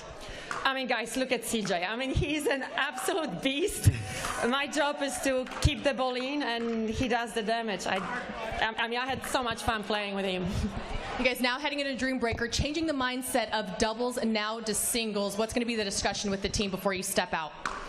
Just give it all. This is it for today. Just go hard. We're heading into the Dream Breaker. You guys do not want to go anywhere. Michelle, back to you. Yeah, don't miss it. This is what we came for, right? In this first semifinal matchup, the other semifinal taking place on Grandstand, if it still is at all. What do we have here? So, reminder, back to the coin toss. The Seattle Pioneers won the toss. They got to choose the matchup for mixed doubles. Now the tables get to turn a little bit. The hard eights get to choose the matchup here. I would imagine if you're Seattle, you're putting your top single players at the top of the order, right? Yes, the batting order is what it is, and we're pretty established. Maybe there was a specific matchup we like, but we definitely decided we were going to go with CJ Klinger, Todd Fote, Jana Newell, and then Eva Radikowska. So I would expect the Pioneers, very quality singles team here. Even though Pat Smith does not play much, he has those heavy hands and those heavy ground strokes. So 4 points at a time, he can hit a big serve and rip a ground stroke with the best of them. So this should be a real battle, even though I would say, not biased, just slight favorite on paper for the hard eights. I would say that as well. Jana Newell, especially in the women's side of things, she has been so incredibly good on the PPA Tour, making it deep runs to Championship Sunday a couple of times. I mean, we're talking a top 7, top 10 situation here. Okay, we got an update here. Hot off the press, you are correct. Gracious. Same order for the hard eights, but wait a second. The Seattle Pioneers put out Megan Fudge first. Oh, Why baby. would they do that? Sacrificial lamb, assuming. They like Pat against Todd and Wes against Jana. I'm not exactly sure. Megan Fudge is very, very good at singles. I don't think I can ever label her a sacrificial lamb, so this is going to be interesting. But let's be clear. But against CJ Klinger, that has to be the strategy, right? We have to see what Dave Fleming has in mind with this one. Would love to get the scoop there. And then Lina Padigameta against Eva Radikowska to round out the order. We will go 4 points in a rotation, so the first two players will come out for 4. Continuing on, if you're new here, this is the Dream Breaker presented by Toyota Prius. And Michelle, it really does put up a special set of circumstances and special pressures when we get the mixed genders. When we have the ladies playing the fellas and all of that good stuff. It's kind of a sort of a lose-lose situation for the fellas, even though these ladies are so good. But as you were mentioning, Jana Newell, I mean, we're talking top 5, top 7 singles player, and we're not talking about challenger. We're talking about everyone. So this is a big, big deal to have her on the hard eights, and man, this is going to be electric. But you know, Lina Padigameta, she's put up some good runs on the PPA Tour as well. Made a couple of deep runs there in singles.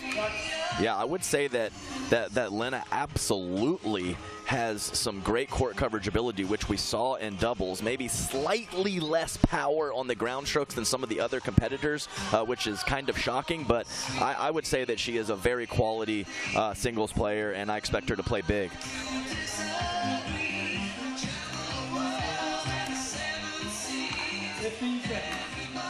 We're on Ponder calling 15 seconds. This Dream Breaker is about to get underway. A berth in the Challenger Finals at stake.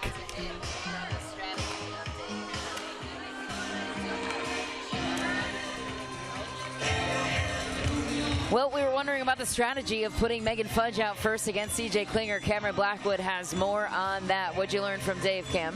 Talked to Dave. He said that Megan wanted to go up against the guy. They want to mix it up. They want to see if the hard eights can hang with mixing up a little bit. She also went 6-2 against Rob Nunnery yesterday, so they really like that a lot.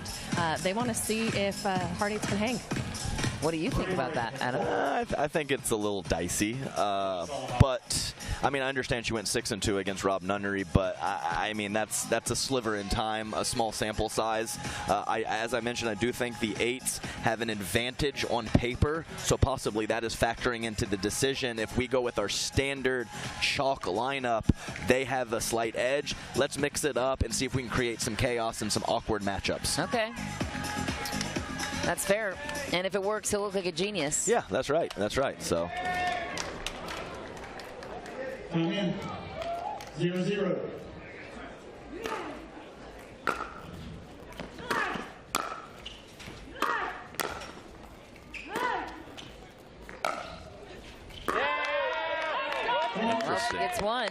Yeah, 2 drives and then a lob. Very, very interesting play. Worked out.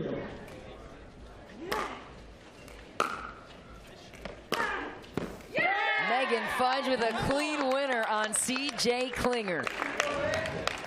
Come on, Megan. Wow, a 2-0 lead for Seattle. Make that 3-0. Megan Fudge with her kids watching front and center. 3-0.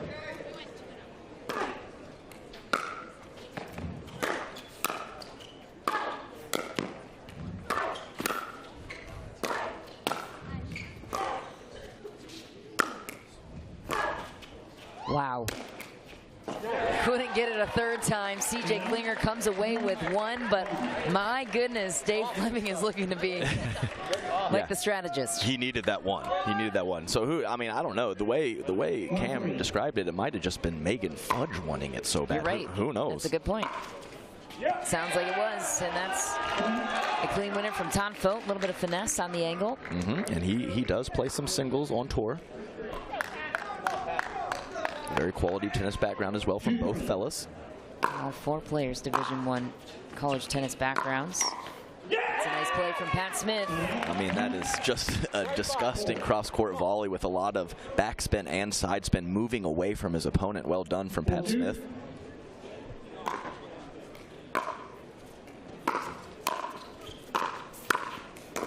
Oh, he had it for the taking. Pat Smith just missed. Yeah, I mean, it was a very good shot from Todd Fote, but he was completely out of position. So you're exactly right. If Pat could have just did a little more paddle on that ball.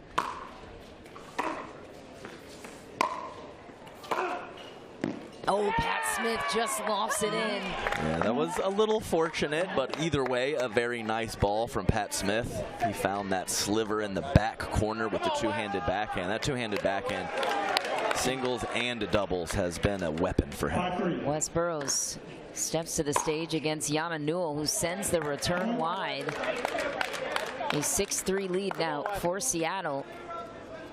What a tone Megan Fudge set at the top of the order.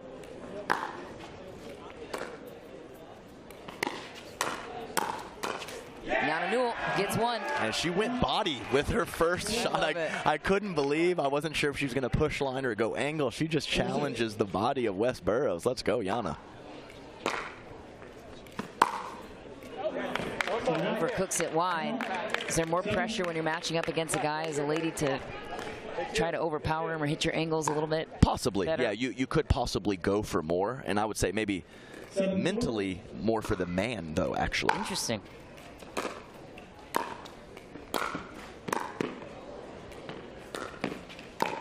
Yana Newell gets the fans on her feet. What a performance. She's just so little. I love it. She's just running around out there just smacking that ball. It's so good. So fun to watch. Eva Radzikowska and Lina Padigameta in their rotation. Lina surrenders the error there.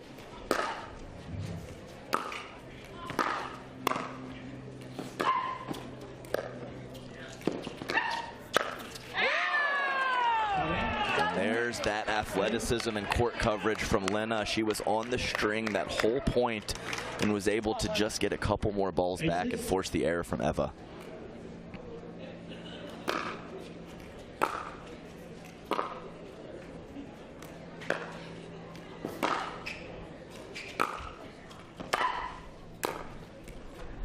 That's exactly where Eva Radzikowska wanted it. 1 point could tie it for the Hard Eights. Yeah, great job from Eva taking a little bit off that last volley and playing it short in the court. And Eva, you can see that brace on her knee. Not a huge issue, but the reason why she doesn't play more singles on the tour.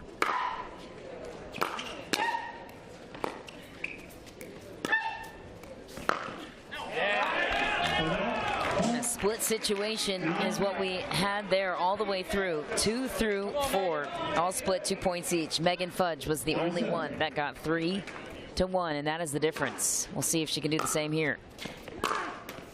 Oh. Hot potato. Megan Fudge beats him to the punch. She's playing big, just moving so well. I mean, multiple times for an open court, and those gaps are closing quickly from Megan Fudge. Megan Fudge gets 2. And the Seattle Pioneers, the first team to 11. What a wild dream breaker we've seen so far. I love when the guys go against the ladies. Oh, yeah. I do. I mean, I just love it. It's so fun. It's fun to watch. I mean, I think everyone does. I think that's pretty clear cut at this point. But as I was saying earlier, some of those mental hurdles, it's a lose-lose situation. You're supposed to win as the #1 male player. Starts getting in your head a little bit, and here we are.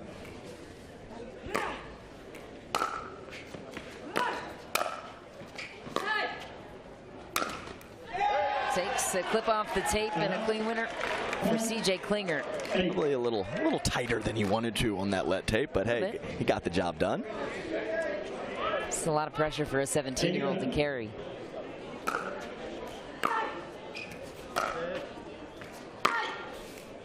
What a shot. I was going to say wide. Well, she kind of started the celebration and stopped, so her reaction said it all. She just kind of shook her head. Okay, it was wide. Split situation, 2 and 2. CJ Klinger and Fudge. So back to Pat Smith and Todd Fote. Pat Smith gets the first. Yeah, good look at the cross-court forehand from Todd Fote. Couldn't come up with it.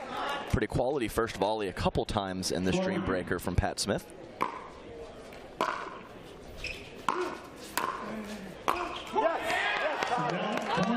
Another first volley with the two-hander from Todd Fote, forcing Smith to be moving when he struck that pass attempt.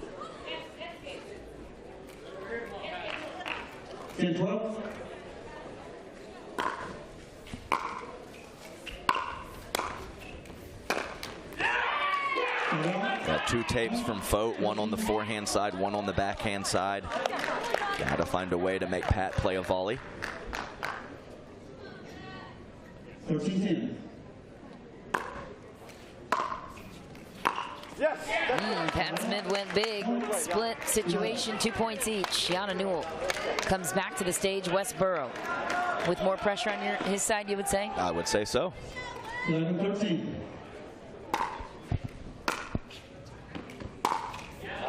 I wish we had a boxing tale of the tape here. Reach and weight and everything between Yana and Wes. Yes. It's necessary, I would say.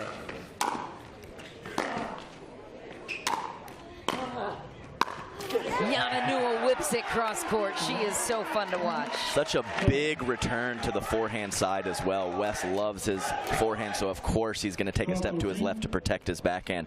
Nice job, Yana. Yana Newell, absolutely fearless. Oh my goodness. I mean, that's not even a full release. That's a mid-pace roller inside out of the reach of her very capable opponent. She could tie it here. Wide that time. Another split situation, 2-2. The Seattle Pioneers only with a 2-point edge because of that very first rotation of Megan Fudge and CJ Klinger. It might come down to those two again.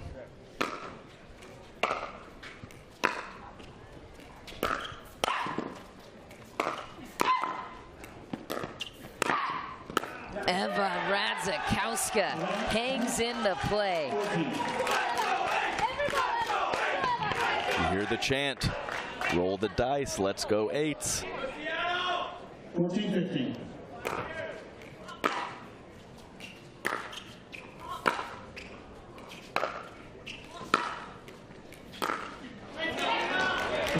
Just back for Radzikowska. Lina takes one. Yeah, kiss off the tape, threw off her rhythm. Stepping into that forehand in a pretty good position, but sails it long. 16-14.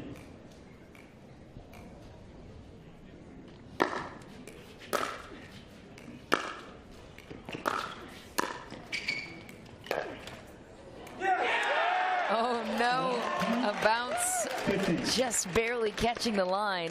What a nice little stutter step there from Eva Radzikowska to get her feet set and whip through that two-hander. I know she hit the tape, but just putting herself in perfect position. Another let cord will go in favor of Eva Radzikowska. Tie game. Yeah, that one was a little more lucky. The other one was going to be a good shot either way, but that one was very fortunate for the And that could be the difference here. Megan Fudge has to put her heroics on display once more. Oh, that is a missed serve by CJ Klinger. So tough to tell in real time on the far end of the court. It was just slightly long. I believe I did too. Appears CJ did as well. Oh, Megan Fudge thought she had it. CJ Klinger gets one. Nice backhand carve there from CJ Klinger, forcing Megan to go for that passing shot out of her strike zone. This is so crazy.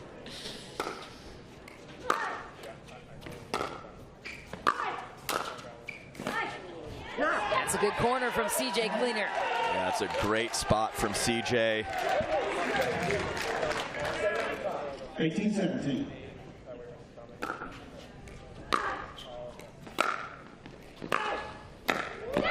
Megan Fudge pulls through. Split performance, 2-2. It's tough. You almost don't want to give her an angle, but I saw CJ return middle earlier, and she was able to come up with a pass from that position as well. Oh, no. Oh, no. Pat Smith missed it. He missed it. That was almost like rec play, like I'll just take it a little bit off just so I don't hurt the guy. I can't believe he went to guide that ball inside out.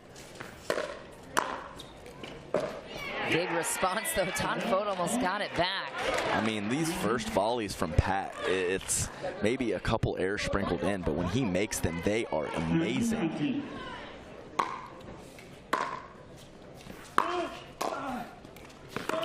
Oh, Todd Fote drops in a dropper. Lefty. He went lefty right there in the biggest point of the match. Let's go, Todd Fote. Todd Fote can finish it here. Game point for the Hard Eights.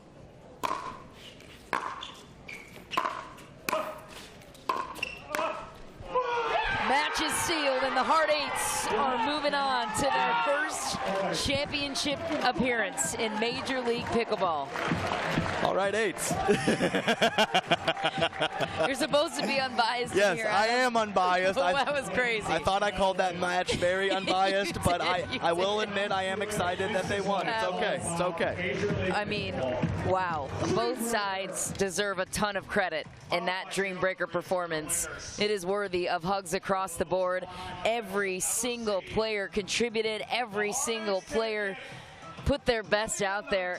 That was one of the most fun Dream Breakers I've seen. Yes, I couldn't have said it better myself. It really was tight. I mean, tense moments, just good stuff, and what MLP is all about. I love it.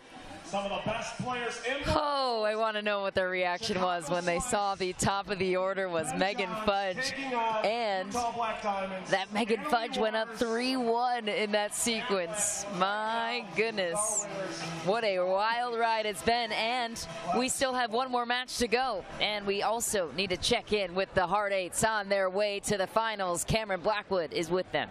Thanks, Mish. Hard Eights making it to the finals tomorrow. CJ, I just want to know your reaction when you see Megan Fudge's name up against you first. Well, I know she's a really good singles player, so I just have to try my best. I just didn't go like I wanted it to, but my team carried me. And over here we have Eva. This is going to be your third finals you've been in. Two-time former MVP. What did you tell your team before stepping out? Oh, I didn't have to tell them anything. Like, they won it, we won it. And this is so special. You know, I live in Atlanta. To make it to the final in Atlanta, I'm like getting emotional. That means everything. And you also going up against Pat Smith, going up against the guy. Did you know that your ground strokes were going to be key when he's coming up to the net?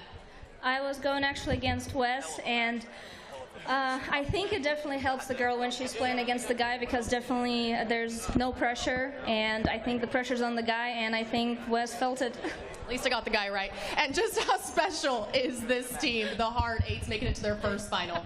I'm just happy part to be with this team. It's awesome, but we're not done yet. Not done yet. We will see them tomorrow in the final. Don't go anywhere. We'll be right back with more Major League Pickleball. Major League Pickleball by Margaritaville. Brought to you by HSS, the official hospital of Major League Pickleball. Skechers. Experience comfort on the court with Skechers Pickleball. ProXR Pickleball. Innovation you can handle. And DUPR. Dynamic Universal Pickleball Rating. Innovate the game. Unify the sport. Thanks. Jake from State Farm, I really need to know. Go spicy or go home, right? What? No. What if I'm not sure I have the right coverage for my car? Oh, your agent can help me make sure it's just what you need. What if I accidentally hit a food truck and it gets covered in empanadas? You can file a claim on the app. At State Farm, we're there for your what-ifs. Thanks. Oh. That is too spicy. That's for you. Like a good neighbor, State Farm is there. Call or click to get a quote today. Introducing Skechers Pickleball, the official footwear of Major League Pickleball. They're ultra lightweight and responsive for incredible speed. They have Goodyear rubber outsoles with a specialized pickleball design for increased side-to-side stability and agility.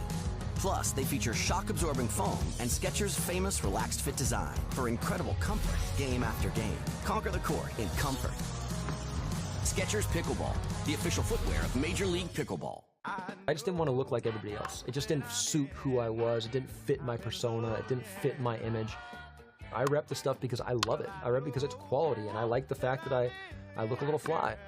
It's been huge because it identifies me. I feel like I stand out. People reference me to the shirts all the time. They know me as the guy who wears the flashy shirts, and I'm cool with that.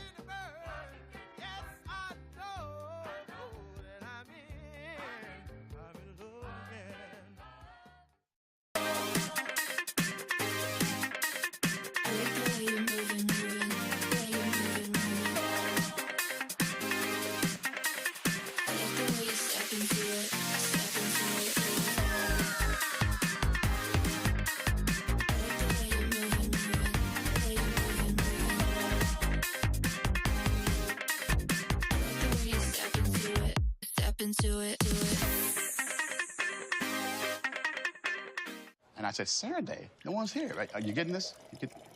So if he wants the invoice. Water doesn't have to be boring. Turn it up with Cirkul. With over 40 delicious flavors and a dial that controls your intensity, Cirkul starts a party for your taste buds. No sugar, no calories, and no artificial flavors. Just good times. Cirkul. It's your water, your way. Try Cirkul at drinkcirkul.com.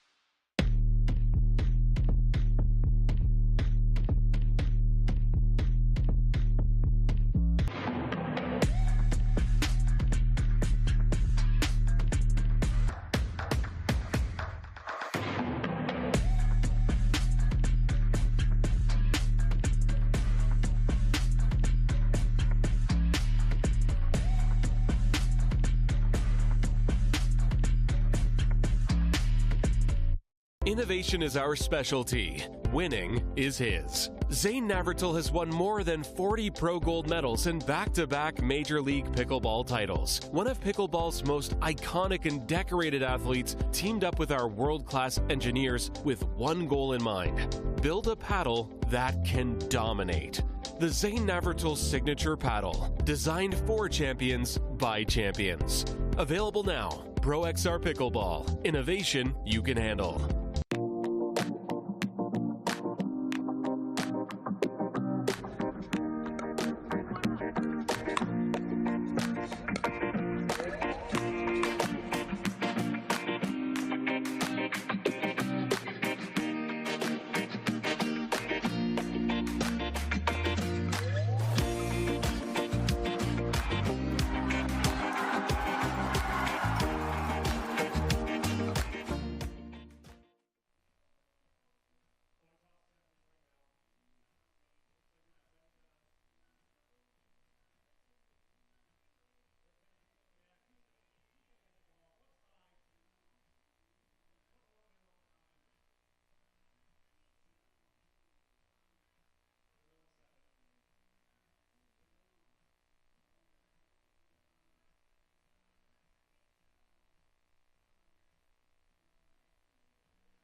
Welcome back to Atlanta for Major League Pickleball, brought to you by Margaritaville.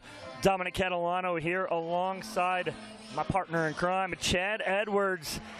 Chad, good to see you, buddy. Yeah, haven't seen you all week. I know, right? We're usually next to each other all weekend, but today being our first, we got a good one here. Chicago Slice taking on the Utah Black Diamonds, and it's a tight one here on paper. Win probability 1% higher to the Black Diamonds, 51-49 here on paper. And you have the Chicago Slice coming in 1-0 as they took out Dallas 3-1. Utah Black Diamonds lost to DC 3-1 earlier, so you hate saying a must win for Utah, but it pretty much is, Chad. Oh, 100% it's a must win. Here we go.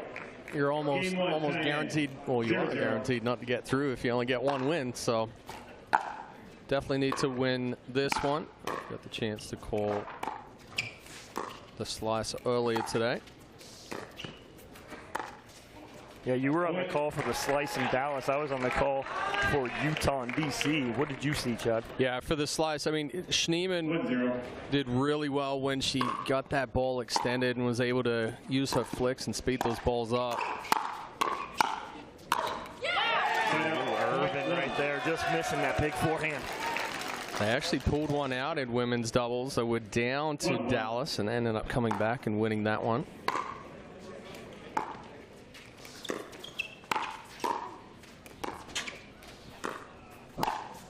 Nice reach in there from Annalie Waters.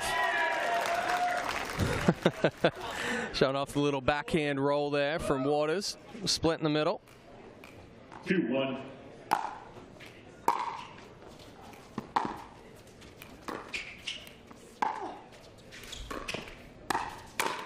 Nice little flick there from Tereshenko. It kind of shocked Irvin. That's the second one. Irvin's been a little bit out in front of, getting on top of it, but hitting it straight in the top of the net. So recap here, Slice won the toss. They chose to react to mixed doubles. Utah went to receive. Third choice was choosing sides for the Slice, and last, Utah put out women's doubles first. Nice find right there by Tereshenko. Yeah, I think in that situation there, Schneemann needs to step over one more to the middle. Irvin's coming straight forward. Schneemann doing the same thing, just leaving that middle open. And that's dangerous.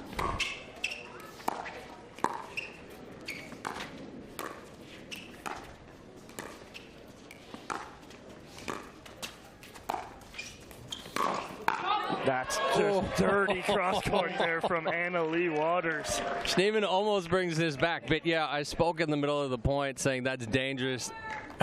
Annalie just gets big in the middle and starts ripping balls on either side.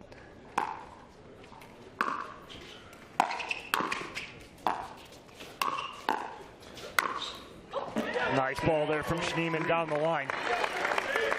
Yeah, Waters caught trying to do just a little too much there. Hung out in the middle of the court. Schneemann slides that one down the line. Nice top spin roll.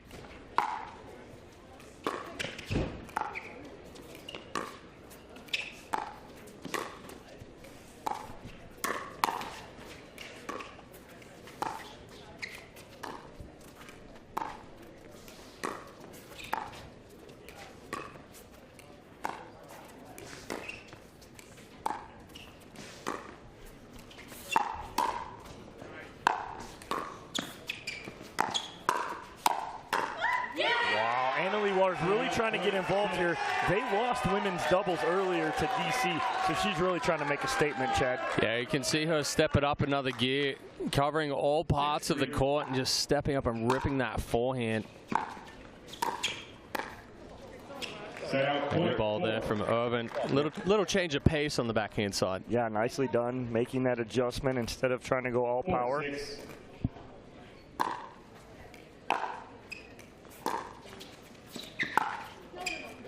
That ball's just deep. Tereshenko not quite getting the roll that she was looking for. Good leave there from Irvin.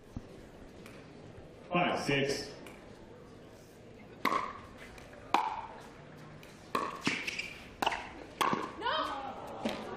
Schneemann stepping in, trying to go down that sideline, but again, it's Annalie Waters' presence in the middle. It's forcing her to try and be very acute with her angle.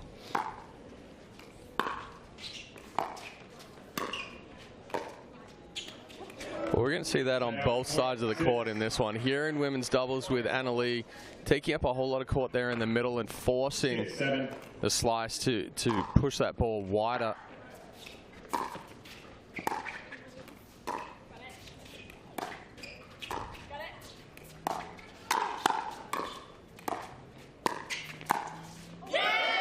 That's just crazy. That's crazy for her to be able to get something on this too.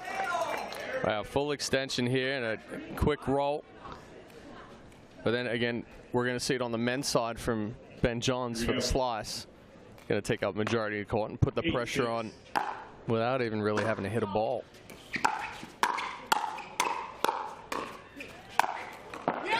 Nice finish right there from Waters, and as you mentioned Ben Johns on the Chicago slice. He was the #1 pick. Annalie Waters was the #2 pick in the MLP draft.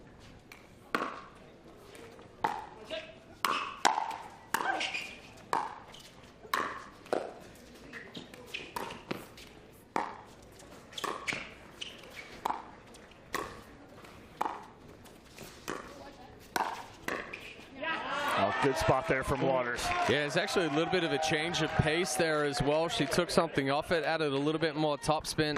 10-6. Slice thought that ball was going to be coming harder.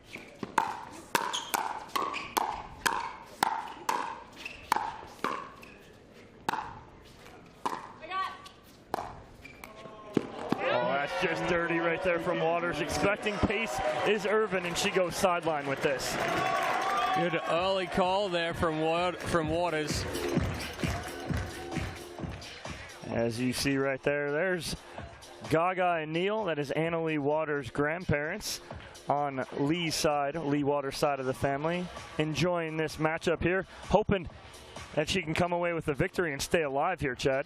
Let me ask you a question. Yeah, like you said, this is a must-win for the Black Diamonds, but it's an excellent start for Tereshchenko and Waters. Waters stepping it up another level, really taking control of the middle of the court. If the Slice want to get back into this one, they have to try to almost play this like mixed doubles and go behind Waters and keep her closer to the line to kind of isolate Tereshchenko a little bit. And there's her win probability head-to-head for women's doubles, powered by DUPR. 55% edge on paper to Annalie Waters and Irina Tereshchenko. And that seems about right here. Maybe a little higher percentage on the scoreboard to start here with an 11-6 lead. But Chad, the difference maker for me right now, it's Annalie Waters. She's playing very big in the middle. She's playing big, and she's controlling the tempo and these points right now. Oh, nice drop right there from Tereshchenko, taking some pace off that ball. And Tereshchenko known for her excellent touch, and you see why with that top spin roll.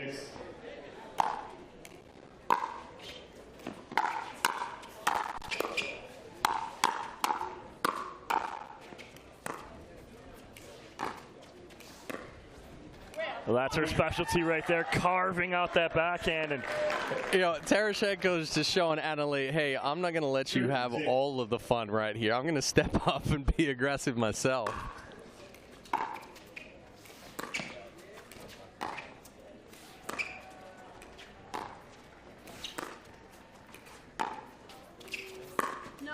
See, and you wonder why, if you're playing with Annalie Waters, you'd put her on the right and Tereshchenko on the left. That's the reason right there. Tereshchenko carves out that backhand cross court better than anybody. And Annalie Waters has such a big two-handed backhand. It's like having another forehand in the middle. Yeah, she almost has a double forehand there, just like you said. But Tereshchenko can control the point and put Waters in position from this left side much stronger than she can on the right.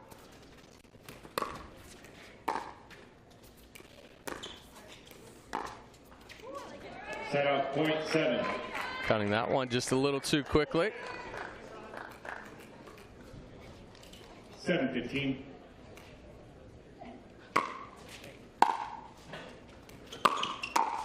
That's a nice drive right there from Schneemann. Stay on it, girls. Let's go. Catching Tereshchenko, still moving. trying to get up to that kitchen line after the return. And the hype guys right there in the front row. Been here all day. 16.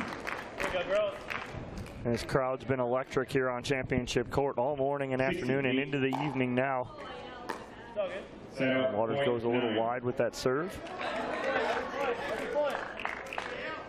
9-16.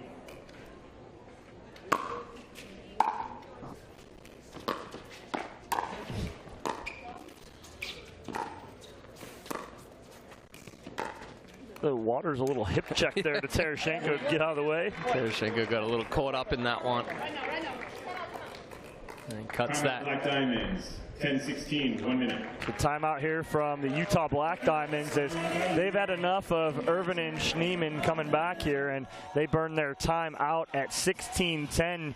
Chad, what's the difference going to be here for Chicago to put a little run together and get back in this? Well, again, you know, they have to play clean pickleball. They had a little bit of a run, you know, missed a drop into the net, but they've seen some success here catching Tereshenko with the feet still moving. So, you know, go at Tereshenko's left foot there, try to catch her while she's moving, or even just get a dead dink that you can then roll back behind Waters and try to keep her honest. But if they're going to allow Waters to dictate pace of play, it's going to be much more difficult to try to close this gap. Time in. 10-16.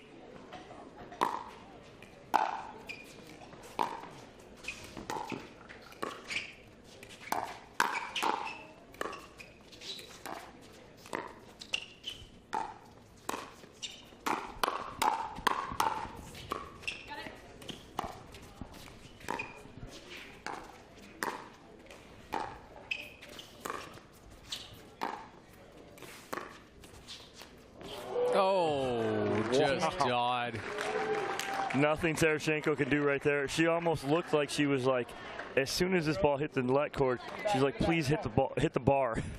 And it does not.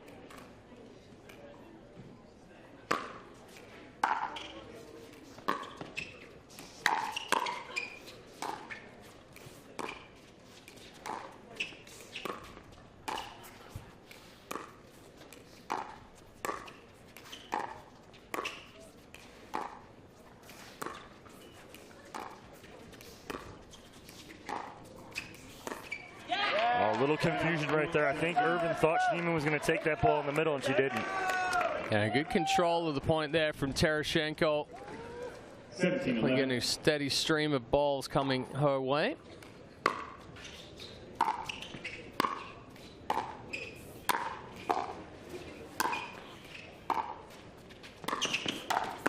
Nice finish there in the middle from Annalie Waters. Makes herself big and present there, and then finishes with the two-handed backhand. 18-11.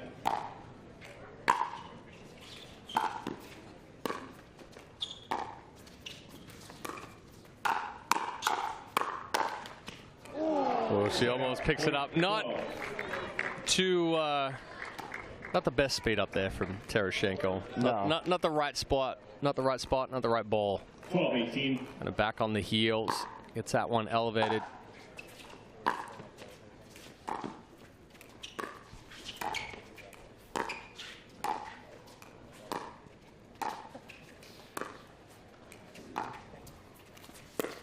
Ooh, that's slippery down the line there from Lacey Schneemann. She's been waiting for this one. Yeah, Waters leaving just a fraction too early. Schneemann puts that left hand on the paddle and rips it down the line.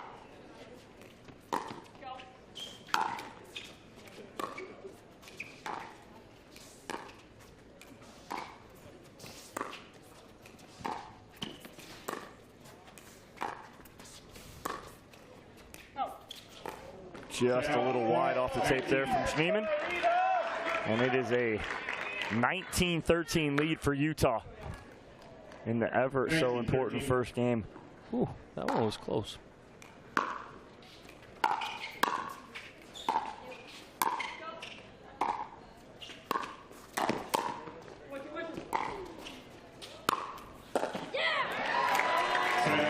getting a little too greedy right there, but that's a 19-13 shot. She was trying to make something happen. Yeah, I mean, if she pulls it off, it's an amazing shot. If she doesn't, then in a little bit of a scramble. But Tereschenko does such a good job of hitting off balance when she's pushed back deep there at the baseline. Wow, just what a shot from Tereschenko. You watch her just wait and let this ball get to its apex here, and then just finds a perfect spot. 2014. Game point here for Utah.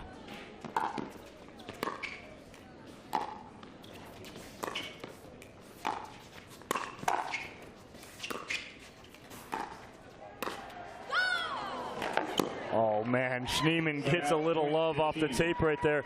And Tereschenko was just enough off balance that she wasn't able to get there. Yeah, not much Tereschenko could do. She backed up anticipating the attack. The ball catches the net cord. Just dribbles over.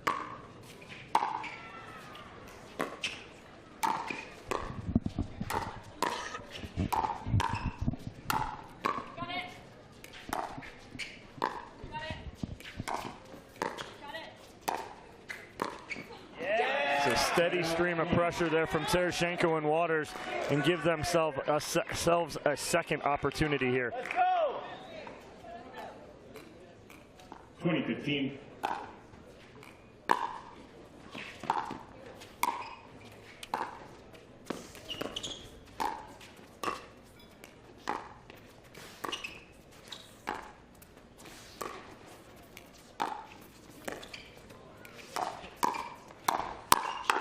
Nice counter there. Irvin kind of reads the first speed up, right? Watch the first one. Now she turns it into a counter. Great job by Jessie Irvin. Yeah, it's a reset, then a step back, just to give herself a split second more reaction time.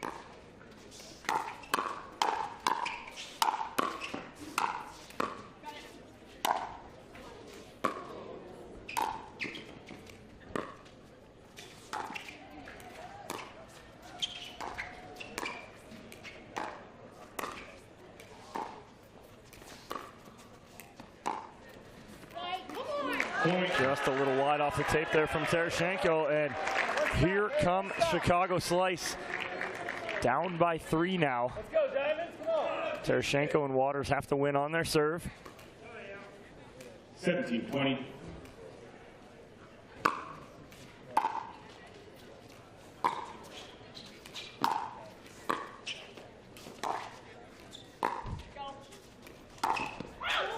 That ball catches the net as well and goes wide. And in essence, it's a freeze, but it's not a freeze.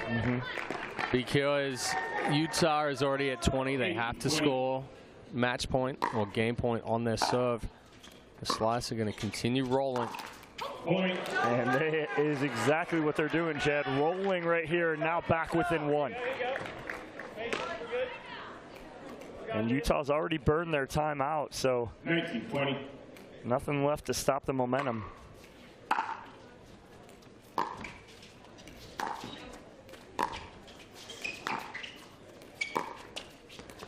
Oh, that is huge. That is huge from Jessie Irvin right there. Watch this. Just hold it on her paddle. Waters moved just a hair too early and goes cross-court winner. Just drop shot winner. Wow. Let's go, ladies. Let's go, Diamonds. Right here. Come on, Utah. 20-20.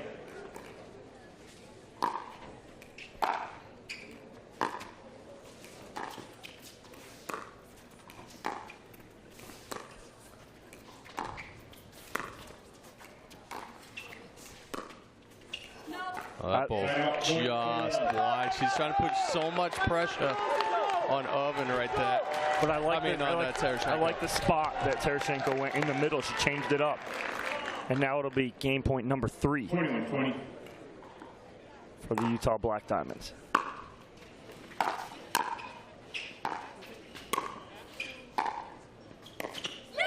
And with the drop there from Irina Tereschenko, the Utah Black Diamonds will go up 1-0 by a score of 22-20 over the Chicago Slice. What was the difference maker for you, Chad? Yeah, I mean, the Slice made a good run of it there coming down the stretch, almost able to pull that one off, but Tereshchenko and Waters just too strong. Waters in the middle, controlling the tempo, controlling the majority of the points, but it was Tereshchenko that was able to stay in those cross-court balls, those heavy cut backhands that were able to set up Waters.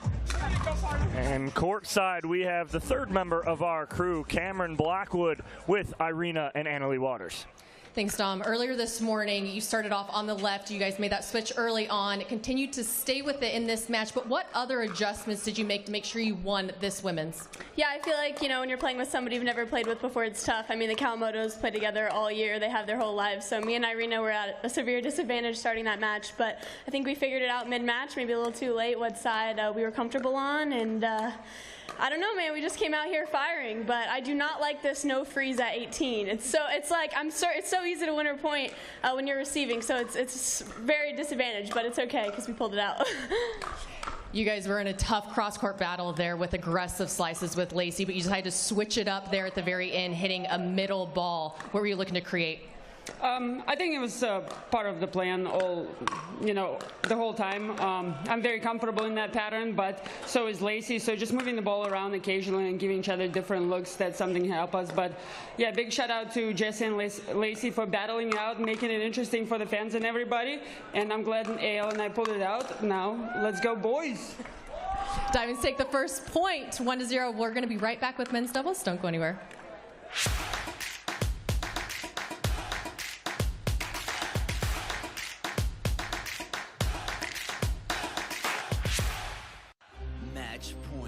It's all up to me. Nothing can get in my way. And when they ask, what are you gonna do next? I'll say, I'm going.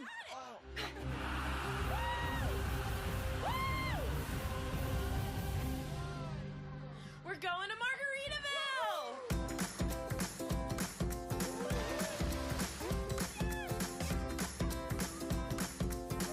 You can go to Margaritaville too. Visit MargaritavilleResorts.com.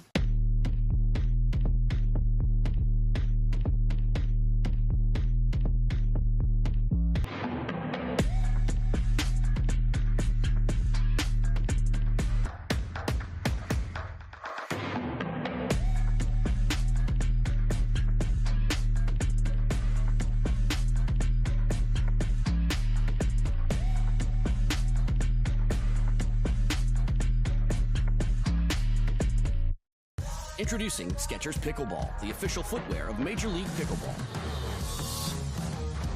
They're ultra lightweight and responsive for incredible speed.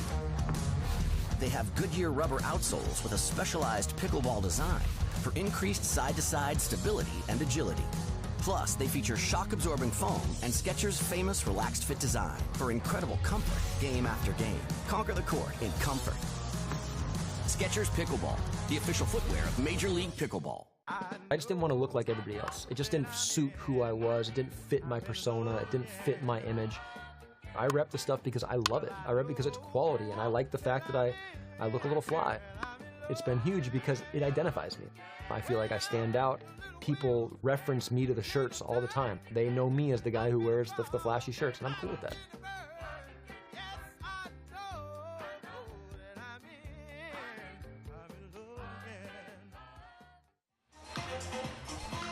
Welcome back here to MLP Atlanta, brought to you by Margaritaville. And we have our head-to-head powered by DUPR here. Johns and Lang of the Chicago Slice. We have Thomas Wilson and AJ Kohler, the cousin combo. 54% to 46% on paper here. Chad, what is your thoughts on this matchup right here? Yeah, I think for Wilson and Kohler, it's going to come down to Kohler. Kohler's going to be the predominant target for the Chicago Slice. It was a little shaky this morning. Wasn't able to keep a whole lot of balls down. And then on the flip side, it's going to be Eric Lang. Eric Lang definitely going to see a steady stream of balls as he did in the previous one against Dallas. Look for him for that backhand counter and trying to set up Johns. How did that one go? Did Lang see a steady diet against Dallas? A lot of balls. Yeah. Okay. And he did a pretty good job, but it's so sneaky. Like you don't feel like the Slice have done anything. You look up and they've got a 5-point lead. Yeah. That's the Ben Johns effect right there. Is he'll sneak up on you. Well, a lot of it comes down to just unforced errors as well. And we're underway here. Lang to serve.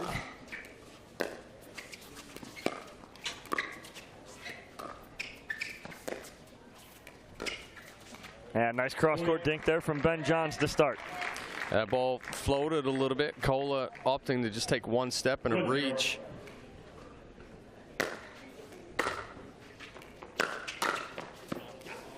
Johns going for the serve and the third shot.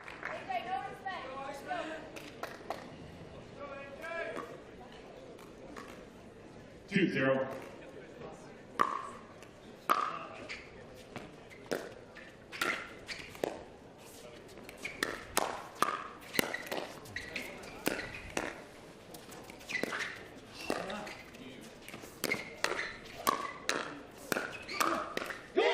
Ball got under the paddle of Ben Johns right there from Thomas Wilson. Yeah, good counterattack there from Wilson. Heavy topspin on this two-hand backhand. Johns thought he was on it, but just caught the bottom of the paddle. Lang right off the top of the tape right there. Chicago Slice on the top of your screen. Red shorts and navy blue tops. Utah Black Diamonds and all black on the bottom of your screen. Nice speed up right there from AJ Kohler with that little backhand flick. Yeah, a tough ball there for Lang to try to pick up. And it gets tied up with Johns. An excellent reach in for Kohler. Right at that right hip.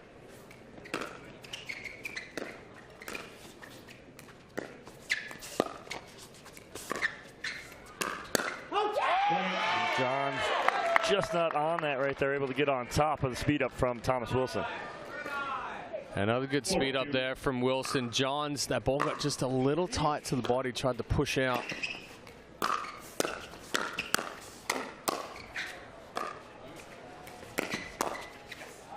And even though Kohler and Wilson with a steady barrage, Ben Johns not slowing it up. He's going right back at him.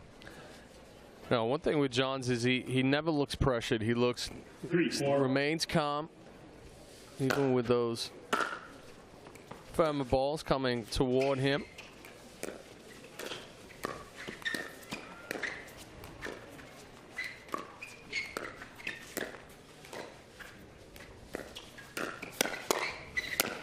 And Ben Johns goes 5-hole on the hockey player, AJ Kohler. 4-4.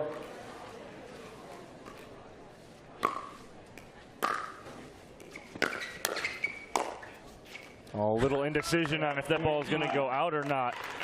I'm not too sure if Johns let it go, knowing that it was going to go out, and then Lang's like, oh no, I've got to try to hit it right there, or if Johns just threw in a little deke and then Lang was thrown off as well.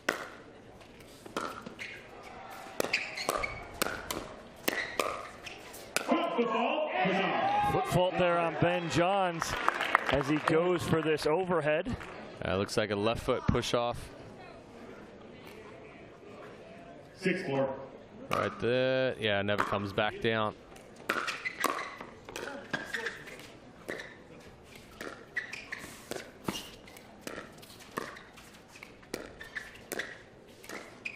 Nice ball right there at the feet of AJ Kohler. He's either going to take that out of the air or step back and play it off a bigger bounce. Yeah, he just tries to flick the wrist at that one. It's always going to come out flat, or even if it does make it over, it's going to be a deeper ball, an attackable ball. 5-6.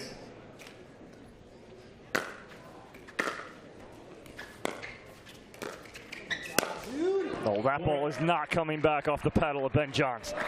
Kohler just rushing through that a little too much. Again, running himself into a bad hop. 6-6.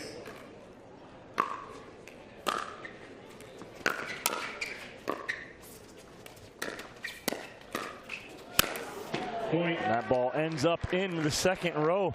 Onisha Smith with the good hands in the second row right there. Excellent adjustment from Johns, reacting to that ball off of the net cord. Tough ball definitely wants it elevated and up on that backhand side.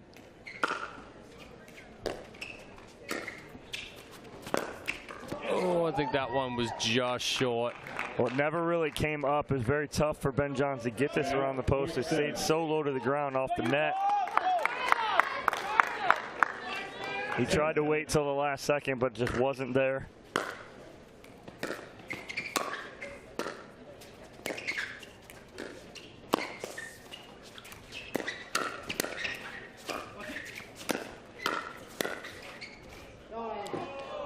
Just long right there from Ben Johns. Thomas Wilson, nice reset in the middle of that point off his hand. Yeah, right off the hand. I mean, it's tough for Lang right now. I'm watching him and how he's getting caught up here. He's not sure where Johns is moving to. He misses that one deep. Nice dig for Wilson and Kohler on the first overhead from Ben Johns, and then Lang trying to add the exclamation point and goes long. 2-point lead for Utah.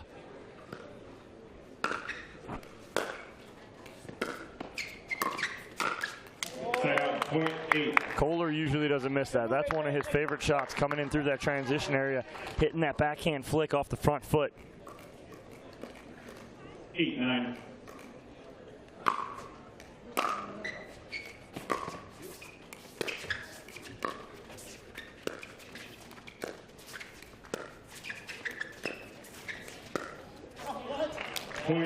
Good balls there from Johns. Taking that ball back middle. Tying up Kohler a little bit. 9-9.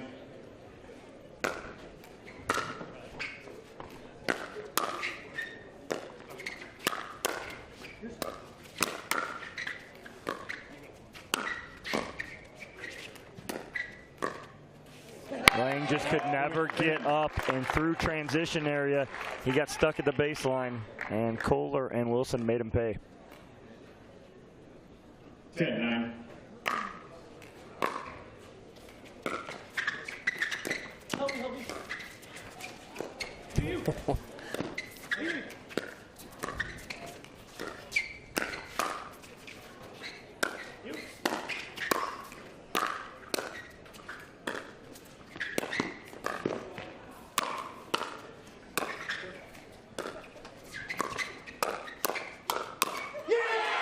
Just still some confusion in the middle there from Chicago of what Eric Lang's role is with Ben Johns. Yeah, got a little tied up there. Lang reached in a couple of times with the backhand. And here's our Fromuth walkthrough here, and as you can see, all of the MLP merchandise. If you are in the area, come on by. You can get your MLP gear, and all 24 teams represented. Hats, shirts, long sleeve shirts. There's some jerseys in there. You got a little bit of everything that you need right there. As you see the Vegas, Atlanta. That was Arizona. Oh, that was Arizona. It looked like an Atlanta Braves. It did look like Arizona. Atlanta Braves. Got the Ranchers, DC, everybody represented up there. But now an 11-9 lead here for Utah in this game to 21 second game here. Chicago Slice, they don't need it, but it would behoove them to win this second game and not go down 0-2. Boo-hoo. Like Dallas Pickleball Club is right now to DC. DC bringing it to them. Jade and Jackie Kawamoto over Callie, Joe Smith, and Elise Jones, 21-13. And then the boys, Newman and Alshon, taking it to DeVilliers and Ignatowicz, 21-16. 11-9. Back here, Utah to serve, up by 2 in this men's doubles matchup.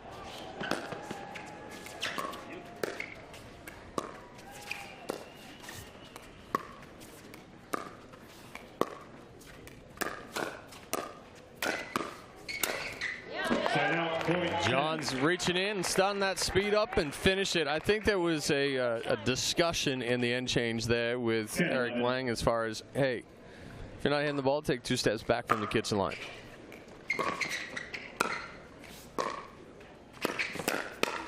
Nice ball down the line from A.J. Kohler with the big head nod to his bench. Yeah, that's a tough ball that John steps over, doesn't finish it. 12-10. Ball just flies past Lang. Side out, point 11. Kohler just walked through that drop, never fully set the feet, never got enough of a push and an extension through that. 11-12.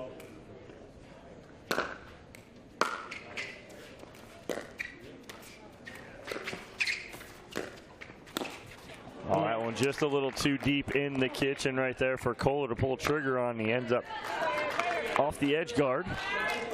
12-12.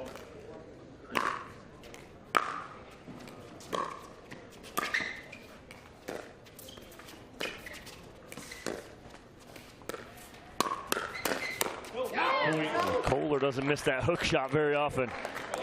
Yeah, he's one of the few guys that can take a ball back from behind him, really hit it with power. 13-12.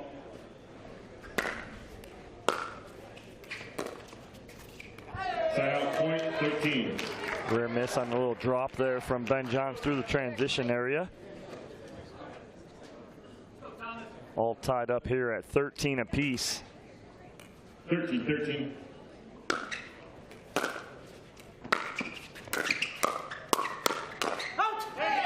Good leave right there from Thomas Wilson. Yeah, good exchange there. You see the Pickler Park car there up top. It's just behind us right here, above the player tent. Got a little Toyota Prius up there. Point, our side out, point 14. Drop not going over there for A.J. Kohler. And all tied up again here. 14-14.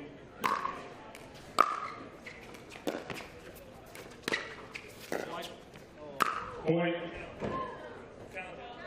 That ball just wide, but I think we might get a challenge from the Black Diamonds. No. Bench was saying challenge it. The boys say no. 14. I think Thomas Wilson said he saw it out as well. As that one sails wide too off the paddle of A.J. Kohler. And I think we're going to get a timeout here from the Utah Black Diamonds as all of a sudden Chicago has taken a 2-point lead, 16-14. There's that close call right there as that ball was out. Great work by our Boxcar Productions crew at checking that one and confirming the Ben Johns call.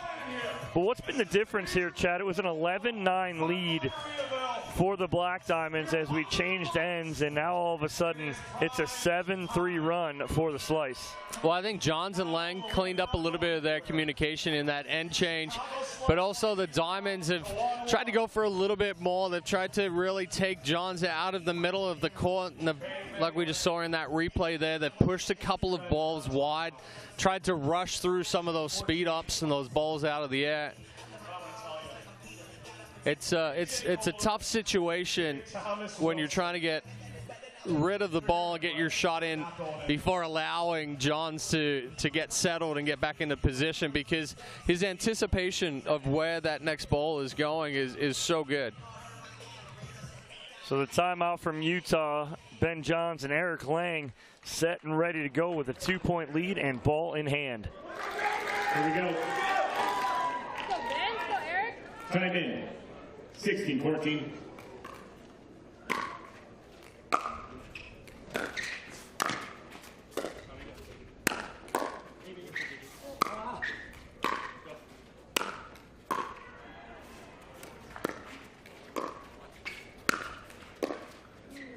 Well, when they're able to put pressure on, the Black Diamonds are getting Eric Lang and pinning him back at that baseline every chance they get.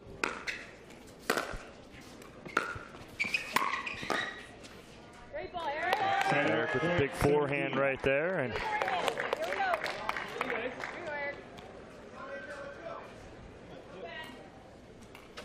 $17-15.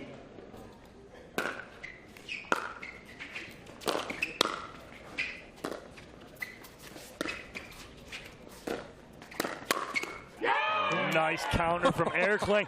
Wow. He almost broke Ben's hand with how hard he hit that one. He about took his hand off and then pounded Ben Johns on the chest with his fist.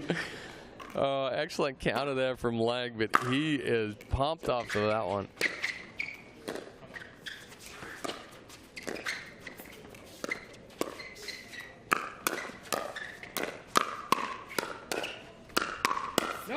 Oh, make that 2 in a row. He eased up a little on the Ben Johns hand right there, but Eric Lang all of a sudden starting to feel it a little bit. He's mean mugging over here. 19-15. It's laughing at him just a little bit right there. He gives a little grin.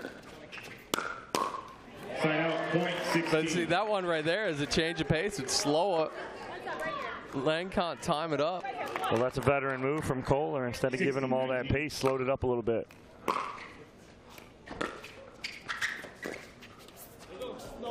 Oh. Sign out, point 20. Touch his paddle first. Yeah, Kohler went. I mean, that's hit the net, touch your paddle. Sign out, point. So if that ball hits the net cord, kicks back into the bar, it is replay. But what the referee is calling right there is that it hit AJ Kohler's paddle before it touched the bar. They may challenge this one. But I mean, that's almost a situation when you see it go near the bar. Do you not try to swing and just say, yeah, I really hope it's going to hit the bar right here? I've seen it earlier today, same kind of situation. So here, net. Yeah. Oh, I think it hit his paddle before it came down on the bar. This is tough. But it definitely hits the net, and that's almost where you're like, okay, it's hit the net.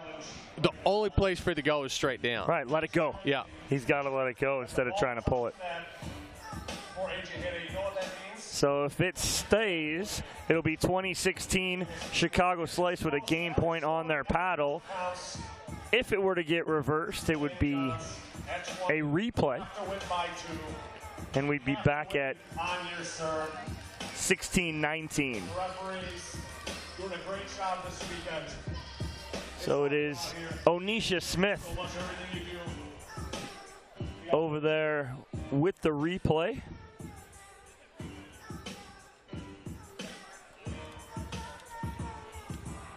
Mark Thomas, our lead referee. Bob Swisshelm, our second referee.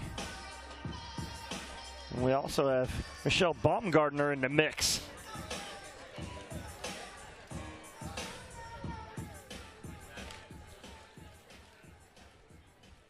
After video review, the call on the court stands. The player's paddle touched the ball prior to hitting the bar. Utah, you lose your one free video challenge. You have 2 remaining. We'll resume play with Chicago serving at 2016. 15 seconds. So you got the call right, Chad. You saw that Kohler touched that ball just before it hit the bar.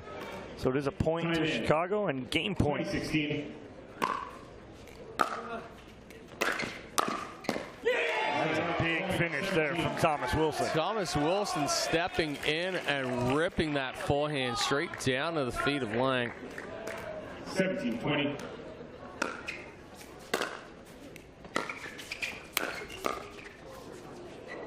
Spin that. Oh, Thomas Wilson. Oh, my gosh. Oh!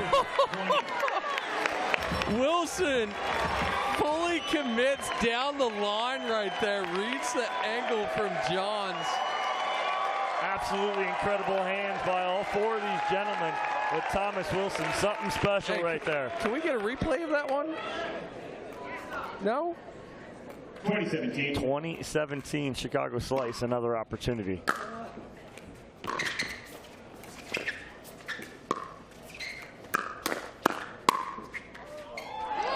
Oh, no. Oh, it just landed in. The miss hit from Lang. Ladies and gentlemen. Wilson and Kohler were looking at each other going, you, and they just let it drop. Drops like a lead balloon back there on the baseline. And Chicago comes out on top, 21-17. Chad, we're all tied at a game apiece. Whew. Oh, it's going to be fun going into mixed doubles here. Can I predict a dream breaker already?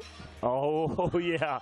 It'll be a good one, but Chicago pulls it out, tying things up at 1 game apiece here, headed to mixed doubles, which that only means that both of these mixed doubles matches will matter.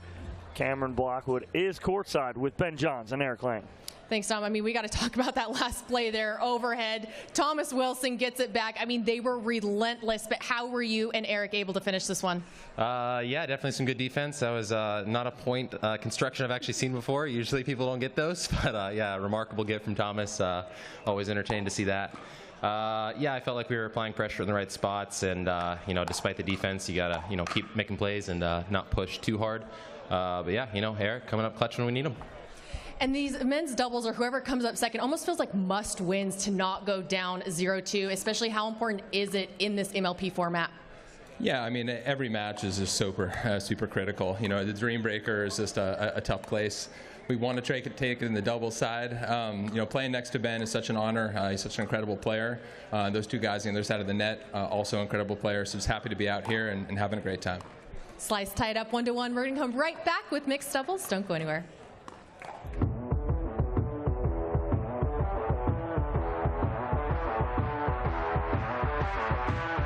Innovation is our specialty. Winning is his. Zane Navratil has won more than 40 Pro Gold medals and back-to-back Major League Pickleball titles. One of pickleball's most iconic and decorated athletes teamed up with our world-class engineers with one goal in mind: build a paddle that can dominate. The Zane Navratil Signature Paddle, designed for champions by champions. Available now. ProXR Pickleball. Innovation you can handle.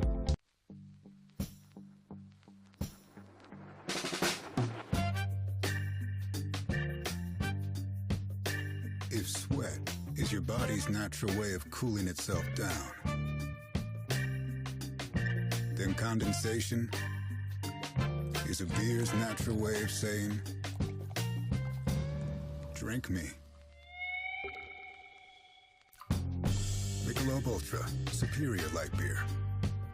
My first surgery was a total knee replacement. I ended up with an infection. They were going to have to amputate my leg. That just was not okay with me. The moment I entered HSS, the care was exceptional. For somebody to tell me you're going to keep your leg, it was magical. Everything is so alive because I got my life back.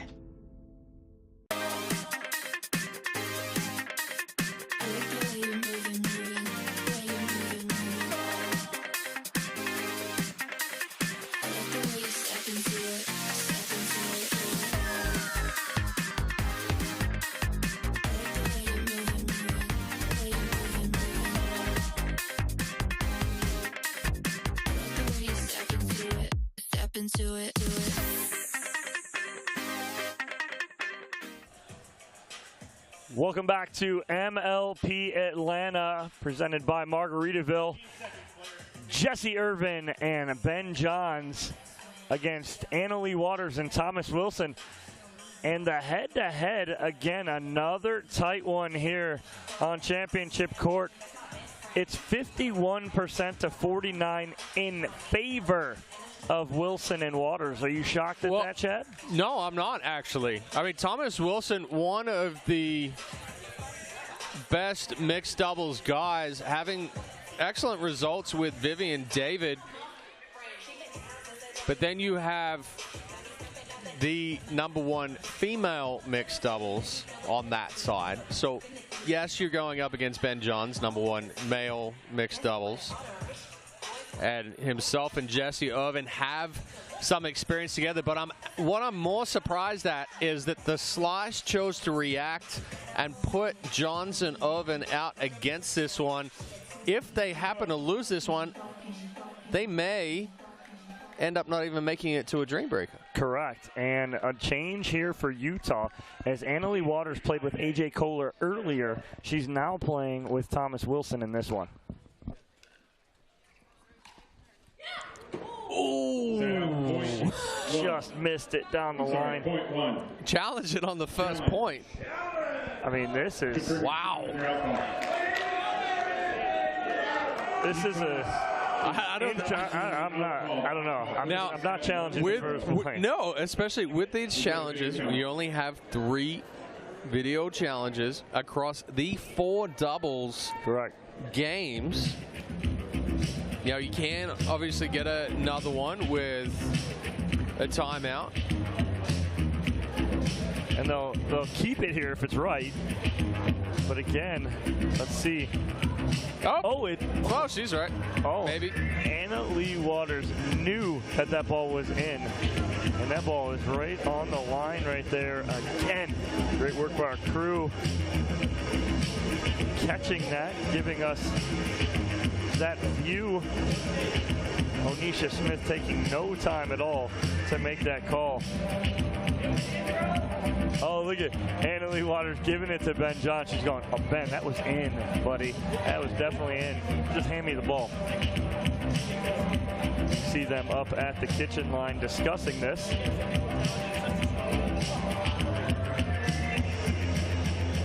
Well, looks like we have our decision. Mark Thomas with the call. After video review, the call on the court is overturned. The ball was in. That's a victory within the game right there early on for Anna Lee Waters. Well, I mean, ultimately it turns out to be a good call. A slice loser challenge right there for having that call overturned. Set out point 1.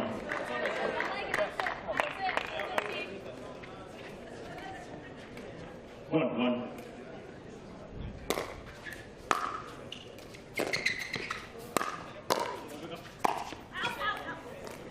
Point. That one just a little wide there from Waters, trying to be a little too fine. 2-1.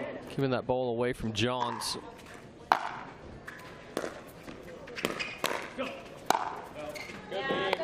Point. That ball's just deep as well.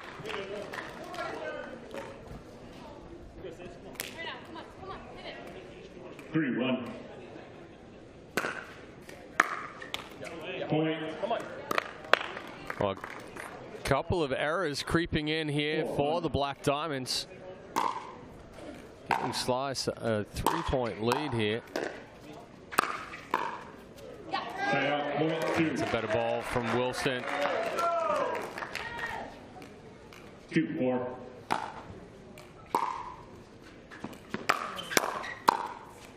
Good step in there from Anna Lee Waters. Just doesn't convert right there. And Slice out to a 3-point lead here early in this third game and first mixed doubles matchup. 5-2.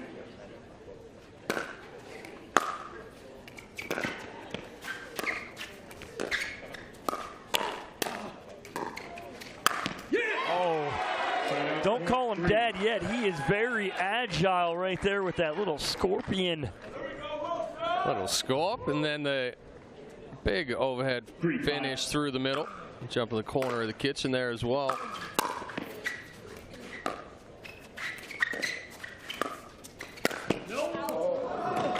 That one catches the net and kicks hard left. 4-5.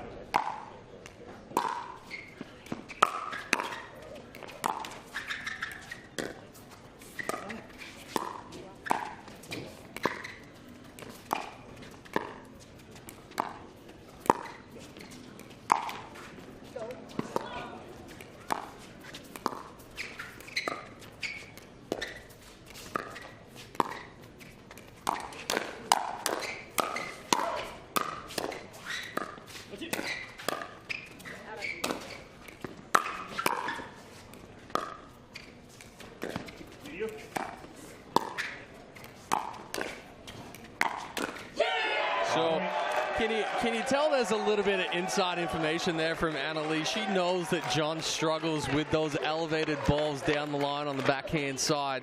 Tests it 3 times there in that point. So twice she went backhand, forehand. The third time she doubles up on the backhand.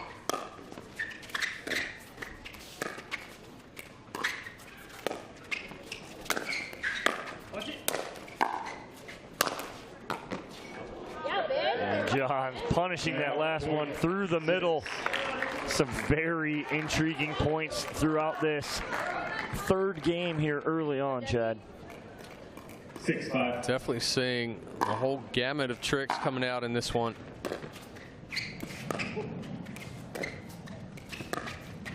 Well, what you're seeing here, you're seeing Ben Johns and Jesse Irvin playing slower, trying to play and wait for an opportunity. Thomas Wilson and Annalie Waters are bringing the pace and bringing it early. So you're seeing two totally different game styles here in this mixed doubles matchup.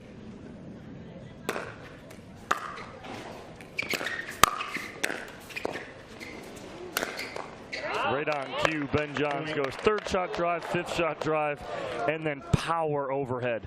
Yeah, it doesn't seem like a slow pace right there. No, not at all. Not on that point. But that's the one thing that Johns does exceptionally well, is that he does change speeds. He will drop it, stay calm, get all the way up to the kitchen line, work the point a little bit, or just like we saw there, he'll drive, gets the ball to pop up, step up, drive it again. Makes it very difficult to adjust to. 8-5.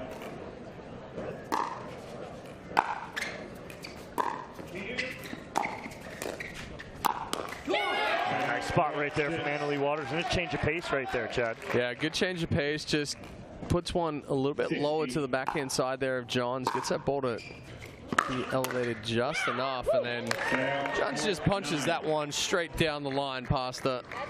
Look at the pace on this backhand counter from Johns. Just leans into it and punches back. But there's no backswing. It's all forward. Oh, Annalie Waters trying to go down the line on Ben Johns again, but he hits a nice drop in there. 10-6.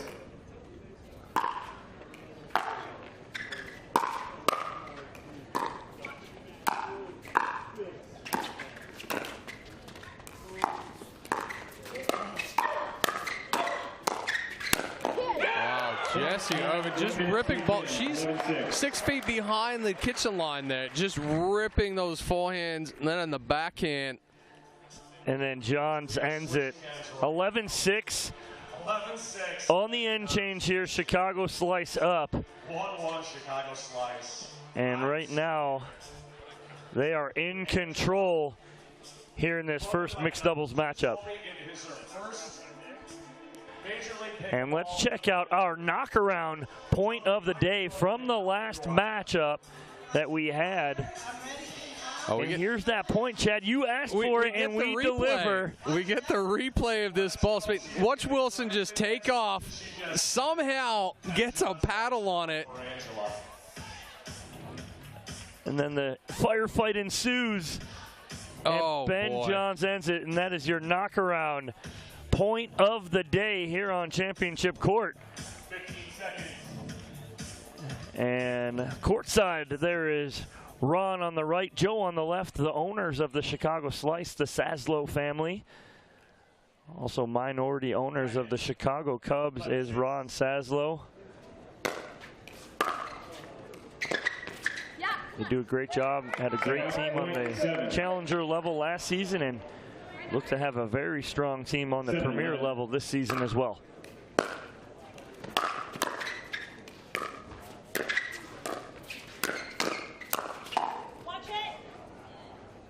Good talk right there from Jesse Irvin, telling Ben Johns to watch that, let it bounce. Yeah, Johns just stepping it up another gear here.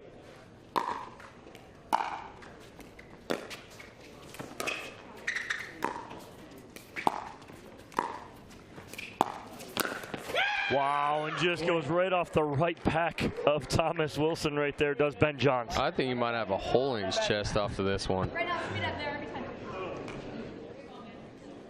Jesse Irvin liked it. She let it out. A nice big scream after that point.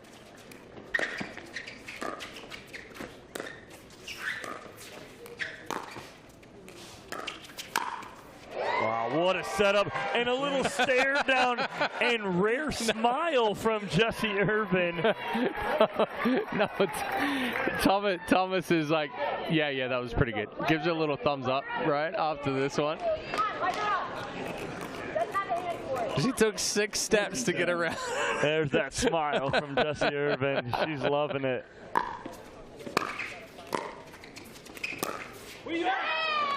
When you said coming into this one, Chad, that it's an interesting matchup with Irvin and Johns, but right now, I'm liking this, Matt. I'm liking this team. I mean, she's playing with confidence from, in reality, the transition. Oh, he got called for a foot fault. And Jessie's like, I think I got it back anyway. It did. Her ball landed in. She doesn't want the foot fault. She wants this lob off the Ernie. Yeah, it looks like left foot right there on the very corner of the kitchen. Right foot jumps outside. And we got a timeout here from Utah as they are down by 9 here, Chad. Yeah, what I was starting to say before that one, Jessie is playing with confidence from, in reality, the transition area. She is resetting balls, she's rolling balls, she's attacking balls, but she's giving Johns plenty of room to move. And it's definitely keeping Wilson and Waters a little off balance. Yeah, and it's going to put a lot of pressure on Tereshchenko and Kohler if the Black Diamonds drop this one to try and force a dream breaker, which we all love around here. Players don't love it. It's a lot of pressure come in. 4 points, hard to get a groove. There are a lot of players who you wouldn't think are singles players come out here and play really well. There's Leo Chun. I love the little Leo right there with Franklin.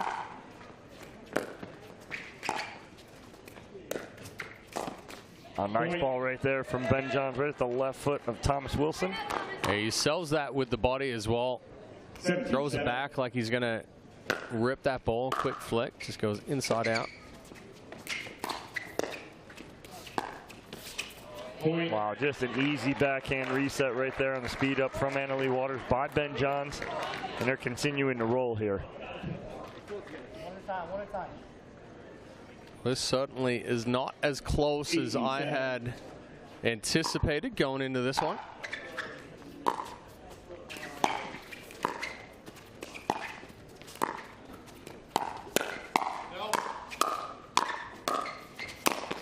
Wow, Jessie Irvin playing with so much confidence right now. She is speeding up and being very aggressive, which you don't see a ton of. 19-7.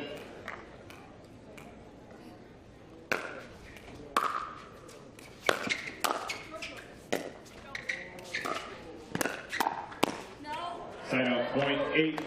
Yeah, it's a 19-7 speed up there from Johns. Yeah, 100%. Oh, that's disgusting. That was disgusting. And after Irvin hits it, she just stares at the open space. Watch this. 28. I got that. Don't you worry about it, Ben. Yeah, but again, I mean, she sets the paddle, and then it's just a motion forward to create that angle. She's not overhitting, and that was the most impressive part there for Irvin and Johns. Irvin just playing lights out, didn't overhit. Everything stayed compact, put the pressure on. She handled everything that Annalie Waters brought at her cross court, every single ball. And they come out on top 21-8. That's as lopsided as a victory as you see in Major League Pickleball. And wow, Jessie Irvin playing with a ton of confidence right now alongside Ben Johns. And we got Cameron Blackwood is sidelined with Johns and Irvin. She's nodding her head. Thanks, Doug. Yeah, playing with a lot of confidence is what he was saying. Playing lights out, driving from the midcourt, giving Thomas a little, taste of his own medicine. But how are you feeling out there and the energy right now with the Chicago Slice? Yeah, no, this is great. I love being on this team. I think we're having a lot of fun, bringing the energy, bringing the attitude, bringing the fire, and I think that's what this team needs right now. And that was my goal when I stepped on the court, was to bring that, and I think we did that pretty well. And you're usually matched up with AL on the other side and now with Jessie, but just how crucial is her footwork so you're able to move and create up the kitchen line? Yeah, no, I think it's vital. I think she was moving really well that match. I don't think she missed a single drop. And of course, I think maybe the number one thing with drops is your footwork. So I felt like she was in great positions, countering well, really did everything really well. And a lot of that does come down to footwork. Slice. I hit a Ernie. That means footwork is on point if I can get around to hit a Ernie. So that was a good game. We're looking for more from you. Slice go up 2-1. We're going to go right back with more mixed doubles.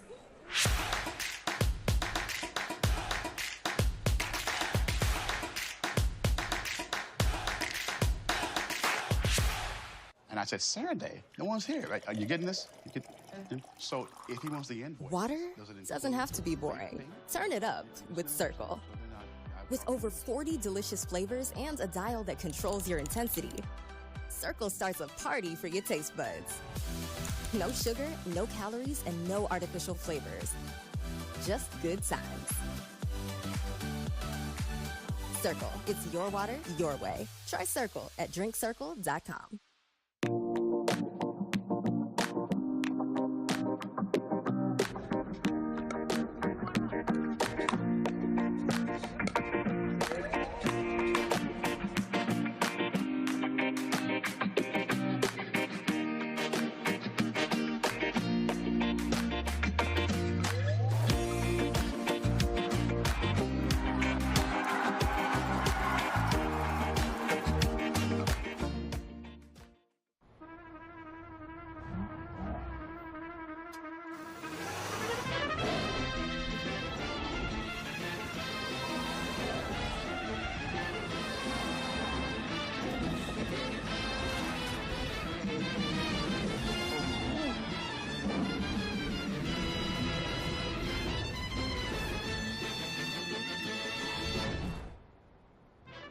The all-new Prius. Toyota. Let's go places.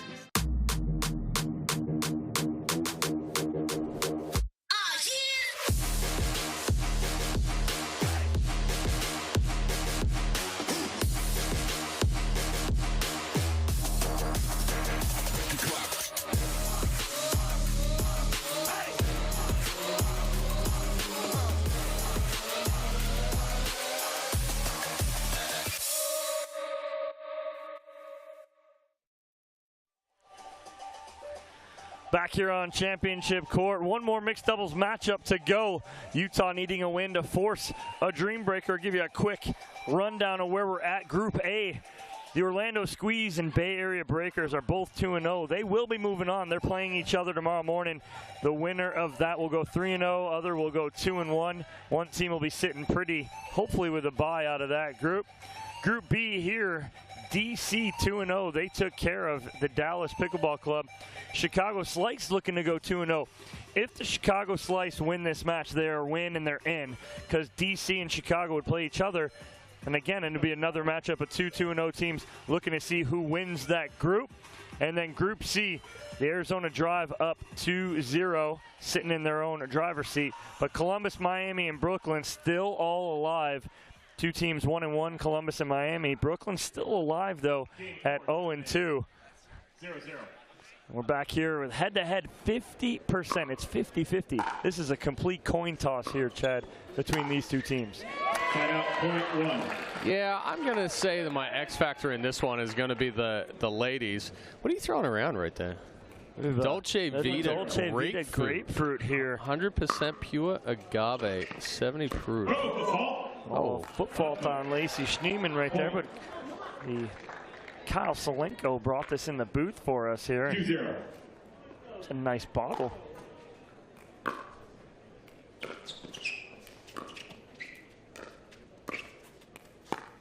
But we did look at that matchup before this match started, and like I said, it's 50-50.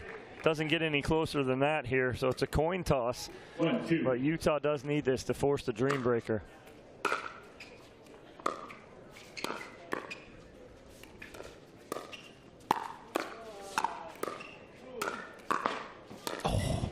Yet. Oh, and Lang just getting a little too big right there on the speed up from Kohler. Yeah, the elbow actually leads on that motion, so as it does, it pushes the paddle face down to the ground.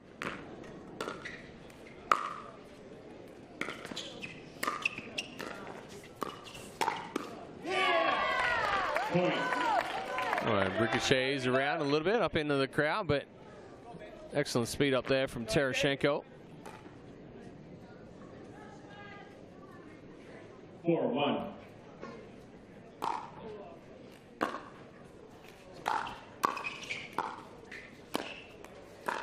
Nice pressure there from Lacey Schneemann. That big forehand roll of hers.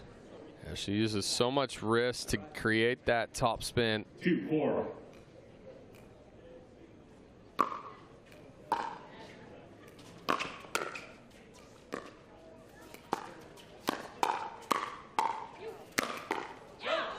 Nice finish there from Eric Lang on the big forehand. Yeah, it started again there from Schneemann with the top spin roll. 3-4. Just a quick snap, gets that ball down.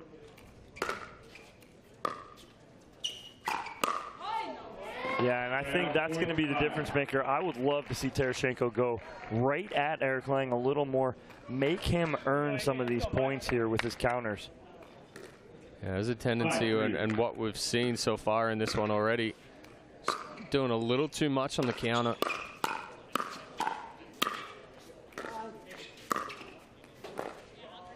Would you call, Chad, as two baseball guys here, AJ Kohler's the epitome of a bad ball hitter. He gets in very tough positions and takes balls out. He's Vladdy Guerrero when he hits it off of the bounce. Yes. Forget the strike zone. 100%. And kind of what we mean by that is when Kohler gets himself in an awkward position, he almost seems to tend to play better. He gets balls out, digs balls, drops them in beautifully. 6-4.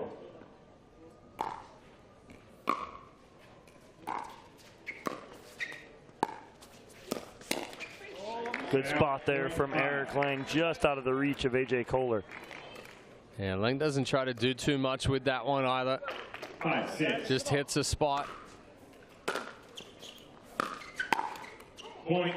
And Tereshchenko caught, trying to slide to the right there, clear that backhand, but had a little bit of a hook on it there from Lang, and it seemed to just follow her into the body.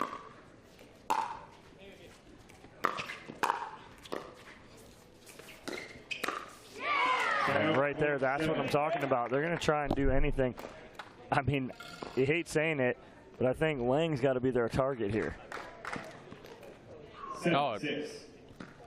I think definitely inside the body, moving him around a little bit more. Wow, AJ Kohler just moving so well laterally and finishing this point. What's this one here? It's behind him. Bad ball hitter right there, AJ Kohler. That ball's past him. 8-6.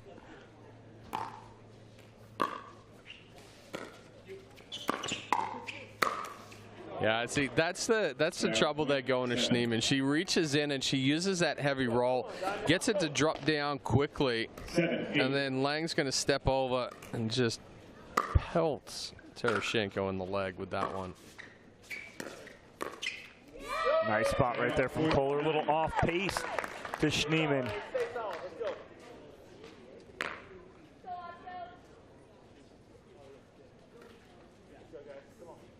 Nine, 7.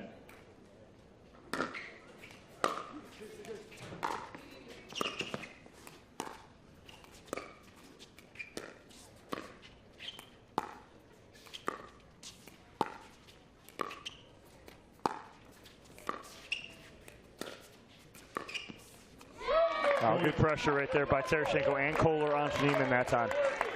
Schneemann gets pulled out wide there, tries to hook that ball back across. 7. Ends up getting a little bit too far behind her.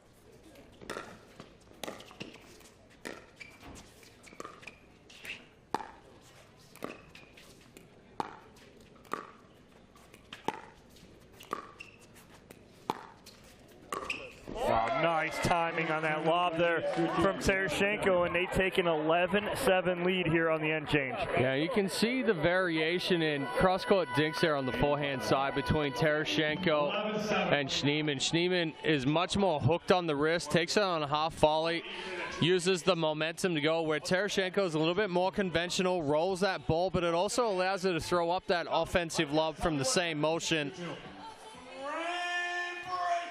Yeah, and a good start here for Utah, needing this one to force the dream breaker. And again, I think still they're not doing it too much, but they are every once in a while working the ball through Lang instead of just going straight to Schneemann every time here, Chad. Yeah, I mean, it's keeping Lang off balance. He does do a pretty good job when he can get extended.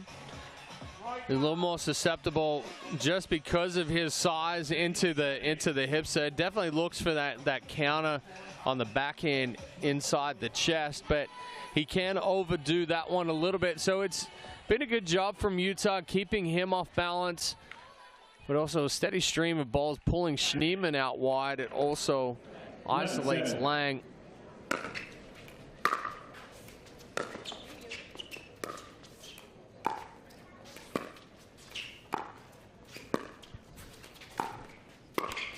Oh, and Schneemann has one that she usually does not miss right there. She loves that forehand roll, but Chad's motioning. She stood up. Yeah, through just stands up in the middle of that motion. So now your contact point goes from being underneath the ball to the top of the ball. Oh, it's in. No, it's out. Ooh. Off the hand of Eric Lang on the Ernie from A.J. Kohler. Good read here. Which Kohler right here? He just stands there.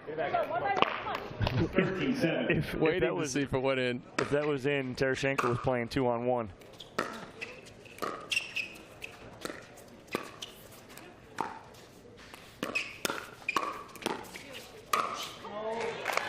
Lang right to the sideline. A lot closer than he wanted. It's way closer than he wanted. But an excellent setup there from Schneemann. Stays down more on this one, so gets the roll. 8-13.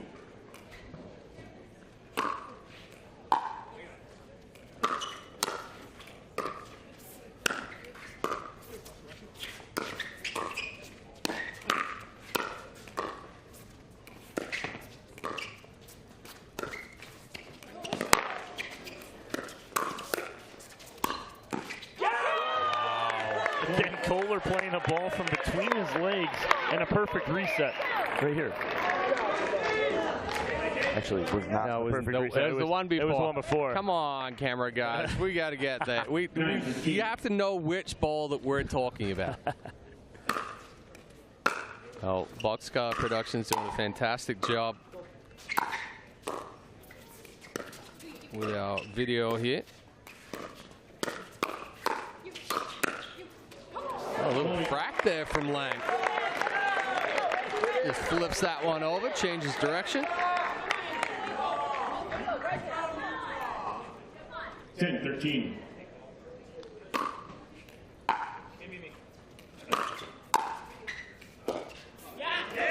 Good pressure right there, keeping Lang back again. Very similar situation to what Utah did with Lang in men's doubles. 14-10.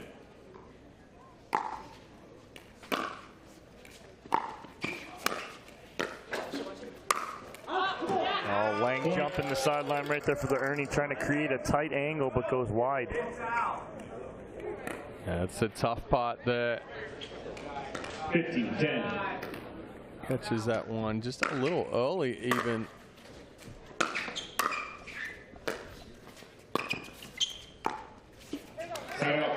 Rare miss on that cross-court forehand there from Terashenko.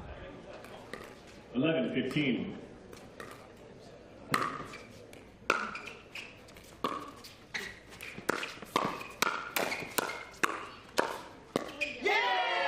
Nice change of pace and angle there from Irina Terashenko. Yeah, I don't even know if Schneemann saw that ball come over the net there from Terashenko. It came from so low and so flat.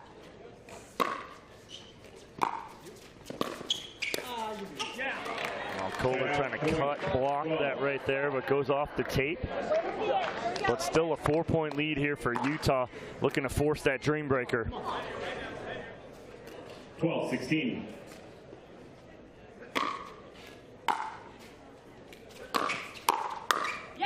Timeout point, 17. A tough ball there for Lang to try to counter.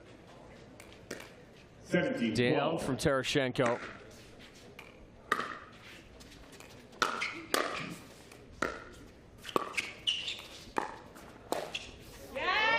Nice hit there from Lang, trying to redirect that. I mean, her margin of error right now is less than half an inch. Those balls are barely getting over the net. What you call dialed in, Chad. Another one. A foot fault on Lang. Caught for a foot fault, but I tell you what, it was close hitting Terashenko's body here. I think it hit her body. Oh no, it was tight. It was close. I think Schneemann and Lang talking a little bit. I'm not sure if that was what it was about. I would have throw out the challenge. I mean, it happened so quickly. It's so hard to tell. Nice hands there from Eric Lang, winning that hands battle. Oh yeah, those big size 16s are. You know, if he only had size 10, he'd have been fine.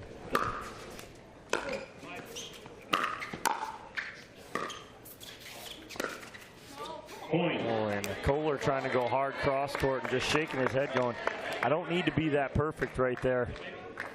But they are playing with a lead, still up by 5. 14-19.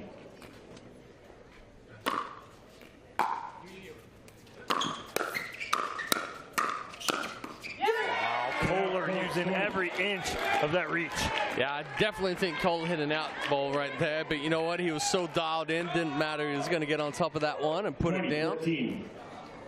And their first opportunity at game point.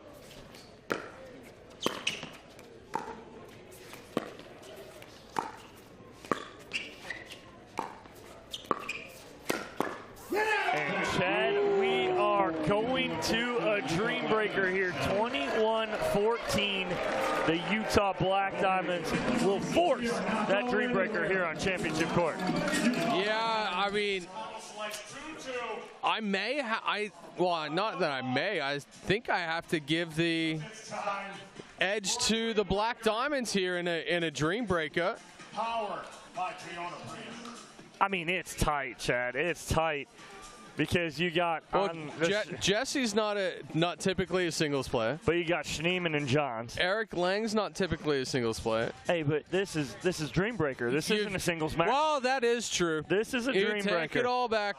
Take it all back. Take it all back. There's too much pressure on the singles players in Dream Breakers. Correct. There's no pressure on the non-singles players. When you're not a singles player and you come into it and you're like, I'm supposed to get beat here. I'm going to beat you. And I'm just going to rip it inside out, hit some passing shots. And Cameron Blackwood is courtside with AJ Kohler and Irina Terashenko. Take it away, Cam.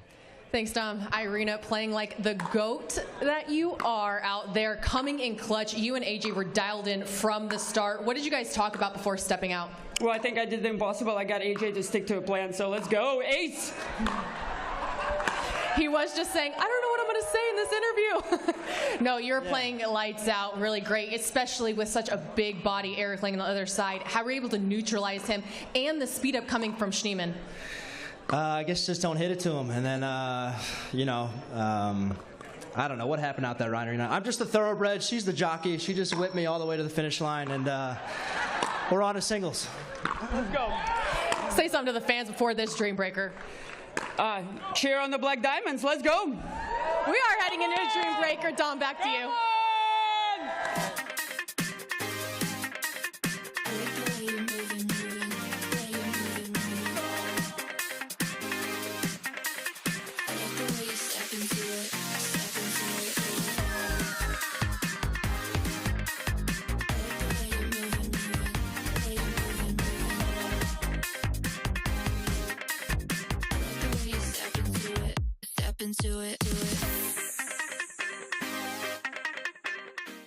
Introducing Skechers Pickleball, the official footwear of Major League Pickleball.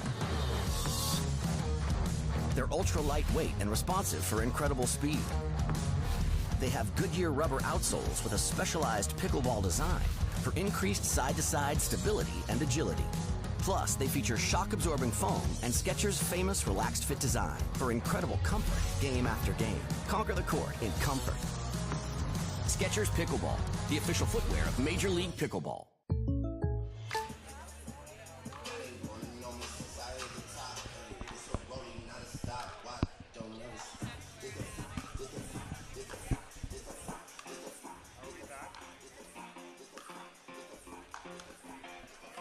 Welcome back here to Championship Court. It's all about the Dream Breaker to end our day here.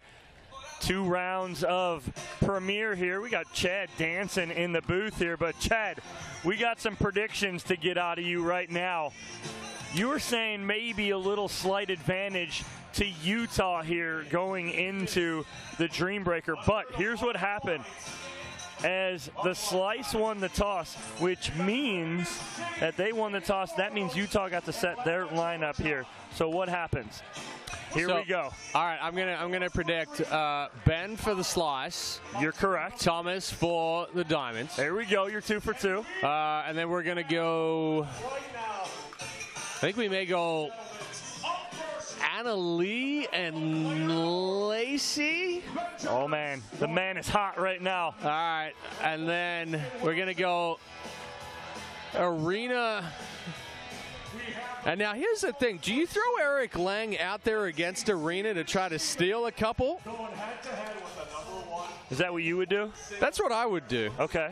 And then that would put AJ against Jesse. And then it's AJ against Jesse. How'd I do? Well, you were 2 for 2. Ah, crap. 2 for 2 to start off, and then you went off. So what's happening? Eric and AJ. Ben and Thomas Wilson first. So Ben Johns and Thomas Wilson. Lacey Schneeman will take on Anna Lee Waters. 3rd round, Eric Lang and AJ Kohler in the 3rd round. And then to wrap it up, Jesse Irvin and Irina Terashenko. That's how the lineups are set here for this Dream Breaker. Now, what's on the line here? Chicago sitting pretty at 1-0. If they win this, they get a spot in the playoffs regardless. If Utah loses, they're done. Now, they will play tomorrow, 1 match, but they will be eliminated from competition as far as the playoffs go. So a lot on the line here for the Utah Black Diamonds as opposed to Chicago Slice, Chad. Yeah, and I mean, that would be a big-time upset for the Utah Black Diamonds to be knocked out after day 1 with an early prediction that they were going to at least make it through into the quarters, definitely the semifinals. So a big task ahead here for the Slice, but the way that they have played here in this one, definitely able to do it.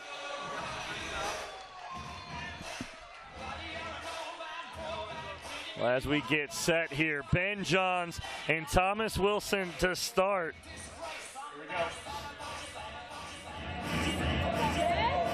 It'll be Ben Johns to serve here. Will get us kicked off in this Dream Breaker. Game 5, time in, 0-0.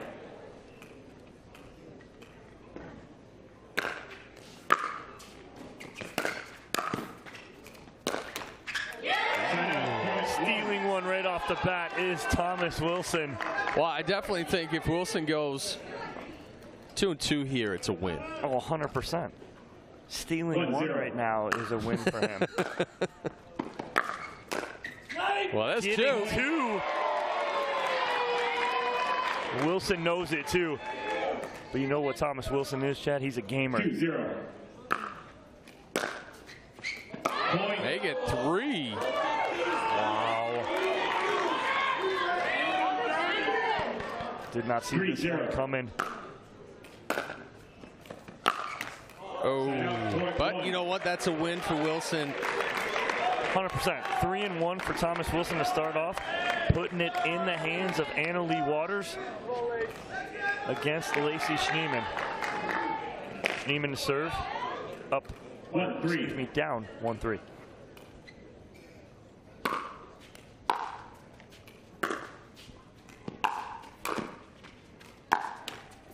Oh, just catches the net cord, doesn't dribble over. It peaked. 2-3. But did not go. You're pin dropping here. Nice ball as Anna Lee Waters doubles up on the backhand side of Lacey Schneeman. I thought for a second there that she'd overrun that ball, but she made a good adjustment, took another shuffle step back to give herself some separation. Wow, change of pace from Waters down the sideline right there. Schneeman wasn't expecting that. You can definitely see 5-2. the experience and the smarts in the singles game from Annalie here as she goes 3-1. So Annalie answers the bell, does exactly what she needs to do. Now it's up to the big guy, Eric Lang, against AJ Kohler. 6-2.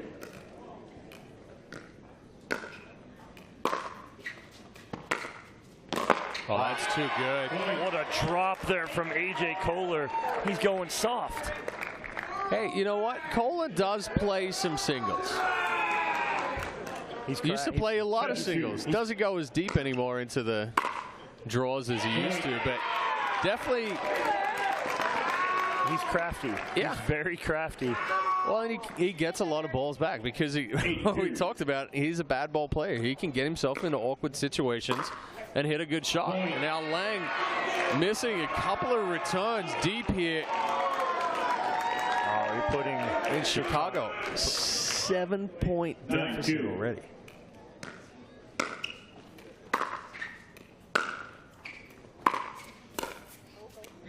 Oh, that's dirty. Lang just throwing his paddle at it right there. Nothing he can do to get there. And AJ Kohler goes 4-0 to give Utah a 10-2 lead, handing the ball off to Irina Tereshchenko against Jessie Irvin. 10-2.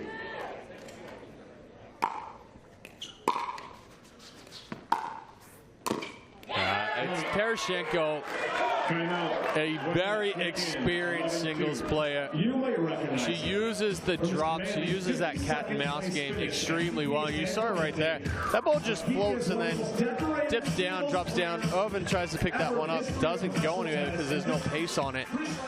So we'll change ends here at 11. Utah in command, 11-2. Tereshchenko and Irvin still have 3 points to play here on championship court.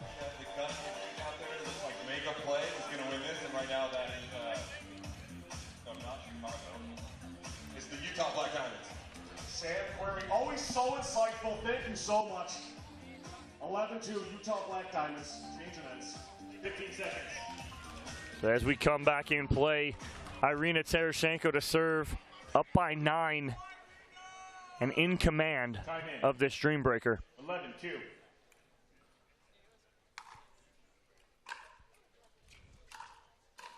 Again, the shape and the roll there from Tereshchenko. Irvin catches up to it, but there's not a whole lot she can do with it. 12-2.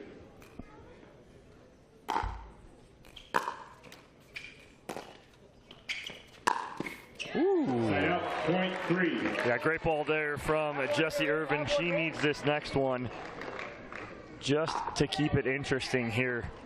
Handing the ball over to Ben Johnson, Thomas Wilson after this point.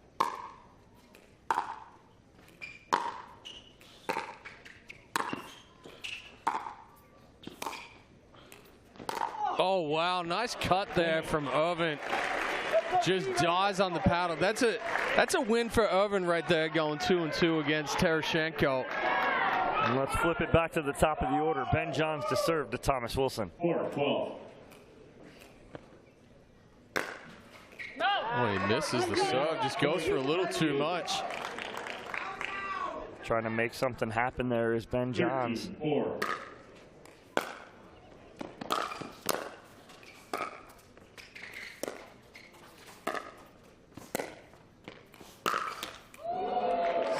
Point 5. He had it. Wilson had it down the line, just rushed it.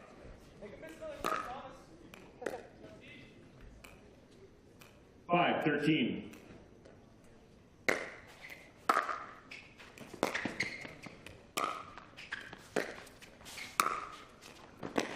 Nice shape there from Thomas Wilson to the sideline. How about the return right there? Full depth, putting the pressure on Johns, and then just hooks that forehand out wide. Nice finish there from Ben Johns as Johns and Wilson go 2-2 and split that round.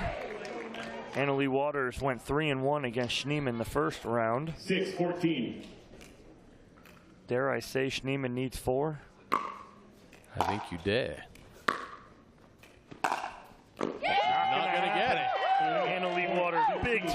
backhand down the line for the winner. Yeah, I mean, it's a difficult situation here for Schneemann because if she gives the angle to Waters, she's going to hit that passing shot. You go a little bit more middle. Oh. Wow. Unbelievable angle from Annalie Waters.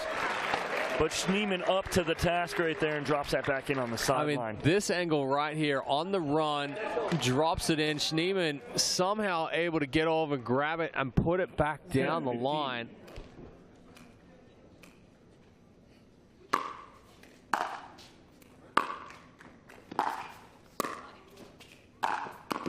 Well, Chad, you and I talk about it. When you're going to return in singles, it's better to return to the middle, down the tee, and you don't give your opponent so much angle, especially someone like Annalie Waters who can create. Schneemann's going sideline to sideline, and Waters is able to create here. 16-7. That ball just sails. So, again, Waters takes it 3-1. Black Diamonds up by 10. 17-7.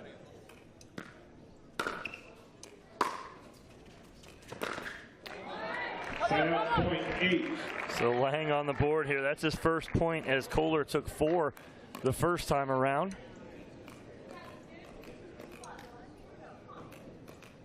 8-17.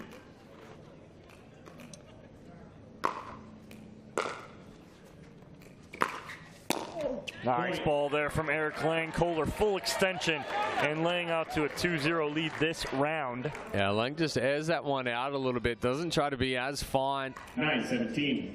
Gets Kohler fully extended.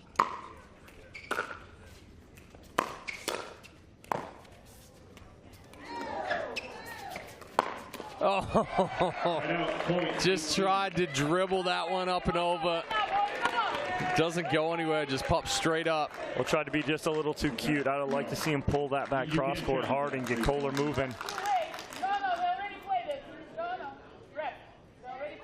What are we challenging right now? Challenges from Chicago. The player touching, Utah player touching the net. Well, you can't challenge it. They have 2 more balls.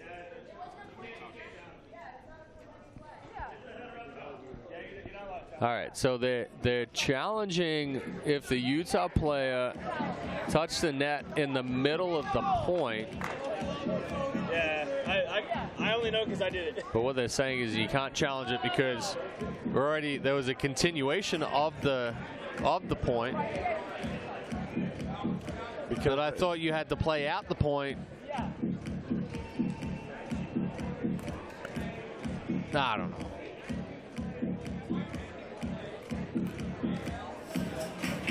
We'll get a ruling here shortly. Before we do here, Chad, Utah in control here. So we are going to be able to challenge it. That's what I was going to say. If they happen to stop the point and say, hey, no, I'm going to challenge that, but then it gets overturned, then they're going to lose that point.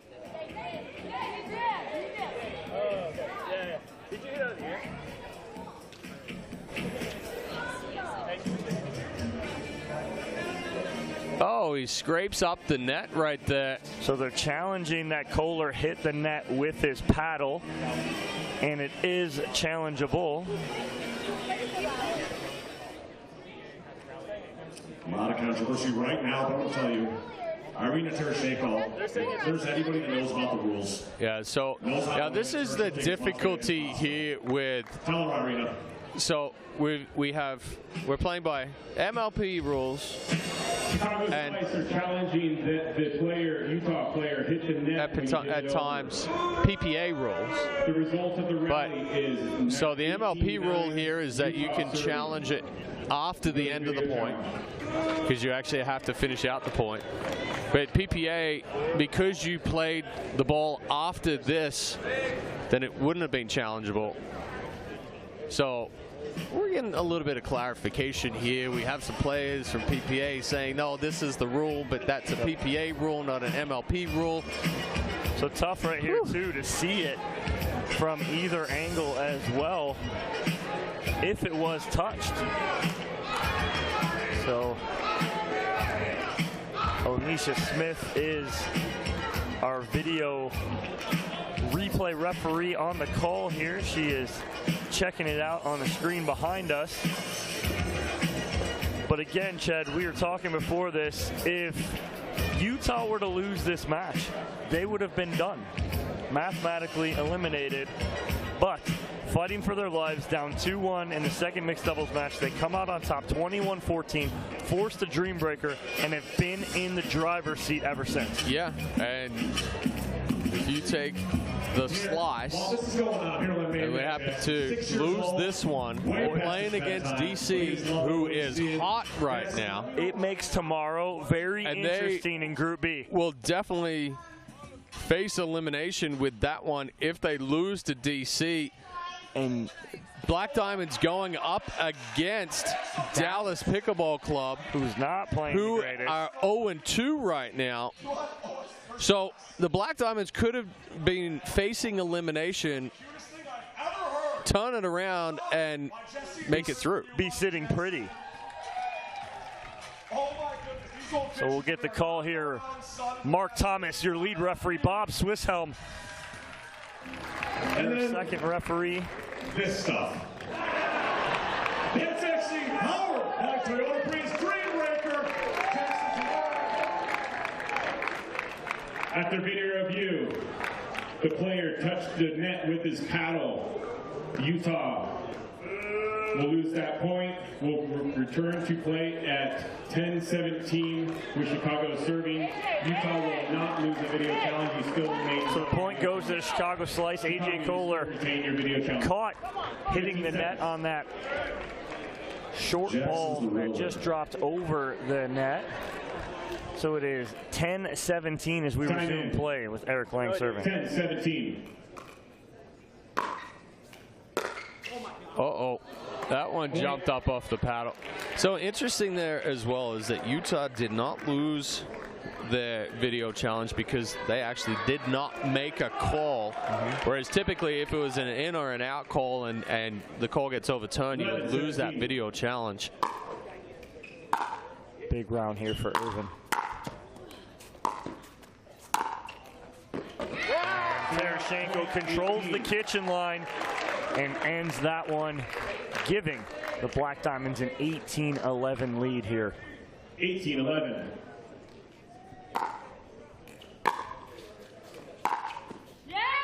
Too good with the inside in forehand there. She sets up like she's going to go cross court. Irvin crashes a little bit more middle, and Terashenko just rips that one down the line. 11. And Irvin looking back at the line, may have skipped on her a little bit, but now it is game and match point here for the Black Diamonds. That ball right on the line.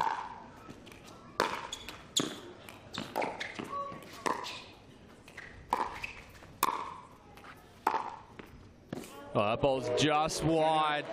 Excellent scramble there from Irvin. And Chicago fights off one match point. Dangerous territory here because the Black Diamond score is going to stand still at 20. The Slice still continuing with that rally scoring.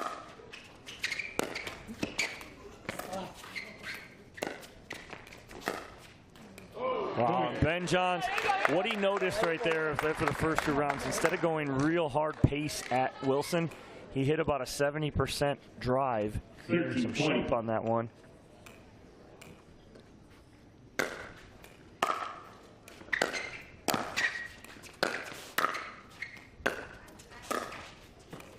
Yeah, too good there from Wilson. Just rolls that one off the paddle. So give the Black Diamonds another opportunity to end it.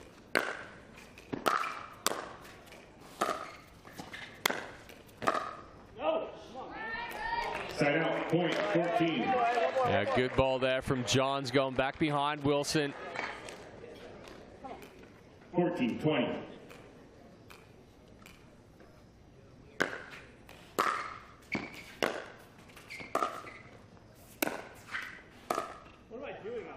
Wilson, as soon as he hits it, he goes, what am I doing? And turn it right back over now. Annalie Waters and Lacey Schneeman. Schneeman got to come up big here for the slice. Here we go, Diamond. Here we go.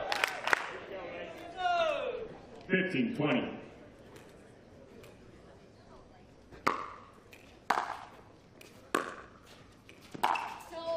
Well, that ball's out. So now we're back within 4. It was 10 at one point. 16-20.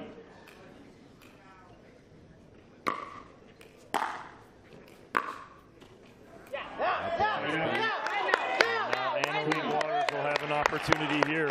The third for Utah to end this. 20-16. Oh, and Schneeman short on the return, and the Utah Black Diamonds take it 21-16 in the Dreambreaker, making Group B very interesting now, Chad. Yeah, it's going to be a tough one for the Slice tomorrow when they go up against DC Pickleball team, who are 2-0. And the Dallas Pickleball Club looking to play spoiler tomorrow going up against Utah.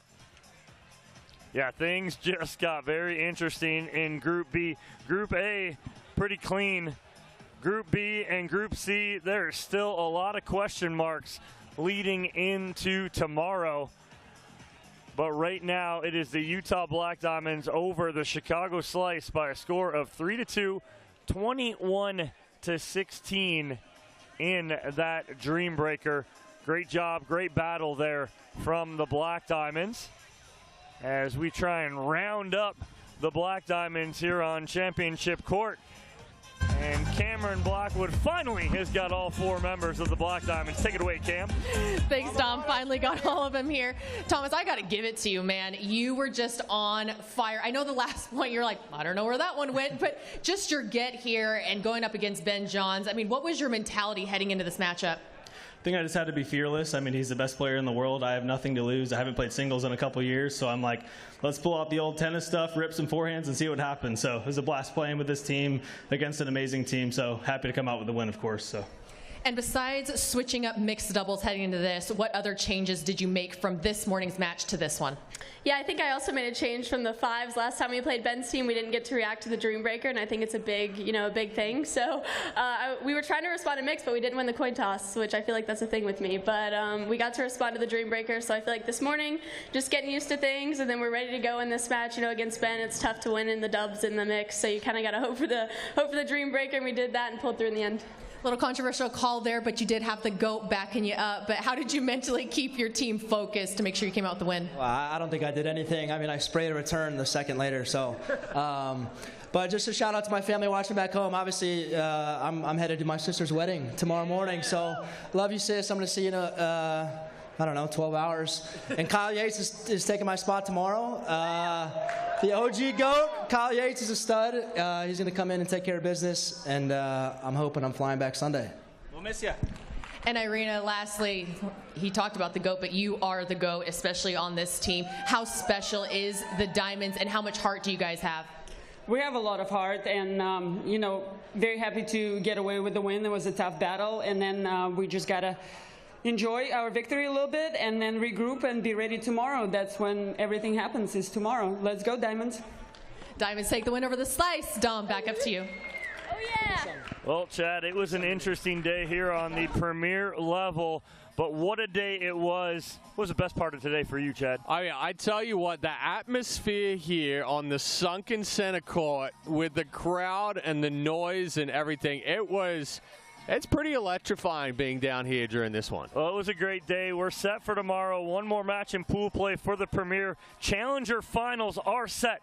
The Las Vegas Night Owls taking on the SoCal Hard Eights. That match will be at 2 o'clock. But join us back here 10 a.m. for the 3rd round of the Premier pool play, or group play, excuse me. Thank you guys for joining us all day. We'll see you tomorrow morning.